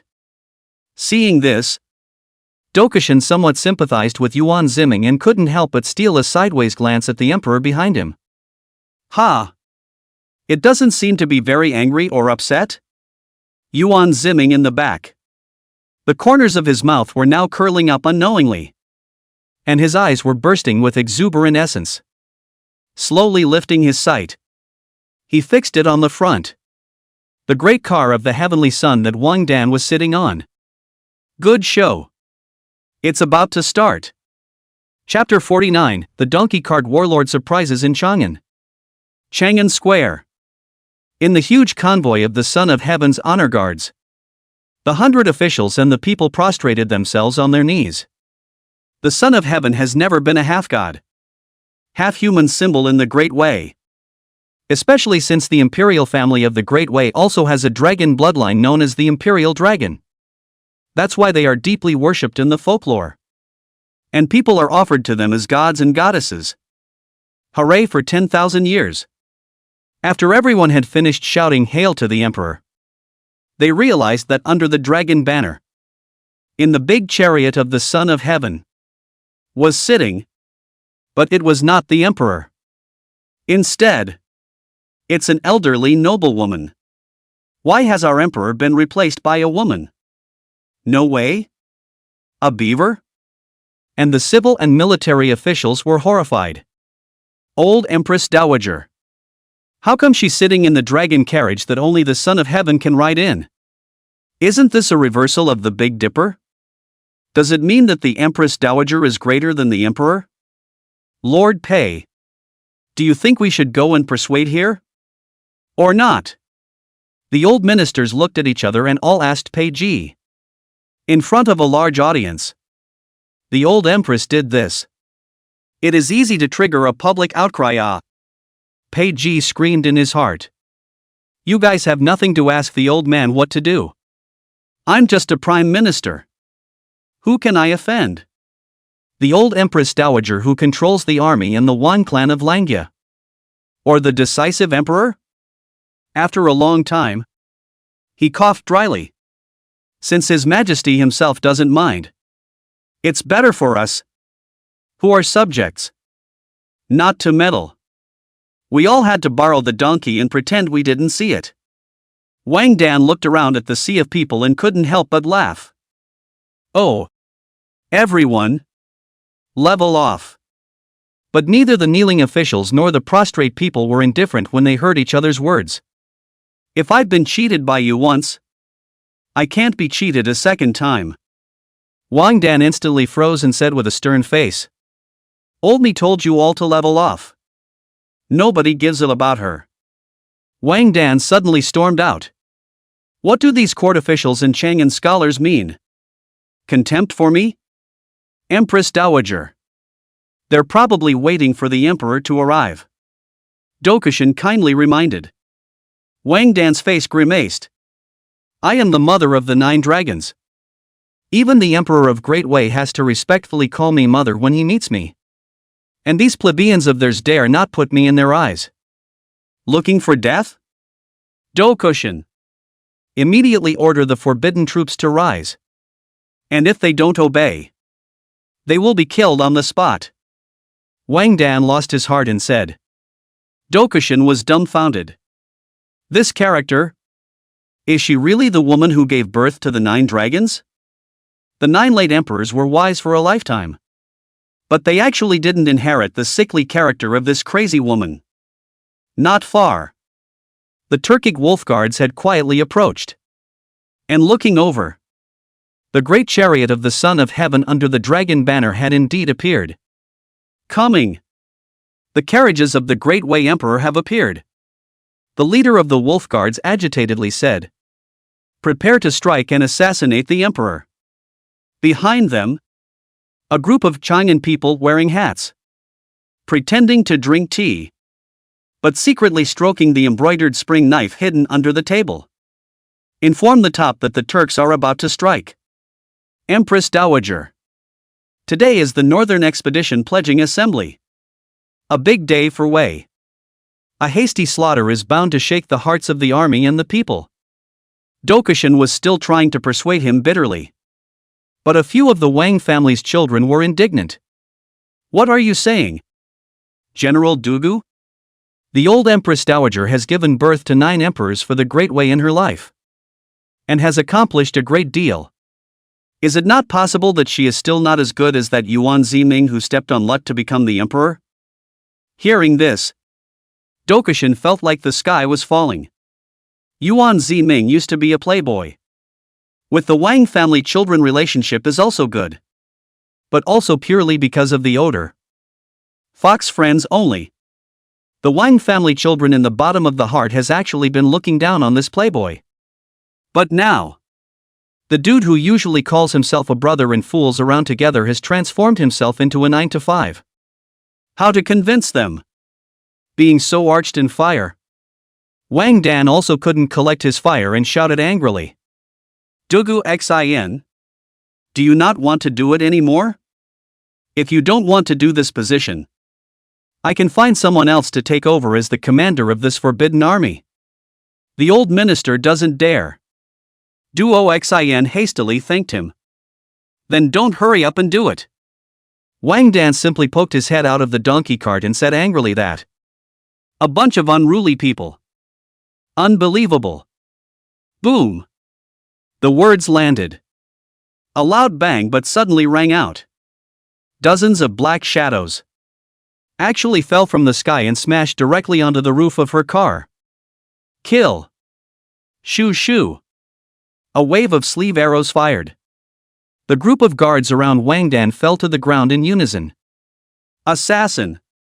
There's an assassin. The crowd would blow up. The Turk quickly leapt and landed on the ground, waving his scimitar and easily harvesting away the lives of the nearby forbidden soldiers. Ah! Wang Dan was also startled by the ghostly Turkic wolf guard. "Protect the driver. Protect me." She mouthed the words. After Dugu Xin took an arrow step and kicked a Turkic wolf guard. He also said sharply, "Protect the old empress. Protect the old empress." However, when the several Wang family children closest to Wang Dan saw the situation, instead of protecting the old dowager, one by one, they dug into the car to take refuge. Even almost kicked Wang Dan out of the car. "Dog Emperor! Your Turkic grandfather is here." After the wolf guards took out the dozen or so guards under the dragon standard, they immediately used their swords to pick through the car. But when he fixed his eyes, he saw only a shivering old woman and a couple of brocaded dudes. Where is the Emperor of Great Wei? Could it be that the Emperor of Great Wei is this lewd old woman? Turkic people are dumbfounded. The Emperor of the Central Plains people have become like this? Whatever. It's better to kill 1,000 by mistake than to let one go. Wouldn't it be better to kill them all? At the command of the Wolf Guard leader, the Wolf Guards immediately unleashed a massacre. Dragged out a few of the Wang family's children and hacked them to death with random swords. There was also a group of the old Empress Dowager's close entourage, the forbidden army generals loyal to her, who were also besieged by the Turkic Wolf Guards who came prepared, and were killed and wounded. And Dokuchen, looking anxious, fiercely drew his sword, and after quickly decapitating the few wolf guards that were pestering him, he directly jumped onto the donkey cart. "Hiya!" Dokuchen roared. Started a 360-degree drift of a donkey cart. Escape! Behind them were the Turkic wolf guards in hot pursuit. The instantaneous explosive power of these people was like that of a cheetah, and they were able to catch up with Dugu Xin's donkey cart. For a while, Dugu Xin transformed himself into a car god and had a hard time with the Turkic wolf guards who were chasing them back and forth. In the car, there were still occasional screams of terror from the old queen. Upturned, vomiting and diarrhea. The officials and people of Chang'an, just on either side, watched in awe and fear. For some reason, there is actually a hint of comicality in watching this scene. It's about time. Your Majesty. Not far away, Lubin asked Yuan Ziming for instructions. Yuan Ziming played with his fingers, moving his knuckles. After all, it's the foot of the heavens. Letting the Hu people kill the 9 dragons' birth mother will shake people's hearts when word gets out. Close the net. Just for a moment. Originally still mute ordinary people. Suddenly his eyes glazed over, directly tearing off the body's cloth, revealing eye-catching fly-fishing costumes. From the vegetable basket, he pulled out his own embroidered sword. He dashed up and started black on black. Chapter 50, Give me a name. Give me a name. Gray skies. Shoo shoo shoo. The Turkic wolf guards who were killing each other, behind them, were suddenly surrounded by a large number of brocade guards. Countless arrows shot out from all directions. In one go, he shot 7 or 8 wolf guards, surrounded like a tidal wave. All of these commoners are Jinui? Seeing this scene, Dugu Xin was shocked. After half a day, those ordinary people who had been watching the show, all of them were pretending to be Jinui. In other words, the brocade guards knew from the beginning that the Turk wolf guards were sneaking up on them? A horrible thought came to his mind. No way. That's not possible. Dokishin was in a cold sweat. The brocade guards that had been ambushed in advance had originally brought the Turk wolf guard under control. And who knew that at this time? Behind them, unexpectedly emerged all the way to the Turkic wolf guards. Swing back. For a while, the brocade guards were caught off guard and suffered heavy deaths and injuries. And both sides began to fight fiercely again. These people have a backhand? Dokishin. What's going on? At this time, Wang Dan, shocked, said. Dugu Xion's face was like ashes. Old Empress Dowager. We have been tricked. Tricked? What do you mean? The frightened Wang Dan would not have reacted by this time. Tap tap tap. At this time, a group of Wei Wu pawns, fully armed, came over. Hiss. At this time, the battle between the wolf guards and the brocade guards had already come to an end. Along with dozens of corpses falling, 24 Turk wolf guards stood in the wind, their eyes covered in blood. They are the kings of the Turks, the elite of the elite. Even if they faced the siege of the brocade guards, they were not defeated. And this was the bottom line, that they dared to sneak into the Great Wei Chang'an. Ready, Zhang De said with an expressionless face. A dozen Wei Wu pawns raised their cannons and aimed them. The cannon, which appeared in the Battle of Shanzhou, gave our Turk cavalry a great loss.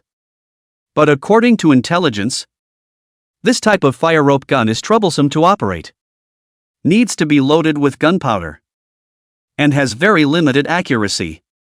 The leader of the wolf guards laughed sorrowfully. And once it rains and the gunpowder gets wet, it's ruined. Now, scanning the pattering drizzle, the corners of the other's mouth were harder to press than AK. Kill. Turk wolf guards instantly rushed up like lightning. As long as they were fast enough, the opponent's cannons couldn't reach them, as if they were scrap metal. But it was accompanied by a swift burst of explosions. The 20 or so Turkic wolf guards, uncharacteristically, crookedly fell to the ground, looking at the bloody holes in their bodies, dumbfounded. How is it different from what the intel said? They're already running faster than a panther. As a result, it still didn't outrun the speed of the other side's bullets. The second-generation cannons and fire rope guns used in Shanzhou have long since been eliminated. And what the Wei Wu pawns are using now are second-generation cannons, flintlock pistols. It doesn't need to be temporarily loaded with gunpowder. It's more accurate and faster. And it's less affected by the weather. Zheng De grinned and sneered. Originally, I wanted to take it out when I attacked Yangzhou.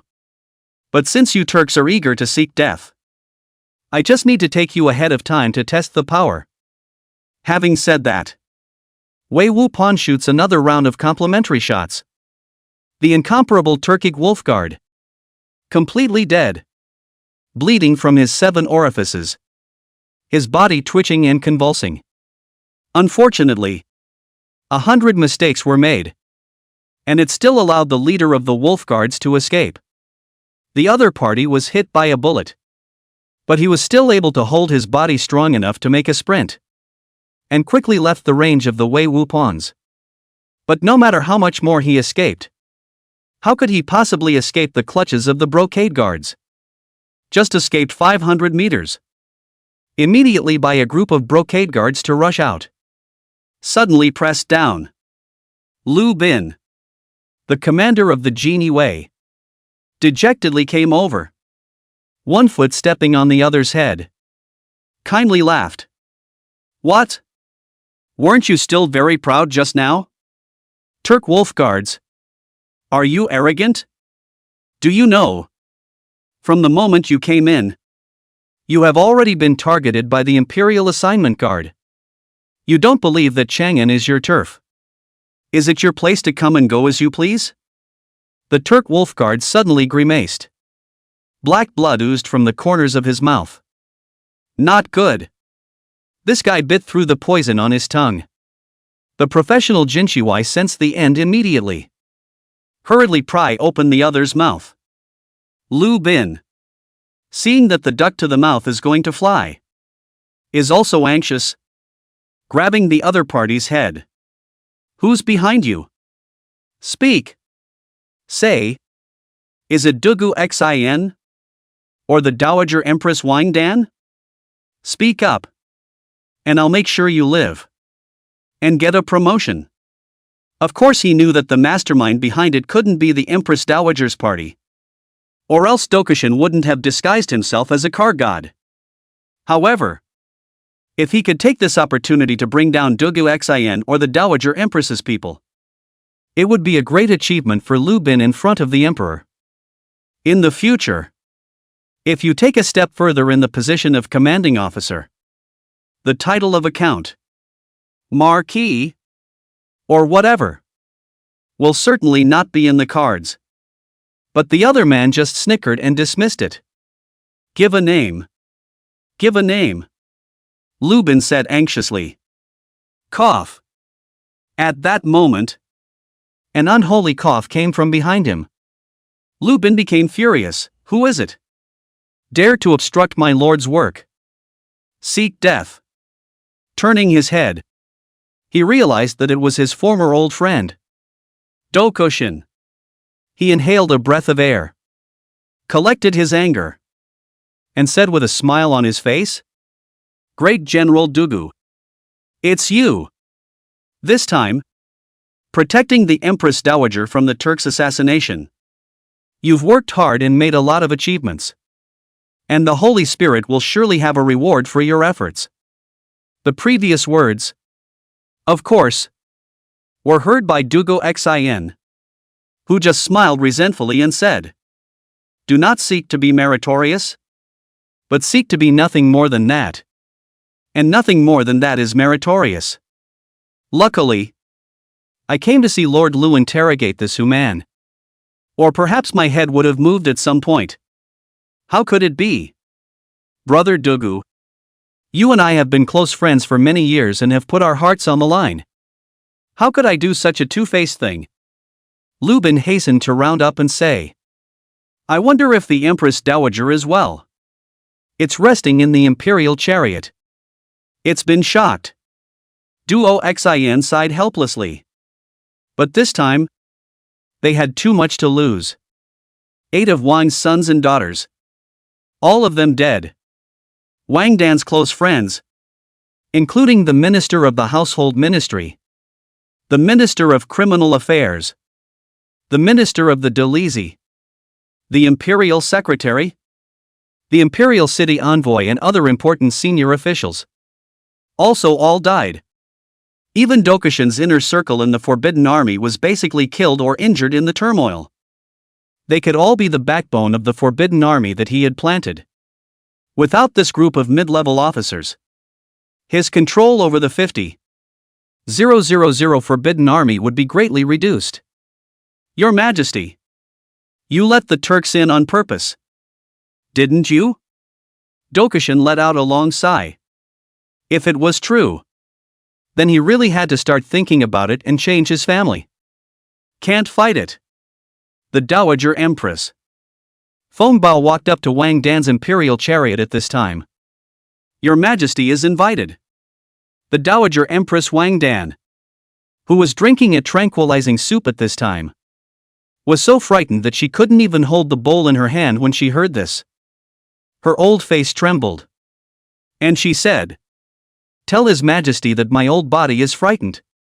So I will not go over there. And I will not sit in this Heavenly Son's great carriage in the future. Not in this life. The Empress Dowager is frightened. His Majesty has ordered that the Jingzhaoyin, who is responsible for the security of the capital, and Wang Lang, the Western Capital Retainer, who is responsible for the defense of the city, be apprehended and placed at the disposal of the Ministry of Justice." Feng Bao said with a leathery smile. These two are just right. One is Wang Dan's nephew, and the other is an old minister of the 9 dragons. So they can be eradicated again without any trouble. When Wang Dan heard this, he became even more afraid. But he was momentarily speechless. And after a long period of silence, he mouthed, "Eunuch Feng, thank you for His Majesty's holy grace. My old body is not feeling well, so I won't go today. Another day. Another day. I'll return to my chambers to rest first." Empress Dowager, Feng Bao said with a faint smile, "there is a decree that you must go." Wang Dan shuddered and looked at Feng Bao's fake sympathetic smile and said hopelessly, "I'll go. Can't I go?" Slowly, the allies moved back to the square. Found that at this moment Yuan Ziming, dressed in the Son of Heaven gun suit, is boarding the altar of heaven to sacrifice to heaven. Below, 100 officials and common people, all prostrate worship. When he saw Wang Dan come, he just cast an emotionless gaze on the other party. Wang Dan, with a shudder, understood the other party's meaning, broke away from the courtesan's support, and obediently knelt down. Only then did Yuan Ziming shout, "Welcome the 9 dragon tablets." The Grand Zhong, who was in charge of the clan temple rituals, led a group of ceremonial officials to welcome out the 9 dragon tablets. Yangla, first year December. I told the 9 dragons in heaven. The Hu Chaos China. The state of God toppled. But I hope to raise the king's division to fight against the Hu. If successful, the blessing of the gods. If not, I would like to be the 10th dragon to be martyred. Yuan Ziming gazed at the 9 dragons' temple seat. Emperor Xiaowu Liazong of the Great Wei, a dragon. Emperor Taiwu Wuzong of the Great Wei dynasty, 2 dragons. Emperor Shenwu Zhizong of Wei, 3 dragons. Emperor Xuanwu Suzong of Wei, 4 dragons. Emperor Xianzong of Wei Tian, 5 dragons. Emperor Su Jing Ruizong of Wei, 6 dragons. Emperor Dewei Zhuangming Daizong, 7 dragons. Emperor Zhelai Zhangzong of Wei, 8 dragons. Emperor Zhangwu Mingzong of Wei, 9 dragons. And please, 9 royal brothers, bless me. With that, he knelt down and kowtowed heavily. Then looking 90 degrees up at the sky, he said in one word, "The sun, moon and mountains are still there. Just waiting for the northern expedition. More than 100,000 troops. Out from Chang'an. Straight to Yangzhou." That night, it snowed heavily in the Sudochi capital city of Yangzhou. Because at the top of the city, the emperor of Daki, Zhang Bangchang, can already look out and see, stretching for thousands of miles, the army of Wei. The Great Wei. It's really the northern expedition. His face was bloodless. His legs were trembling uncontrollably. And a tawdry odor hit his nose. Xin Hui, the Deqi chancellor by his side, sniffed and frowned. Which garrison soldier is it that dares to urinate at the city's head? Such a big smell of urine. What a shame. Chapter 51, The Queen of the General's Family. The 7th Prince's sister-in-law Euphrost. Who is it? Who is it? Chancellor Qin would hiss from the sidelines, looking like he didn't know what he was doing. The corners of Zhang Bangchang's mouth twitched slightly. He just let out a cold snort and covered the lower half of his body with his sleeve. And on the surface he still had to act as if nothing had happened. He said, "Now that the Wei army is approaching the city, what do you all think? How should we cope?" His great general, on the contrary, was Yuan Xian, the former Wei's 5th-ranked Wei Lai general. And the Yuan family was a local great clan in Yangzhou, with tens of thousands of elites in the area. It was also one of the mainstays of the Sudochi. Therefore, Yuan Xian had a big face in front of Zhang Bangchang, and just nodded slightly and said, "My lord, although the Wei army is coming in strong, you and I both know that the main force of the Wei army is long gone.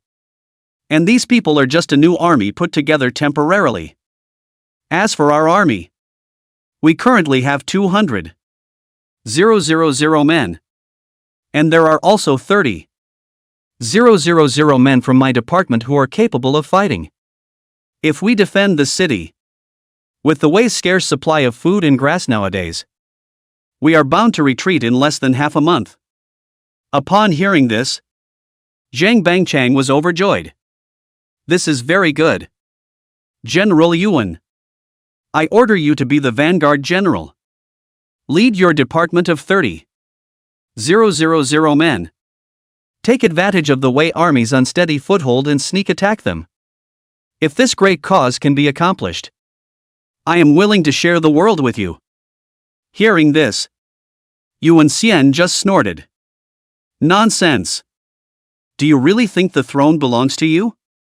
When the Wei army retreated, he spent money to bribe the Xianbei people to kill each other and become this Daki emperor himself. The Son of Heaven is the one with the strongest army. He doesn't recognize this fat-brained loser as his leader? Who are you to be equal to the imperial dragon of Wei? No more. It should also be a proud son of heaven like himself who is from a gateway family. And Zhang Bangchang is also in a good mood at the moment. Looking at his brother, "I heard that several of your daughters are still unmarried. Looking that is as beautiful as a flower. I would like to see. You will bring over to serve the bed tonight." The other party was dumbfounded. "Your Majesty, that is your niece. He who begot me shall not be born. And he who was born to me shall not be born. And the rest shall not be born." Zhang Bangchang smiled broadly. It's rare in this life to be able to live the emperor's addiction. How can you not have a good time? 2 hours later. This dead one is called Yuan Xian? Seems like he was still scared to death. Right? Zhang De examined the body of the main general of the Qi vanguard and verified his identity. These fake soldiers are very good at fighting. With the old parts of the Backstone army lined up in the cannon squares as the main force. In less than an hour, the other side died in battle in the thousands, directly triggering a major collapse of 30,000 people. This one called Yuan Xian seems to have some command. But not much. It was thus defeated by the Wei Wu pawns. But Dokushin in the back was watching in horror. Yuan Xian's Shijiazhuang soldiers. Although their fighting strength is not as good as the regular army. But they are really too much stronger than the general pseudo army. And they were crushed so easily? Just how long has it been? The combat strength of Wei Wu pawns has been qualitatively changed. Are these prisoner armies really so terrifying? Your Majesty. The battle report. Zhang Daban wanted to go to claim credit, thinking that this time at least he could mix a lieutenant. However, he found that under the tent of the commander-in-chief of the word dragon, there was a very noisy outburst of abusive and pulling noises. Will you let me go or not? There was also a nonchalant woman's voice coming from inside. Zhang De was dumbfounded for a moment before he tiptoed into the dragon tent. Found inside stood a valiant silhouette, clad in slender silver light armor. Inside an expensive military soft armor. A red tasseled gun. In the sunlight refraction glitter.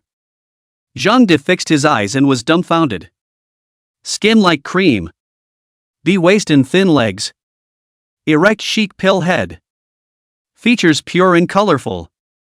Pavilion.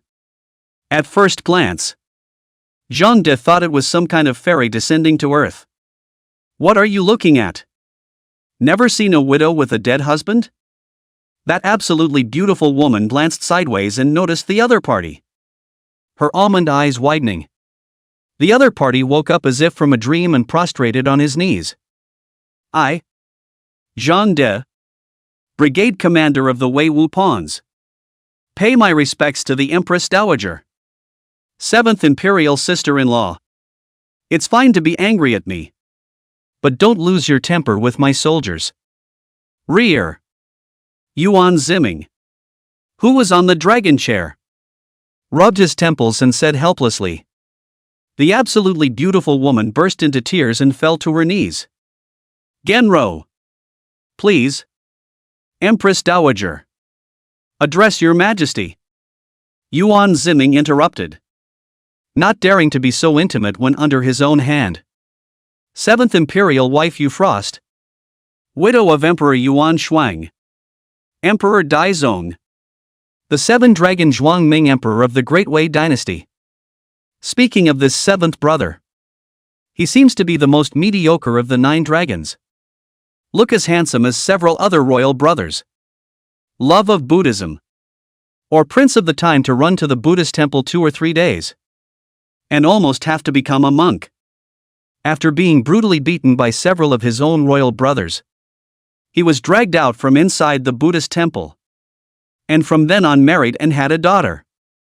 Frost, the daughter of Ba, the commander of the Huban cavalry at the time, and gave birth to a daughter. After the martyrdom of the 6th dragon, 7 dragons Yuan Shuan was like a different person. Motivated. Reorganized the then Huban cavalry and Longchamp cavalry. Constructed the Hebei defense line. And repulsed hundreds of thousands of Huan's army in a few months. And he threatened that within 10 years, he would take the Wei army to fight back and seal the wolf and sacrifice the dragon city to heaven. Unfortunately, people did not follow their wishes.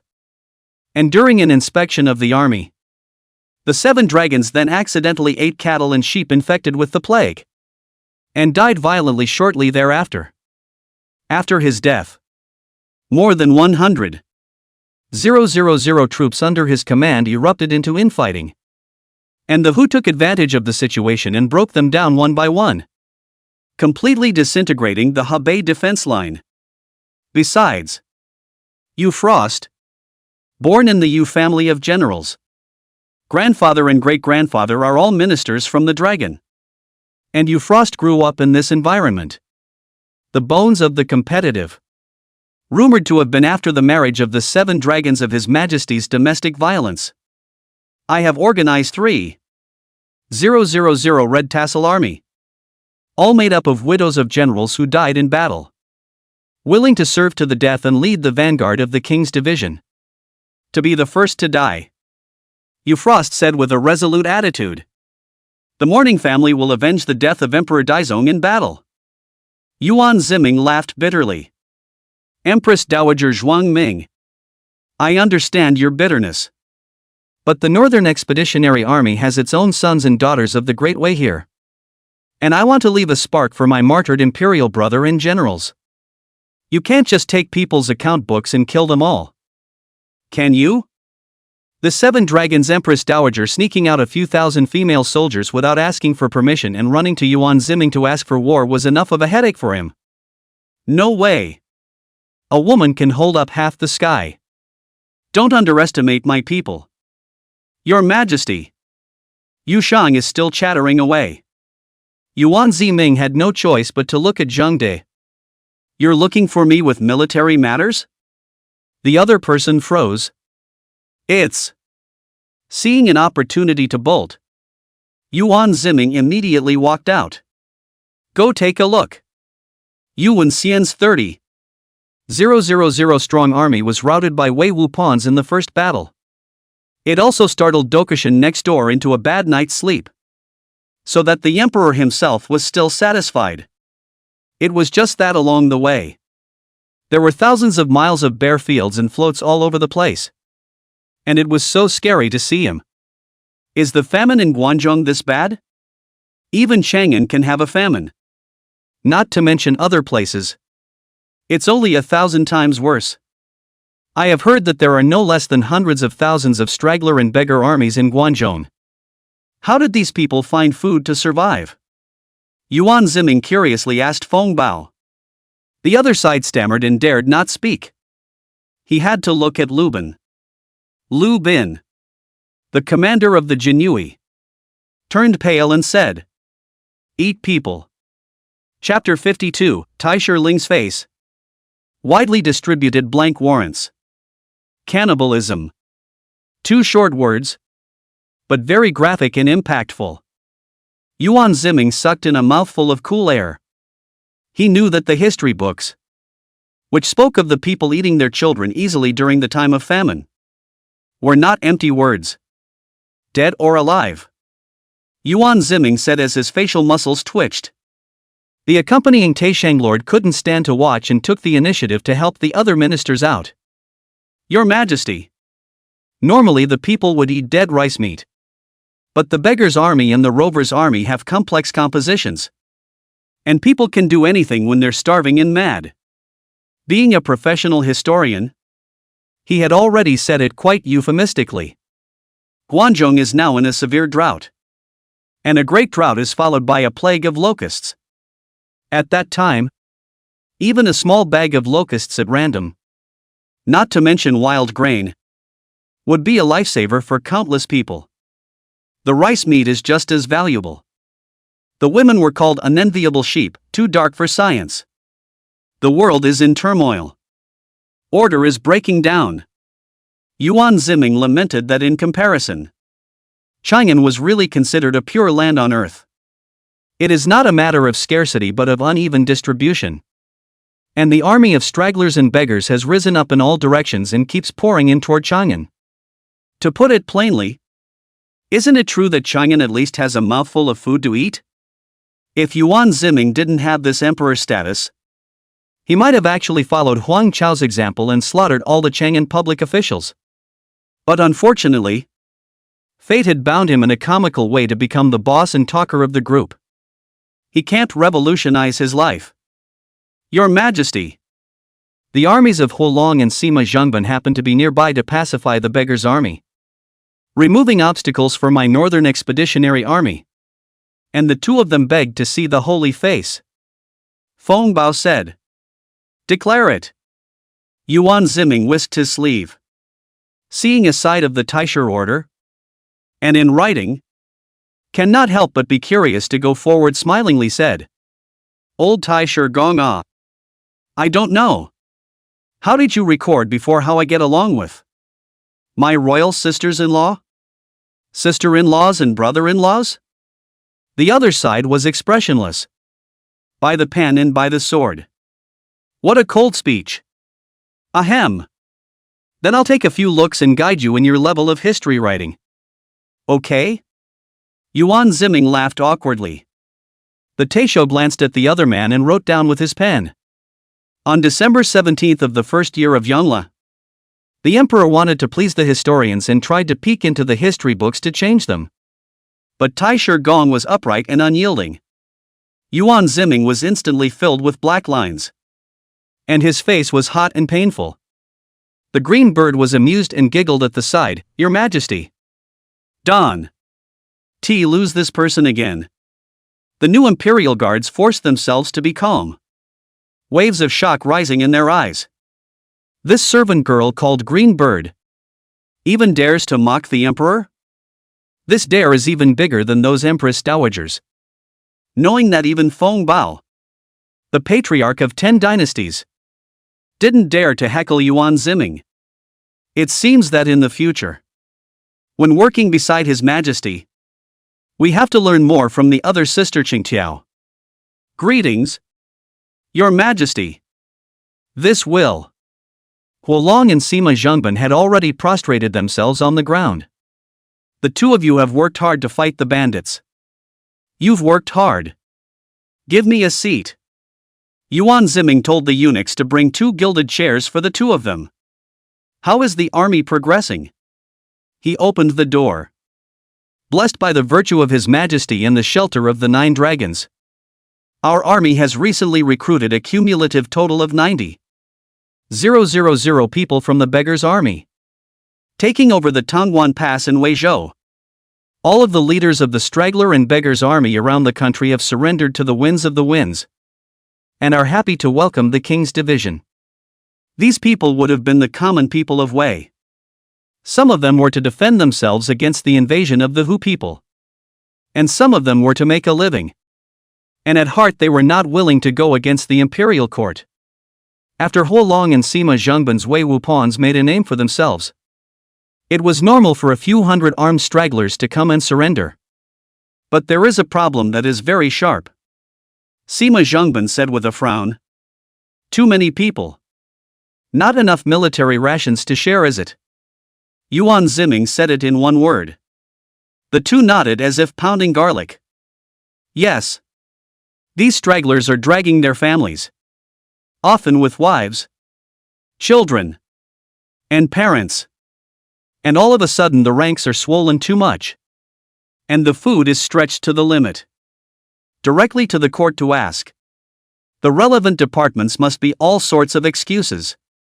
After all, Chang'an food is not rich now. It is impossible to share out to those displaced people to eat. Stingy to get some food is also a drop in the bucket. That's why the two of them put their heads together before they went straight to the emperor himself. Yuan Ziming, however, had long been calculating this. Feng Bao. Give it to them. Feng Bao nodded his head. And with a clap of his hands, several eunuchs handed over 100 blank warrants to them. This is recruitment letter, Yuan Ziming said with a faint smile. These blank warrants are to grant you the right to act cheaply. Grant the surrendered straggler and beggar army official positions, so that they can develop in the fallen areas on their own. Fight against the Hu. Raise their own food and grass. And feed themselves on the spot. The two men's bodies shuddered with cold. What does this mean? It means that a strong anti-Hu trend will erupt in the vast Guangzhong. A star can start a prairie fire. What a scene it would have been in the rear of the Hoosiers, if hundreds of rebel forces had sprung up at once. Shocker! The emperor is using this trick too hard. Feng Bao was also shocked in his heart, thinking that if 9 dragons had used this trick earlier and knew how to mobilize the underclass, why would they be martyred? The green bird steeply realized. I see. This is what you said before. Your Majesty. The theory in that book on the Long War. And then, unsurprisingly, it's cold again. Everyone looked at each other, not knowing whether or not to respond to Cygnus' disobedient behavior. Yuan Ziming covered Qing Bird's cherry beak. carried the other party on his shoulder, and warned Tai Shirling with his eyes that this paragraph was not allowed to be written, and laughed calmly. It's okay. You guys go ahead. But if we rob the Hoosiers of their grain, I'm afraid we won't be able to solve the food problem completely. Deng Straight Huolong frowned. Who people are eating barley, those miscellaneous grains, and cattle and sheep grew up. With our Han people's diet is a world of difference. They eat we do not see to eat habit ah. Thank you, Lord. But by this time, the overly clever Sima Zhengban had been the first to comprehend Yuan Ziming's meaning. Preempting the other party's words, he pulled Huolong and kowtowed. Yuan Ziming nodded and said, "All right. You guys go back. I'll wait for your good news." Then he called Zhang De, "Bring over the captured Sudochi generals. I want to interrogate the current situation in Yangzhou City." Outside the dragon banner, Huolong broke away from Sima Zhengban's arm and said impatiently, "Sima Zhengban, what do you mean? You're overstepping your bounds. Aren't you? A vice general. How dare you steal the limelight from me? The main general. Are you trying to pander to your superior? My good brother. Doesn't your majesty understand after all this?" Sima Zhengban had some sense of powerlessness. What do you mean? It's true that His Majesty let those straggler armies develop freely. But it's not a solution to always rob the Huans. Are the Huans that easy to rob? Huolong huffed. Sima Zhengban looked around and saw that no one was around before he told the truth. There are some things that His Majesty is not at liberty to speak of, but which are already being hinted at. Do you think that in the Great Guanzhong? Or even in the vast north? There are only the Hu people and the imperial court? The dockyards and manors of those landowners, straddling the fringes of the two, with their ministries, slaves, and lands, with fertile fields and ditches, unaffected by the war, self-sufficient, and as if they were emperors of a free kingdom. These people, themselves, are the land of the gatekeepers' families? And the court can't control them, but the stragglers' army can.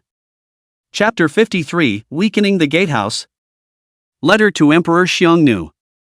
You mean robbing the landowning gentry of their grain? Holland said without thinking. Sima Zhengban hurriedly covered this piggyback's mouth. General, be careful what you say. His Majesty never said that. And I never said that either. Remember that. He didn't want to be the backstabber for someone in time for a 9 tribes elimination. With a jolt, Huolong's brain finally turned a corner. Such things as slaughtering gate valves, of course, cannot be said in the open. Everyone knows that the Great Way governs the world together with the gateway clans. And each gateway has a lot of say in the court.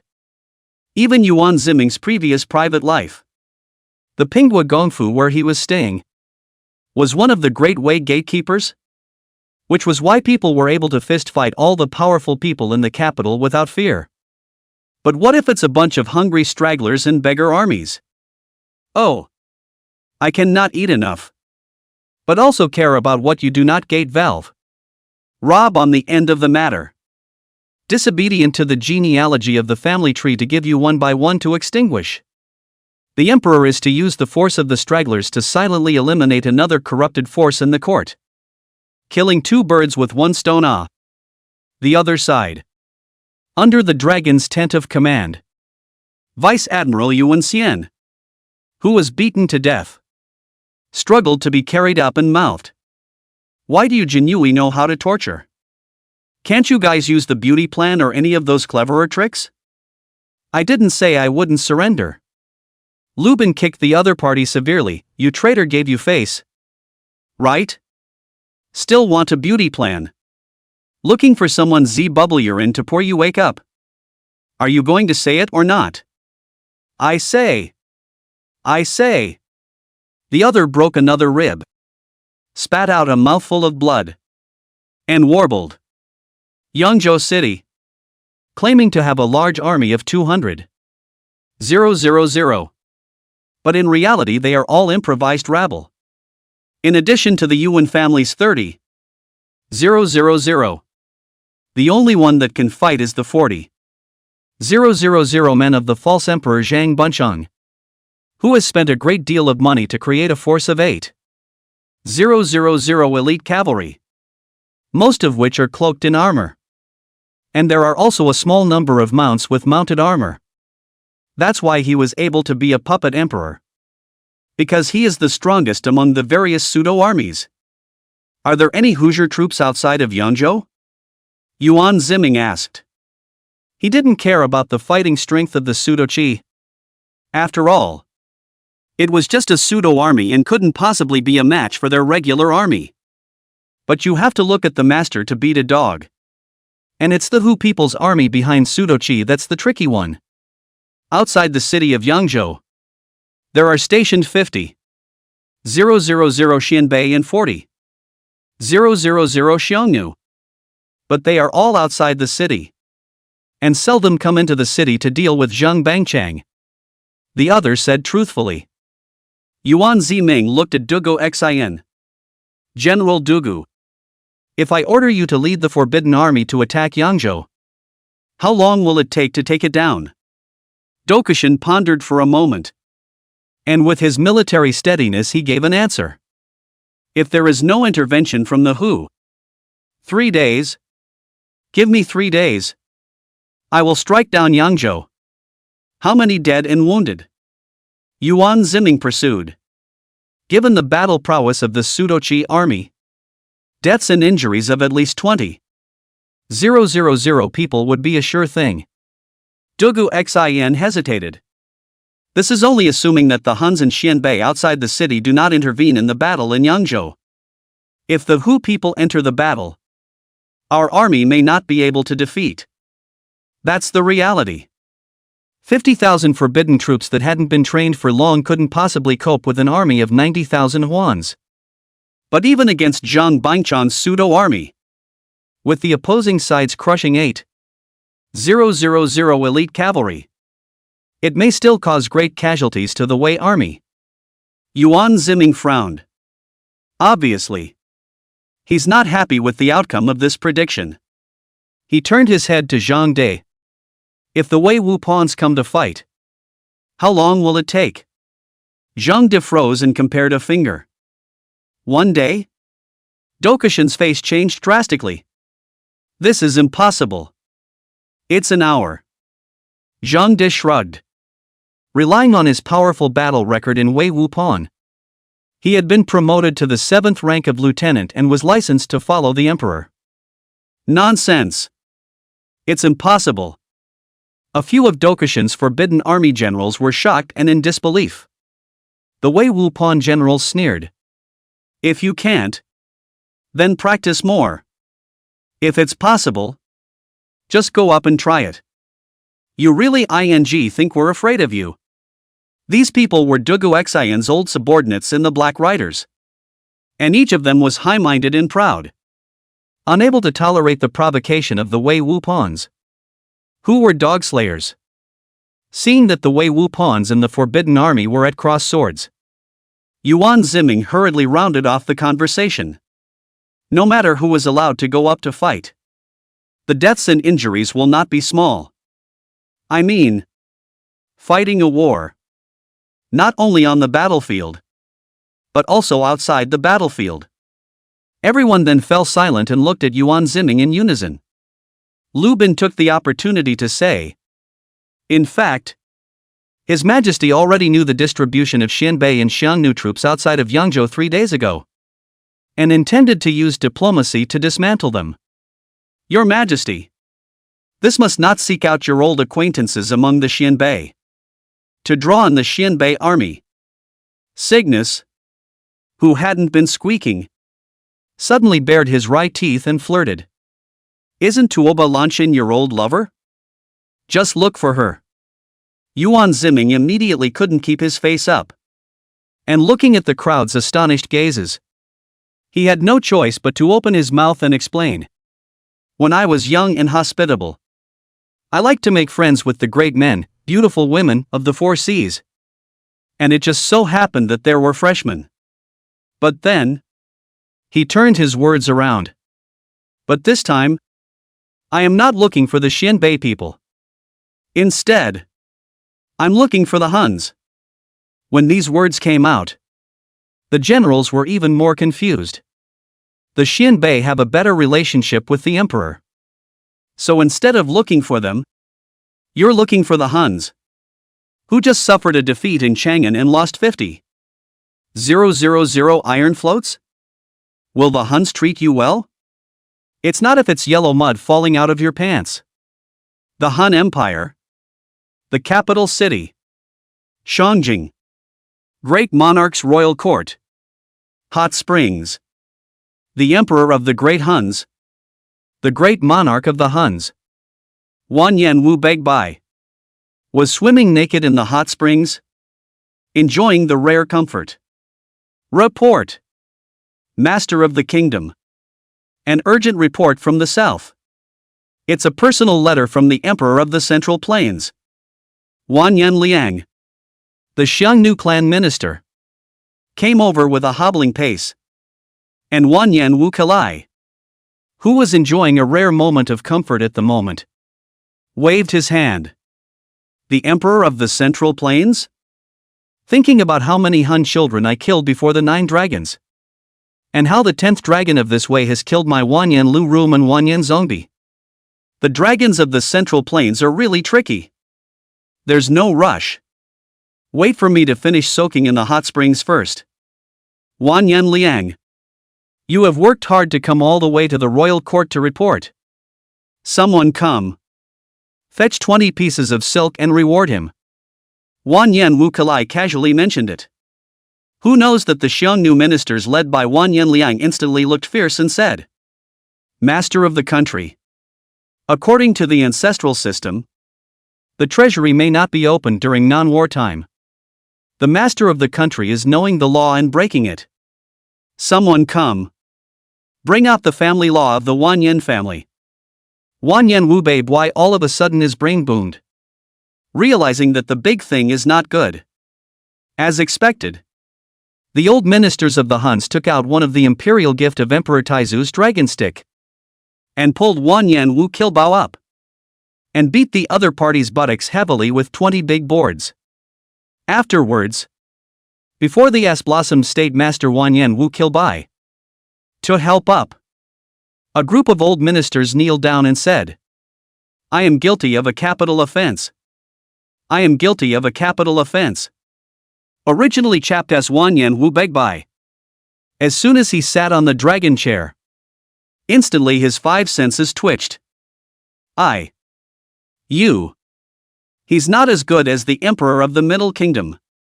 But after half a day of anger, Xiongnu is, after all, a nomadic empire of various tribes united, not a dynasty of the Central Plains, and can only obediently follow the ancestral system.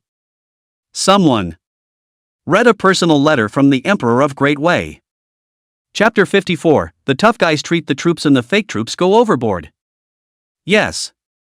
A Han Chinese official dressed in Hunnik sable, after leaning over and surveying the area, said with a straight face, Emperor Huanglong Yuanziming of the Great Wei sends a letter to my vassal, Wanyan Wu Kilbai, the monarch of the Xiongnu, Emperor Fengtian Changyun, by imperial decree. I have heard that although the Huns live far away from the cold and bitter land, the heart to the chemical, admire the civilization of the Middle Kingdom, not far from thousands of miles into my heavenly dynasty tribute. I read the sincerity of its obedience. Deeply commendable. And hereby push the grace to show that Huiro. Stop reading. Wanyan Wu Begbai stormed out. And vassal. And tribute. I just don't understand the culture of the Central Plains. But I can also hear that this ING is treating us Xiongnu as a vassal state of their Wei dynasty. Outrageous. How dare you? I've beaten their Wei 10 dragons. Lord of the country. This is how the Han's diplomatic book works. It's usually preceded by a few polite sentences. The other man said resentfully. Then you skip the bull ****** and get to the point.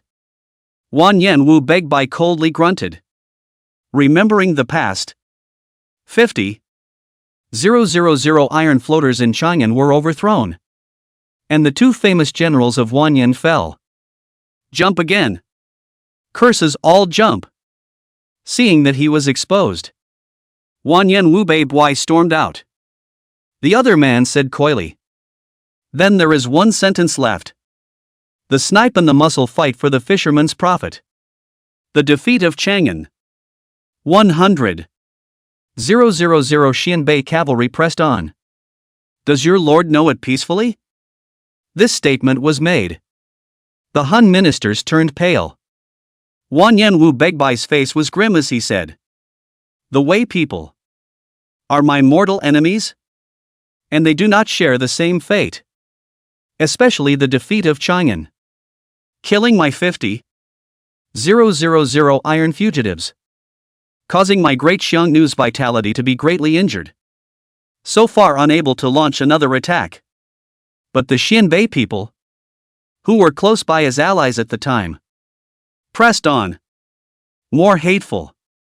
Wanyan Wu Kilbai has actually been holding a grudge over this incident. Lord of the country. The Wei army has arrived in Yangzhou. There are 40,000 of my Xiongnu army and 50,000 of Xianbei's army here.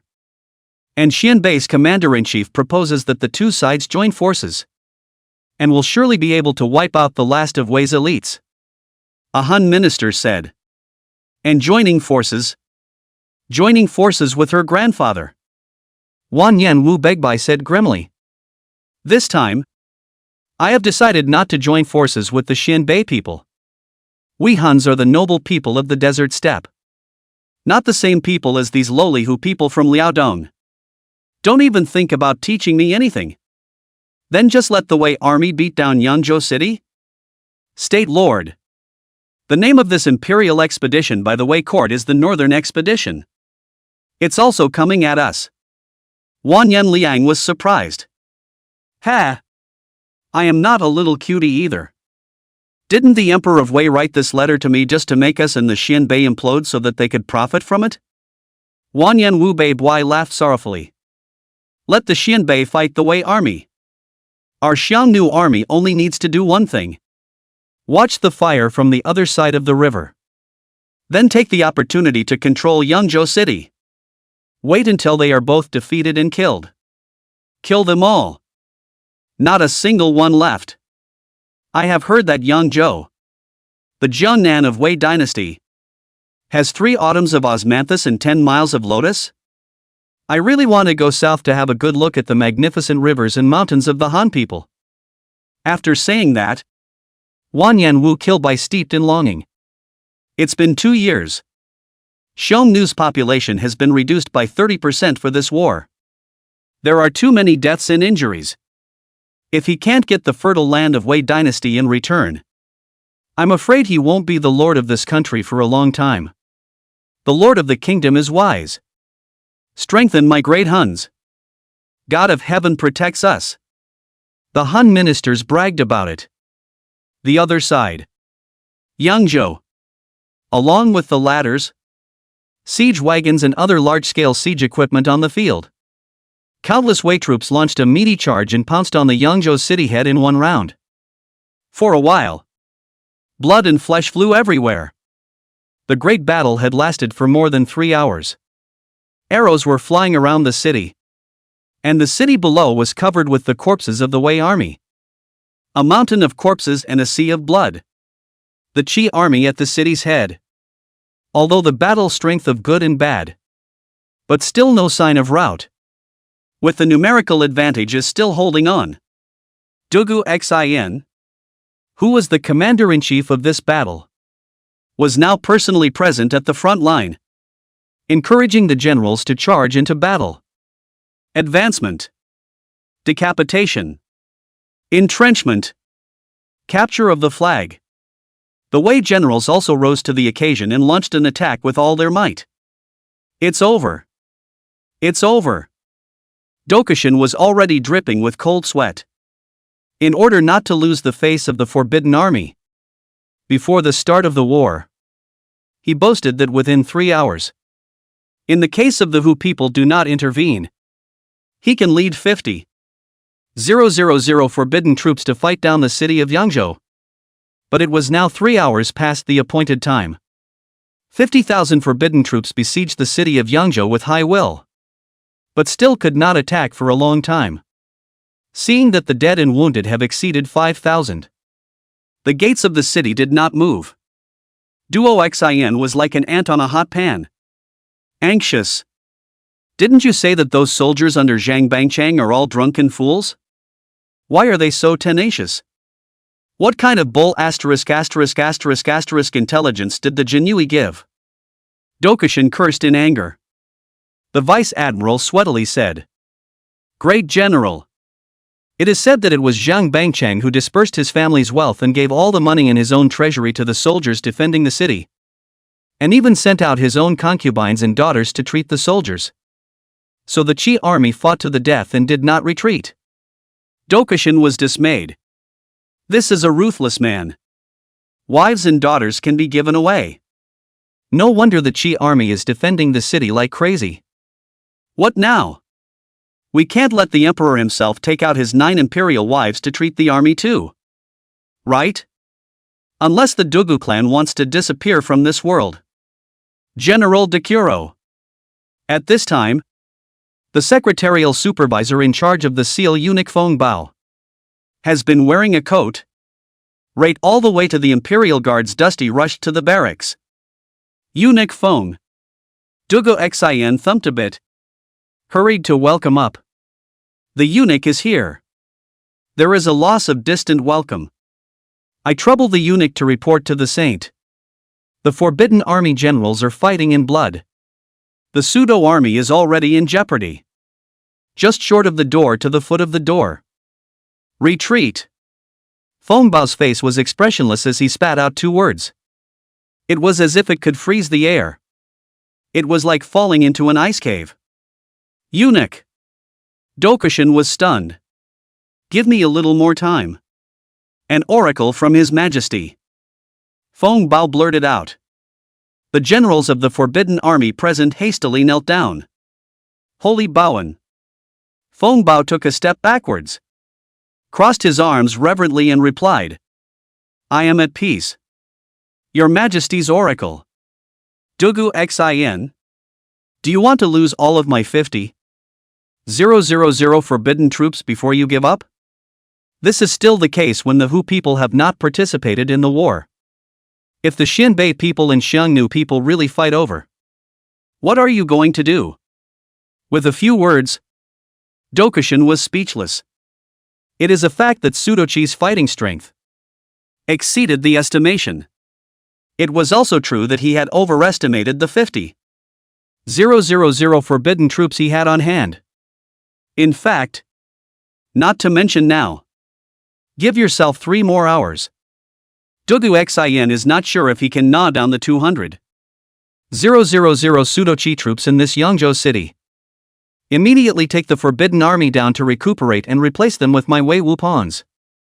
Let you veterans open your eyes and take a good look at how battles are fought.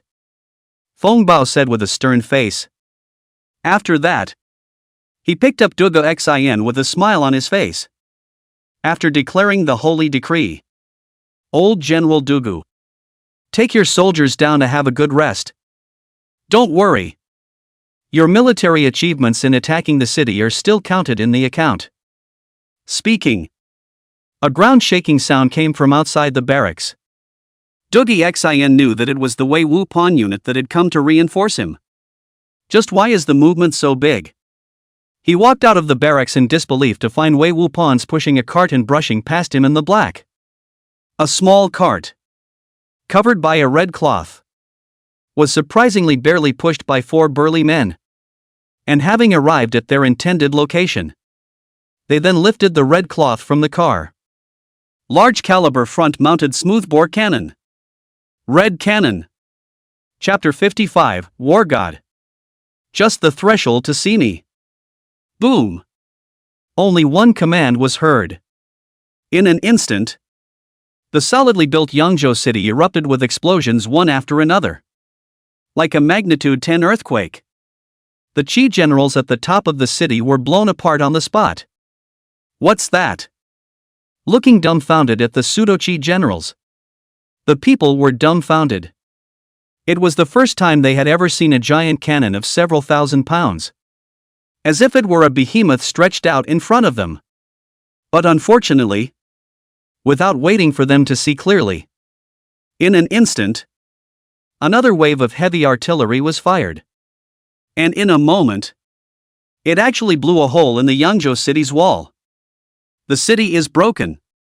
Seeing this, the Wei Wupans violently hissed in ecstasy and swarmed up. The Qi army was also obviously dumbfounded by the fierce red-coated cannons. And their combat effectiveness dropped dramatically. Not even reacting to block the hole. Allowing the Wei army to pour in like wolves and tigers. Seeing that the Yangzhou city, which had been attacked for a few hours and was indifferent, was actually powerless in front of this red-coated cannon. Dokusin was dumbfounded on the spot. Nigh frozen. This artillery originally thought that the cannon is already enough to be against the sky. I did not expect that the world will have such a big killing weapon. No wonder Wei Wupan boasted that he would be able to take down the city of Yangzhou in an hour. That's still conservative yet. In fact, the city break was just a matter of moments. General Dugu. His Majesty's Imperial Decree orders you to lead the Forbidden Army to attack Yangzhou city immediately. At this time, Feng Bao came over to pass the order again. Kill. Kill. Dokusin woke up as if in a dream. He couldn't miss such a thing as grabbing military honors. Immediately, he led the Forbidden Army and auxiliary soldiers, and impatiently rushed into the city of Yangzhou. There were still no less than 100,000 Qi troops in the city. However, in the face of the devastating Wei army, there is no power to fight back at all. In particular, Dugu Xian personally led the old Black Riders, plus the elite cavalry along the way. And it didn't take long to crush the 8,000 elite cavalry that Zhang Bunxiang regarded as a lifesaver. You are no match for the Wei army in field battles. And even less so in alley battles. Less than half an hour. Dokusin's army then hit the palace where Zhang Bangchang ascended to the throne. Pseudo-Qi feather guards have been scattered. Either dead or surrendered. A dragon-robed Zhang Bangchang. Because his dozens of boxes of gold, silver and jewels is too heavy. As well as dragging the family. Seriously delayed the speed of escape. Just like that, the Wei cavalry gave chase and captured them on the spot. Don't kill me! Don't kill me! Zhang Bangchang exclaimed in horror. I am the Emperor of Daki. Let me go. And I will have as much gold, silver, and jewels as I want to take. Gold, silver and jewelry? Is it worth as much as this head of yours? The Wei generals stared at him greedily. And in their eyes, the other party had turned into a walking military honor. Zhang Bunxiang was brought to the lobby. Dokusin looked at the other party grimly and snorted. Zhang Bangchang, you were originally just a tiny 5th-grade grain official under Emperor Xiaowu Liaison, one dragon. And you dare to spy on a divine weapon? Impersonating the true dragon emperor? Are you also worthy? Zhang Bunxiang was so scared that the lower half of his body was soaked. And he couldn't stop kowtowing and begging for mercy. Father Marshal, our scouts report that the Xianbei army is holding still, with no signs of marching out. And the Xiangnu army has also fallen silent. Dokoroku Shin's eldest son, Dokoroku E, came over to play his report. Oh, exempt? Dokusin was overjoyed and, it seems that the heavens have really helped me. It looks like even the Hoosiers can't see this straw man and treat him as an outcast. As long as the Xianbei and Xiongnu people didn't interfere. As far as Zhang Bangchang's pseudochi was concerned, it was no match for his forbidden army. This monstrous credit. It should be his turn to fish. Just by capturing Zhang Bunchang the live battle. Can also be on par with Wei Wupan's? Right? Great General. In this guy's carriage, the imperial seal was searched. One of Duge Xian's generals came to report excitedly and tremblingly took out this imperial seal. Take a look. I have been appointed by heaven to live for eternity. The temptation of those 8 words is too great. Dokusin looked dumbfounded. And for a moment he couldn't move his eyes away. This is the imperial seal used by the first Xiaowu emperor? Since Emperor Xiaowu died on the battlefield, it also disappeared. And I can't imagine that it's in the hands of this chaotic traitor, Zhang Bunchang, who was originally begging for forgiveness.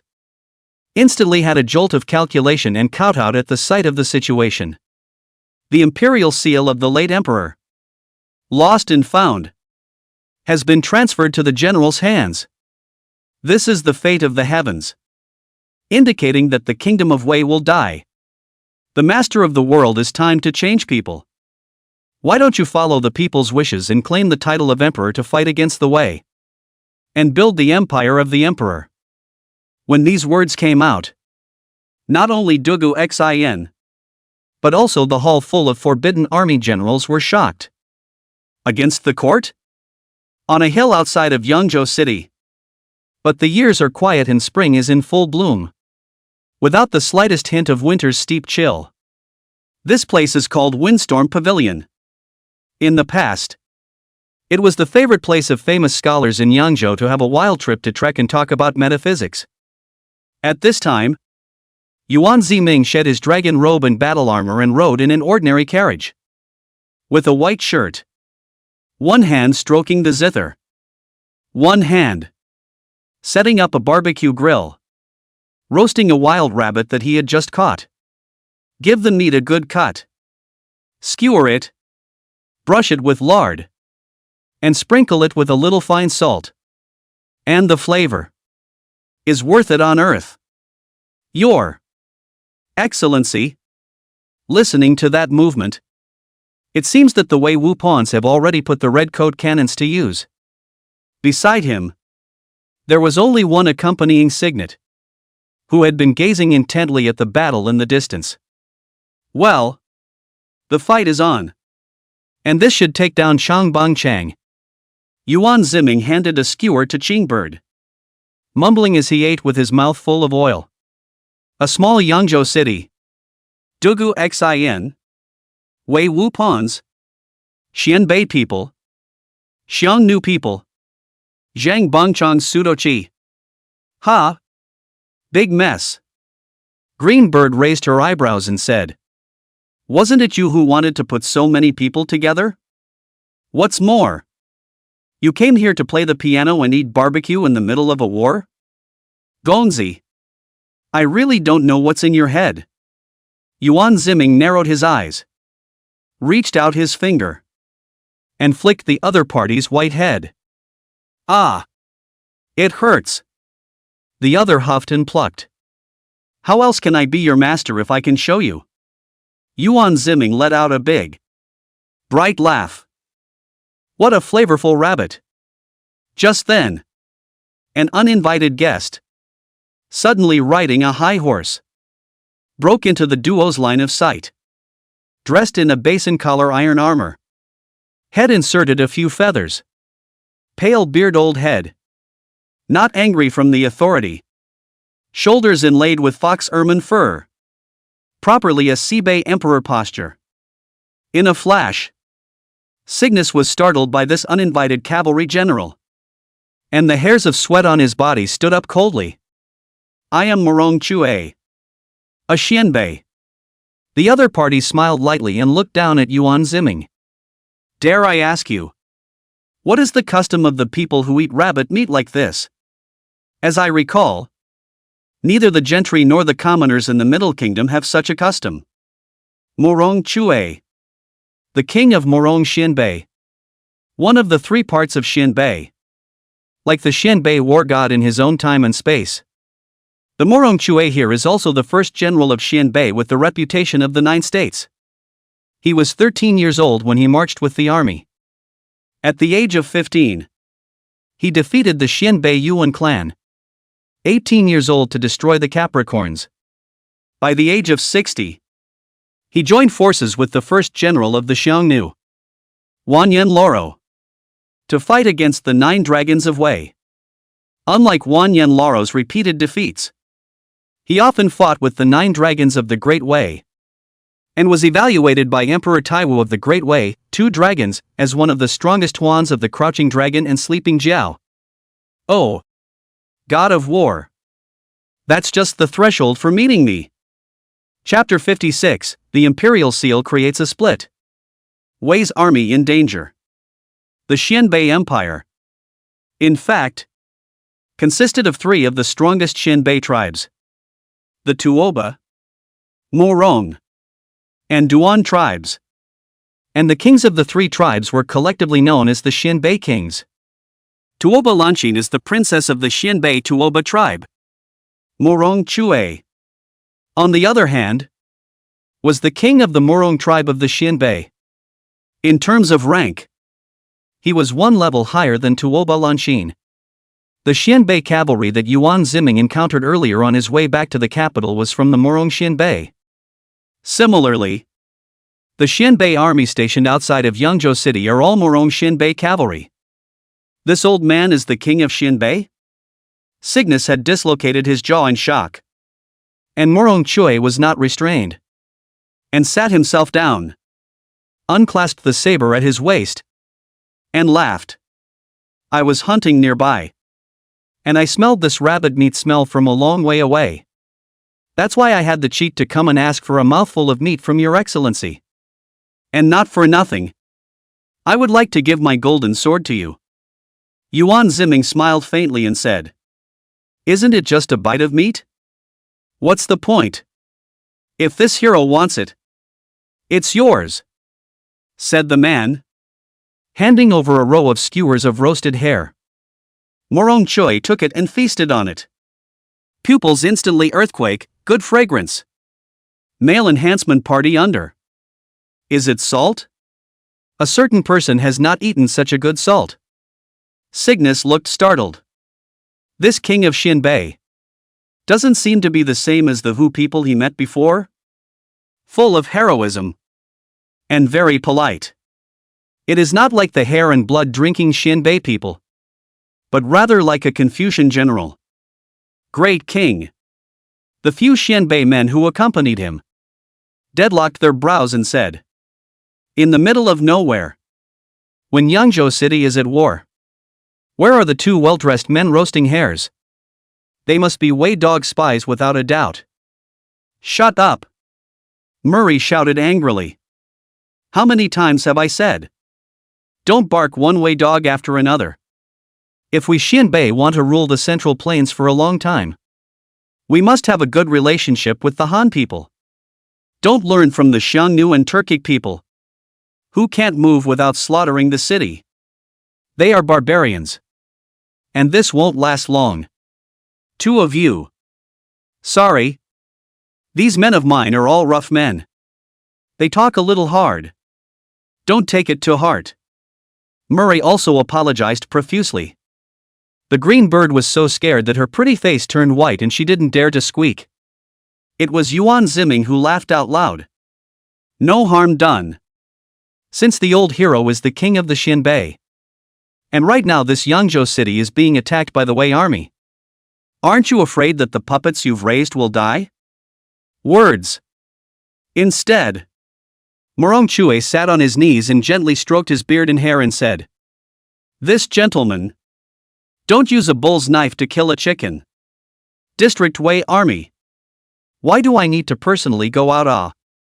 When these words came out, Yuan Ziming's expression changed slightly. Good man. The first god of war of Xianbei. You look down on your own soldiers. Don't you? What do you mean? Cygnus couldn't help but open his mouth. Zhang Bang Chang, to us, is just a blindfold to trap prey.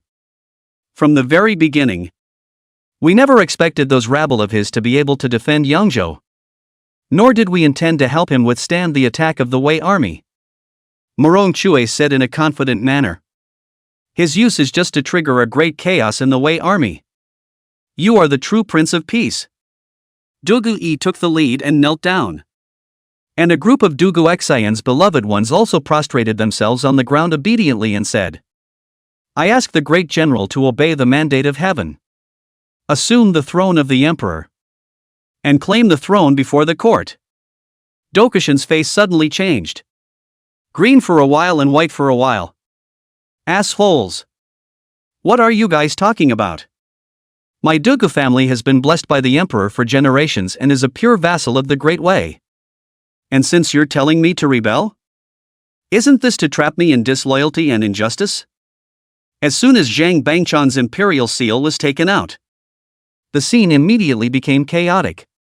A group of old Black Rider generals, represented by Dugu Yi, were about to embrace Dugu Xian as emperor. After all, the imperial seal was in his hand. And there were more than 40,000 forbidden troops and tens of thousands of auxiliary soldiers in his hand.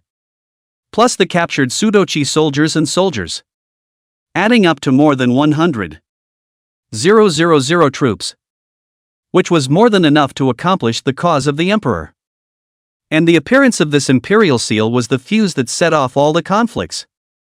It made the Wei army, which was full of contradictions and factions, hook up all of a sudden.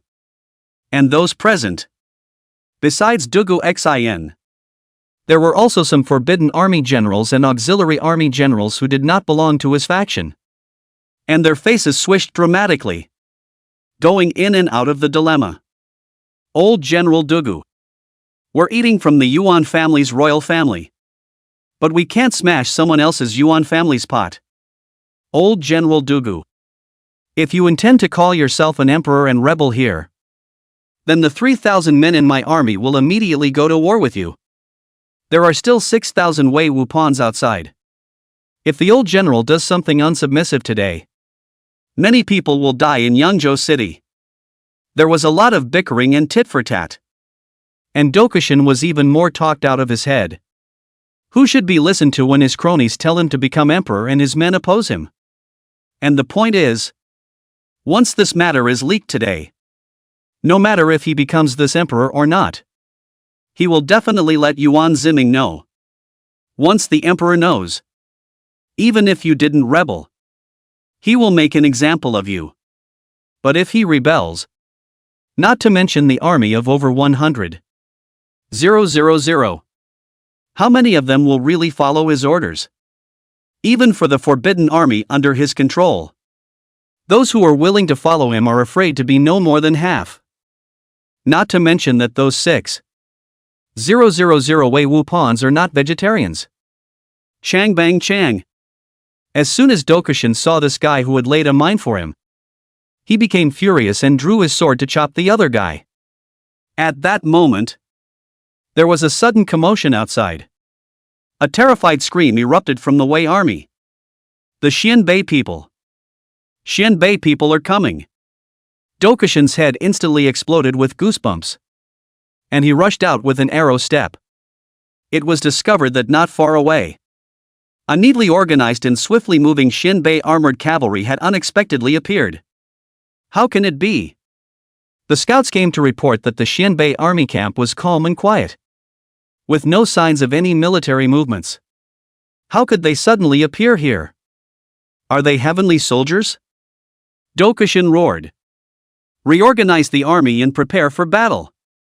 But at this point, after a divided chain of command of the Forbidden Army, the moment actually crumbled. Many Forbidden Army generals directly disobeyed orders and turned around and ran. Nonsense. You are going to rebel. Why do they still have to sell their lives to you? And the Wei army in front of them took the lead and ran away. immediately triggering a chain reaction. And a large numbers of Wei troops followed suit and collapsed, quickly fleeing. Upon hearing Dugu Xian's order, only 100 or so cavalry were ordered to arrive.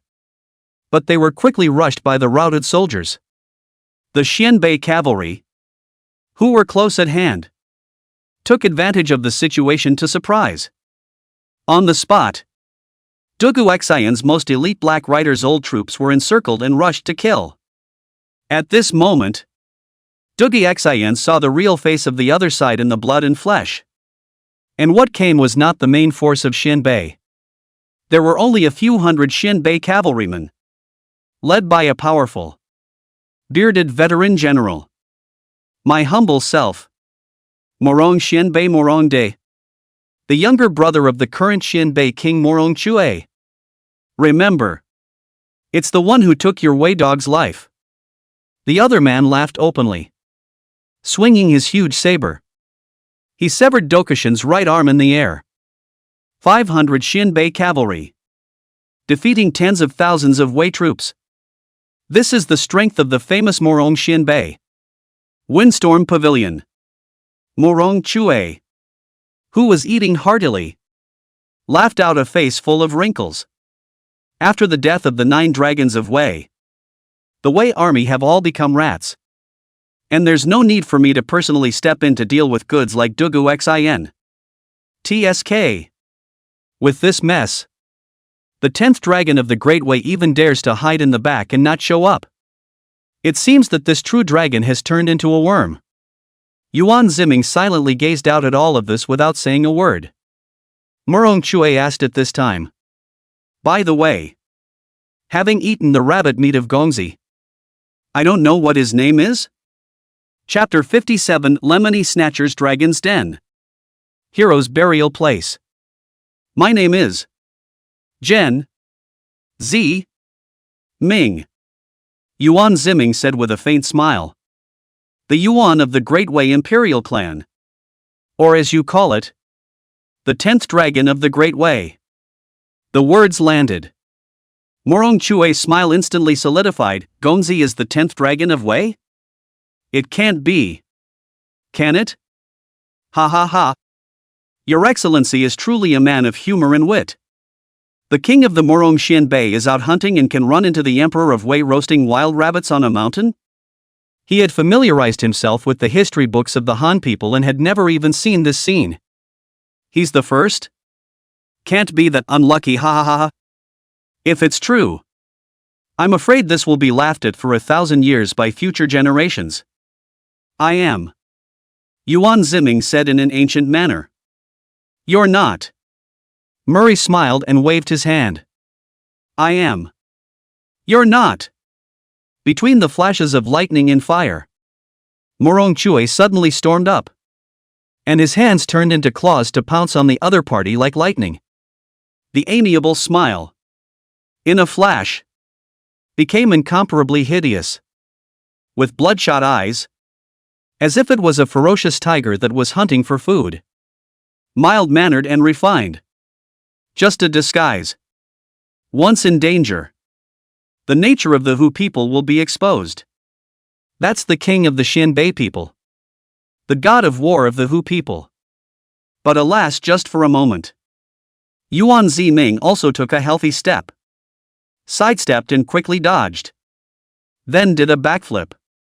Condensed his legs and kicked Morong Chue heavily in the chest. Bump! There was a loud bang. Morong Chue retreated several steps in a row, covering his bloody chest in shock.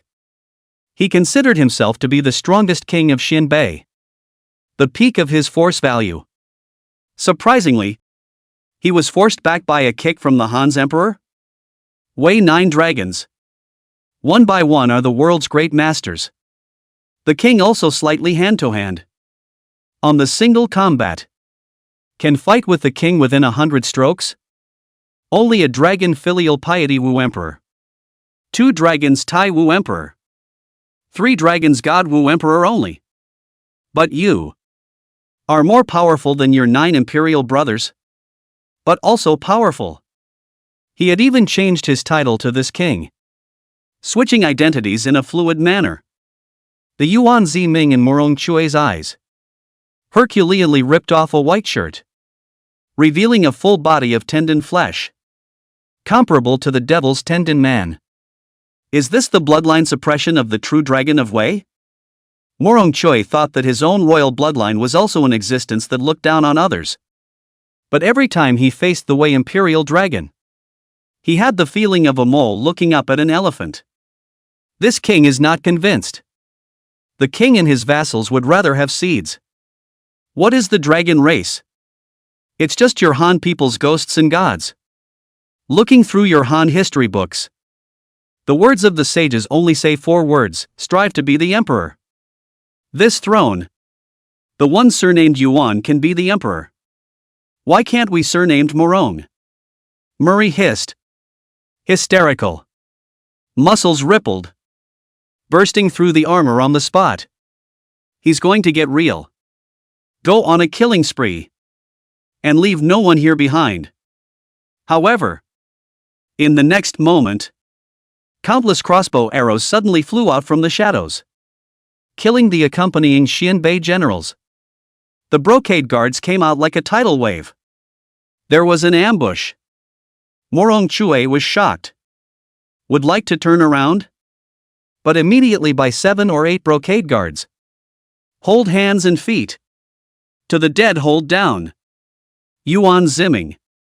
You set up this trap and were actually waiting for this king? Morong Chue, the king of Xianbei, was in an incomparable state of distress at the moment, and his face was hideous.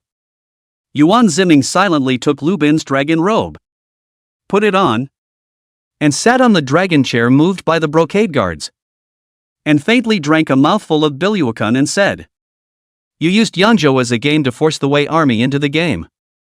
I, however, preferred to give up Yangzhou and entered the game with my body, winning half a son of heaven. Because compared to Yangzhou, I want you more. What is Sudo Qi? And what is Zhang Bangchang? For the sake of a few traitors, he is not enough to raise an army. What he really wants to annihilate is the Xianbei and Xiongnu legions outside of Yangzhou city. Do you know why I found this place to wait for you? Morong Chue's whereabouts, of course, could not escape the eyes of the brocade guards, and had long been known by Yuan Ziming. So at the moment Morong Chue went out on a hunting tour. He roasted hares in advance on the other side's path to attract the Xianbei royal family. This place, hugging the mountains, surrounded by water, peaks, feng shui layout called the king unloading armor. It is the Guanzhong dragon vein where the place. That's why the Yangzhou land. The emperor's qi is endless. Yuan Ziming said with a torch-like gaze. So I knew that you would come here. For your ambition is not to plunder, but to take your place. Of course, this dragon vein here is the graveyard that I am giving you. There is no need to thank me for giving you a free dragon's den. However, the prerequisite is to take your 50,000 Xianbei cavalry in exchange. At these words, Morong Chue's face suddenly changed and he growled. You dream. In a moment, he unexpectedly broke free from the control of the 8 brocade guards, slapped one of them to death with a single slap, seized his sword, and then chopped 3 more people before quickly turning around at a speed that was astonishingly fast. In the end, he is the king of Morong Xianbei. Not to be underestimated. Unfortunately, he didn't run 2 steps before he was suddenly hit squarely in the face by a beautiful leg. He was kicked out a dozen meters and fell on all fours, his face bloodless. He said, "The ribs are broken. Can't move." A valiant silhouette walked out coldly. Yuan Ziming's eyes widened. Imperial sister-in-law. Why did you follow me here? 7th Imperial sister-in-law Euphrost silently walked out from the corner, her stunning face cold and colorful. Old thief. It was you who designed to spread the plague back then, causing my husband, Emperor Zhuangming, to die violently. Wasn't it? Morong Chue is dumbfounded. You are the Empress of the Seven Dragons? No wonder his body is so weak. With such a beautiful and capable queen, it's hard not to die young. You still dare to throw dirty water on the mourning family. Euphrost was furious. It was true that she usually often broke her husband, the emperor, in a fit of rage. But that was because she loved him too much. The other party actually felt that she had harmed the seven dragons? Outrageous. In a flash, Euphrost pulled out the leather whip he carried with him, which was full of thorns, to whip Morong Chue alive. However, she was immediately stopped by Yuan Ziming wrapping his arms around her waist. Seventh Imperial Sister-in-Law. This person cannot be killed for the time being. He's of great use. In an instant, Yuan Ziming felt that the chill emanating from this woman was cold and piercing. Back when he was having an affair with Euphrost, Yuan Ziming would often put armor on his body and still not take off his shoes, just in case. But time had changed. And since the other had become the royal wife, he had actually forgotten this huge oversight for a moment. Seventh Imperial Sister-in-Law. If we kill him, we won't have the hostage of the Xianbei Legion in our hands. At the moment, my Wei army is trapped in the city and in danger. I think that my seventh Imperial brother, if he is aware of it in his grave, wouldn't want you to do that. Yuan Ziming hurriedly explained. Let's leave your old thief a dog's life for now. Only then did Euphrost make a break for it and raised his hand to give Morong Chue two big mouthfuls, sending the other party's mouth full of teeth flying. The genie guards were so shocked that they were dumbfounded and shaking like chaff. The Xianbei god of war, who could not be stopped by the Jinyui, in front of the seven Empress Dowager, was actually like paper mache, casually pinching. Is this the strength of Wei's first female war god?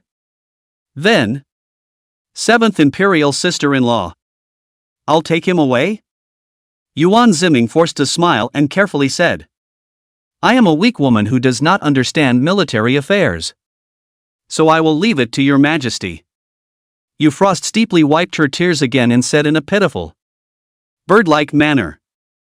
Chapter 58, Tuning the Tiger Away from the Mountain. Cannonballing the Xianbei barracks. Looking at the other party's looking eyes, Yuan Ziming avoided the other party's eyes with palpitations. Lu Bin sends off the seventh Imperial Sister-in-Law. Seventh brother. Your body is so small. Why did you choose this woman with so much virtue? You're from the royal family and you're still so greedy for her body? That said, it may not be. The Yu family's prestige in the military department is not small.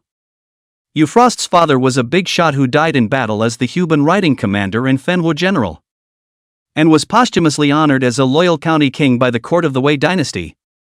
A move that was also intended to draw on the military forces of the time. Me? Lu Bin, who had the highest martial arts attainment among the genie guards, was also terrified at this time. The Euphrost in front of him can kill Morong Chue in seconds. And he is afraid that if he is not happy, that 1 meter long beautiful leg will coldly come to a life-saving scissor leg. And he can let him go to see the two milk at any time. Yuan Ziming's gaze became sharp, intimidating the other party. Lu Bin had to obediently bring up a mouthful of internal energy. And with a few brocade guards, he courteously said, Please, Empress Dowager Zhuangming, return to the throne. Euphrost, who calmed down, had a much better temper, didn't make things difficult for them, and moved himself to leave with small broken steps. The beatings are not ambiguous. And the dress up as a lady is also decent. Worthy of being a woman of the world. Great Wei Emperor. Quickly let go of this king. Yangzhou City has been exposed to my Xinbei army. As long as this king does not show up for a long time, my brother Morongde will suspect that something has happened to me. And at any time, he will pour out his vengeance. And your more than 100,000 troops may be wiped out at any time. As soon as Morong Choi saw Euphros leave, he also immediately resumed his previous overbearing stance and looked at him angrily from on high.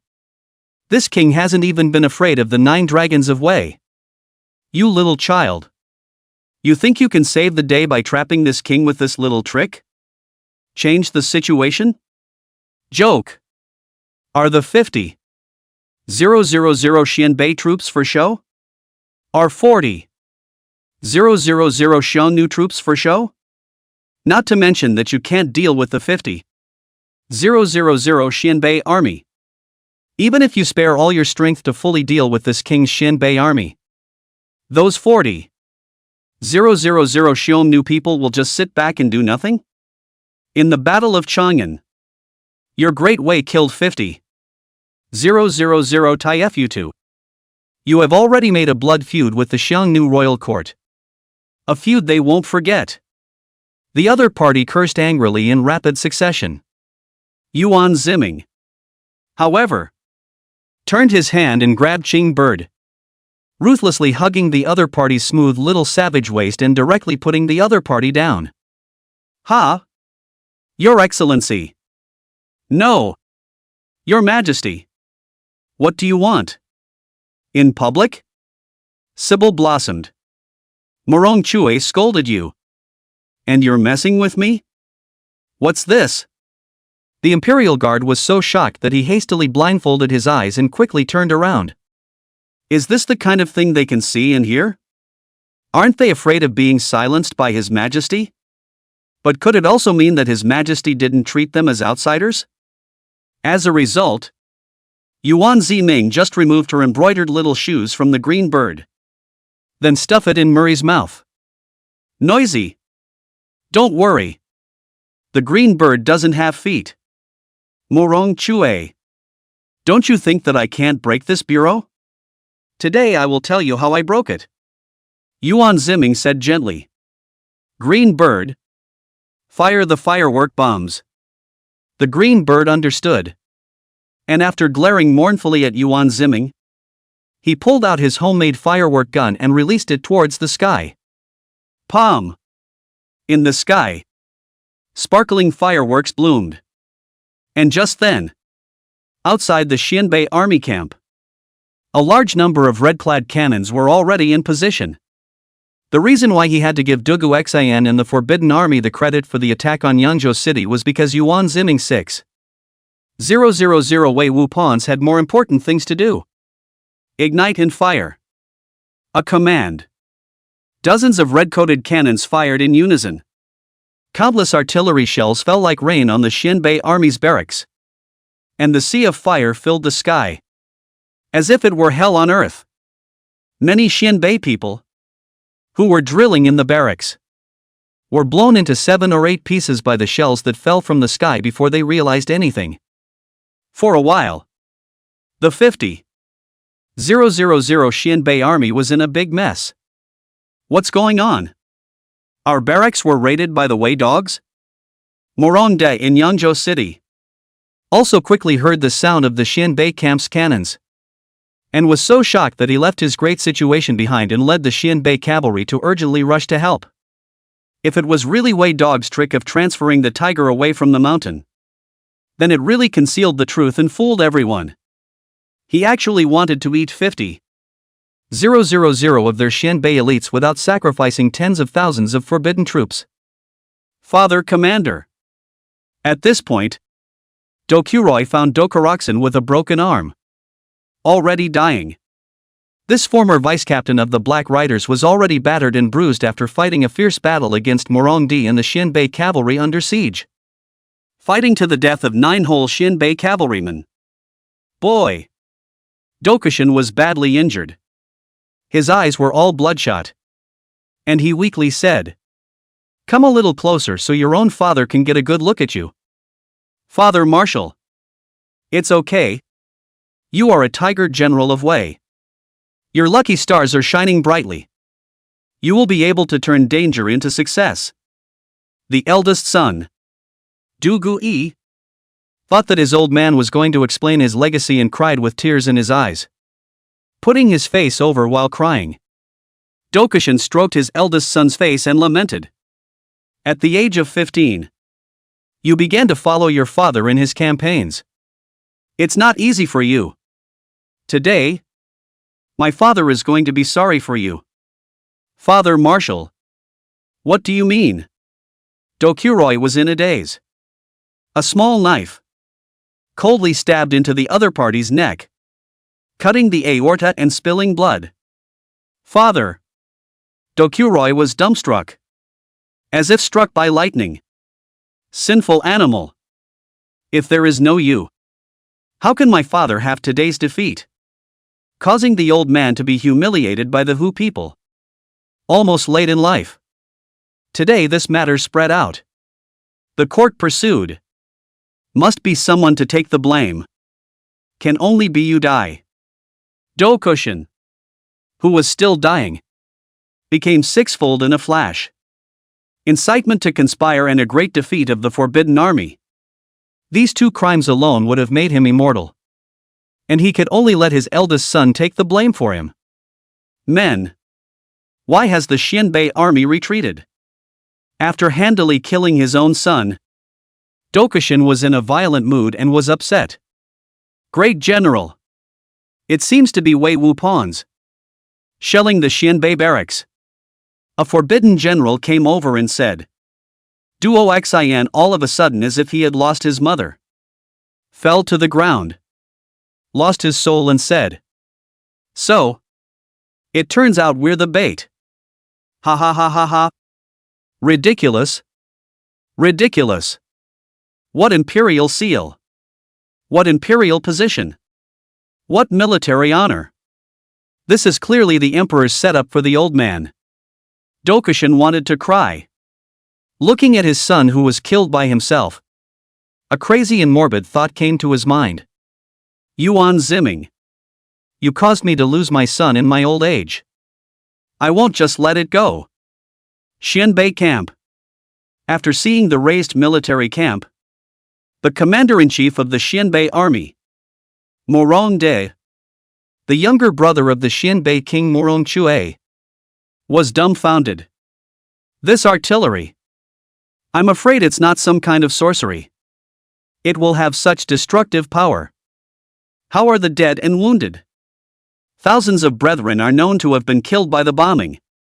And thousands more are unaccounted for. As the bodies are too disfigured and unrecognizable to be counted. The Xianbei officer slumped to the ground, sobbing uncontrollably. Morong De thundered, send orders to the entire army. All those who can catch their breath. Follow me out and kill the Wei artillery positions. I want to kill all these Wei dogs. I'll eat them alive. Yes. A moment. The Xianbei army camp then reorganized. 30,000 Xianbei elite cavalry, neatly organized, charged out from the barracks and headed straight for the Wei army's red-coated cannon position in the distance. Chapter 59, Tactical Penetration for the Poor. Fire Coverage for the Rich. Brethren. Capture the 10th Dragon of Wei. Tap tap tap. A large number of Xianbei cavalry, like a swarm of bees, were sharp. The Xianbei cavalry is best at charging in physical combat. And there is a world of difference between them and the Xiongnu Rangers who only fight harassment and spying. So for 2 years, basically the task of going head-to-head with the main force of the Wei army was given to the Xianbei people to fight in the front line. What Huban Ride? Black Ride? Longchamp Ride? Xianbei people have fought. The commander-in-chief Morong De himself and the Wei army infantry cavalry have fought hundreds of rounds. Combat experience. Even after being bombarded by the red-coated cannons, the Xianbei Legion did not lose their fighting strength. But after a short adjustment, they quickly launched a counterattack. This time, though, There seems to be a bit of a miss. Just as the Xianbei cavalry was about to step into the enemy's artillery position, their horses' hooves coldly stepped on a lump of iron. Shasta! An exploding wave of fire rose to the sky, blowing a few Xianbei cavalrymen out in all directions. Immediately afterward, other cavalry squares, too, swiftly appeared to explode. The explosion made Morongde dizzy and almost fell off his horse. What's going on? It's gunpowder. There's gunpowder buried in this ground, the Xianbei cavalrymen said with bloodless faces. Morongde was enlightened and furious. Ambushed again. I actually dare to shade me. Wei dogs. I'm going to eat all of you. Marshal. What now? The Xianbei generals were panicking. Now retreat to step on the damn gunpowder. No refunds. No telling how many buried in front. It's a dead end. They were surrounded to death by the trap designed by Wei Dog. Unable to enter or retreat. Unable to live or die. Just charge. After all, Morongde is the younger brother of the king of Xianbei. And he made a decision on the spot. No matter how many casualties occur, we must end the enemy's artillery positions. Now. This marshal will personally lead your charge. If I fall from my horse, I will ask all troops to step over my corpse. This is an order. Those who don't listen will be beheaded. Marshal. The Xianbei cavalrymen were in hot tears. The Morong family's personal charisma is just powerful and is the biggest catalyst for the Xianbei cavalry. Immediately made everyone forget their fear of gunpowder. Kill. The Xianbei cavalry finally adjusted and continued to charge hard despite the casualties. It's less than 500 meters to the enemy artillery positions. Crossing these 500 meters, you will be able to destroy the 50 red-coated cannons of the Wei people. Morongde's eyes are killing red. And he can't wait to go over there right away and eat the Wei army alive. Then at that moment, a sudden change occurred. Countless Xianbei cavalrymen suddenly let out miserable screams, fell off their horses, and were trampled to death by the chaotic army. Only 6,000 Wei Wupons, armed with the new flintlock muskets, formed several musket squares, and suddenly emerged from below the artillery position. A round of flak was fired. It's just the next round of the Wei army shooting in unison. There was no gap in between. Only rows and rows of Xianbei cavalrymen falling off their horses. And the Wei army? Morongde's brain buzzed. Only feeling that the sky was collapsing. Don't panic, everyone. Keep the charging formation. No chaos. Can't mess up. Once we mess up, we'll become lambs to the slaughter. At the mercy of the Wei dogs. However, the Xianbei army in front of them, he suddenly disintegrated the attack and was in disarray. Even Nyandi could not stop the rout. Tens of thousands of Xianbei cavalry. In this narrow open space. Behind the gunpowder ambush. In front of the cannon shooting. This tragic situation. Like hell on earth. Several Xianbei generals rushed to Morongde's side. Marshal. What should we do? Mulder squinted feebly at the sky. There's no way back. It's a pity. If my elder brother Morong Choi had been there, why would he have been afraid of the Wei army? These Wei dogs can't be defeated. Brother Wang. Where the hell are you? Come back and save me. On the windstorm pavilion. Morong Chue, who was stuffed with a shoe, had his eyes glaring round. A look of shock and fear that could not stop overflowing. Yuan Ziming pulled out the small shoe and threw it back to Cygnus. I don't want it.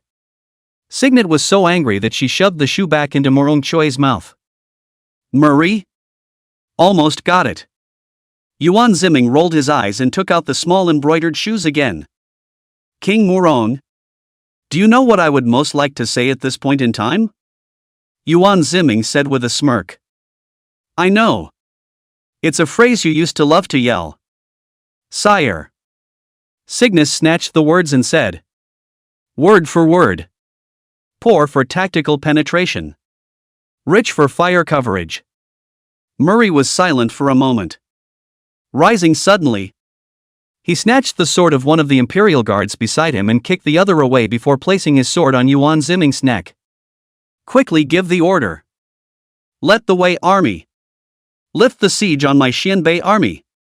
Your Majesty. Bold. Kill you. The Imperial guards in Jinwei were all shocked and hurriedly drew their swords and surrounded them. Yuan Ziming said without changing his color. Retreat. I'll retreat, your old mother. Morong Chui gripped the hilt of his sword tightly and said. Do you want to try the sharpness of my sword? Yuan Ziming snorted. My sword is not unfavorable either. In a flash of lightning, he actually snatched the other party's sword with one hand and backhanded it on Morong Chui's neck again. The other party was shocked into disbelief. What a fast sword! Completely no less than that yellow-faced Empress Dowager before. Morong Chui, the war god of Xianbei, actually lost to two young men twice in a row, and was still killed in seconds. It gave him an instinctive sense of discouragement. And he laughed to himself. I thought that the 9 dragons of Wei was the pinnacle of your Wei people. But I can't imagine. A mountain is even higher than a mountain. However, Emperor of Wei, don't be too happy too soon. Don't forget that the Xiongnu legions near the Xianbei legions are always watching intently. With all your main forces being attracted by the Xianbei legion, it will only be cheaper for the Xiongnu in the end. Murray looked up to the sky and laughed. In the end, the praying mantis catches the cicada and the yellow sparrow is at the back. You treat others as prey, while you yourself, in fact, are also their prey. Hans? Yuan Ziming, however, suddenly smiled wryly. If you don't say it, I almost forgot. Qing bird, how are the gifts prepared? It was built a long time ago. The green bird mysteriously said. Your Majesty, do you think it would be too damaging for you to do this? And in the future, when I go down to the hell, will Yama not allow me to be reincarnated as a human being? Of course. Your Majesty, you are probably hard to even be an animal. You can only be reincarnated as a bug. The corner of Yuan Ziming's mouth twitched as he blanked the other party. If you can talk, talk more. If you can't talk, shut up. Didn't I tell you to read that Origin of Species book? Didn't you read it? How come your mouth is still full of feudal superstition? That Ben I don't believe. He said that all people are changed by monkeys. How can that be? Can monkeys give birth to such a lovely me? Your Majesty, aren't you still a dragon descendant? Or that Journey to the West book is more reliable? It says monkeys pop out of rocks. Morong Chui looked shocked. Completely unclear about the content of this master-servant duo's conversation. But steeply, out of the corner of his eye, he glimpsed the green bird's neck. There is a hidden phoenix birthmark after.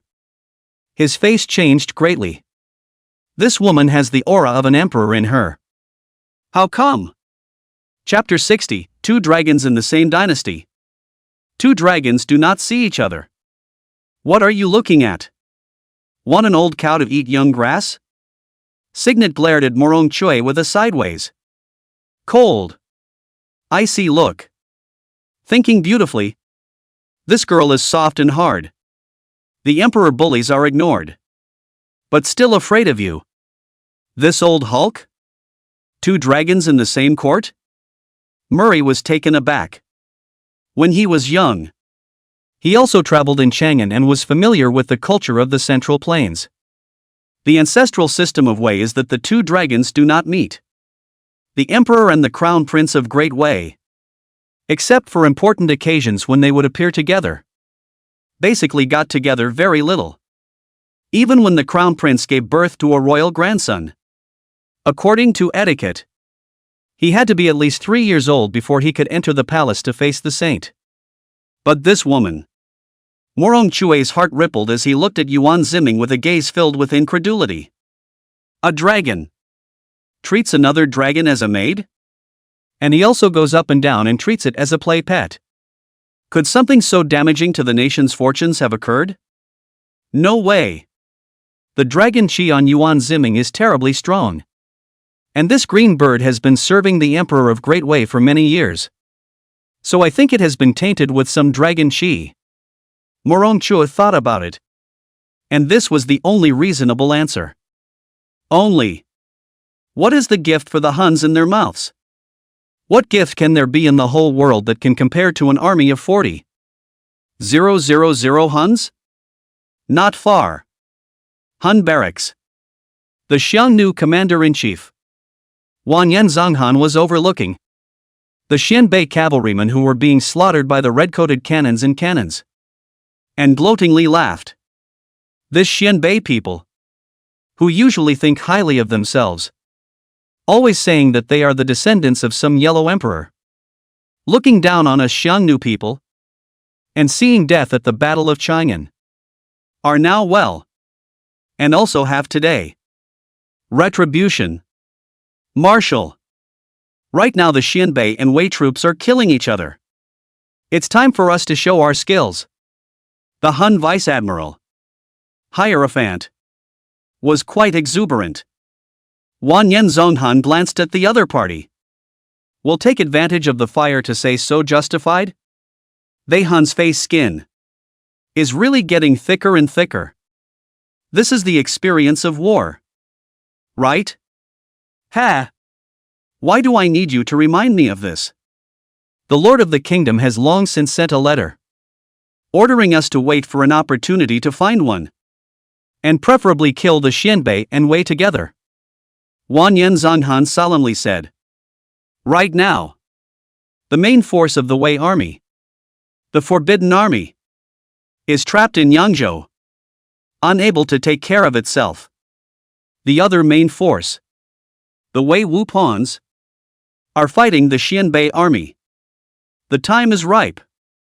Call all 40,000 Hun sons and daughters at once. Let's do something big today.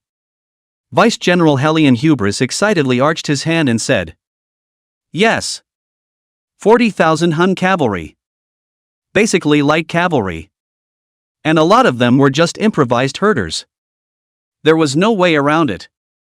Ever since the destruction of the 50,000 Taifu in Chang'an, the Xiongnu had suffered a great loss of vitality. And there was a serious shortage of troops.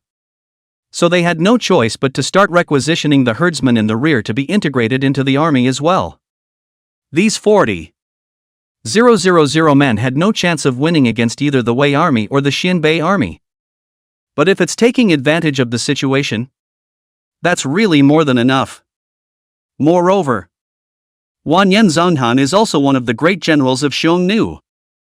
And he is steady and cautious with his troops. Although the fame is not big. Not as big as Wanyan Lu Rum and Wanyan Zongbi. But as long as he goes out, the Huns can retreat in one piece even if they can't win. Which is why Wanyan Wu Kilbao valued him. There are two main routes to sneak up on the Wei army. One is the Wild Fox Ridge and the other is the Sengar Pei. The Wild Fox Ridge has an open terrain, which is conducive for our army to carry out raids. While the Sengar Pei is the opposite, with mountains everywhere, which is not conducive for my cavalry to fight. Helion said. Marshal. That's why I suggest taking the Wild Fox Ridge and blitzing the Wei army. In this way, both the Xianbei and the Wei will be our prey. Nay. This marshal has decided to go Sengorpii. Wanyan Zonghan said. Although the Wild Fox Ridge is easy for our army to sneak attack. But once the Wei army set up an ambush, our army will suffer heavy losses. But Sena Bay? The terrain is dangerous. The important thing is that it is easy to hide our army's action. The Wei army can't set up defense. It is the safest tactic. He, Wanyan Zonghan, wanted to be 10-1. Even if it's a sure thing, there's still a risk. For him, one more Hun's dead. The Han Empire loses another important population. Knowing the character of his commander-in-chief, Huron did not raise any objections. Soon, pass the word. The Xianbei army was routed, and the whereabouts of the Xianbei king Morong Choi was unknown. The commander-in-chief Morong De made a breakthrough and led the Xianbei army to launch a death charge. With the momentum of going to the same place, Wanyan Zonghan was overjoyed that the time had come to send troops. This is the moment. This is the moment. 40,000 Hun cavalry. Immediately black and wild. Over the mountains. Approaching the Sanger Pei. Marshal. Beyond here, it's a flat river, so we can ride the way positions abruptly. Harren was battle-hardened. The Hun cavalrymen also harnessed their warhorses and let out a joyful neigh. Kill! Wanyan Zonghan took a deep breath.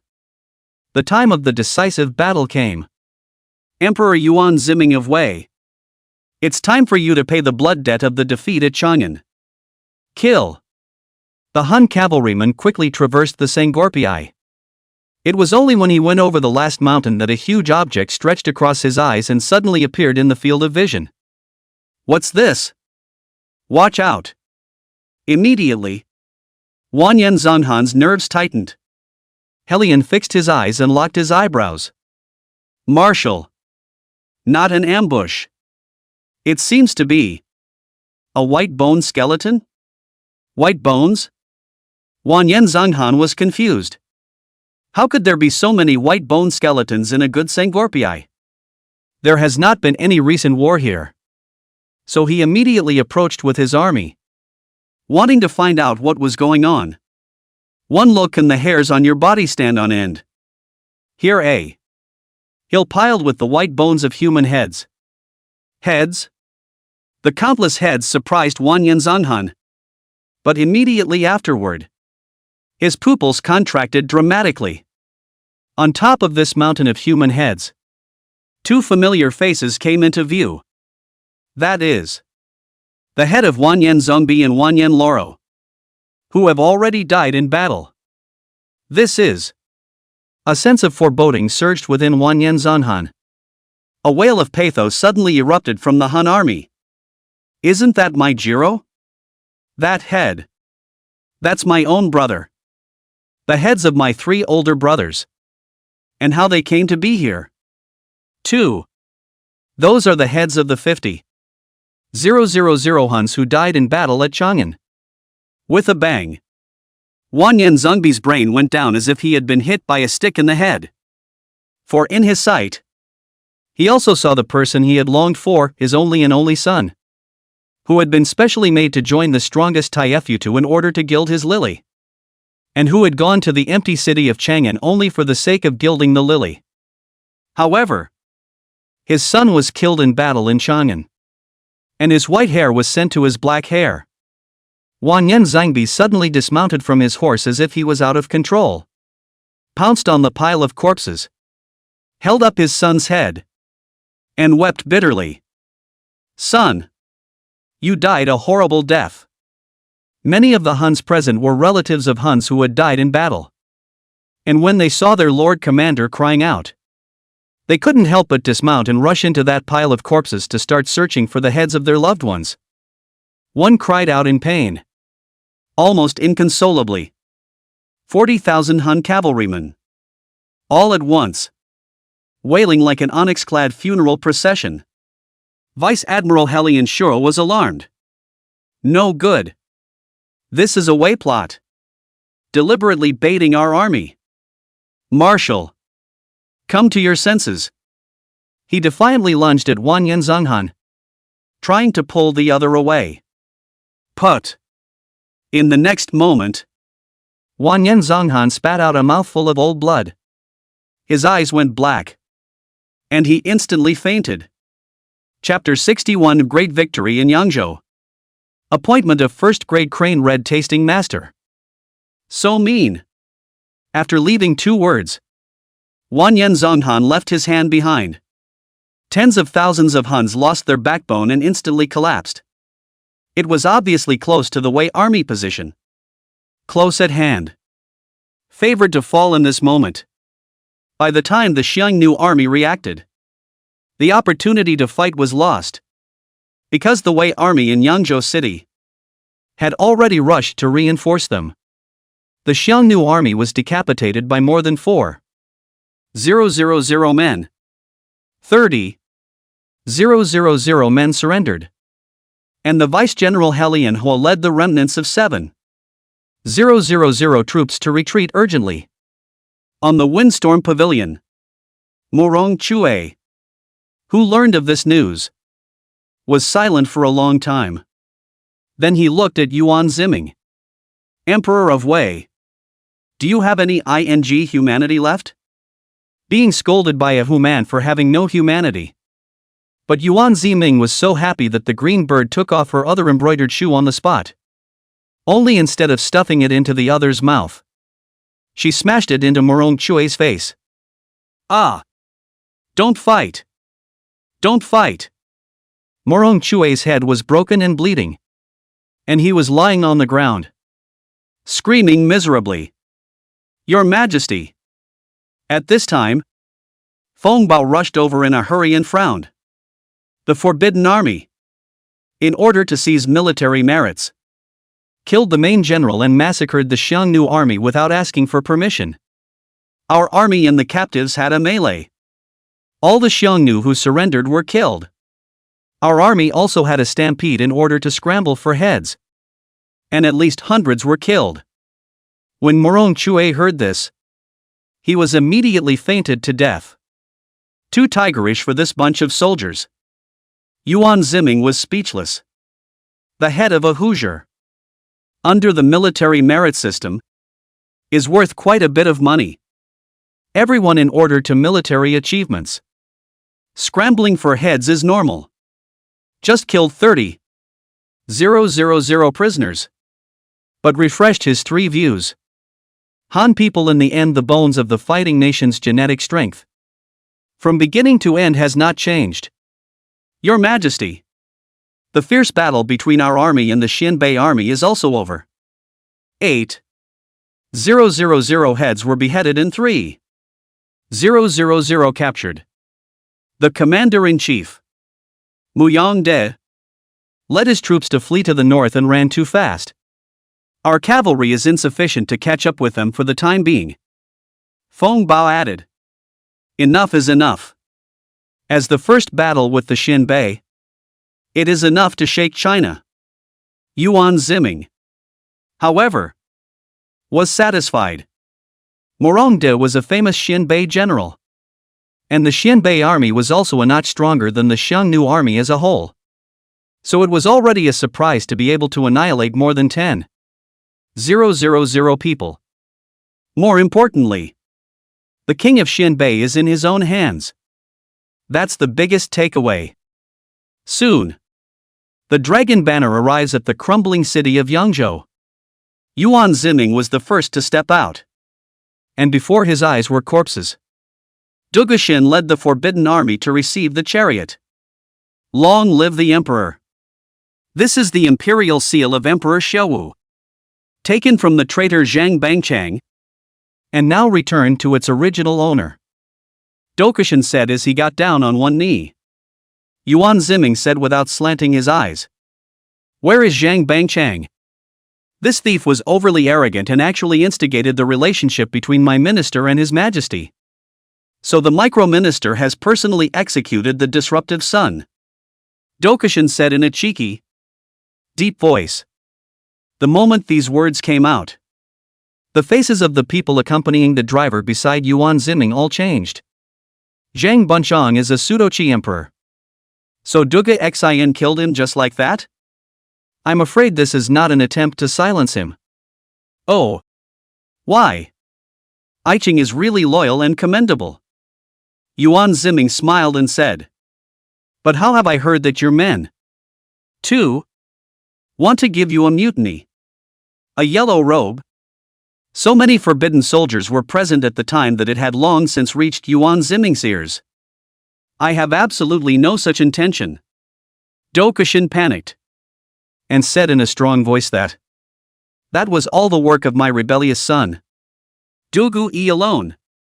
In order to punish him, I have already chopped off his head and offered it to your majesty for punishment.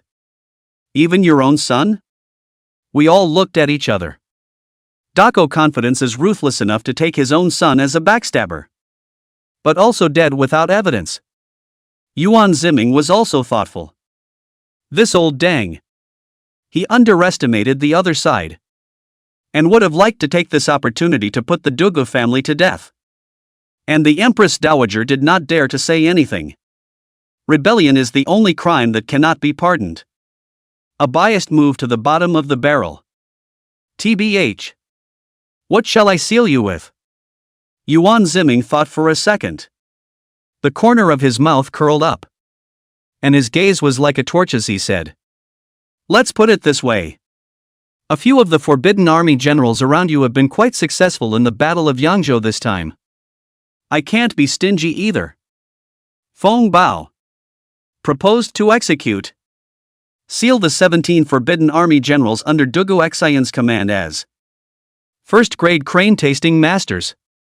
Feng Bao smiled knowingly. Obey. After saying that, there were already brocade guards holding the crane red and walking towards Dugu Xian's few remaining believers. Don't. I don't want to die. Your Majesty, spare your life. We don't dare anymore. We know we're wrong. The forbidden generals shivered. However, they are still being held up by the taller and taller Jinui. Forcing Crane to take an enema. Imperial grace is great. You are invited to taste the royal's finest crane red. And you still don't kowtow to the emperor's grace? Commander Lubin laughed as he fell into a well. Sneering at the grim-faced Dugu Xian. The other party's gas shivered cold. But he didn't dare to say a word in the atmosphere. Even the pleading glances of his men were being avoided. These are the people who supported him at the time. To kill them all just like that? For Dokusin. His heart is dripping blood. But in this current situation, even he, Dugu Xian, was unable to protect himself. So where else would he dare to squeak? In this way, 17 generals of the Forbidden Army were killed by hemlock. And Dugu Xian's control in the Forbidden Army was greatly reduced. In turn, Yuan Ziming set up a spiritual hall in Yangzhou to honor the Wei soldiers who died in battle and to pardon the surrendered Sudochi soldiers. A portion of the elite soldiers were organized into the Wei Wu pawns and the Forbidden Army. A portion of the old and sick were placed in Yangzhou itself as cantonment troops. As for Zhang Bangchang's group of harem warblers, Yuan Ziming let the officers above the 7th grade, according to the size of this military service, line up to pick. Hidden benefits shall not be disclosed to the public. And those who violate the order will have no share next time. He doesn't want to be sprayed to death by those imperial wives and civil officials. It was the 12th month of the first year of the Yongle reign. Soon. It was January of the 2nd year of the Yonkers. Yuan Ziming, who stayed in Yangzhou for more than a month, rebuilt the Guanzhong defense line, using Yangzhou as an important stronghold for the northern expedition, and stocked it with 150,000 troops. But there is not so much food for the time being. But fortunately, Huolong and Sima Zhongban sent the captured large quantities of grain, grass and silk cloth to Yangzhou. It confused the imperial historian beside the emperor. The recruited beggars' army fought not the Wu people? But this grain and silk cloth look like from the landlord Doc Fort Ah. Yuan Ziming said. What is yours and mine? There is no king's land under the sky. Isn't there's mine? What's mine is not yours? Why care about so many details? The Tai Shiling froze for a moment. And after thinking for a while, He still put up his pen and wrote. On January 15th of the second year of Yongle, the emperor molested the historian. Yuan Ziming rolled his eyes and lazily ignored the other party, walking away. At that moment, Feng Bao suddenly knelt down to report. Your Majesty. Upon learning of the great victory in Yangzhou, the Great Wei clans that originally resided temporarily in Luoyang have decided to return to the capital. Feng Bao tensed. These gate valves were originally in the courtroom, with significant influence. If they return to the capital, Your Majesty, in the future of the Great Wei dynasty, I'm afraid that the situation will be even more complicated. Got it. Yuan Ziming said carelessly. The world was one giant strawman, and he'd long ago figured out that chaos was as good as it got. When one day he is really angry, regardless of what you do not gate valve. Ask your family lineage. Worth a few soldiers? I'll take my soldiers and kill them all. Seeing that the emperor didn't care, Feng Bao sighed and had to release an even more explosive news.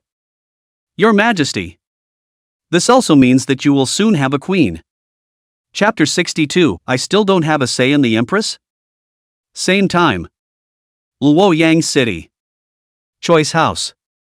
A group of sons and daughters of gatekeepers were gathering in their mansion, drinking and making merry.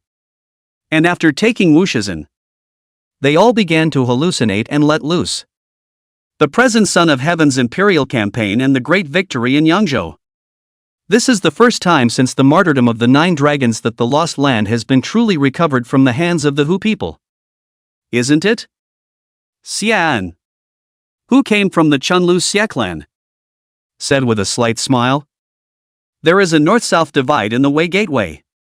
The northern gateway was headed by the 5 surnames and 7 hopes of the Chui clan of Qinghe, the Lu clan of Fan Yang, and the Li clan of Longxi, while the southern gateway was headed by the 4 great clans of the Wang clan of Luanjia and the Xie clan of Chenlu. These people, along with the imperial family of Wei, formed a binary power structure that co-ruled the world. Because of this, the empresses of successive emperors had to be women from the families of the top clans, as a way of contacting the clans and consolidating the royal family. The 9 dragons of Wei, even if their personalities are more jumpy and their prestige is greater, there is not a single exception. Yes, our old man has already sent word that the whole clan will move back to Chang'an tomorrow. This Luoyang is still not as prosperous as the capital in the end. It's hard to get used to living here. Chang'an is still better. The center of the world. The world's attention. Lu Yang of the Fanyang Lu clan lamented. It's been more than a year since the invasion of the Hu and the relocation of our major clans. Hasn't it? Choi Ho, who was the host, was noticing at the moment. Opposite the Luanjia Wang clan, Wang Guide has not said a word, and did not even touch the wine on the case table. Mr. Wang? Why don't you drink? Chui Hao raised his eyebrows and... It must be the beautiful ladies accompanying the wine that have displeased the most outstanding of today's Wang family. Mr. Wang Guan. When the beauty concubine on Wang Guan's side heard this, she was instantly scared and trembled, and urged the wine with a trembling hand. Please, my lord, enter the wine. Wang Guan was unmoved. Chui Hao snorted. Someone come. Kill. Instantly rushed up a few government soldiers. Without saying a word. Will be accompanied by Wang Chui Fu beauty to a sword seal throat. Looking at the fragrant beauty in front of him, Wang Guan, however, became even colder and got up. Mr. Wang still has important matters to attend to. Pardon me. Farewell. After dropping this sentence, he left without looking back. A group of gate descendants coldly grunted. This Wang Guan, high-minded and proud, always disdaining to be in our company. Arrogant. I heard that the Empress Dowager has recommended him to be the secretary of the Delizi and a scholar of the Hanlin Academy. To be able to always accompany the imperial court with such favor. It is no wonder that he has the capital to be arrogant. Choi Ho lamented. But then laughed, this way world. In the end, or our major families, the emperor, but also just our puppet. What to fear? In the past, when the 9 dragons of Wei were around, they didn't respect us like gods? Everyone crows and laughs. Yuan Ziming, back then, was but a gateway dude just like them. Now one step ahead. Besides shock, there is also intense jealousy. Why him? Of course, this idea, for the time being, can only be hidden in the depths of everyone's heart. After 3 rounds of drinks, Trejo slowly got to the point. Gentlemen, tomorrow we will be moving back to Chang'an. Uncle specially called me and told you all to go back and discuss with the elders at home. The Empress of the new Son of Heaven must be one of our gate valve's own.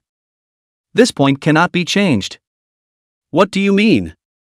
Yuan Ziming was astonished. Are you saying that these gatekeepers will force me to marry one of theirs as queen? Feng Bao laughed bitterly. Your Majesty, when you were submerged in the dragon, you were also honored as the Prince of Pingguo and a member of the Gate Circle. There are some news that you should know better than the old slave. Give me a list of the major gatekeepers and members. Yuan Ziming frowned and ordered. Who would have guessed that people Feng Bao had already prepared for this? A look at the list. Yuan Ziming almost fainted. Qinghe Chui Clan. Family head Chui Jing. Hereditary title of King of Wuping County. The title of Prince Crown Prince. Successive 3 dynasties of Shangshu. Hussar General. Hussar General. The family has a title of 118 people. The young generation leader Cui Hao. By the court of the title of General Auxiliary. Fanyang Lu Clan. Another Crown Prince. King of Bayan County. Che Cavalry General. Si Kong. Great General of the Grand Secretary. Even Lu Bin is a ing Fanyang Lu Clan sideline? My Jinui is also controlled by the gate? What's even more outrageous is that these younger generations, who are at the top of their game right out of the gate, are born with all kinds of titles? What with the Feng Jun General, the Dispersed Cavalry Standing Counselor, the Auxiliary General, and the Yangzhou Grand Metropolitan Governor? This is purely and simply because they come from the gate. And by relying on the gate, they don't have to do anything to have a high position. Black. It's too dark. Yuan Ziming used to listen to music in the hook bar. These are their own good buddies. He did not expect. These people were born to occupy an important title. As long as the willingness, at any time you can enter the dynasty as an official. Rank is not less than 5. No wonder Sima Zhongbin. These readers have not been able to make a name for themselves in the great way. It's horrible. Yuan Ziming muttered. And the military merit title system. Moving the cheese of these people. When they return to the capital, I'm afraid that they will try to obstruct my reforms. Your Majesty. The old slave feels that what is imminent now should be the question of your future queen. Feng Bao said with an embarrassed face. These people come back to the top priority.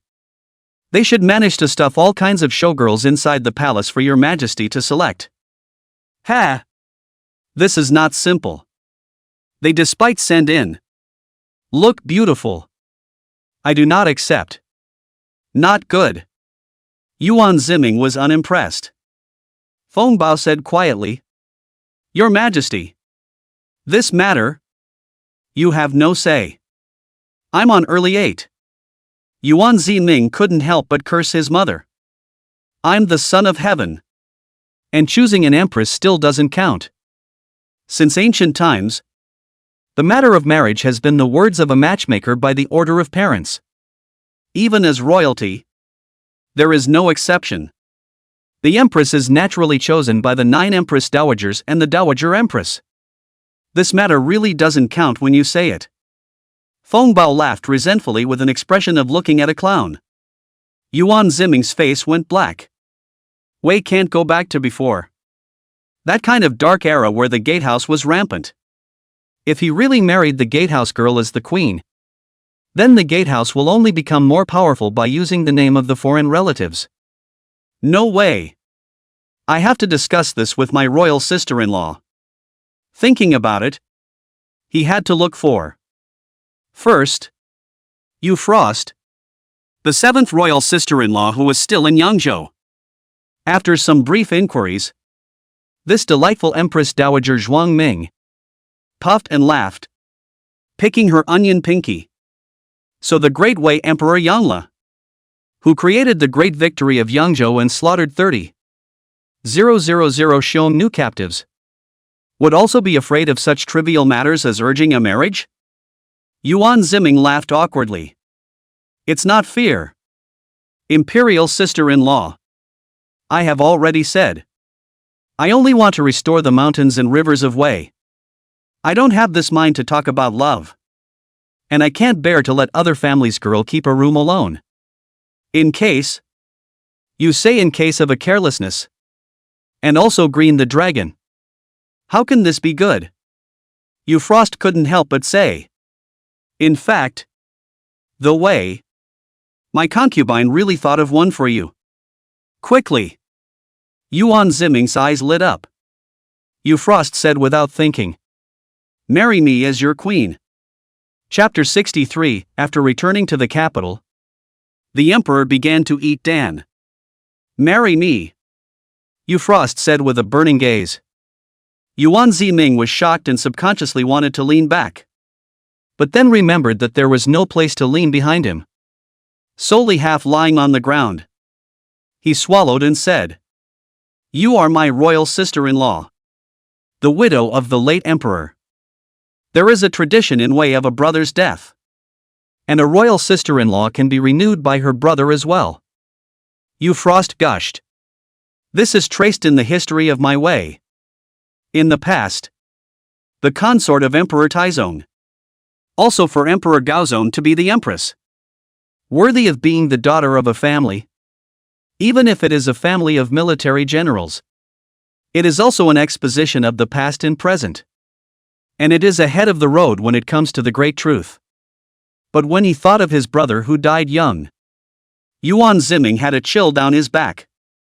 When his 7th royal brother died, he at least lived into his early 30s before he left. He didn't want to lose his man at 25. 7th imperial sister-in-law. Why don't I just go and marry those gate women? Yuan Ziming prevaricated. You dislike me. Upon hearing these words, Yu Frost's cold face was immediately shrouded in a murderous aura. Yuan Ziming realized that something bad had happened and hurriedly said, There is no dislike. It's just that I'm afraid of damaging my imperial sister-in-law's reputation. I am heartbroken for your sister-in-law. The word heartache. Yu Frost immediately showed a peachy red face. Counting that you still have a bit of conscience. Not in vain that when your royal brother was on the throne, he still often asked about your affairs. Emperor Zhuang Ming has asked about me? He knows that I and my imperial sister-in-law used to. Yuan Ziming was startled. Of course I know. How do you think your 7th imperial brother became the son of heaven without some skill? Yu Frost seemed to smile. The late emperor only said at that time, My brother has the legacy of Taizu. Yuan Ziming. This is actually cursing. Worried that if he stayed any longer, he might actually have to marry his royal wife. He found an excuse to quickly get away after a few words of conversation. Back to the dragon tent. Found Cygnus sleeping in his bed again. Sleeping unruly. On all fours. Disheveled. And drooling. Yuan Ziming's face immediately darkened as he picked up the other party. You're not going to eat, drink, and on my pit, are you? Signet said sleepily. Your Majesty. Holy peace. I am disturbed. Yuan Ziming was a bit annoyed and put down the other party. Do you know that those gatekeepers hiding in Luoyang and Jiangnan will soon be returning to Chang'an? Forced marriage? Cygnus suddenly narrowed his eyes and blurted out. How do you know? Yuan Ziming was surprised. After following the Gongzi for so many years. What kind of goods are the gate valves?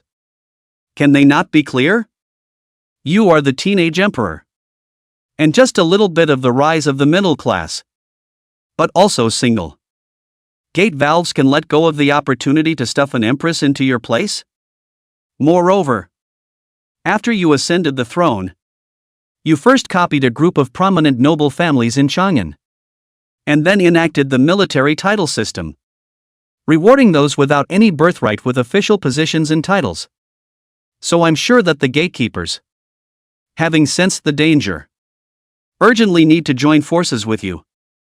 Cygnus said in rapid succession. Yuan Ziming locked his brows and pinched the other party's small face. Has your head been washed today? When did you become so intelligent? Cygnus huffed and puffed, breaking away from the other man's grip. Haven't eaten pork? Haven't seen a pig run? After you become the emperor? Which day I am not always accompanied by your left and right. Underneath those ministers' thoughts are eavesdropping clearly. Turns out it was plagiarizing someone else's wisdom. So that all explains it.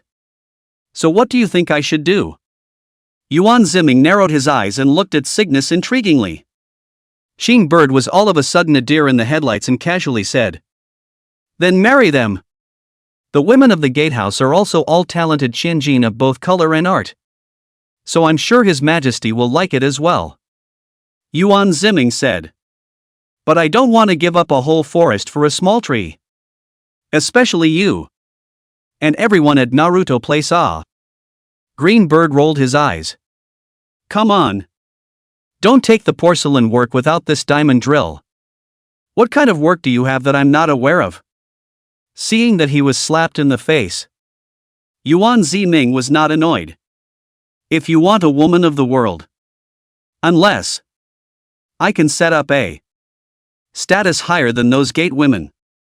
The status is still high. But such a woman. Where to find? Under the sky. In addition to my imperial sister-in-law. Do you think there is anyone else? Green Bird said. Of course it's the Southern Liang Empress. Is it still me? Yuan Ziming crowed. But the female empress of Nanliang is in Nanliang. And except for the 8 prime ministers of Nanliang, almost no one has seen her true face. Your Majesty. What the hell is our way now? In addition to Chang'an, there are Yangzhou, Shaanxi and some lost land. There are only those who will only fight within the civil officials. Gate valve. Take what to marry someone as your queen? How can you marry someone to be your queen? Cygnus didn't think it was possible at all. Yuan Ziming didn't reply. Just gave the other party a letter. Send it to Nanliang. Green Bird was stunned. Why am I the one to mail it again? Don't you have Nanliang people under you as well? Yuan Ziming shrugged his shoulders and instantly wrapped his arms around the other party's waist and heavily pressed it underneath him. You talk too much. I have decided to discipline you. Remove your armor. 2/4 of an hour later. Like a lazy kitten, the Green Bird moved its small steps and slowly walked outside. And Yuan Ziming put on his clothes and looked out into the distance, already having an idea in his mind. February. The second year of the Yongle.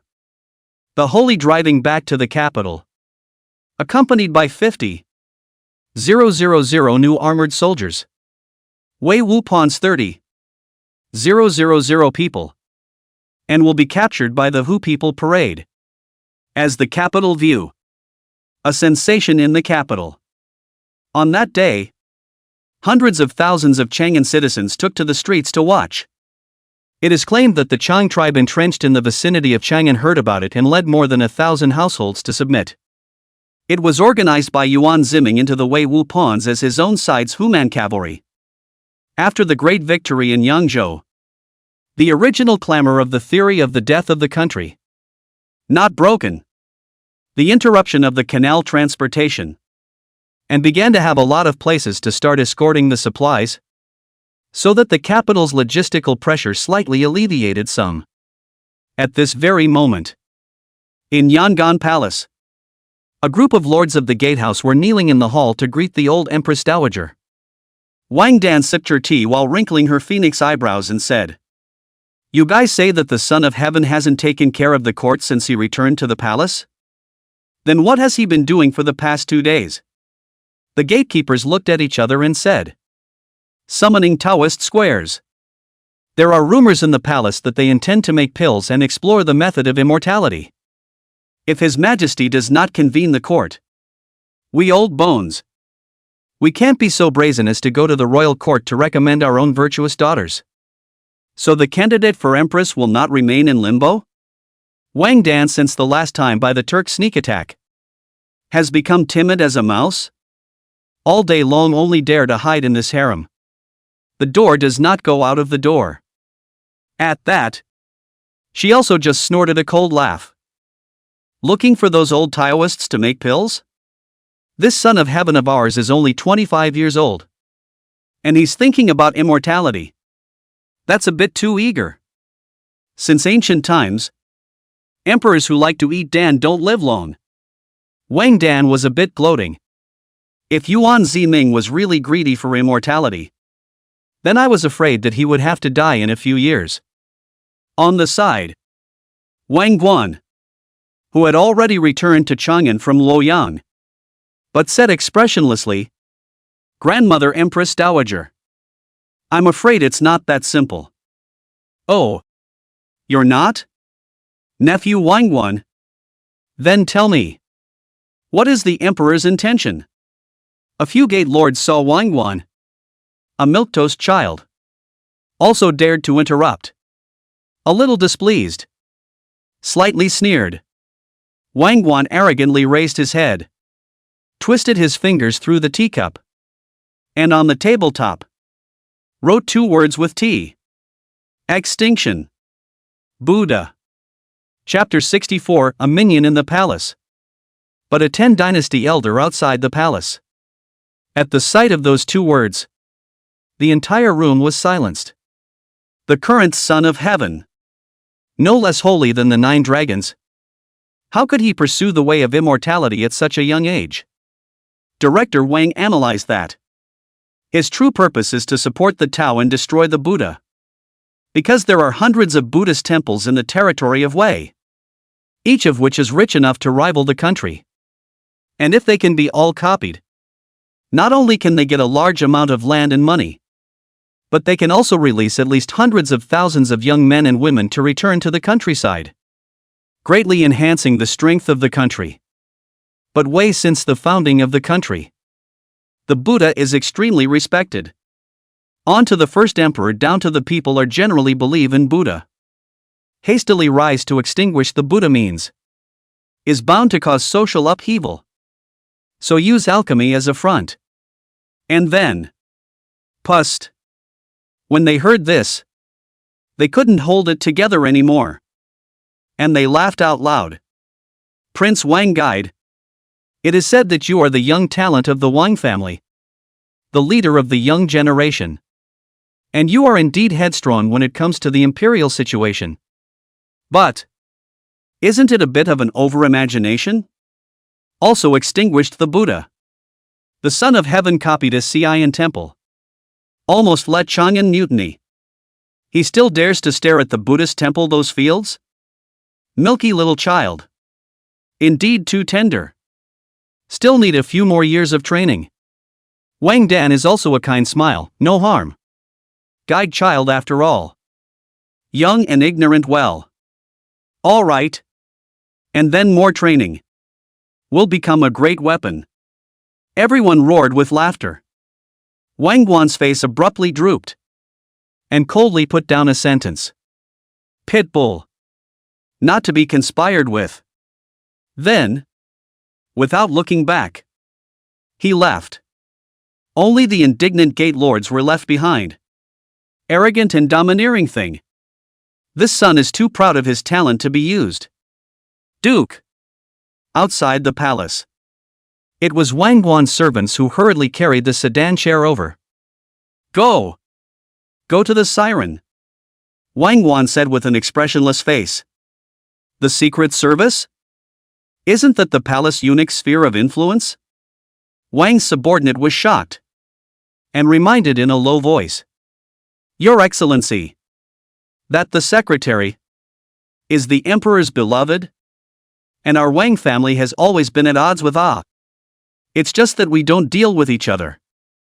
That's why we have to go to the Minister of Ceremonies. Those gate valves are all stupid pigs. It's not worth me working for them. It's better to just vote for the emperor. Wang Guan snorted coldly and said in a shocking way. It's also time to change. To let the gatekeepers rule the weather of the world. How can the Wei dynasty be handed over to this group of drunkards? It made the Wang family subordinates as if they were struck by lightning. And they were scared to death. A gatekeeper comes from a gatekeeper and wants to exterminate the gatekeeper? This speech was so bombastic that it left them puzzled. But after all, it was just a subordinate who could only obediently follow orders. A group of people soon arrived at the secretary's office. Immediately, he was stopped by the guards of the Secret Service. Stop. Who is it? The Wang family. Wang Guan has come to pay a visit to eunuch Feng Bao. Wang Guan stepped out of the sedan chair and made a bow. What's the fastest way to meet the emperor? Of course it's the way of eunuch Feng Bao. A veteran of 10 dynasties. Wang Guan of the Langyuan clan? Yo! Rare ah! You gatekeepers, who usually act like you're above the rest and look down on us eunuchs, would now take the initiative to run to the land of the Secret Service? A couple of eunuchs came out and sneered. Wang Guan smiled and said, I would also like to ask a few eunuchs to inform me. After saying that, one person slipped a 500 taels silver ticket over. A few people immediately changed their faces and smiled. Well said. Please ask eunuch Wang to wait for a moment. We'll go in and ask the old ancestor for instructions. Waited for an incense stick of time. Only then did a special person come in and lead Wang Guan alone into the Minister of Ceremonies. Inside the secretary's office, the always humble eunuch Feng Bao was like a different person at this time. With his hair cloaked, breasts bared, and alone being embraced by 4 or 5 wonderful young girls of excellent posture. So happy and joyful. Even a displeased one would kick over the foot-washing water and glare at the pretty-faced maid. Looking for death. Why don't you try the water temperature? How can I wash in this cold? The maid was busy kowtowing. The slave girl knows her mistake. I'll go change the water right away. Feng Bao laughed sorrowfully. No need to be so troublesome. Just use your body to warm up our feet. Eunuch Feng Bao. Wang Guan suddenly interrupted. Feng Bao's face changed, and he squinted his eyes. If in front of His Majesty you call me eunuch Feng Bao, we won't pick on you for that. But this is the Palace of Ceremonies. So tell me, Duke Wang, what should you call me?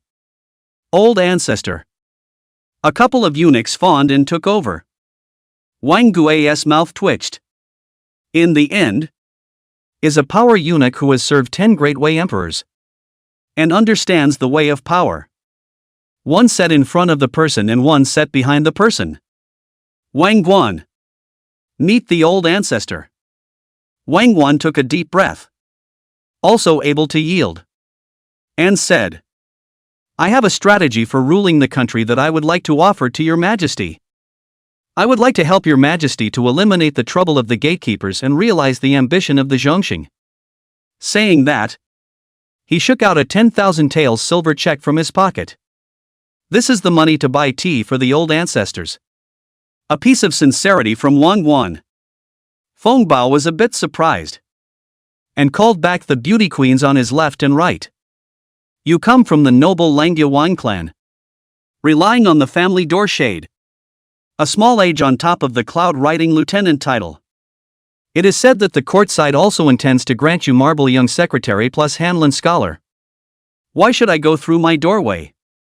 Against your family? The Wang family, with 4 generations and 3 dukes in the Great Wei dynasty, was quite prominent. Wang Guan is also an outstanding representative of the Wang clan of Luanjia, and would actually make such a move. Wang Guan just a shallow smile. A word of advice, because in the next, not willing to be flush with a group of waste. In the next more like to rise in the body of cloth in the dynastic hall of history, rather than a rely on the door to the top of the Playboy. Or if I put it more bluntly, by relying on the Empress Dowager to support me. In my life, I'll be a third-grade official. Because I've offended too many people in the Wei Gatehouse. It's impossible to rise too high. Therefore, I'm more than willing to take those people's lives in exchange for a prime minister's position. These words were like a series of shots, hitting the nail on the head. Not at all in the euphemistic style of a worldly man. Making Feng Bao greatly stunned, gazing at the other party for a long time. Jia Jia laughed and said, "A bit interesting. How about this? 200,000 taels. We'll give you a chance. Just one meeting and you want 200,000 taels? You're too black." Wang Guan's eyes glared. Isn't this a robbery? No matter how rich he was, he couldn't be slaughtered for 200,000 taels of silver for no reason. You think it's easy to see His Majesty now? This is the record of the rising of the Son of Heaven in the past few days. For you to see. Feng Bao sneered and threw the other party a book titled King's Rising Book, making Wang Guan owe it to himself to pick it up. Day 1. Sunny. The Son of Heaven drops out of the court and refines his elixir. The next day. Sunny. The Son of Heaven was ill, and alchemy was made. On the third day. Cloudy. The Son of Heaven dispenses with the court and refines his pills. Day 4. 7 days in a row. It's all alchemy. Alchemy. Alchemy. Not to mention the civil and military officials. Even Feng Bao himself could not see the emperor. Currently, the only person who could accompany the emperor, other than those stinking Taoist priests, was that servant girl named Qingqiao. It's expensive to meet the emperor now. And if you come a few days later, it won't be at that price. Feng Bao narrowed his eyes and hooked his finger. Wang Guan drew a breath, but abruptly snorted a laugh. Good. 200,000 taels. I will give. But let me remind you, Nick Feng. This is the money I am giving you. It may not be good for you. Humph. What? We are the first close servant of the Son of Heaven. And we still can't afford to take your 200,000 taels? Feng Bao laughed disdainfully and accepted the other party's 200,000 taels of silver tickets. Soon. Just take each other to the palace. The destination was in a Taoist temple near the emperor's chambers, guarded by 3 layers of genie guards inside and outside.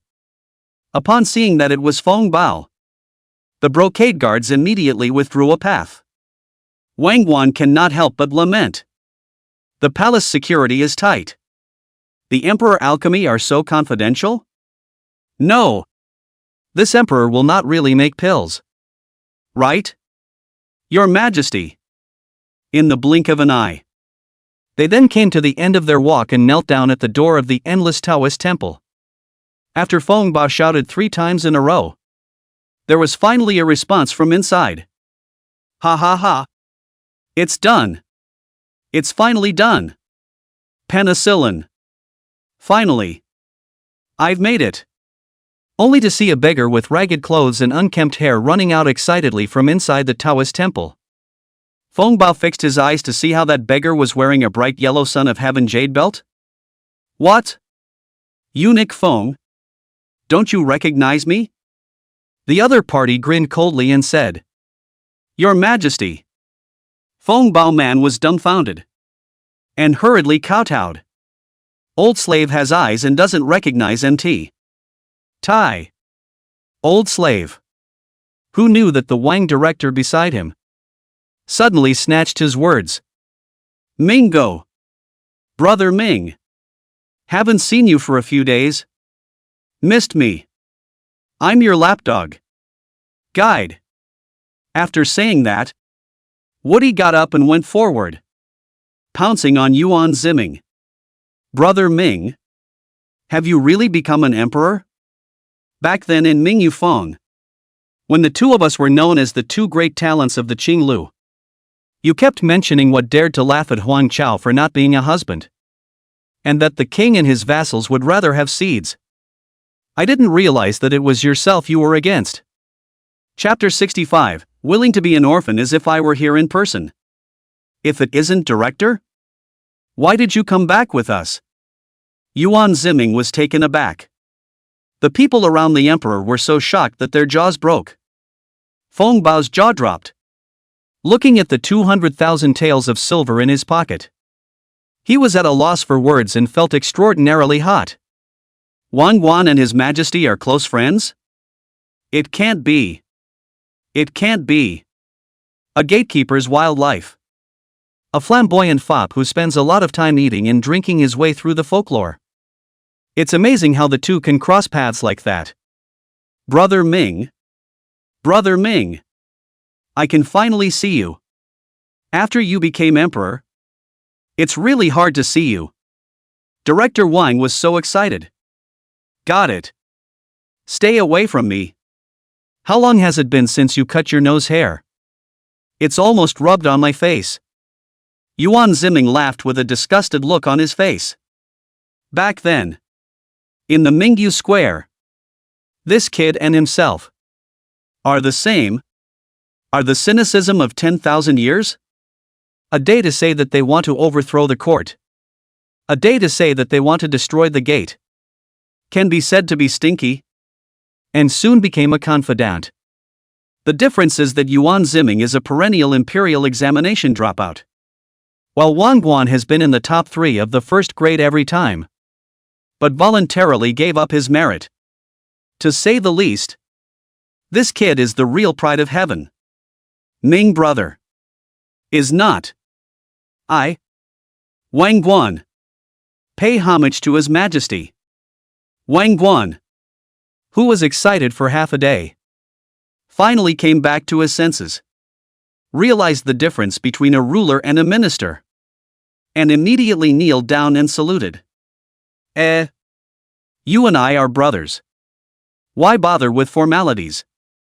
Yuan Ziming mirthfully took the other's hand and walked into the Taoist temple. Here. Let me show you something good.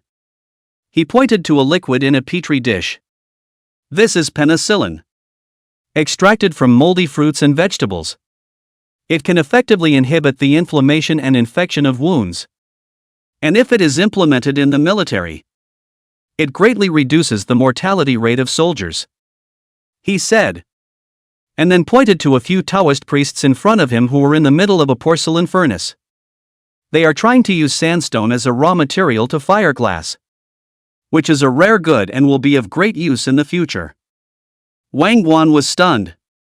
Your Majesty, it is rumored outside that you have been refining pills in the Taoist temple in the palace these days.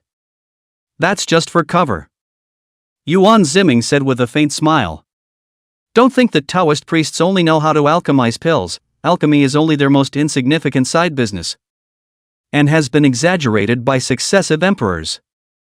These people are skillful in controlling many fields such as alchemy, gunpowder, astronomy, medicine, etc.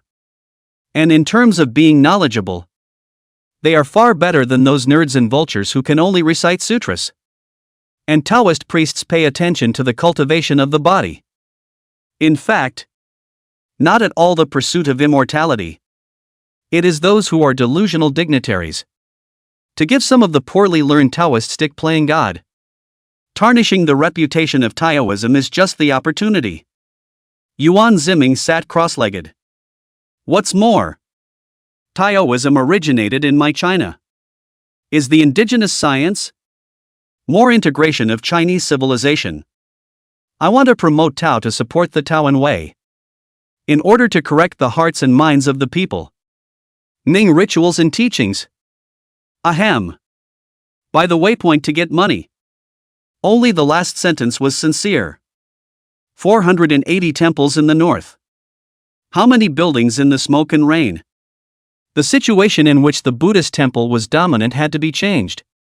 And Yuan Ziming was in dire need of getting a large amount of military money from the Buddhist temple to expand his army. The 9 dragons of Wei want to do it but don't dare to do it. So let me do it. At best, it's just a reputation for sin in the present and merit in the 1,000 years. However, Director Wang listened in his heart. And as Yuan Ziming's former number 1 horseman, he immediately obliged and said, I am willing to be the lone minister to fulfill your majesty's wish. And I will bear the curse. The so-called lone minister is a person who is a mountain of a man. Who is working against a dynasty full of opponents. And the pressure and difficulties he faces can be imagined.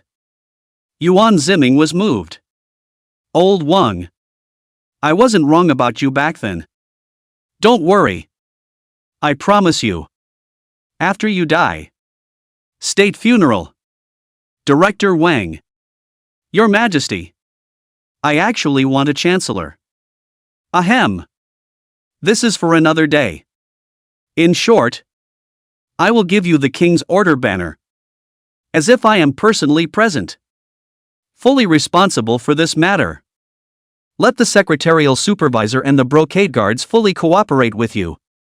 I'm counting on the Secretary of Love for my money bag. After drawing a big pie for his former stable boy, Yuan Ziming was content to take the other party outside to skate around the Imperial Garden. Your Majesty. News just came from the brocade guards that because you won't be attending court for 7 days, the civil officials are hiding out in a greenhouse for a meeting. And are planning to form a group to block you at the entrance to the Taoist temple tomorrow. At this time, Xing Bird came over while high on melon seeds. Lubin came to ask me if I want to arrest the person first and put them in the imperial prison to avoid embarrassing you tomorrow. Seeing Wang Wan, he was surprised and said, Isn't this old Wang? Have you returned to Chang'an? Isn't it time to settle the account on credit at Mingyu Fong? Long time no see AMS. Green Bird. This time back must not. Wang director on the sidelines awkward smile. No one is allowed to make a move. The recovery of Wei's national strength is not yet possible without these civil officials. Yuan Ziming locked his brows and said, I knew I couldn't hide from these civil officials. But if it's just the civil officials, I can still barely cope. Tomorrow at the court. Afraid of those gatekeepers? To start mentioning the queen candidate. I thought that I could delay it for a while by relying on alchemy. But it seemed to be delusional. On the other hand, the 9 imperial sisters-in-law and the old Empress Dowager, who are also from the gatehouse, are destined to make it impossible for them to speak toward me. Nima. Backed into a corner. Unless. The emperor was still in deep thought. Suddenly a hand stopped Wang Wan. Old Wang. What do you say? How do you make a group of women? Quickly loathe a man? Director Wang froze. He. Cannot? Yuan Ziming's face darkened. I remember that your family has the habit of compiling genealogies? Director Wang coughed and blushed. That's. He's too good. Right. Yuan Ziming was jolted and cheered. Why didn't I think of that? Ha ha ha ha ha ha. There's a method. Started walking barefoot in the palace again. Wang Gue. Call the secretaries of ceremonies over and draft an edict. Secretary of State. Feng Bao tiptoed over and followed him. Smiling. Duke Wang. No. Lord Wang. Does His Majesty have any instructions? Wang Guan smiled and said. In the palace. You call me Lord Wang. I won't pick on you. But outside the palace. What do you call me? Your Majesty. Feng Bao immediately changed his face and returned the other party's 200,000 taels of silver as it was. And by the way, he brought a copy of the 200,000 taels of silver notes. It was the old slave who was unintelligent before. In the future, we will all be colleagues. So you can order whatever you want. The old slave will immediately comply. Wang Guan immediately pulled out the gold medal with 4 big words engraved on it. As if I were there in person. By His Majesty's word of mouth. Summon all the good women recommended by all the gatekeepers to the Emperor's chambers. Get them tonight. No delays. Not one less. Violators will be executed. Feng Bao was dumbfounded. All of them? That must be at least a few hundred people. Right? No matter how good His Majesty's appetite is. If he pampers hundreds of good women in one go, he'll have to burst his stomach. Fruity. The capital was abuzz with the edict. Chapter 66. A day without a day. The gatekeepers counterattack. The emperor sleeps in his bedchamber at night and favors 500 good women. And the gimmicks are said to be quite varied. There are sheep carts looking for luck. There's booze. A proper meteorology of a fainting king and a dead king. Put in which dynasty, which generation. Are quite explosive existence. The key, this should have been only the palace taboo thing. Somehow actually spread to the people. Rumor has it that in order to compete for favor, the Qinghe family's daughter disregarded the end of her face and was extremely charming. Rumor has it that Luanjia Wang's daughter stole the forbidden medicine in order to win the king's smile. And then behaved frivolously. Uncountable. For a while, the old faces of the major gate clans couldn't hang on. Because the truth wasn't like that at all. After the emperor summoned 500 good family women, the first thing he did was to let them go to push the millstone. So that these 10 fingers do not touch the water of the world's women to go down to the farmland to plant rice seedlings. This is not going to serve in the bed. This is clearly to use the pearl of these valves as livestock. Hundreds of girls from good families ran back from the palace in tears and complained to their elders, saying that they hadn't even met the emperor. And how they had been humiliated to the extent that the whole of Chang'an was known. How can they marry in the future? For a while, the position of empress actually hung in the balance. And no one dared to mention it. Yuan Ziming went to the morning court. Looking at the drooping face of the gatekeepers, do not speak. The heart are happy to bloom. If I do not care about what the name of the festival, Your Excellency, and how to deal with it. I also want to set up a queen. But the queen is the mother of a country. Ask each family gate. Your own good girl. How is her reputation in Chang'an nowadays? Whether she is qualified to be the queen? Of course not. I suggest to Your Majesty that you hold off on the matter of the Empress. The new junior secretary of the Delizi. A scholar of the Hanlin Academy. And a cloud cavalry captain. Wang Guan was the first to speak out in agreement. A group of ministers, seeing that someone had taken the lead, were busy and also said, I feel the same way. The gatekeepers ate flies as disgusting, knowing that the emperor is making small tactics, but also cannot help but eat this dumb loss. Soon. Just brush your sleeve and leave. Of course. That doesn't mean the gatekeepers just compromised. Just 5 days later, Yuan Ziming then received 2 urgent reports. One is the group of civil officials impeaching the beggar's army. taking advantage of the fire against the dockyards and forts of the major clans, and actually looting the food of the clans on the pretext of raising military pay, which is an unpardonable crime. Please behead Huolong and Sima Zhengban, who recruited the beggars' army.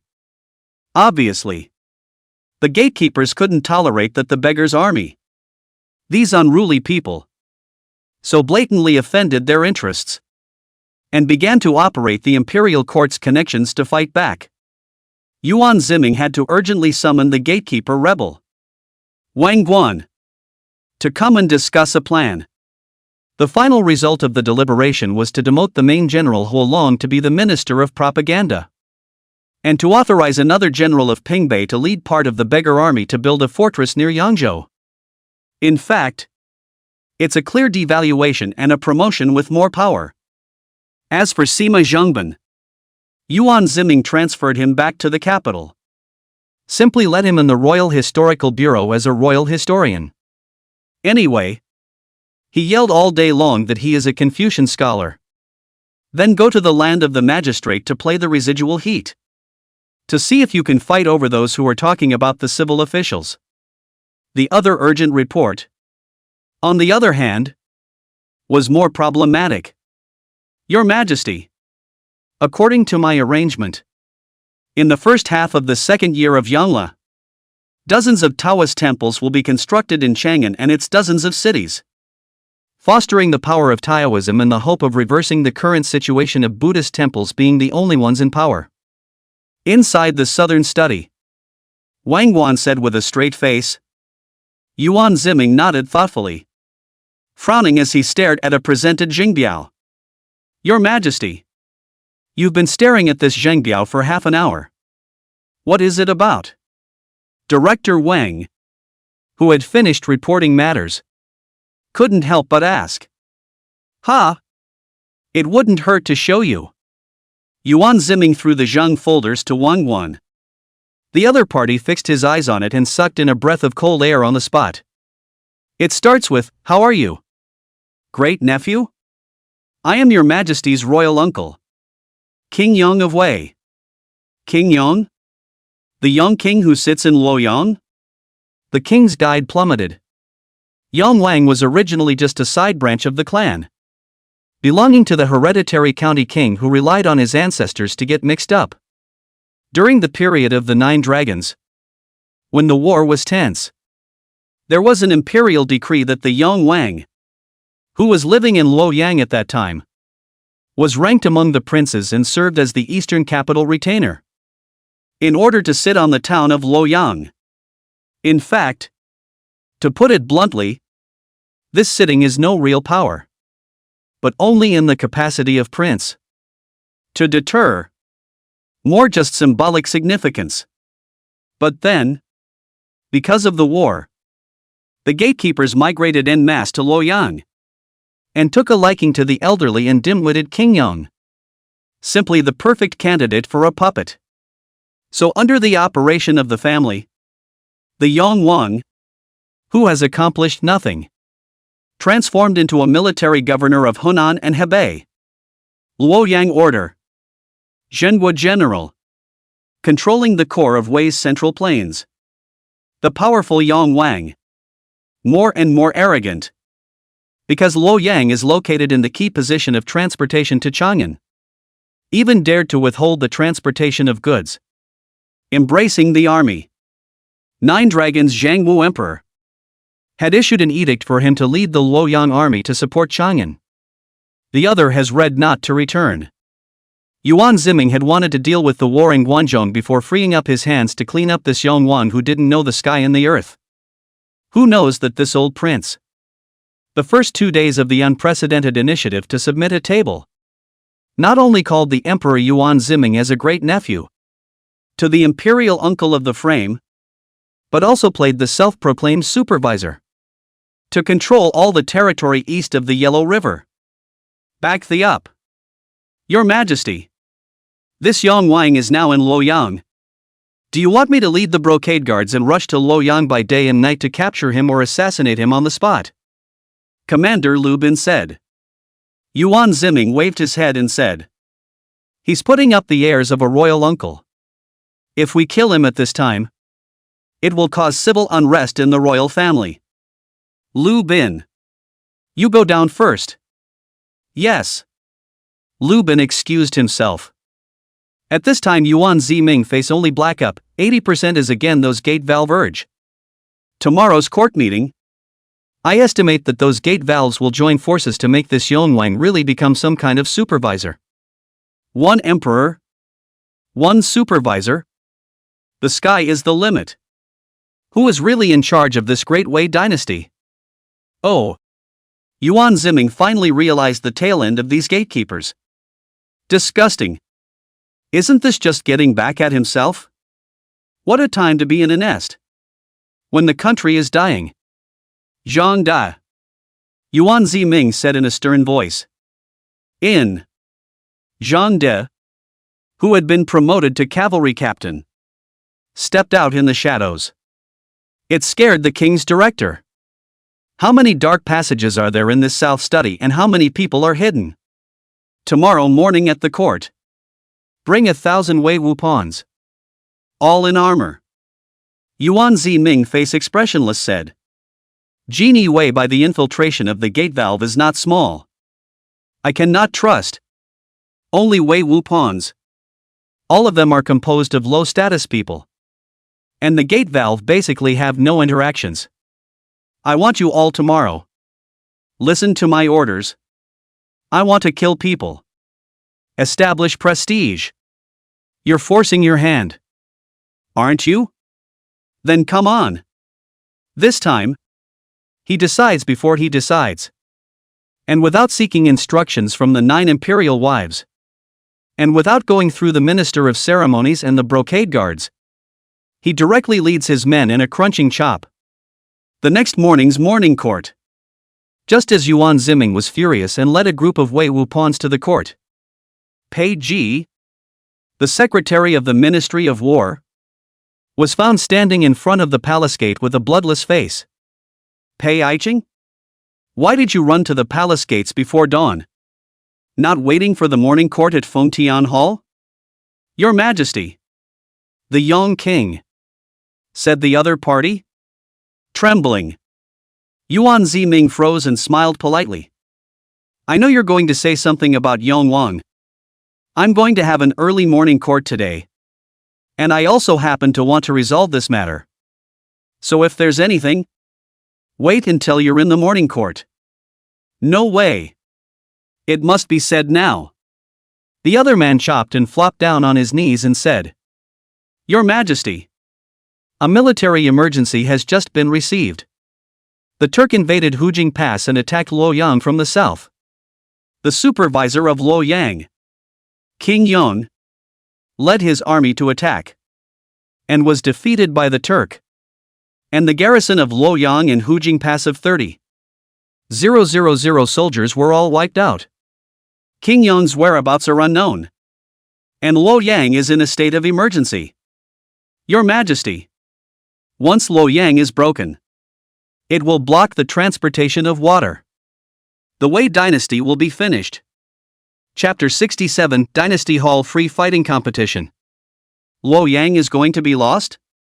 With this news reaching the courtroom, a heartfelt morning court has completely turned into a vegetable market, causing an uproar. Yang Wang, after sitting in Luoyang for many years before, has a reputation in the Central Plains? How could he easily discard Luoyang and leave? Come on. That straw man, King Yong, is nothing more than an empty shell. Who doesn't know what kind of goods he is? What is the situation in Hujing Pass and Luoyang now? If Luoyang is lost and threatens the transportation of water, Gun will starve to death in Chang'an soon. Who knows? Even the news of King Yong's petition to claim himself as the supervisor of the country only reached Chang'an discarded yesterday. Who would have thought that the change would come so quickly? Everyone was in a state of fear. You and I. The originally aggressive gatekeepers in particular appeared to be panicked. The Yong King is one of their pawns. If this pawn is ruined, not to mention that they have lost a big ally. In case there is really any failure in Luoyang, Chang'an will soon have to have a famine. Then what can they do with their days of fine clothes and food? Originally, Chang'an's food stocks were stretched thin. Otherwise they wouldn't have to hide in Luoyang to get food. When the eastern capital was lost, it would be equivalent to cutting off the dragon chi of the Great Wei dynasty. And the threat was self-evident. By the time Yuan Ziming arrived at the Fengtian Hall, opinion has boiled over. Your Majesty, Luoyang is the center of the world. The key place of the Central Plains. Once lost, it is no less than the loss of Chang'an. I would like to recommend Dugu Xin, the Grand Commander of the Forbidden Army, to lead 100,000 elite troops and speed to Luoyang and Hujing Pass to ensure that the land of Hunan is still in the hands of my Great Wei. The civil officials and gatekeepers were surprisingly unanimous. Yuan Ziming snorted. A bunch of things that only knew how to harbor a great deal of trouble would only be so united when a great disaster was on the horizon. Originally, he was still thinking about how to deal with this Yong Wang. But who knew that the other party was so unbearable? And now he was actually going to lose Luoyang to him. But there was one thing that Yuan Ziming knew very well. That is, Luoyang must not be lost. Otherwise the severity is comparable to the loss of Chang'an. He then gave a look to Sima Zhengban, who had already returned to the court. The other party immediately arched his hand and said, I think that the incompetence of King Yong and the critical situation in Luoyang should be resolved by the Son of Heaven's royal palace, leading the king's division to quickly sit in the Central Plains to reject the Turk. The Emperor's imperial campaign, taking the opportunity to reclaim King Yong's power, kills two birds with one stone. However, those civil officials and gatekeepers underneath, once they heard that the emperor was going to leave, they were immediately scared like birds of prey. Your Majesty, it must not be. A human ruler is the weight of a divine weapon and resides in the center of the domain. If you leave Chang'an rashly, in case of an accident, the death of Wei's 9 dragons may be repeated. The emperor cannot leave. Nowadays, the Hu people in the north and the rebels in Guangzhou are on the rise. If your Majesty leaves, I am afraid that there will be chaos in the capital. Immediately, it was met with firm opposition.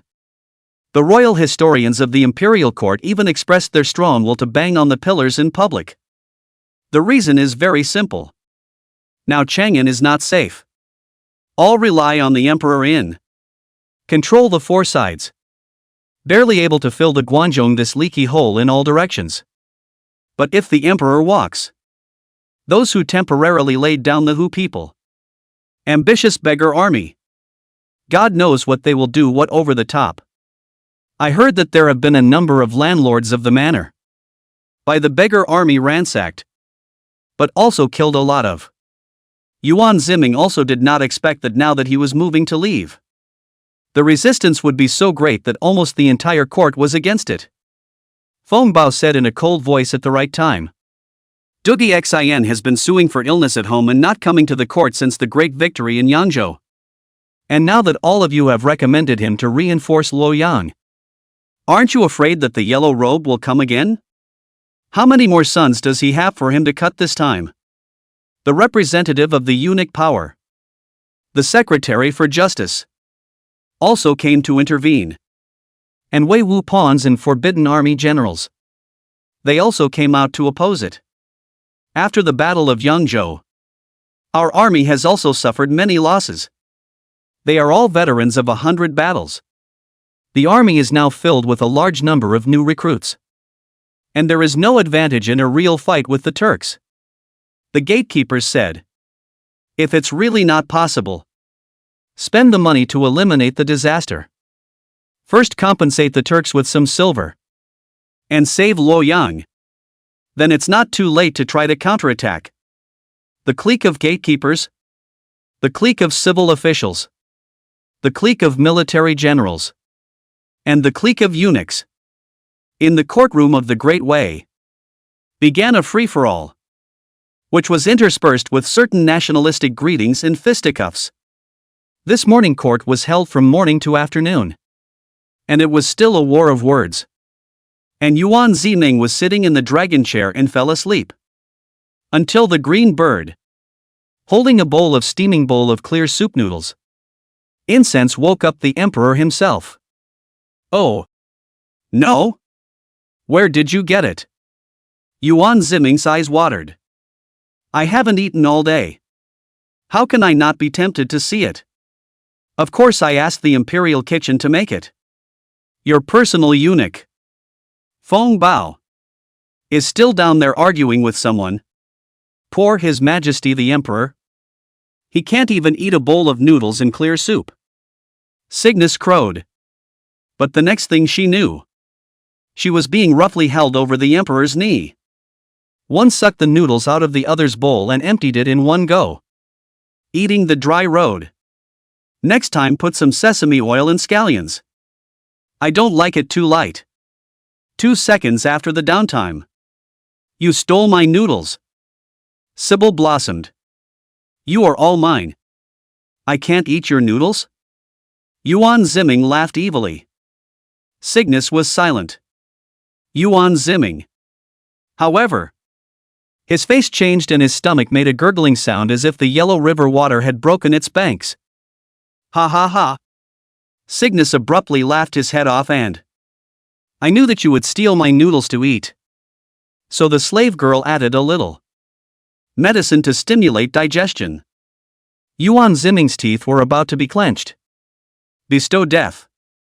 Bestow death. The green bird spat her tongue out and laughed playfully. Do you want to give it up? Your Majesty. After the friendly consultation of all the lords, it was unanimously felt that Pei Ji, the Minister of War, could be the Commander-in-Chief and first lead an elite army of 50,000 men to arrive at Hujingwen Pass in Luoyang, to confront the Turks and use quietness as a break to refrain from taking the initiative for the time being. At this time, Feng Bao, who was somewhat bruised and swollen, came over and laughed resentfully. Chat for a whole day. We finally have a consensus. Let Pei Ji this, and all parties are considered a bit of face of the Prime Minister to take command. The 1st Division of Luoyang. To solve the urgent problem. I know. Granted. Yuan Ziming immediately became serious and Dan Gong agreed.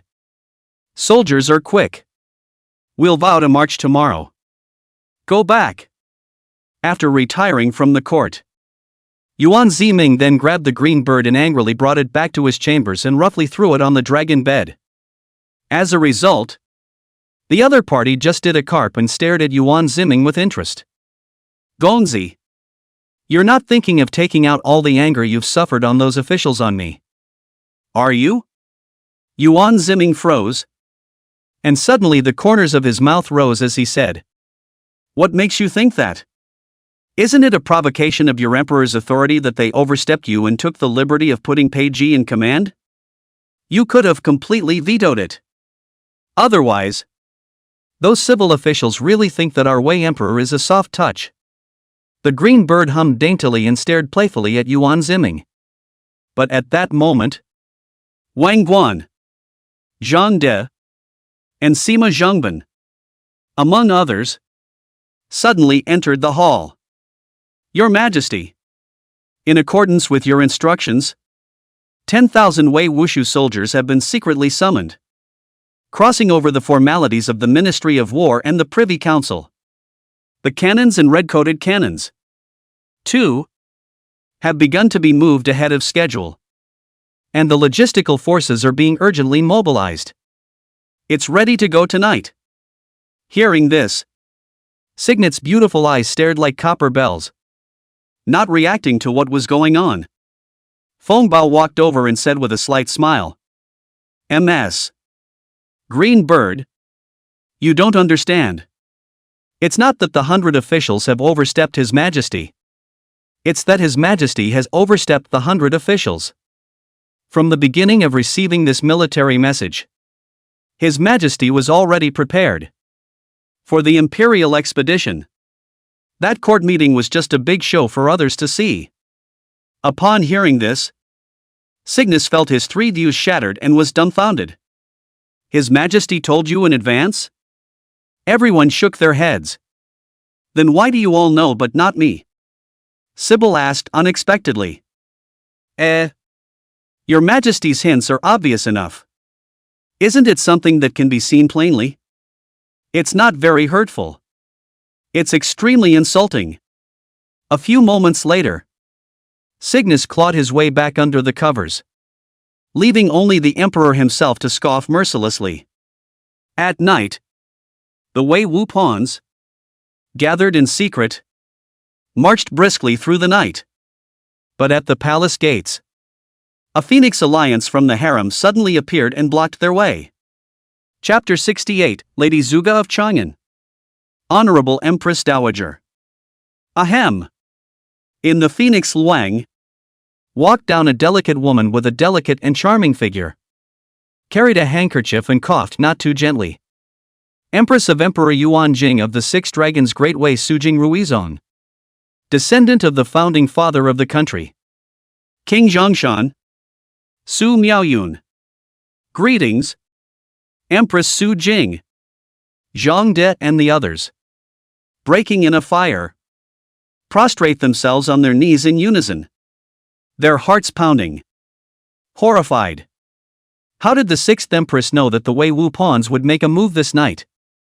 The mission was top secret, and the Wei Wu pawns had only suddenly received the order to assemble a short while ago. How the news leaked out. Ahem. You guys don't have to worry. You're not the ones who leaked it.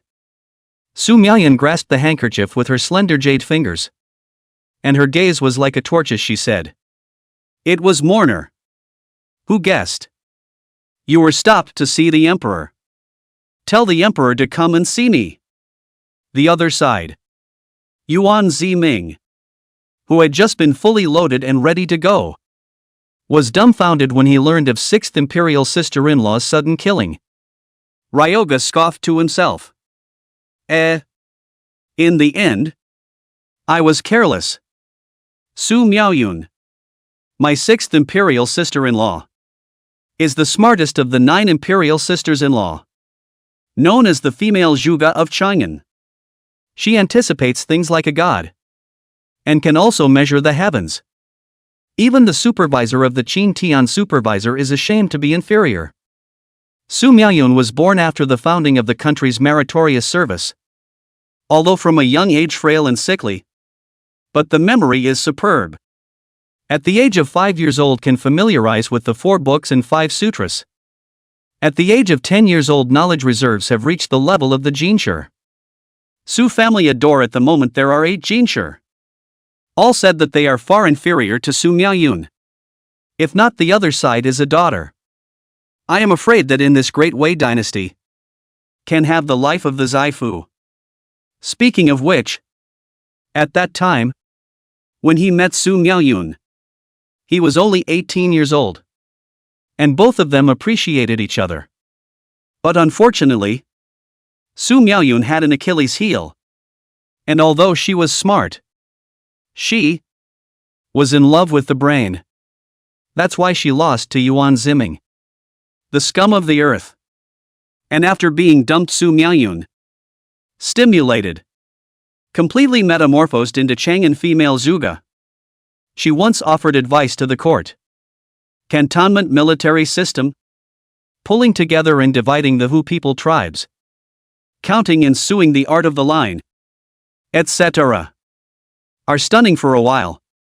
Yuan Jing, the 6th royal brother at the time, thus fell in love with each other and soon got married. Then, now, it would be one's 6th royal wife. How could one ignore that in the harem? There was another woman who was so incredibly intelligent in existence. Greetings, 6th Imperial sister-in-law. Yuan Ziming hurriedly rushed to Su Miaoyun's Fengluang and politely smiled. 6th Imperial sister-in-law is really skillful. The whole court was kept in the dark. Only you guessed it. What's this? When you insisted on copying the Qian temple. If not for the mourning family reminding your ninth imperial sister-in-law Pei Churan to urgently transfer the imperial tomb army into Chang'an. Now with or without you. It's hard to say. Ever since her husband was martyred, Su Miaoyun was always just an onyx. Filial and playful. There is a kind of unearthly coolness. Really? Then I really thank 6th Imperial sister-in-law for saving my life so many times. Yuan Ziming sweated and laughed. Today I heard that the whole court are beating each other. You as a wall to watch is just. Actually also unreservedly adopted the group of ministers' opinion. I guessed. You have a big action tonight. Su Miaoyun said gently. And I have thought of 3 scenarios that you might make. The most probable is to mobilize Wei Wu pawns that are only under your orders overnight. And catch everyone off guard. So 6th Imperial sister-in-law blocked here all night tonight in an attempt to stop me? Yuan Ziming narrowed his eyes. He really couldn't guess the mind of this Chang'an female Zhuge. Su Miaoyun shook her head and said with a single word. Mourner came here to ask you. To take me with you. To Luoyang. Bam! Yuan Ziming was like falling into an ice cave.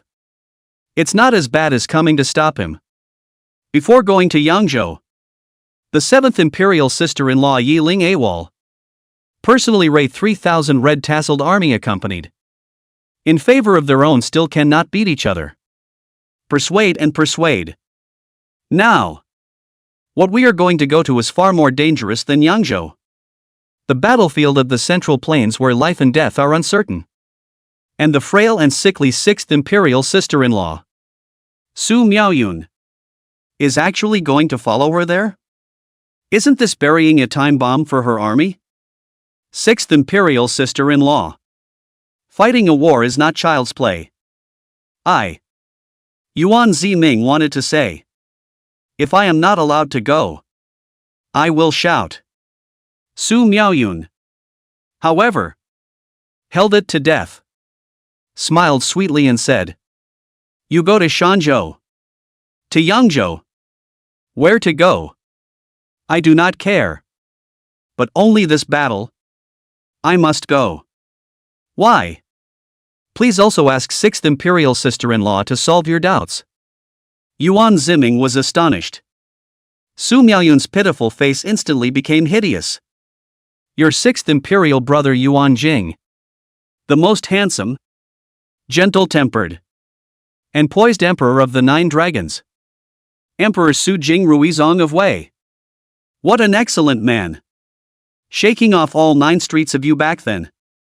Yuan Ziming sweated. What does this have to do with you going to Luoyang? This crazy is a personal vendetta. Isn't she? Oh. Back then. Your 6th brother was on the front line of the enemy. And the Yuzhou provincial governor, Zhao Hai, colluded with the Turks. Led his soldiers to mutiny. Stormed the camp. And killed your 6th brother and dozens of ministers. My 3 elder brothers, Su Miaoyun, were at the front line and died together. And this time, I've heard that in the Battle of Hudian Pass. It was this Zhao Hai who acted as the vanguard and slaughtered 30,000 of my Wei's generals. National hatred. How can I forget? I Su Miaoyun if I do not kill this thief. What face to see the late emperor? See my Su family ancestors? Speaking of which, Su Miaoyun coughed violently and violently, coughing up a mouthful of thick blood on her handkerchief. Her eyes covered in blood. 6th Imperial sister-in-law? What are you all waiting for?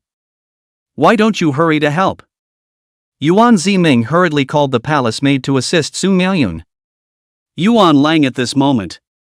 The frail Su Miaoyun pulled Yuan Ziming's coat. It's kind of like I'm begging you. Let me go too. Good. Even at this point, Yuan Ziming couldn't bear to refuse. Zhao Hai? The traitor who killed the 6th Imperial brother? It's just as well. I need to borrow his head to salvage a wave of popularity. Zhang Da. You lead 50 cavalry. Follow the troops and protect Empress Su Jing throughout. I will still count you as a great merit. Understand? Zhang De glanced at the stunningly beautiful Su Miaoyun and nodded his head warily. I will not let the Empress Dowager die even if I die. Please rest assured. Your Majesty. Only then did Yuan Ziming give the order to march through the night. And it was only when Chang'an awoke from the darkness of the night that the people of Chang'an awoke from their dreams and realized that their emperor was gone. Tens of thousands of Wei Wu pawns, marching through the night, headed straight for the borders of the Central Plains. Compared with the depressed Guanzhong, Hunan was in relatively good shape, with relatively few hungry people and starving corpses on the roads. After all, the proximity to the canal made war relatively less economically disruptive. But soon, then a scout came to report that not far away, someone was slaughtering the village. Yuan Ziming's eyebrows twisted into a lump. Have the Hu people already hit the interior? Sima Zhongban became furious upon hearing this, directly dropping the treatise in his hand and maneuvering a stranger's sword from his horse. But the scout's answer was unexpected. It's not the Hoosiers. It's the officials. It's our people. Slaughtering the village. Chapter 69, Killing Liang and Risking Merit. Damned chaotic world. Officers? Hearing this, Sima Zhongban was instantly startled. The Wei army is massacring their own village? Did he hear correctly? And Yuan Ziming followed up with, did you see it clearly? 1,000 times over. The scout said, looking at the dress. It's the garrison of Luoyang.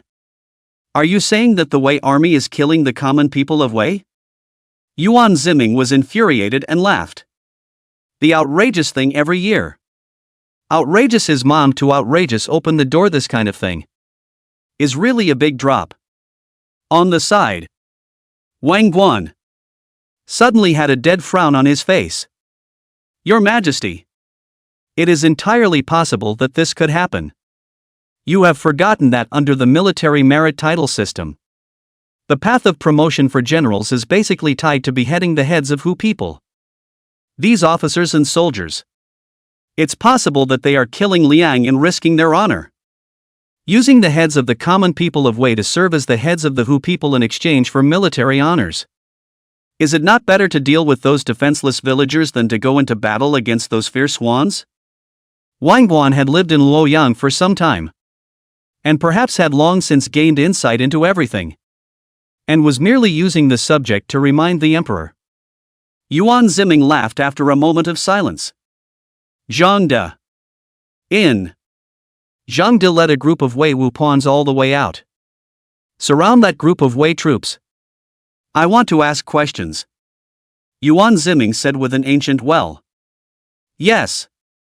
In an instant, the Wei Wu pawns were like wild horses that had taken off their reins, scampering and arriving at the village that was being massacred by the local defenders at great speed.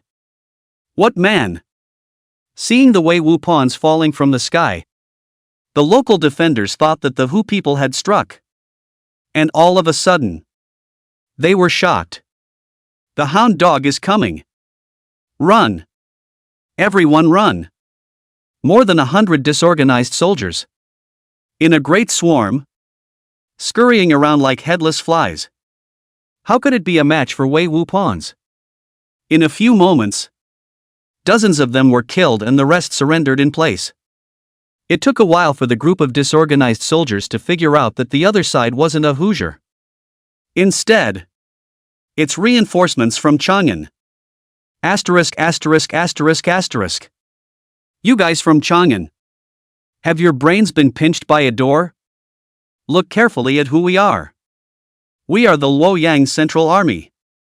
Generals under General Wang Dun, the Protector General, the leading captain, his eyes wide with rage, cursed at those Wei Wu pawns. The Wei Wu pawns that favored the expanded army had a lot of Chang and Wuhuan cavalry. and they were confused by what they heard. Only Zhang De stared condescendingly at that captain. His face expressionless, not saying a word.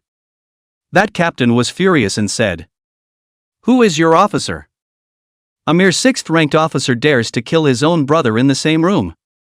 In this matter, even if I sue to the General Protector, to the supervising King Yong, and to the Ministry of War, I will still be the one who has the right of way.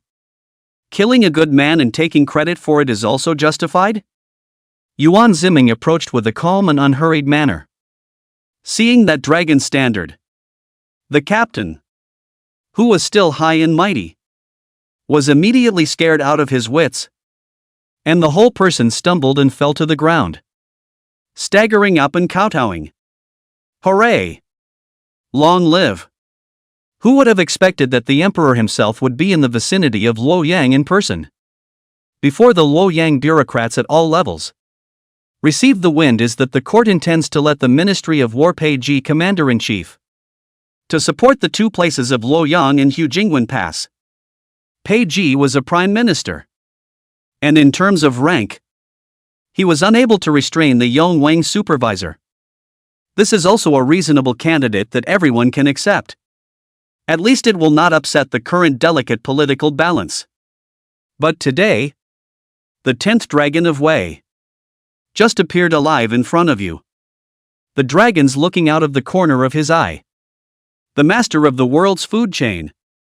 The strongest of the upper echelons. The feeling of oppression was as if it could crush this body of yours into mush in the blink of an eye. The condescending captain, in a cold sweat, said, "I didn't know that His Majesty was here. A capital offense. I am the captain of the army under the command of General Wang Dun. I am Captain Lu Bing. Under the command of General Wang Dun, the General of the Protectorate." Protector General Wang Dun? Wang Guan. Is this your clan brother? Yuan Ziming asked without moving. Yes. Wang Guan said. This person has a name but no reality. He is really a straw man. I have never bothered to deal with this person. So it was Wang Dun, or King Yong, who tacitly authorized you to kill Liang and take advantage of the situation. Yuan Ziming said with a torchlight gaze. Lu Bing was paralyzed with fear, Your Majesty. For the sake of King Yong and General Wang Dun, open the heavens. Then you tell me. What is the current situation in Luoyang City and Hujing Pass? Yuan Ziming asked. Ryuban hesitated for a moment and said. We too. Some time ago. Just retreated in defeat from Hujing Pass.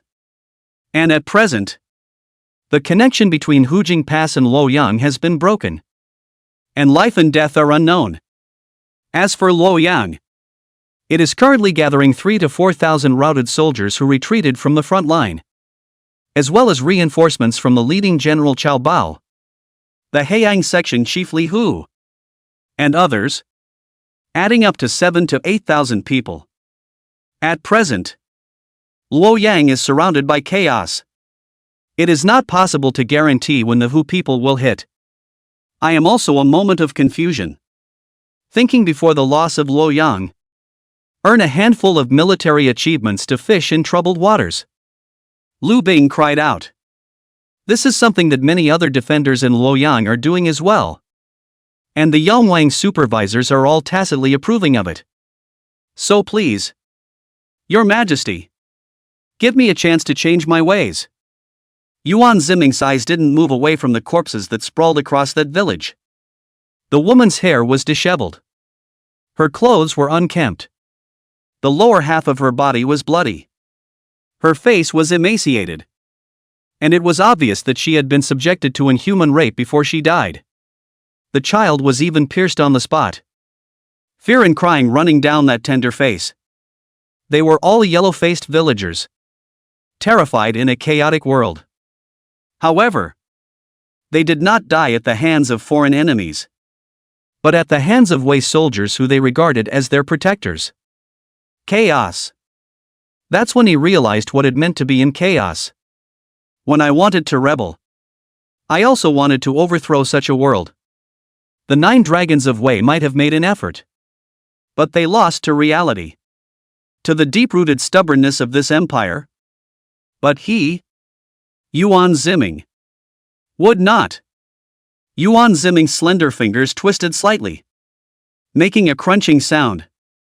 In addition to Lu Bang, who took the initiative to account for the meritorious work and was given a white silk experience member, the rest of the people, all of them, were appointed as close-range cannon observers.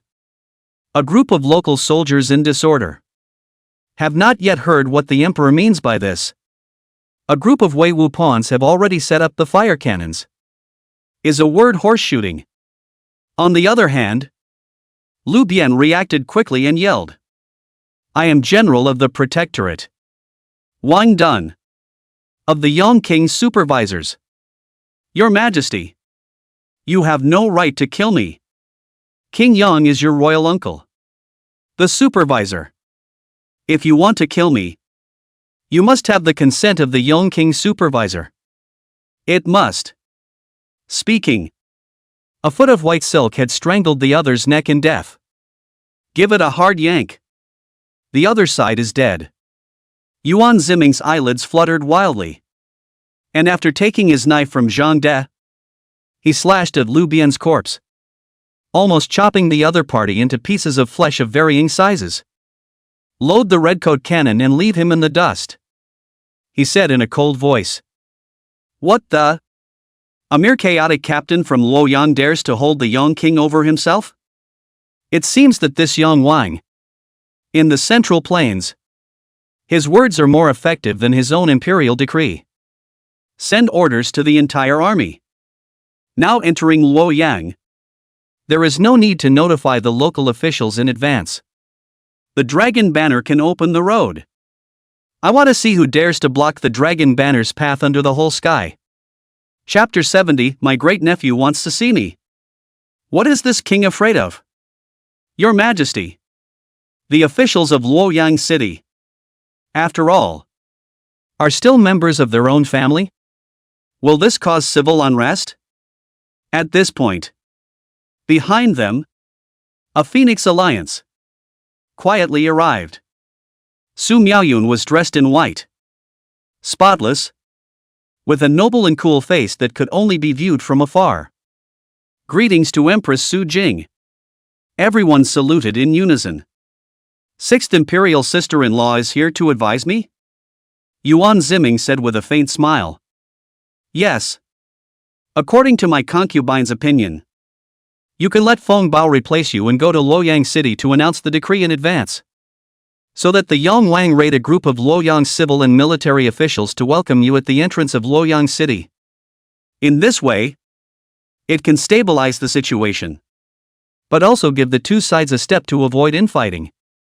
The resourceful Su Miaoyun gave her own program. Yuan Ziming looked sideways at Director Wang.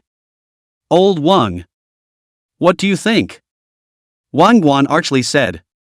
Although this Yang Wang is hateful, Your Majesty, after all, he has been sitting in Luoyang for more than a year now. He is not a small name in the Central Plains, and it is because of him sitting in the town as a member of the Wei royal family that the Central Plains did not erupt into chaos. So if Your Majesty were to go to Luoyang, and you wanted to command the people of Luoyang and even the Central Plains, you would still need Yang Wang to cooperate with you. He had said it euphemistically enough. It's just that King Yang is too powerful. If you rush over there with such fanfare, what if Luoyang City fights a civil war? Isn't this a bargain for those raging Turks? Yuan Ziming asked Sima Zhengban again. You think so too? Sima Zhengban said uneasily.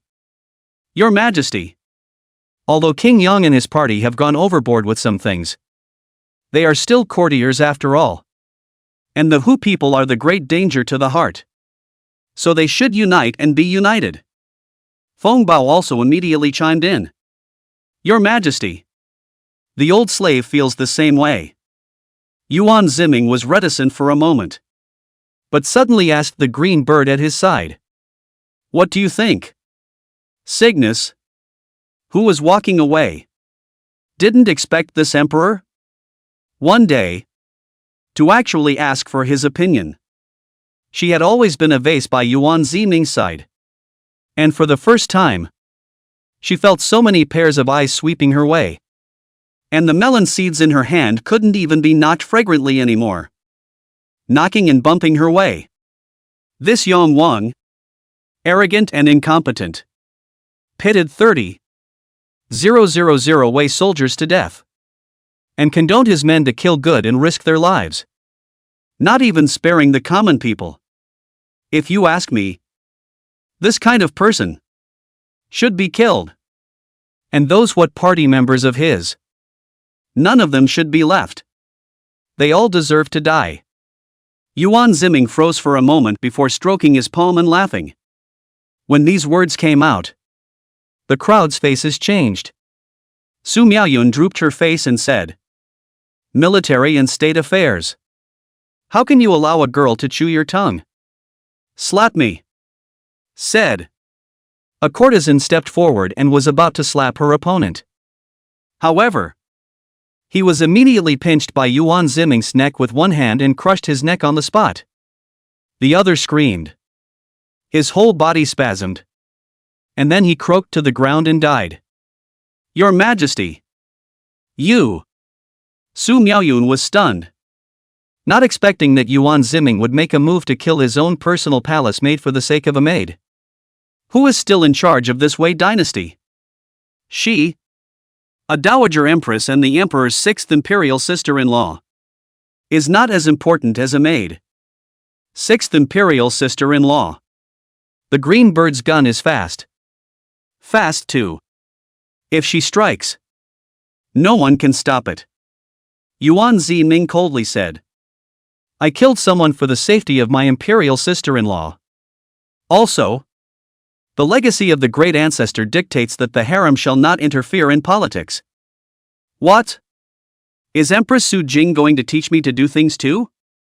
Seeing Yuan Ziming's cold face, Su Miaoyun was speechless for the first time. And after a short while, she sucked in a mouthful of cool air. Her proud body slightly undulating as she bent her knees. I wouldn't dare. Then send 6th imperial sister-in-law back to rest. Yuan Ziming spread a smile and said. Just now everyone's opinion. I know. For the sake of unity. Bear it. Anyway. A few people. Death is also dead. With my country then. And what is it? There is no need to get on the line and offend my uncle Yang Wang. Is that what you mean? Right? I wouldn't dare. Everyone realized Yuan Ziming's anger and immediately knelt down to ask for forgiveness. To you, 10 deaths are a number. And 100,000 deaths are just a number. Yuan Ziming's gaze grew cold. Like the cold wind from the South Pole. I want a big way. Is the 6th unity? The world forever big way. Not a dirty and smelly. Fly camping. Isolated dynasty. Wei was founded. 14 emperors. More than 140 years. Only to open up the territory. Horse herding thousands of mountains. There has never been a loss of power and humiliation of the country. Poisoning the people? Today, the young king may be surrendered. Tomorrow, the Turk may be surrendered. On another day, you can surrender to the Hoosiers and cede your land. At the end of the day, it's a nation that can be surrendered. Yuan Ziming's words were like a series of shots. One after another. Striking into the hearts of the crowd. Everyone was appalled. But more than that, there was a sense of shame and anger. I am aware of the offense. I am terrified. I ask the dragon banner to open the way. Drive straight into Luoyang. I ask the dragon banner to open the way. The dragon banner opens the way. In a short while, the young emperor's words inspired the courtiers present. And no one objected to the dragon standard opening the way anymore. Even Su Miaoyun, who was not far away, was highly shocked and muttered to herself, "He is more promising than even my husband. And in terms of this vigor, I am afraid that there is no one among the 9 dragons of the Wei dynasty who can match it. Right? Mourners kind of regret that year." "Your Highness. What was that year?" the palace maid at her side curiously said. Su Miaoyun's pretty face flushed scarlet, and she turned her cheeks away and said, "It's nothing. I'm sorry, I'm talking nonsense. Nothing." The dragon banner opens the way. It soon swept across Luoyang. In the city of Luoyang, the Yongwang supervisor, who had only just escaped back, was so frightened that he hid under the table when he learned that the dragon standard had appeared in the vicinity of Luoyang. "It's finished. The emperor is here. He's going to settle accounts with this king. This king has just lost a battle and lost his division. So he must be coming to settle scores." King Yang Yuanzhou was so scared that he was close to pissing his pants. "My lord!" Wang Dun, the general of the army guards who entered the hall, was scared to this once he saw his master, the titular supervisory Yong Wang. Both lived speechless. "Great king! Come out!" Wang Dun persuaded patiently. "This king will not come out. This king doesn't want to meet the emperor." "Don't!" King Yang had always been a straw man, relying on a group of staff under his hand to support him. But the Battle of Hujiong won. 30,000 generals died in battle. The staff also died of death. Disabled. And many people are disillusioned with him. Ran away on the spot. And now the large supervisory house, actually empty. No one asked. "Great king! You're overthinking it. His Majesty came here for no other reason than to defend against the Hu invasion." Wang Dun frowned. "You are the supervisor and have been sitting in Luoyang for more than a year. And the people of the Central Plains have long since looked up to you. Besides, you still have the support of me, Cao Bao, these generals and civil officials. And you hold the entire Central Plains in your hands. What's more, you're also the uncle of the current Son of Heaven. His elder, if His Majesty has the greatest anger, he can't take it out on his own uncle. Also, this king is the Prince of Heaven's own uncle. What is there to fear if I go to see my great-nephew?" As soon as he heard this, Yang Yuanzhou instantly felt like he could do it again. And like a chicken blood, he got out from under the table. Chapter 71, I want to talk to Uncle alone. King Yang supervises the country. The dragon banner has arrived at the center gate of Luoyang. At that moment, a guard came to report. Yang Yuanzhou, who then straightened his crown and donned his dazzling python robe, said with a straight face, "General Wang Dun is right. In this moment, before the great enemy, when the Son of Heaven meets this king, not only must he obediently call out a royal uncle and be courteous, but he must also draw me in many ways. Because only in this way will he be able to stabilize the hearts of Luoyang." He had been scared by a yellow-mouthed child. Damn it! Yuan Zhao's ancestors, a line of adopted sons of the great ancestor master, were given a special national surname and hereditary county kings. But the fact is that there is no bloodline of the imperial dragon of Wei. So no matter how hard the ancestors try, the county king has come to the end. The prince is not enough, let alone the throne. If it was not for this chaotic world, he was favored by the gate valve and supported, he would not be able to sit in today's position. King Yong, the most urgent thing to do is to gather the civil and military personnel who are in Luoyang and welcome His Majesty at the palace of Xinde in Luoyang. For one thing, it will show our attitude of cooperation. Secondly, according to the ancestral etiquette, you are the elder. Welcoming him in the hall will also show the honor of the imperial uncle. Wang Dan got another inch and said. Apparently. General Wang Dan, the general of army protection, knew nothing about the massacre of more than 100 men under his command by Wei Wupon's until now.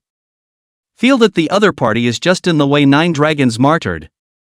Under no circumstances. Only to find the top of the folk downtrodden prince. Compared with his Luanjia Wang. Are not a small gap it. Right. General Wang. It is up to you to convey this king's supervisory edict. Have the civil and military forces of Luoyang come to the Xiande Palace immediately without fail. Yuan Zhao nodded as if relieved and said. By the royal decree of the supervisor. Wang Dan said respectfully. As a puppet fostered by the Wei Gate. Yuan Zhao is quite qualified. And Wang Dan is also very satisfied with his current position and is not willing to give up this master easily. However, at the moment, the Hu people invaded in a big way. In order to keep Luoyang, or have to be limited to let this supervisor get along with the emperor. Or else Luoyang lost. None of them have good fruit to eat. In a jiffy. The civil and military forces of Luoyang, then, had come to the Xiande Palace. In addition to the officials who stayed in Luoyang, there are also local officials, transportation officials, army generals, stragglers marshals, beggar marshals, etc. Yong Wang this year in order to expand his power. Anyone who dares to accept. Resulting in a large Luoyang city of 3 religions. Fish and dragons. Mixed. Everything. And these people, not all of them are loyal to the young king. Each with their own agenda. Xiande Palace. Cinnabar railing surrounded by white jade steps upwards. Carved beams and painted buildings. Gold dragons and phoenixes come to life. Demonstrating the majesty of the royal family. The dragon banner is in sight. His Majesty is coming. This cry of alarm. In the cluttered hall. All of a sudden silenced. Everyone quickly straightened out their clothes and crowns. Holding their breath and looking at the dragon standard. Thousands of miles to come over. Long live the emperor. Everyone prostrated themselves on their knees. Yongwang Yuanzhao also wanted to kneel down. But Wang Dan tripped the other party's foot, causing the other party to have a jolt. Only bending down and arching his hand without bending his knees. At this point in time, whoever softens up first will be the first to be short. Level off. The voice of the Son of Heaven was very pleasant. And only then did everyone get up in unison. Realizing that the emperor in front of him was actually just a young man in his early 20s. With the handsome features and sturdy physique that were standard for the imperial dragons of Wei.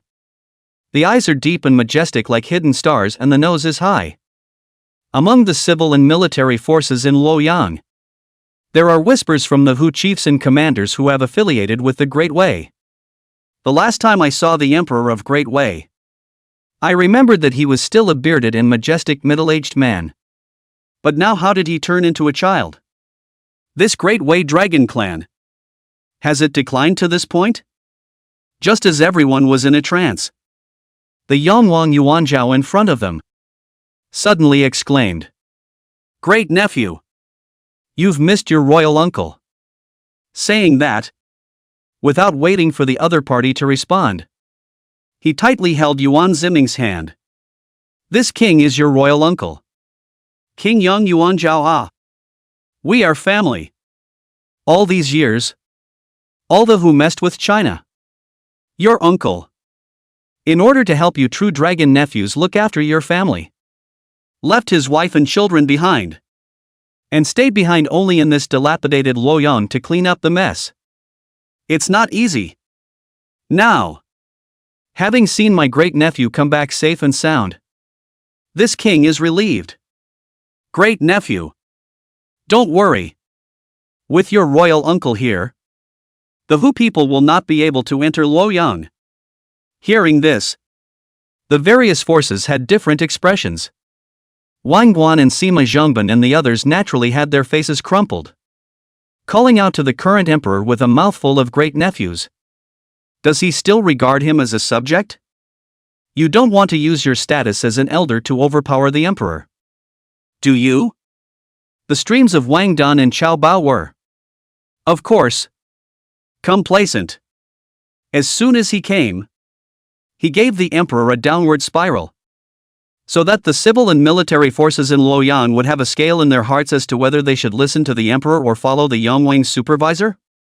The Yongwang supervisor is the emperor's own uncle, so his authority is naturally above the emperor's. But at that moment, the confused Yuan Ziming, however, suddenly broke away from the other party's hand, and with one hand, heavily slapped on Yuan Zhao's shoulder. Bang! A huge force that immediately stirred away. Yuan Zhao's body shook. A fine cold sweat broke out from his forehead. His speech came to an abrupt halt, and his pupils dilated, for he found that he seemed unable to move. Imperial uncle is polite. Yuan Ziming countered with a shallow smile and said, Yongwang Town Luoyang, more than a year. Is the merit or fault I have seen in the eyes. Since the royal uncle or called me great nephew, that family does not say two families. I want to be alone. And uncle chat. Can it? Yuan Zhao instantly turned ashen, because he saw, across from him, Yuan Ziming, the chilling murderous aura in his hypocritical eyes. The king doesn't want it. The king doesn't want it. Yuan Zhao suddenly lost his temper and yelled in front of a large crowd. The crowd froze in horror. Wang Dan still wanted to walk up and remind King Yong to pay attention to his physique and calm down. But Yuan Ziming snatched his words, I am a family with my royal uncle. If my royal uncle said no, wouldn't it be out of place? Today, there is only uncle and nephew, not ruler and minister. Zhang De, invite everyone out of the Xiande palace. Only leave me and the royal uncle, two people and enough. Yes. Zhang De led the order. And with a gesture, a group of Wei Wu pawns immediately took hostage the Luoyang civil and military personnel present, and were about to drive them away. Yongwang supervisor. Your Majesty, this is not appropriate. Is it? Wang Dun was dumbfounded and had an ominous feeling. General Wang Dun, do you still want to meddle in the family affairs of His Majesty and King Yong? Do you still have His Majesty and King Yong in your eyes? Seeing this, Wang Guan couldn't help but sneer. The corner of Wang Dun's mouth twitched. Wang Guan, don't think that just because you've followed your new master, you can flaunt your authority over your elder brother. There's no need to hold a high hat on me. I'll just leave. Saying that, he also walked straight out the door. It was only in the moment when he was about to leave the hall of Xiande that he found Zhang De holding a whip covered in thorns and handing it to Yuan Ziming. No good. Wang Dun's brain boomed and instinctively wanted to turn around and stop it. But violently was a few tall Wei Wu pawns pushed out of the hall. His Majesty has decreed that anyone who trespasses in the temple shall be executed by the clan. Chapter 72 Wind and Clouds. True Dragon appears. Clan punishment. This shocking statement instantly made the other party sweat and shudder. Wang Dun, the general of the army protection, was mortared in place for a while. His brain vacuumed. And the hall of Xiande. Instead, there came the sound of raining boots on a smooth marble surface.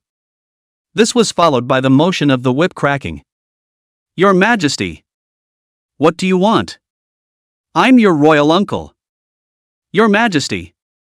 Your Majesty. Don't come over. My king knows he's wrong. Ah. Your Majesty. The king has given up his supervision. All power is returned to you. The great deal is returned. Don't come any closer. Don't kill me. I'll give you anything you want. Don't. In the Xiande Palace. One after another. Yongwang's terrified voice came. Look at the civil and military personnel outside the temple with fear. The Wei Wu pawns, however, are just neatly guarding the entrance to the temple, holding the hilts of their swords tightly, and are silent in response. In the temple, there soon came the lash of the whip and the hysterical screams of the Winged King. One louder than the other. One more appalling than the other. Everyone was shocked, as if they had already guessed what was going on. And their faces were terrified. His Majesty was using a whip on the Yongwang inside. The Emperor smokes the Imperial uncle? If word gets out, the whole country will be horrified. At first, there were pleas for mercy interspersed with one-jos. But when it came down to it, all that was left was weaker and weaker screams. And the occasional moan. The Emperor is planning to kill King Yong alive? Wang Dun finally lost his composure and said sternly. Get out of the way. King Yong is the supervisor. Sitting in Luoyang. And has a reputation for being honorable. Isn't His Majesty afraid of chilling the hearts of the people of the Central Plains with such atrocities? How many resources have they invested in King Yong over the years? Countless. If the other party died just like that, all these years of investment would be wasted. And Wang Dun's own career would be greatly impacted. Wei Wupan didn't move to stop his opponent and didn't say a word. Wang Dun was on fire and drew his sword. This world is the world of our ancestors, not the world of your Majesty. If your Majesty insists on doing this unfilial act, then Wang Dun can only risk universal condemnation and commit the sin of stabbing the king in the face. Anyway, he is Luenjia Wang, the world's great gate valve, the Emperor of the Great Way. No matter how wanton, but also absolutely not dare to wipe out the Wang family, so big gate valve family. This was the reason why Wang Dun decided to take a gamble. We can't let King Yang die. After saying that, he kicked away a Wei Wu pawn and forced back another one with the hilt of his sword. Lifting his pace, he was about to step into the Xiande Palace. Who dares? Yet just then, a dragon's roar from the Xiande Palace exploded out. It was like rolling thunder, falling from the sky, directly bombarding Wang Dun's ceiling, causing his chest to roll over with gas and blood. And he lost control of his hands and feet for a moment, and fell to the ground with an unsteady center of gravity. Pust. Wang Dun, face like paper color, spit out a mouthful of blood. Eardrums shattered, bleeding. The whole body creepy. Staggering up, looking straight at the Xiande Hall. Slowly reflected out of the figure. The head and horns of the head are great. And the face of the dragon's bones. All over his body. Subtle golden dragon scales grew. And his pupils swirled with reddish golden pupils, within which there was a shocking thunder. And his face was a flat lake. True dragon. In a flash, everyone was struck by lightning, dumbfounded, and hurriedly knelt down and kept kowtowing. Personal eunuch Feng Bao. But also to see the soul. The body cannot stop trembling. Back then, he had the honor to see Wei a dragon, filial piety Wu Liaozong Emperor Yuan He. Diplomatic occasions in the form of a dragon. The then tribute to the envoys of various countries. Scared enough people. The result was that dozens of small overseas countries declared their eternal allegiance to the celestial dynasty and accepted the Great Wei's enthronement. Ancient books recorded that the true dragon of the Great Way would stimulate the dragon blood in its body and manifest the innate dragon image when it was in a state of extreme rage. This was the reason why all the generations of the imperial clan of the Great Way were known as the Dragon Clan, because they possessed the most powerful bloodline under the heavens. Yuan Ziming, holding a bloody whip, stood in the middle of the hall, his 10 fingers stained with blood, while at his feet lay a bloated, fat, ugly Yongwang Yuan Zhao, whose entire body had long been miserable and bloody. This is the real difference between a true dragon and a false dragon. The real difference. The same surname is Yuan, but the essence is worlds apart. As a royal uncle should be pacified in the Central Plains, sheltering the people. But the good and the great. Tiger Prison Pass buried 30,000 Wei generals. Luoyang City. But the arrogance and extravagance. You think I don't know?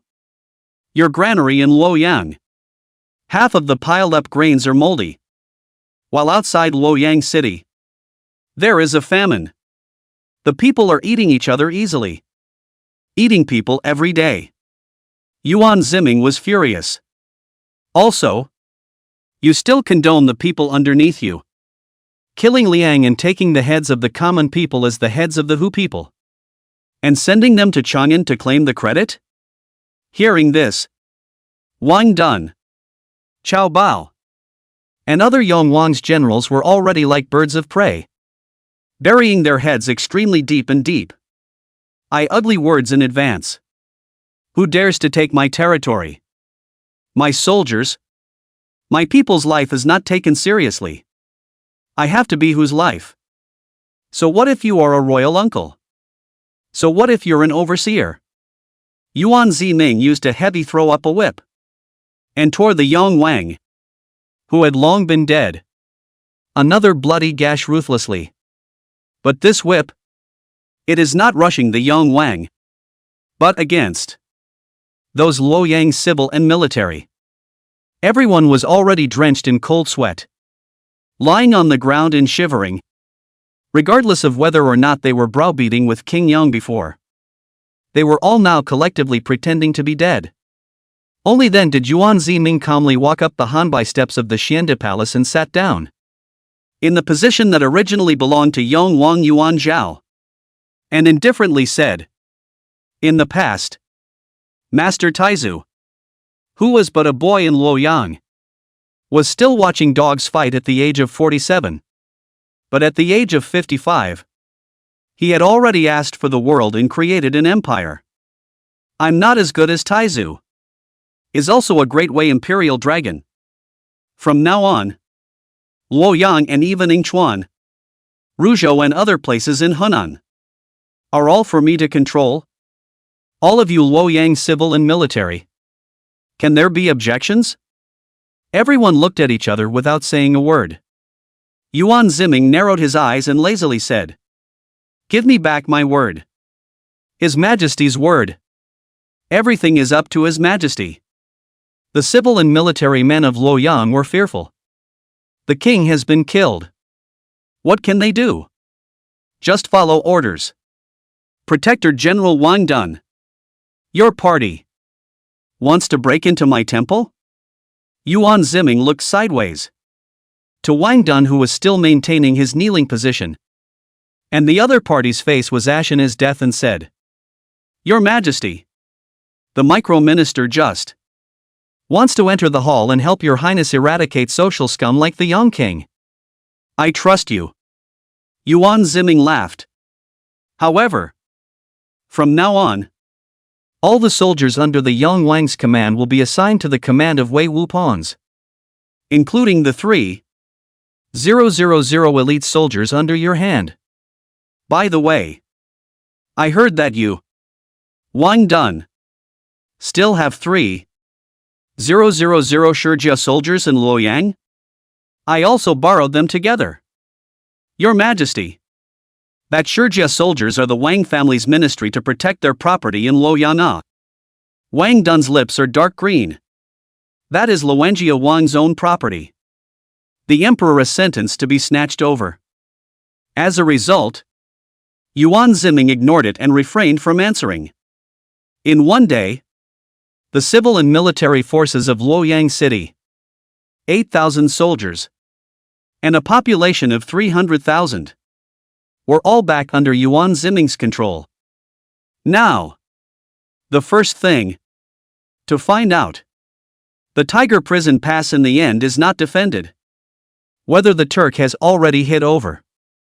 It is known that 70,000 men of the Turkic army and 50,000 men of the Ujo section minister's ministry have surrounded Hujingwen Pass and have decimated all the scouts sent from Luoyang, all halfway, and are attempting to move southward and annex the southern states and counties of Luoyang, and to completely turn Luoyang into a turtle in a jar. Chapter 73. What happens if you eat 2 less dishes? This is trying to surround the city of Luoyang. The movement tactics of this Turkic army is far stronger than the Xianbei and Xiongnu 2 armies encountered before, indicating that the Turkic commander-in-chief this time is a character in the military camp outside Luoyang. The generals have analyzed it. The situation in Luoyang city was not optimistic. With the influx of a large number of foreign refugees and a swelling population, the original population of 300,000 had skyrocketed to over 400,000 during this period of time.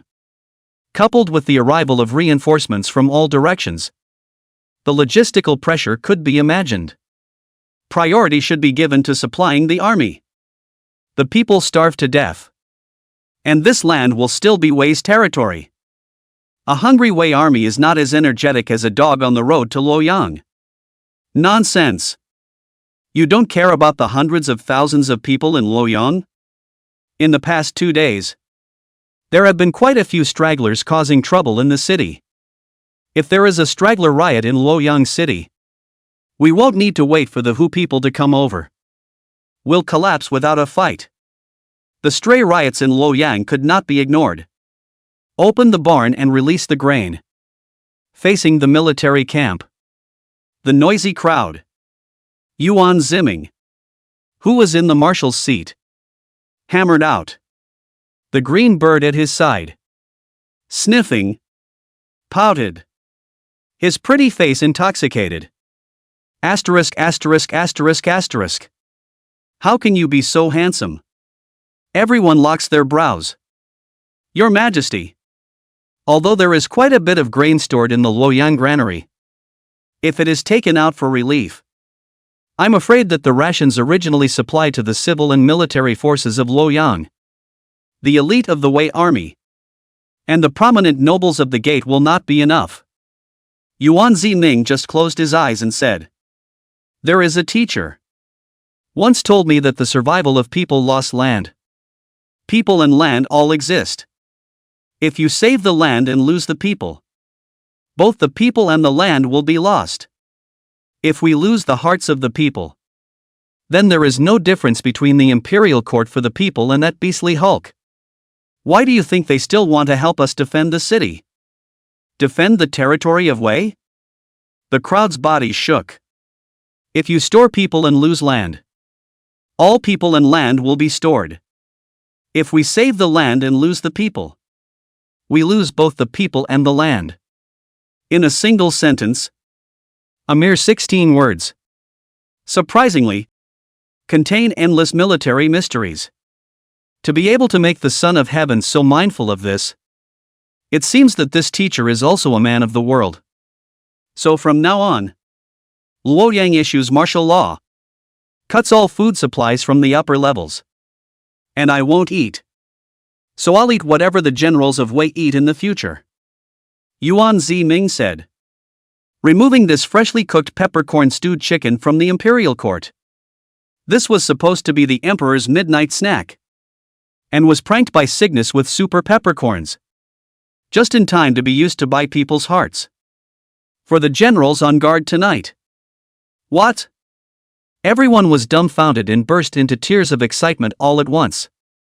The country is in trouble. His Majesty is so frugal. What would happen if we ate 2 dishes less? Work with His Majesty. If Luoyang is lost, where can we live in fine clothes? After a night of military meetings, Yuan Ziming issued several orders. The first was to send out another 300 road scouts to learn the news of Hudian Pass at all costs. Secondly, Sima Zhengban was ordered to be the general of Fufu army and Wang Guan to be the general of Shan army, each of them leading the original 8,000 defenders of Luoyang, imposing martial law and arresting the Turkic spies who were in Luoyang city. Third, the dragon banner is moved 10 miles to the north of the city of Luoyang. Let the emperor personally guard the gates of Luoyang, so that the people of the Central Plains will know that their emperor will not run away. Outside the army tent, a light snow drifted. Lord Wang, why are you here alone watching the snow? At that moment, Sima Zhengban, who was also preparing to leave in a hurry, noticed the other party's forlorn figure. One is the proud son of the gate. One is a resolute Confucian general. If not for the emperor's recruitment, the two may not have crossed paths in this life. Perhaps it was because they were the same age. Plus they were both young and talented, which gave Sima Zhengban the idea of befriending each other. So it's brother Sima, the high-minded and proud Wang Guan, once he saw the other party, also admired that. It is said that brother Sima a few months ago was just a Confucian scholar, now the official worship of all the royal historian, General Fushun. Throughout the history of this dynasty, there has never been anyone promoted to rise so fast. Sima Zhengban smiled resentfully and said, "That's all because of His Majesty's favor." And after the military merit title system, not sticking to one pattern and lowering the talent. That's why there's a day for me and other men of cloth to come out of the woodwork. What did you think yesterday? Director Wang suddenly asked. What yesterday? Sima Zhengban was confused, but immediately reacted, his pupils shrinking as he said, Lord Wang is saying that His Majesty has transformed into a dragon? At that time, besides King Yong, it was I who was closest to His Majesty. Wang Guide face bloodless said, personally saw Your Majesty transformed into a dragon elephant. Will Wang done to drink back? Not to mention him. At that time I almost also bleeding from the 7 orifices. This is the imperial dragon of Wei, the bloodline of the heavenly family, far beyond the imagination of mere mortals like me. Sima Zhengban said with envy. Wang Guan was silent for a moment and said, but has brother Sima ever heard of a saying? Accompanying a king is like accompanying a tiger. Sima Zhengban thumped and couldn't help but be surprised. I am a Confucian. Naturally I have heard of it. But what is the point of brother Wang mentioning this for a good reason? Sima brother is a Confucian. Also represents Confucian interests? And I am all alone. But in the final analysis, is also a faction of the gate valve? But yesterday, I vaguely feel that the young prince of heaven in front of me, not like the surface to see so peaceful.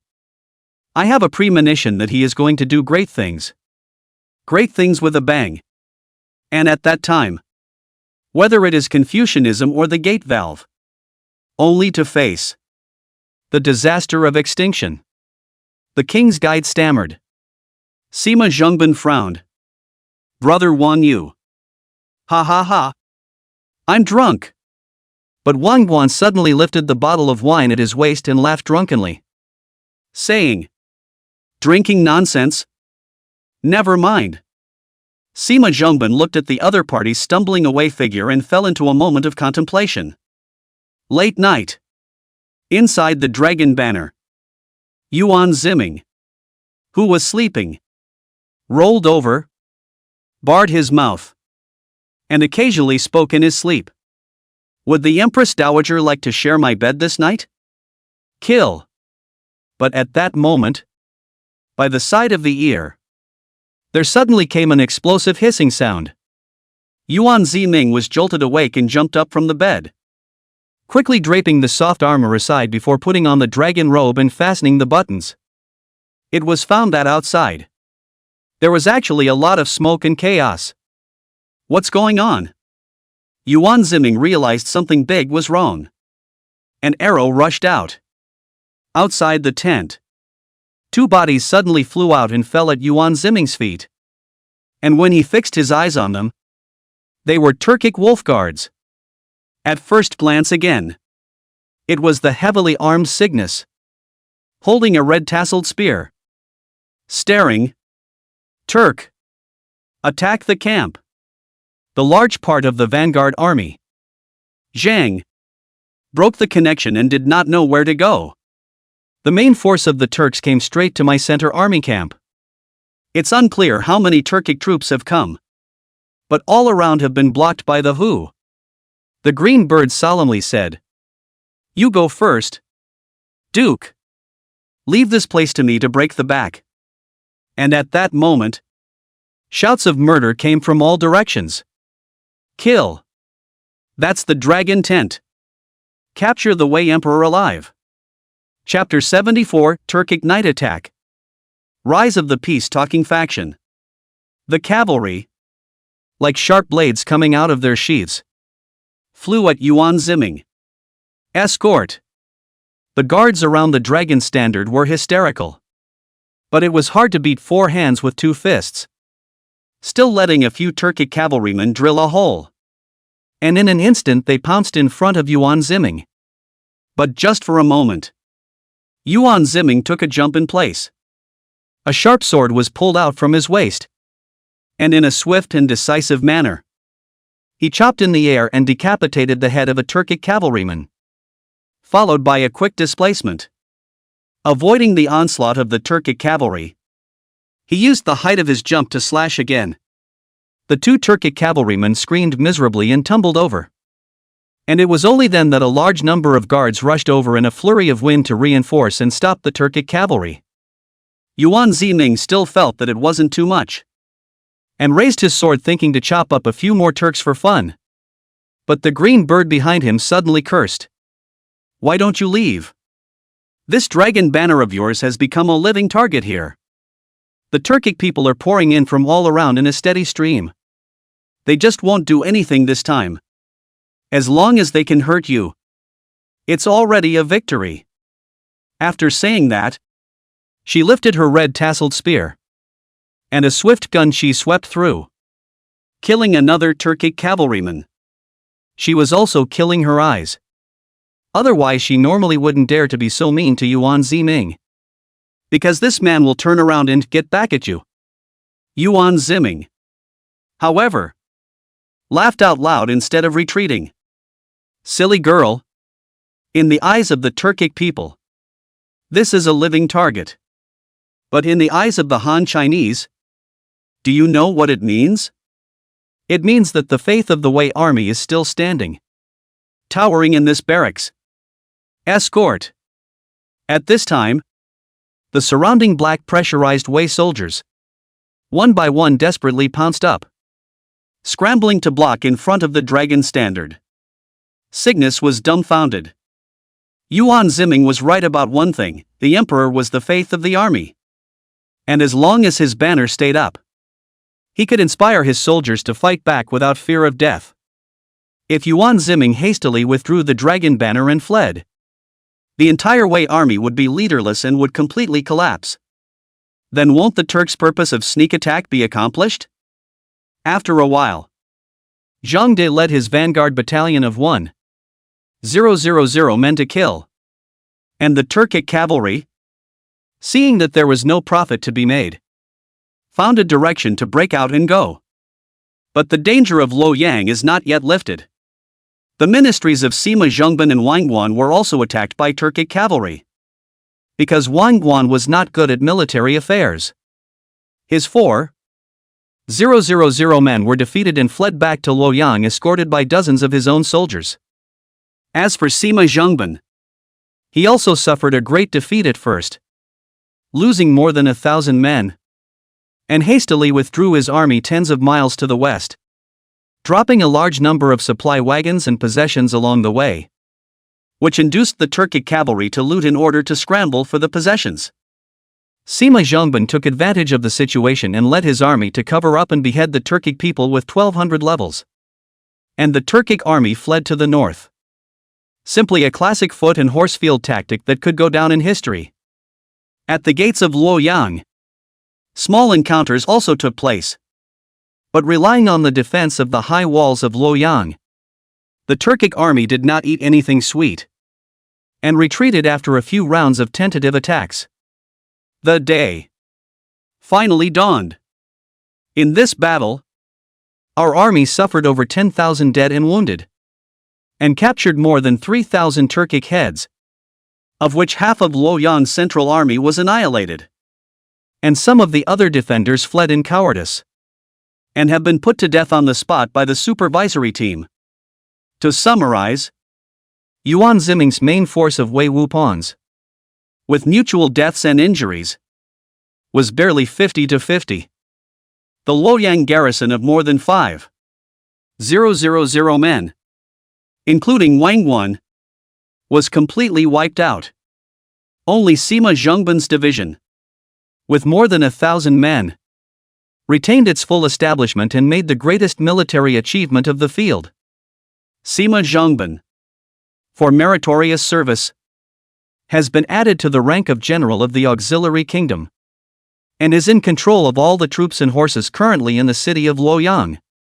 Yuan Ziming found that this Confucian, surprisingly good at fighting, especially relying on the thousands of old and weak under his command, but also managed to kill more than 1,000 Turkic people. Not to be used as a martial arts general, to use a pity. As for the king's guide, the other party is his own beloved, and it is not good to rush to the end. Yuan Ziming lightly coughed.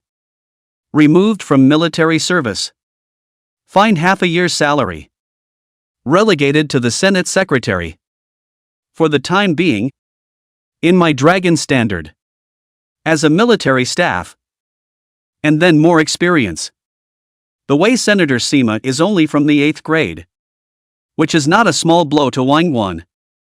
Wang Wan sweated like a pig and said, "I thank my lord for his great favor." The first time he fought a war, he went out on a limb. And it was good enough to save his head. In politics he was a master. But militarily he could only be a white knight. Yuan Ziming asked, "Did you pry any useful clues out of the Turk's mouth?" "Your Majesty, from the captured Turkic population, we learned that Hujing Pass has not fallen at the moment, and the defending General Mao Dezu, with his department of 4,000 men, is still defending Hujing Pass to the death, and has withstood the multiple attacks of the Turkic army and the Yuzhou army, giving the Turks a headache," Zhang De said. But the Turks, in order to force Mao Dezu to give in, actually went so far as to dig up the entire mountain and cut off the water source of Huayangwan Pass. And if they don't send an army to help, I'm afraid that Huayangwan Pass won't be able to hold out for long. Unfortunately, Tiger's Nest has not been lost, but it's almost lost. And Zhang De said at this point, wanting to speak. "Speak," Yuan Ziming said in a pleasant manner. The Turks also said that before they set out this time, their commander-in-chief of this Turk, Mahamu, had formulated two plans. The first plan was to bypass the Hujing Pass and raid Luoyang with their cavalry elite. But they failed because they didn't calculate that Luoyang had been reinforced by the Chang'an army. The second option is that, once the battle of the surprise attack on Luoyang fails, that Mahamu will seek to negotiate peace. And the messenger of peace will almost set out with the Turkic cavalry of the raid, which will, and should, be almost to Luoyang. Negotiate peace? The civil and military personnel present in Luoyang couldn't help but be happy when they heard these two words. The Turks don't want to fight anymore? That's a good thing. Yeah. We can't beat them for the time being. And they can't beat Luoyang. So we might as well shake hands and make peace so that we can at least have a good night's sleep. After the intense harassment of the Turkic army in the past few days, The nobles of Luoyang City had long been scared out of their wits by the Hu. Now heard the other side is willing to negotiate peace. Naturally is happy. But it is not good in front of the emperor's face to show too happy. But only politely persuade. Your Majesty. What we need at the moment is rest and recuperation. Why don't we temporarily stop talking peace with the Turks?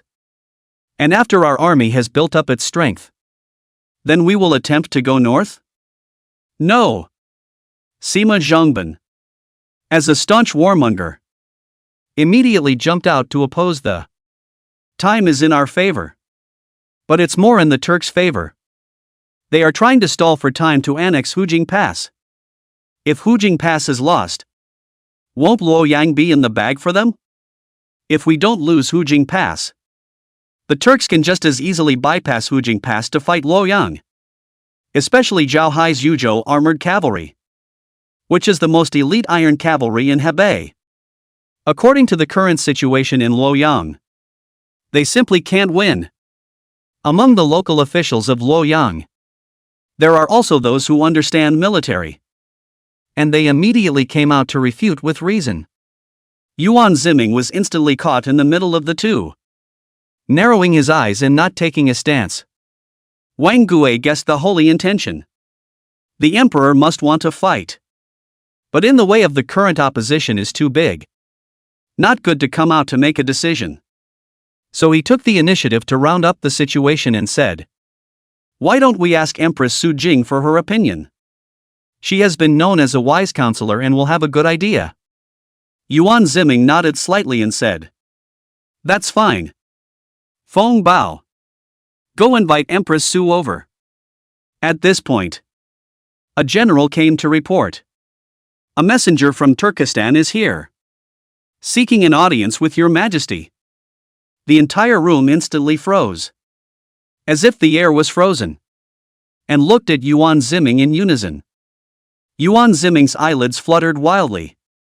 He really knew how to pick the time, and chose this time to deliver it to his door. It's hard to ride a tiger, and he can't help but see it in plain sight. But he suddenly stared sideways at Director Wang and gave a bad smile. Wang Guan's heart thumped, and all of a sudden he had the feeling of a sheep entering a wolf pack. And the sky was spinning. "Your Majesty, you take off your official robe and change it with my dragon robe to meet the Turkic messenger." Chapter 75, Returning the Remains of the Six Dragons. The court is abuzz. "Ha! I wouldn't dare. I am guilty of a capital offense." When Wang Guan heard this, he almost fainted in fear and kowtowed in a hurry. "Isn't it an act of arrogance to allow yourself to wear a dragon's robe? I forgive you for being innocent. It's fine. Just this once." Yuan Ziming didn't care at all and eyed Wang Guan again. It dawned on the ministers. The emperor is trying to find someone to play himself. No. What kind of drug is the other side selling? Logically speaking, if there was an imperial historian such as a magistrate present for something so inconsistent with etiquette and law, 80% of them would have jumped out to oppose it. But Luoyang, after all, is not Chahan, and the highest-ranked speech officer in the whole field seems to be also the Royal Historical Station Du Ma Zhongban. Wang Guan was relieved. And only then was he ordered to take off his official robe and switch it with Yuan Ziming's dragon robe. Aoki, who was watching from the sidelines, couldn't help himself. Yuan Ziming glared at the other party. "When the Turkic emissary comes later, you are not allowed to reveal yourself or you will be punished by being grounded." Signet winked playfully. "Yes. Proclaim the Turkic emissary." Yuan Ziming glanced at Wang Guan, who had changed into a dragon robe and was terrified. "Yes. Proclaim the Turkic messenger to have an audience." Wang Guan hastily adjusted his sitting posture and sat on Yuan Ziming's dragon chair. A moment. Turk in leather armor. Then Dusty came to the Xiande Palace, took off the felt hat, respectfully kneeling on one knee said, By order of the greatest and most honorable Turkic Khan of the steppe. I have an audience with the Emperor of Wei. At this moment, already the Emperor of Wangwon is also a model of the road. Flatten yourself. You Turks are sending troops to fight me in Luoyang and sending emissaries on a mission. This double act is really well sung. Do you really think that our Wei's patience is limited?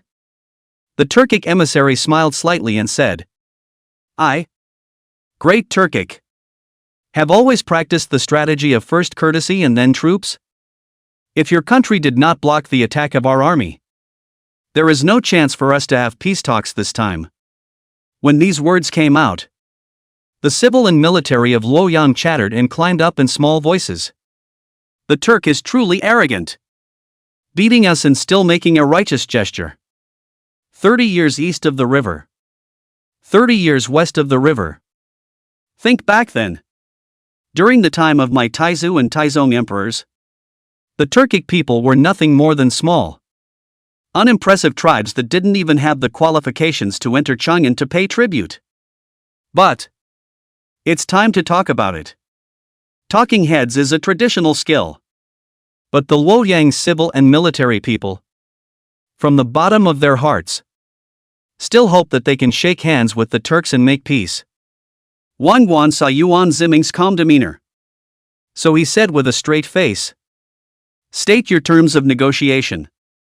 I, the Great Turkic, can allow the Wei army in Hujing Pass to withdraw to Luoyang in one piece, and guarantee that no more troops will be sent to attack Luoyang. The two countries use the Yellow River as the border. Hebei belongs to the Great Turkic, and Hunan still belongs to your Wei dynasty. Hearing this, many people's eyes lit up. To put it bluntly, the actual line of control was used as the dividing line. Luoyang was still in their hands. They had only lost a Hudong Pass. In this way, south of the Yellow River, the affluent Central Plains will be preserved for the time being, which is not too bad. However, the Wei dynasty must return the bones of the Turkic prince Ashina Chengqing, who was previously killed in the Battle of Shanzhou, to my Turkic kingdom. The messenger said, word for word. As a principle of reciprocity, I, the Great Turk, am willing to return the corpses of the previously martyred 6 dragons, your Emperor Su Jing of Wei, to their homeland. When these words came out, the entire room instantly exploded.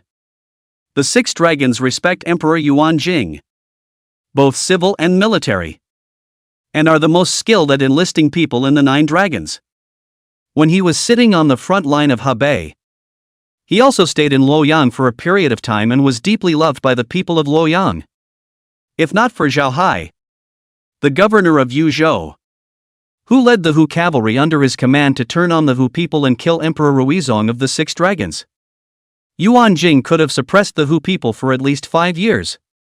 Unfortunately, after Yuan Jing was killed, his body fell into the hands of the rebel general Zhao Hai, and Wei dynasty's many probes were nowhere to be found. The terms of the peace have been read out, and the foreign minister takes his leave. The other party slightly arched his hand and got up when he was about to leave in style. Instead, he found himself stopped in his tracks by a towering figure. The other party's gaze is like a torch. His eyebrows are full of ink chi. Wearing the official robes of the Great Wei dynasty, his head is held high, and he coldly said, Emperor of Wei, are you allowed to leave? And just so you're clear, if you're going to return it, not only the remains of Wei's late emperor, but also the people of Wei that you've slaughtered, and the lands of Wei that you've occupied, are they not to be returned as well? The corners of Yuan Ziming's mouth spread into a sneer. What kind of diplomacy is it for a robber to break into someone's home and clamor for reason? That domineering and majestic gaze shocked the messenger on the spot. A backward step. His face slightly changed, showing a smile of great depth in the city. I'm a barbarian. I don't know Chinese etiquette, so I'm being abrupt. The other party turned around, faced the emperor of Wei Wangguan, and bowed down respectfully. Only then did Wangguan collect his expression and calmly said, "Got it. Feng Bao. For me. For me. Send this Turkic messenger." "Yes." Feng Bao quickly stepped forward and took the other party away. And after the other guy left, only then did Yuan Ziming change back into his dragon robe and accept the crowd's pilgrimage. "Your Majesty, although this Turkic messenger is an asshole, I thought that this condition was not impossible. As long as we can keep Luoyang and the Central Plains, there is hope for the revitalization of my way." Unsurprisingly, the civil and military forces of Luoyang immediately expressed their approval of the peace terms. Looking at the green bird holding in his laughter beside him and holding in his internal injuries, Yuan Ziming couldn't help but snicker. What? Is it funny? To put it bluntly, the reason why he let Wangguan play himself was to confuse the public and not let the Turk know the true face of the 10th dragon of Wei's Lushan. There are some people who look like dragons in dragon robes and turtles in turtle suits. Green bird teased with a wry smile. Yuan Ziming silently faced black. This official robe really does not fit well. He wears also diaphragm. Damage to people on damage. Your Majesty, the Turkic emissary has already left Luoyang, along with the horsemen. At this time, Feng Bao, who had sent people away, had already folded back. Did he say anything? Yuan Ziming was curious. He said that the Great Wei Emperor is young and heroic. However, the official who dared to intercept him just now is a true hero of the world. More of a human lord than the Emperor of the Great Wei. Feng Bao said in a pleasant manner. For this kind of opportunity where he could take advantage of the opportunity to kiss ass, of course he wouldn't miss it. Luoyang civil and military also seized the opportunity to a burst of skulking. Echoed. That's of course. My Wei Imperial Dragon is the innate image of an emperor. Even if I don't have a dragon robe, I'm still the 9 to 5. But after Yuan Ziming heard it, his face suddenly locked in a frown. Oh no! This messenger is no ordinary person. Tell the men to ask the Turkic captives what that messenger is. Zhang De hurriedly stepped away. In less than a candle mark's time, run back. Apparently having asked, Your Majesty, some Turkic prisoners of war saw the Turkic messenger earlier. And they said that that man is the commander-in-chief of the Turkic army this time, Muhammad. Immediately send out the elite to recover this person and behead him. Yuan Ziming said firmly. Chapter 76, A Demon Book Surprises in Luoyang. The 100 Schools of Thought Delusion. Ha! Chopped him up? The civil and military forces of Luoyang collapsed and, if Muhammad is dead, won't the peace negotiations fail?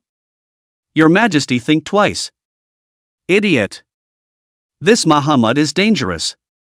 If we don't cut off the roots now, it will only turn into a scourge for Wei. Yuan Ziming rarely snapped.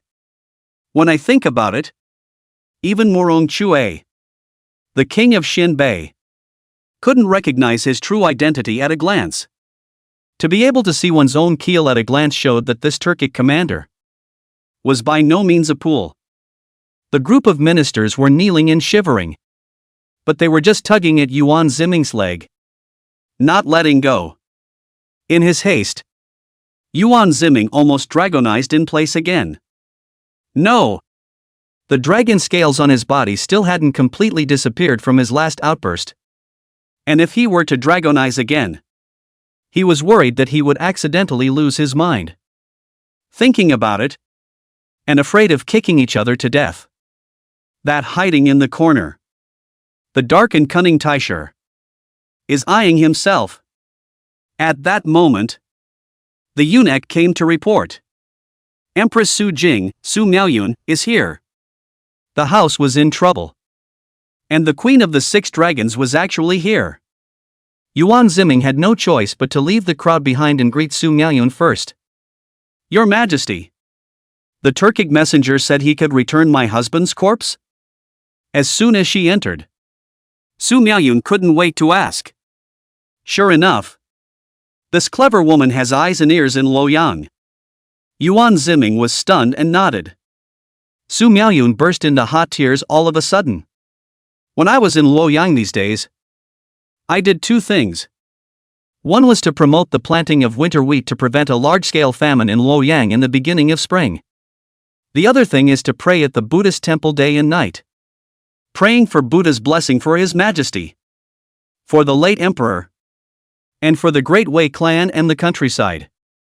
Now, Kung Fu is not enough.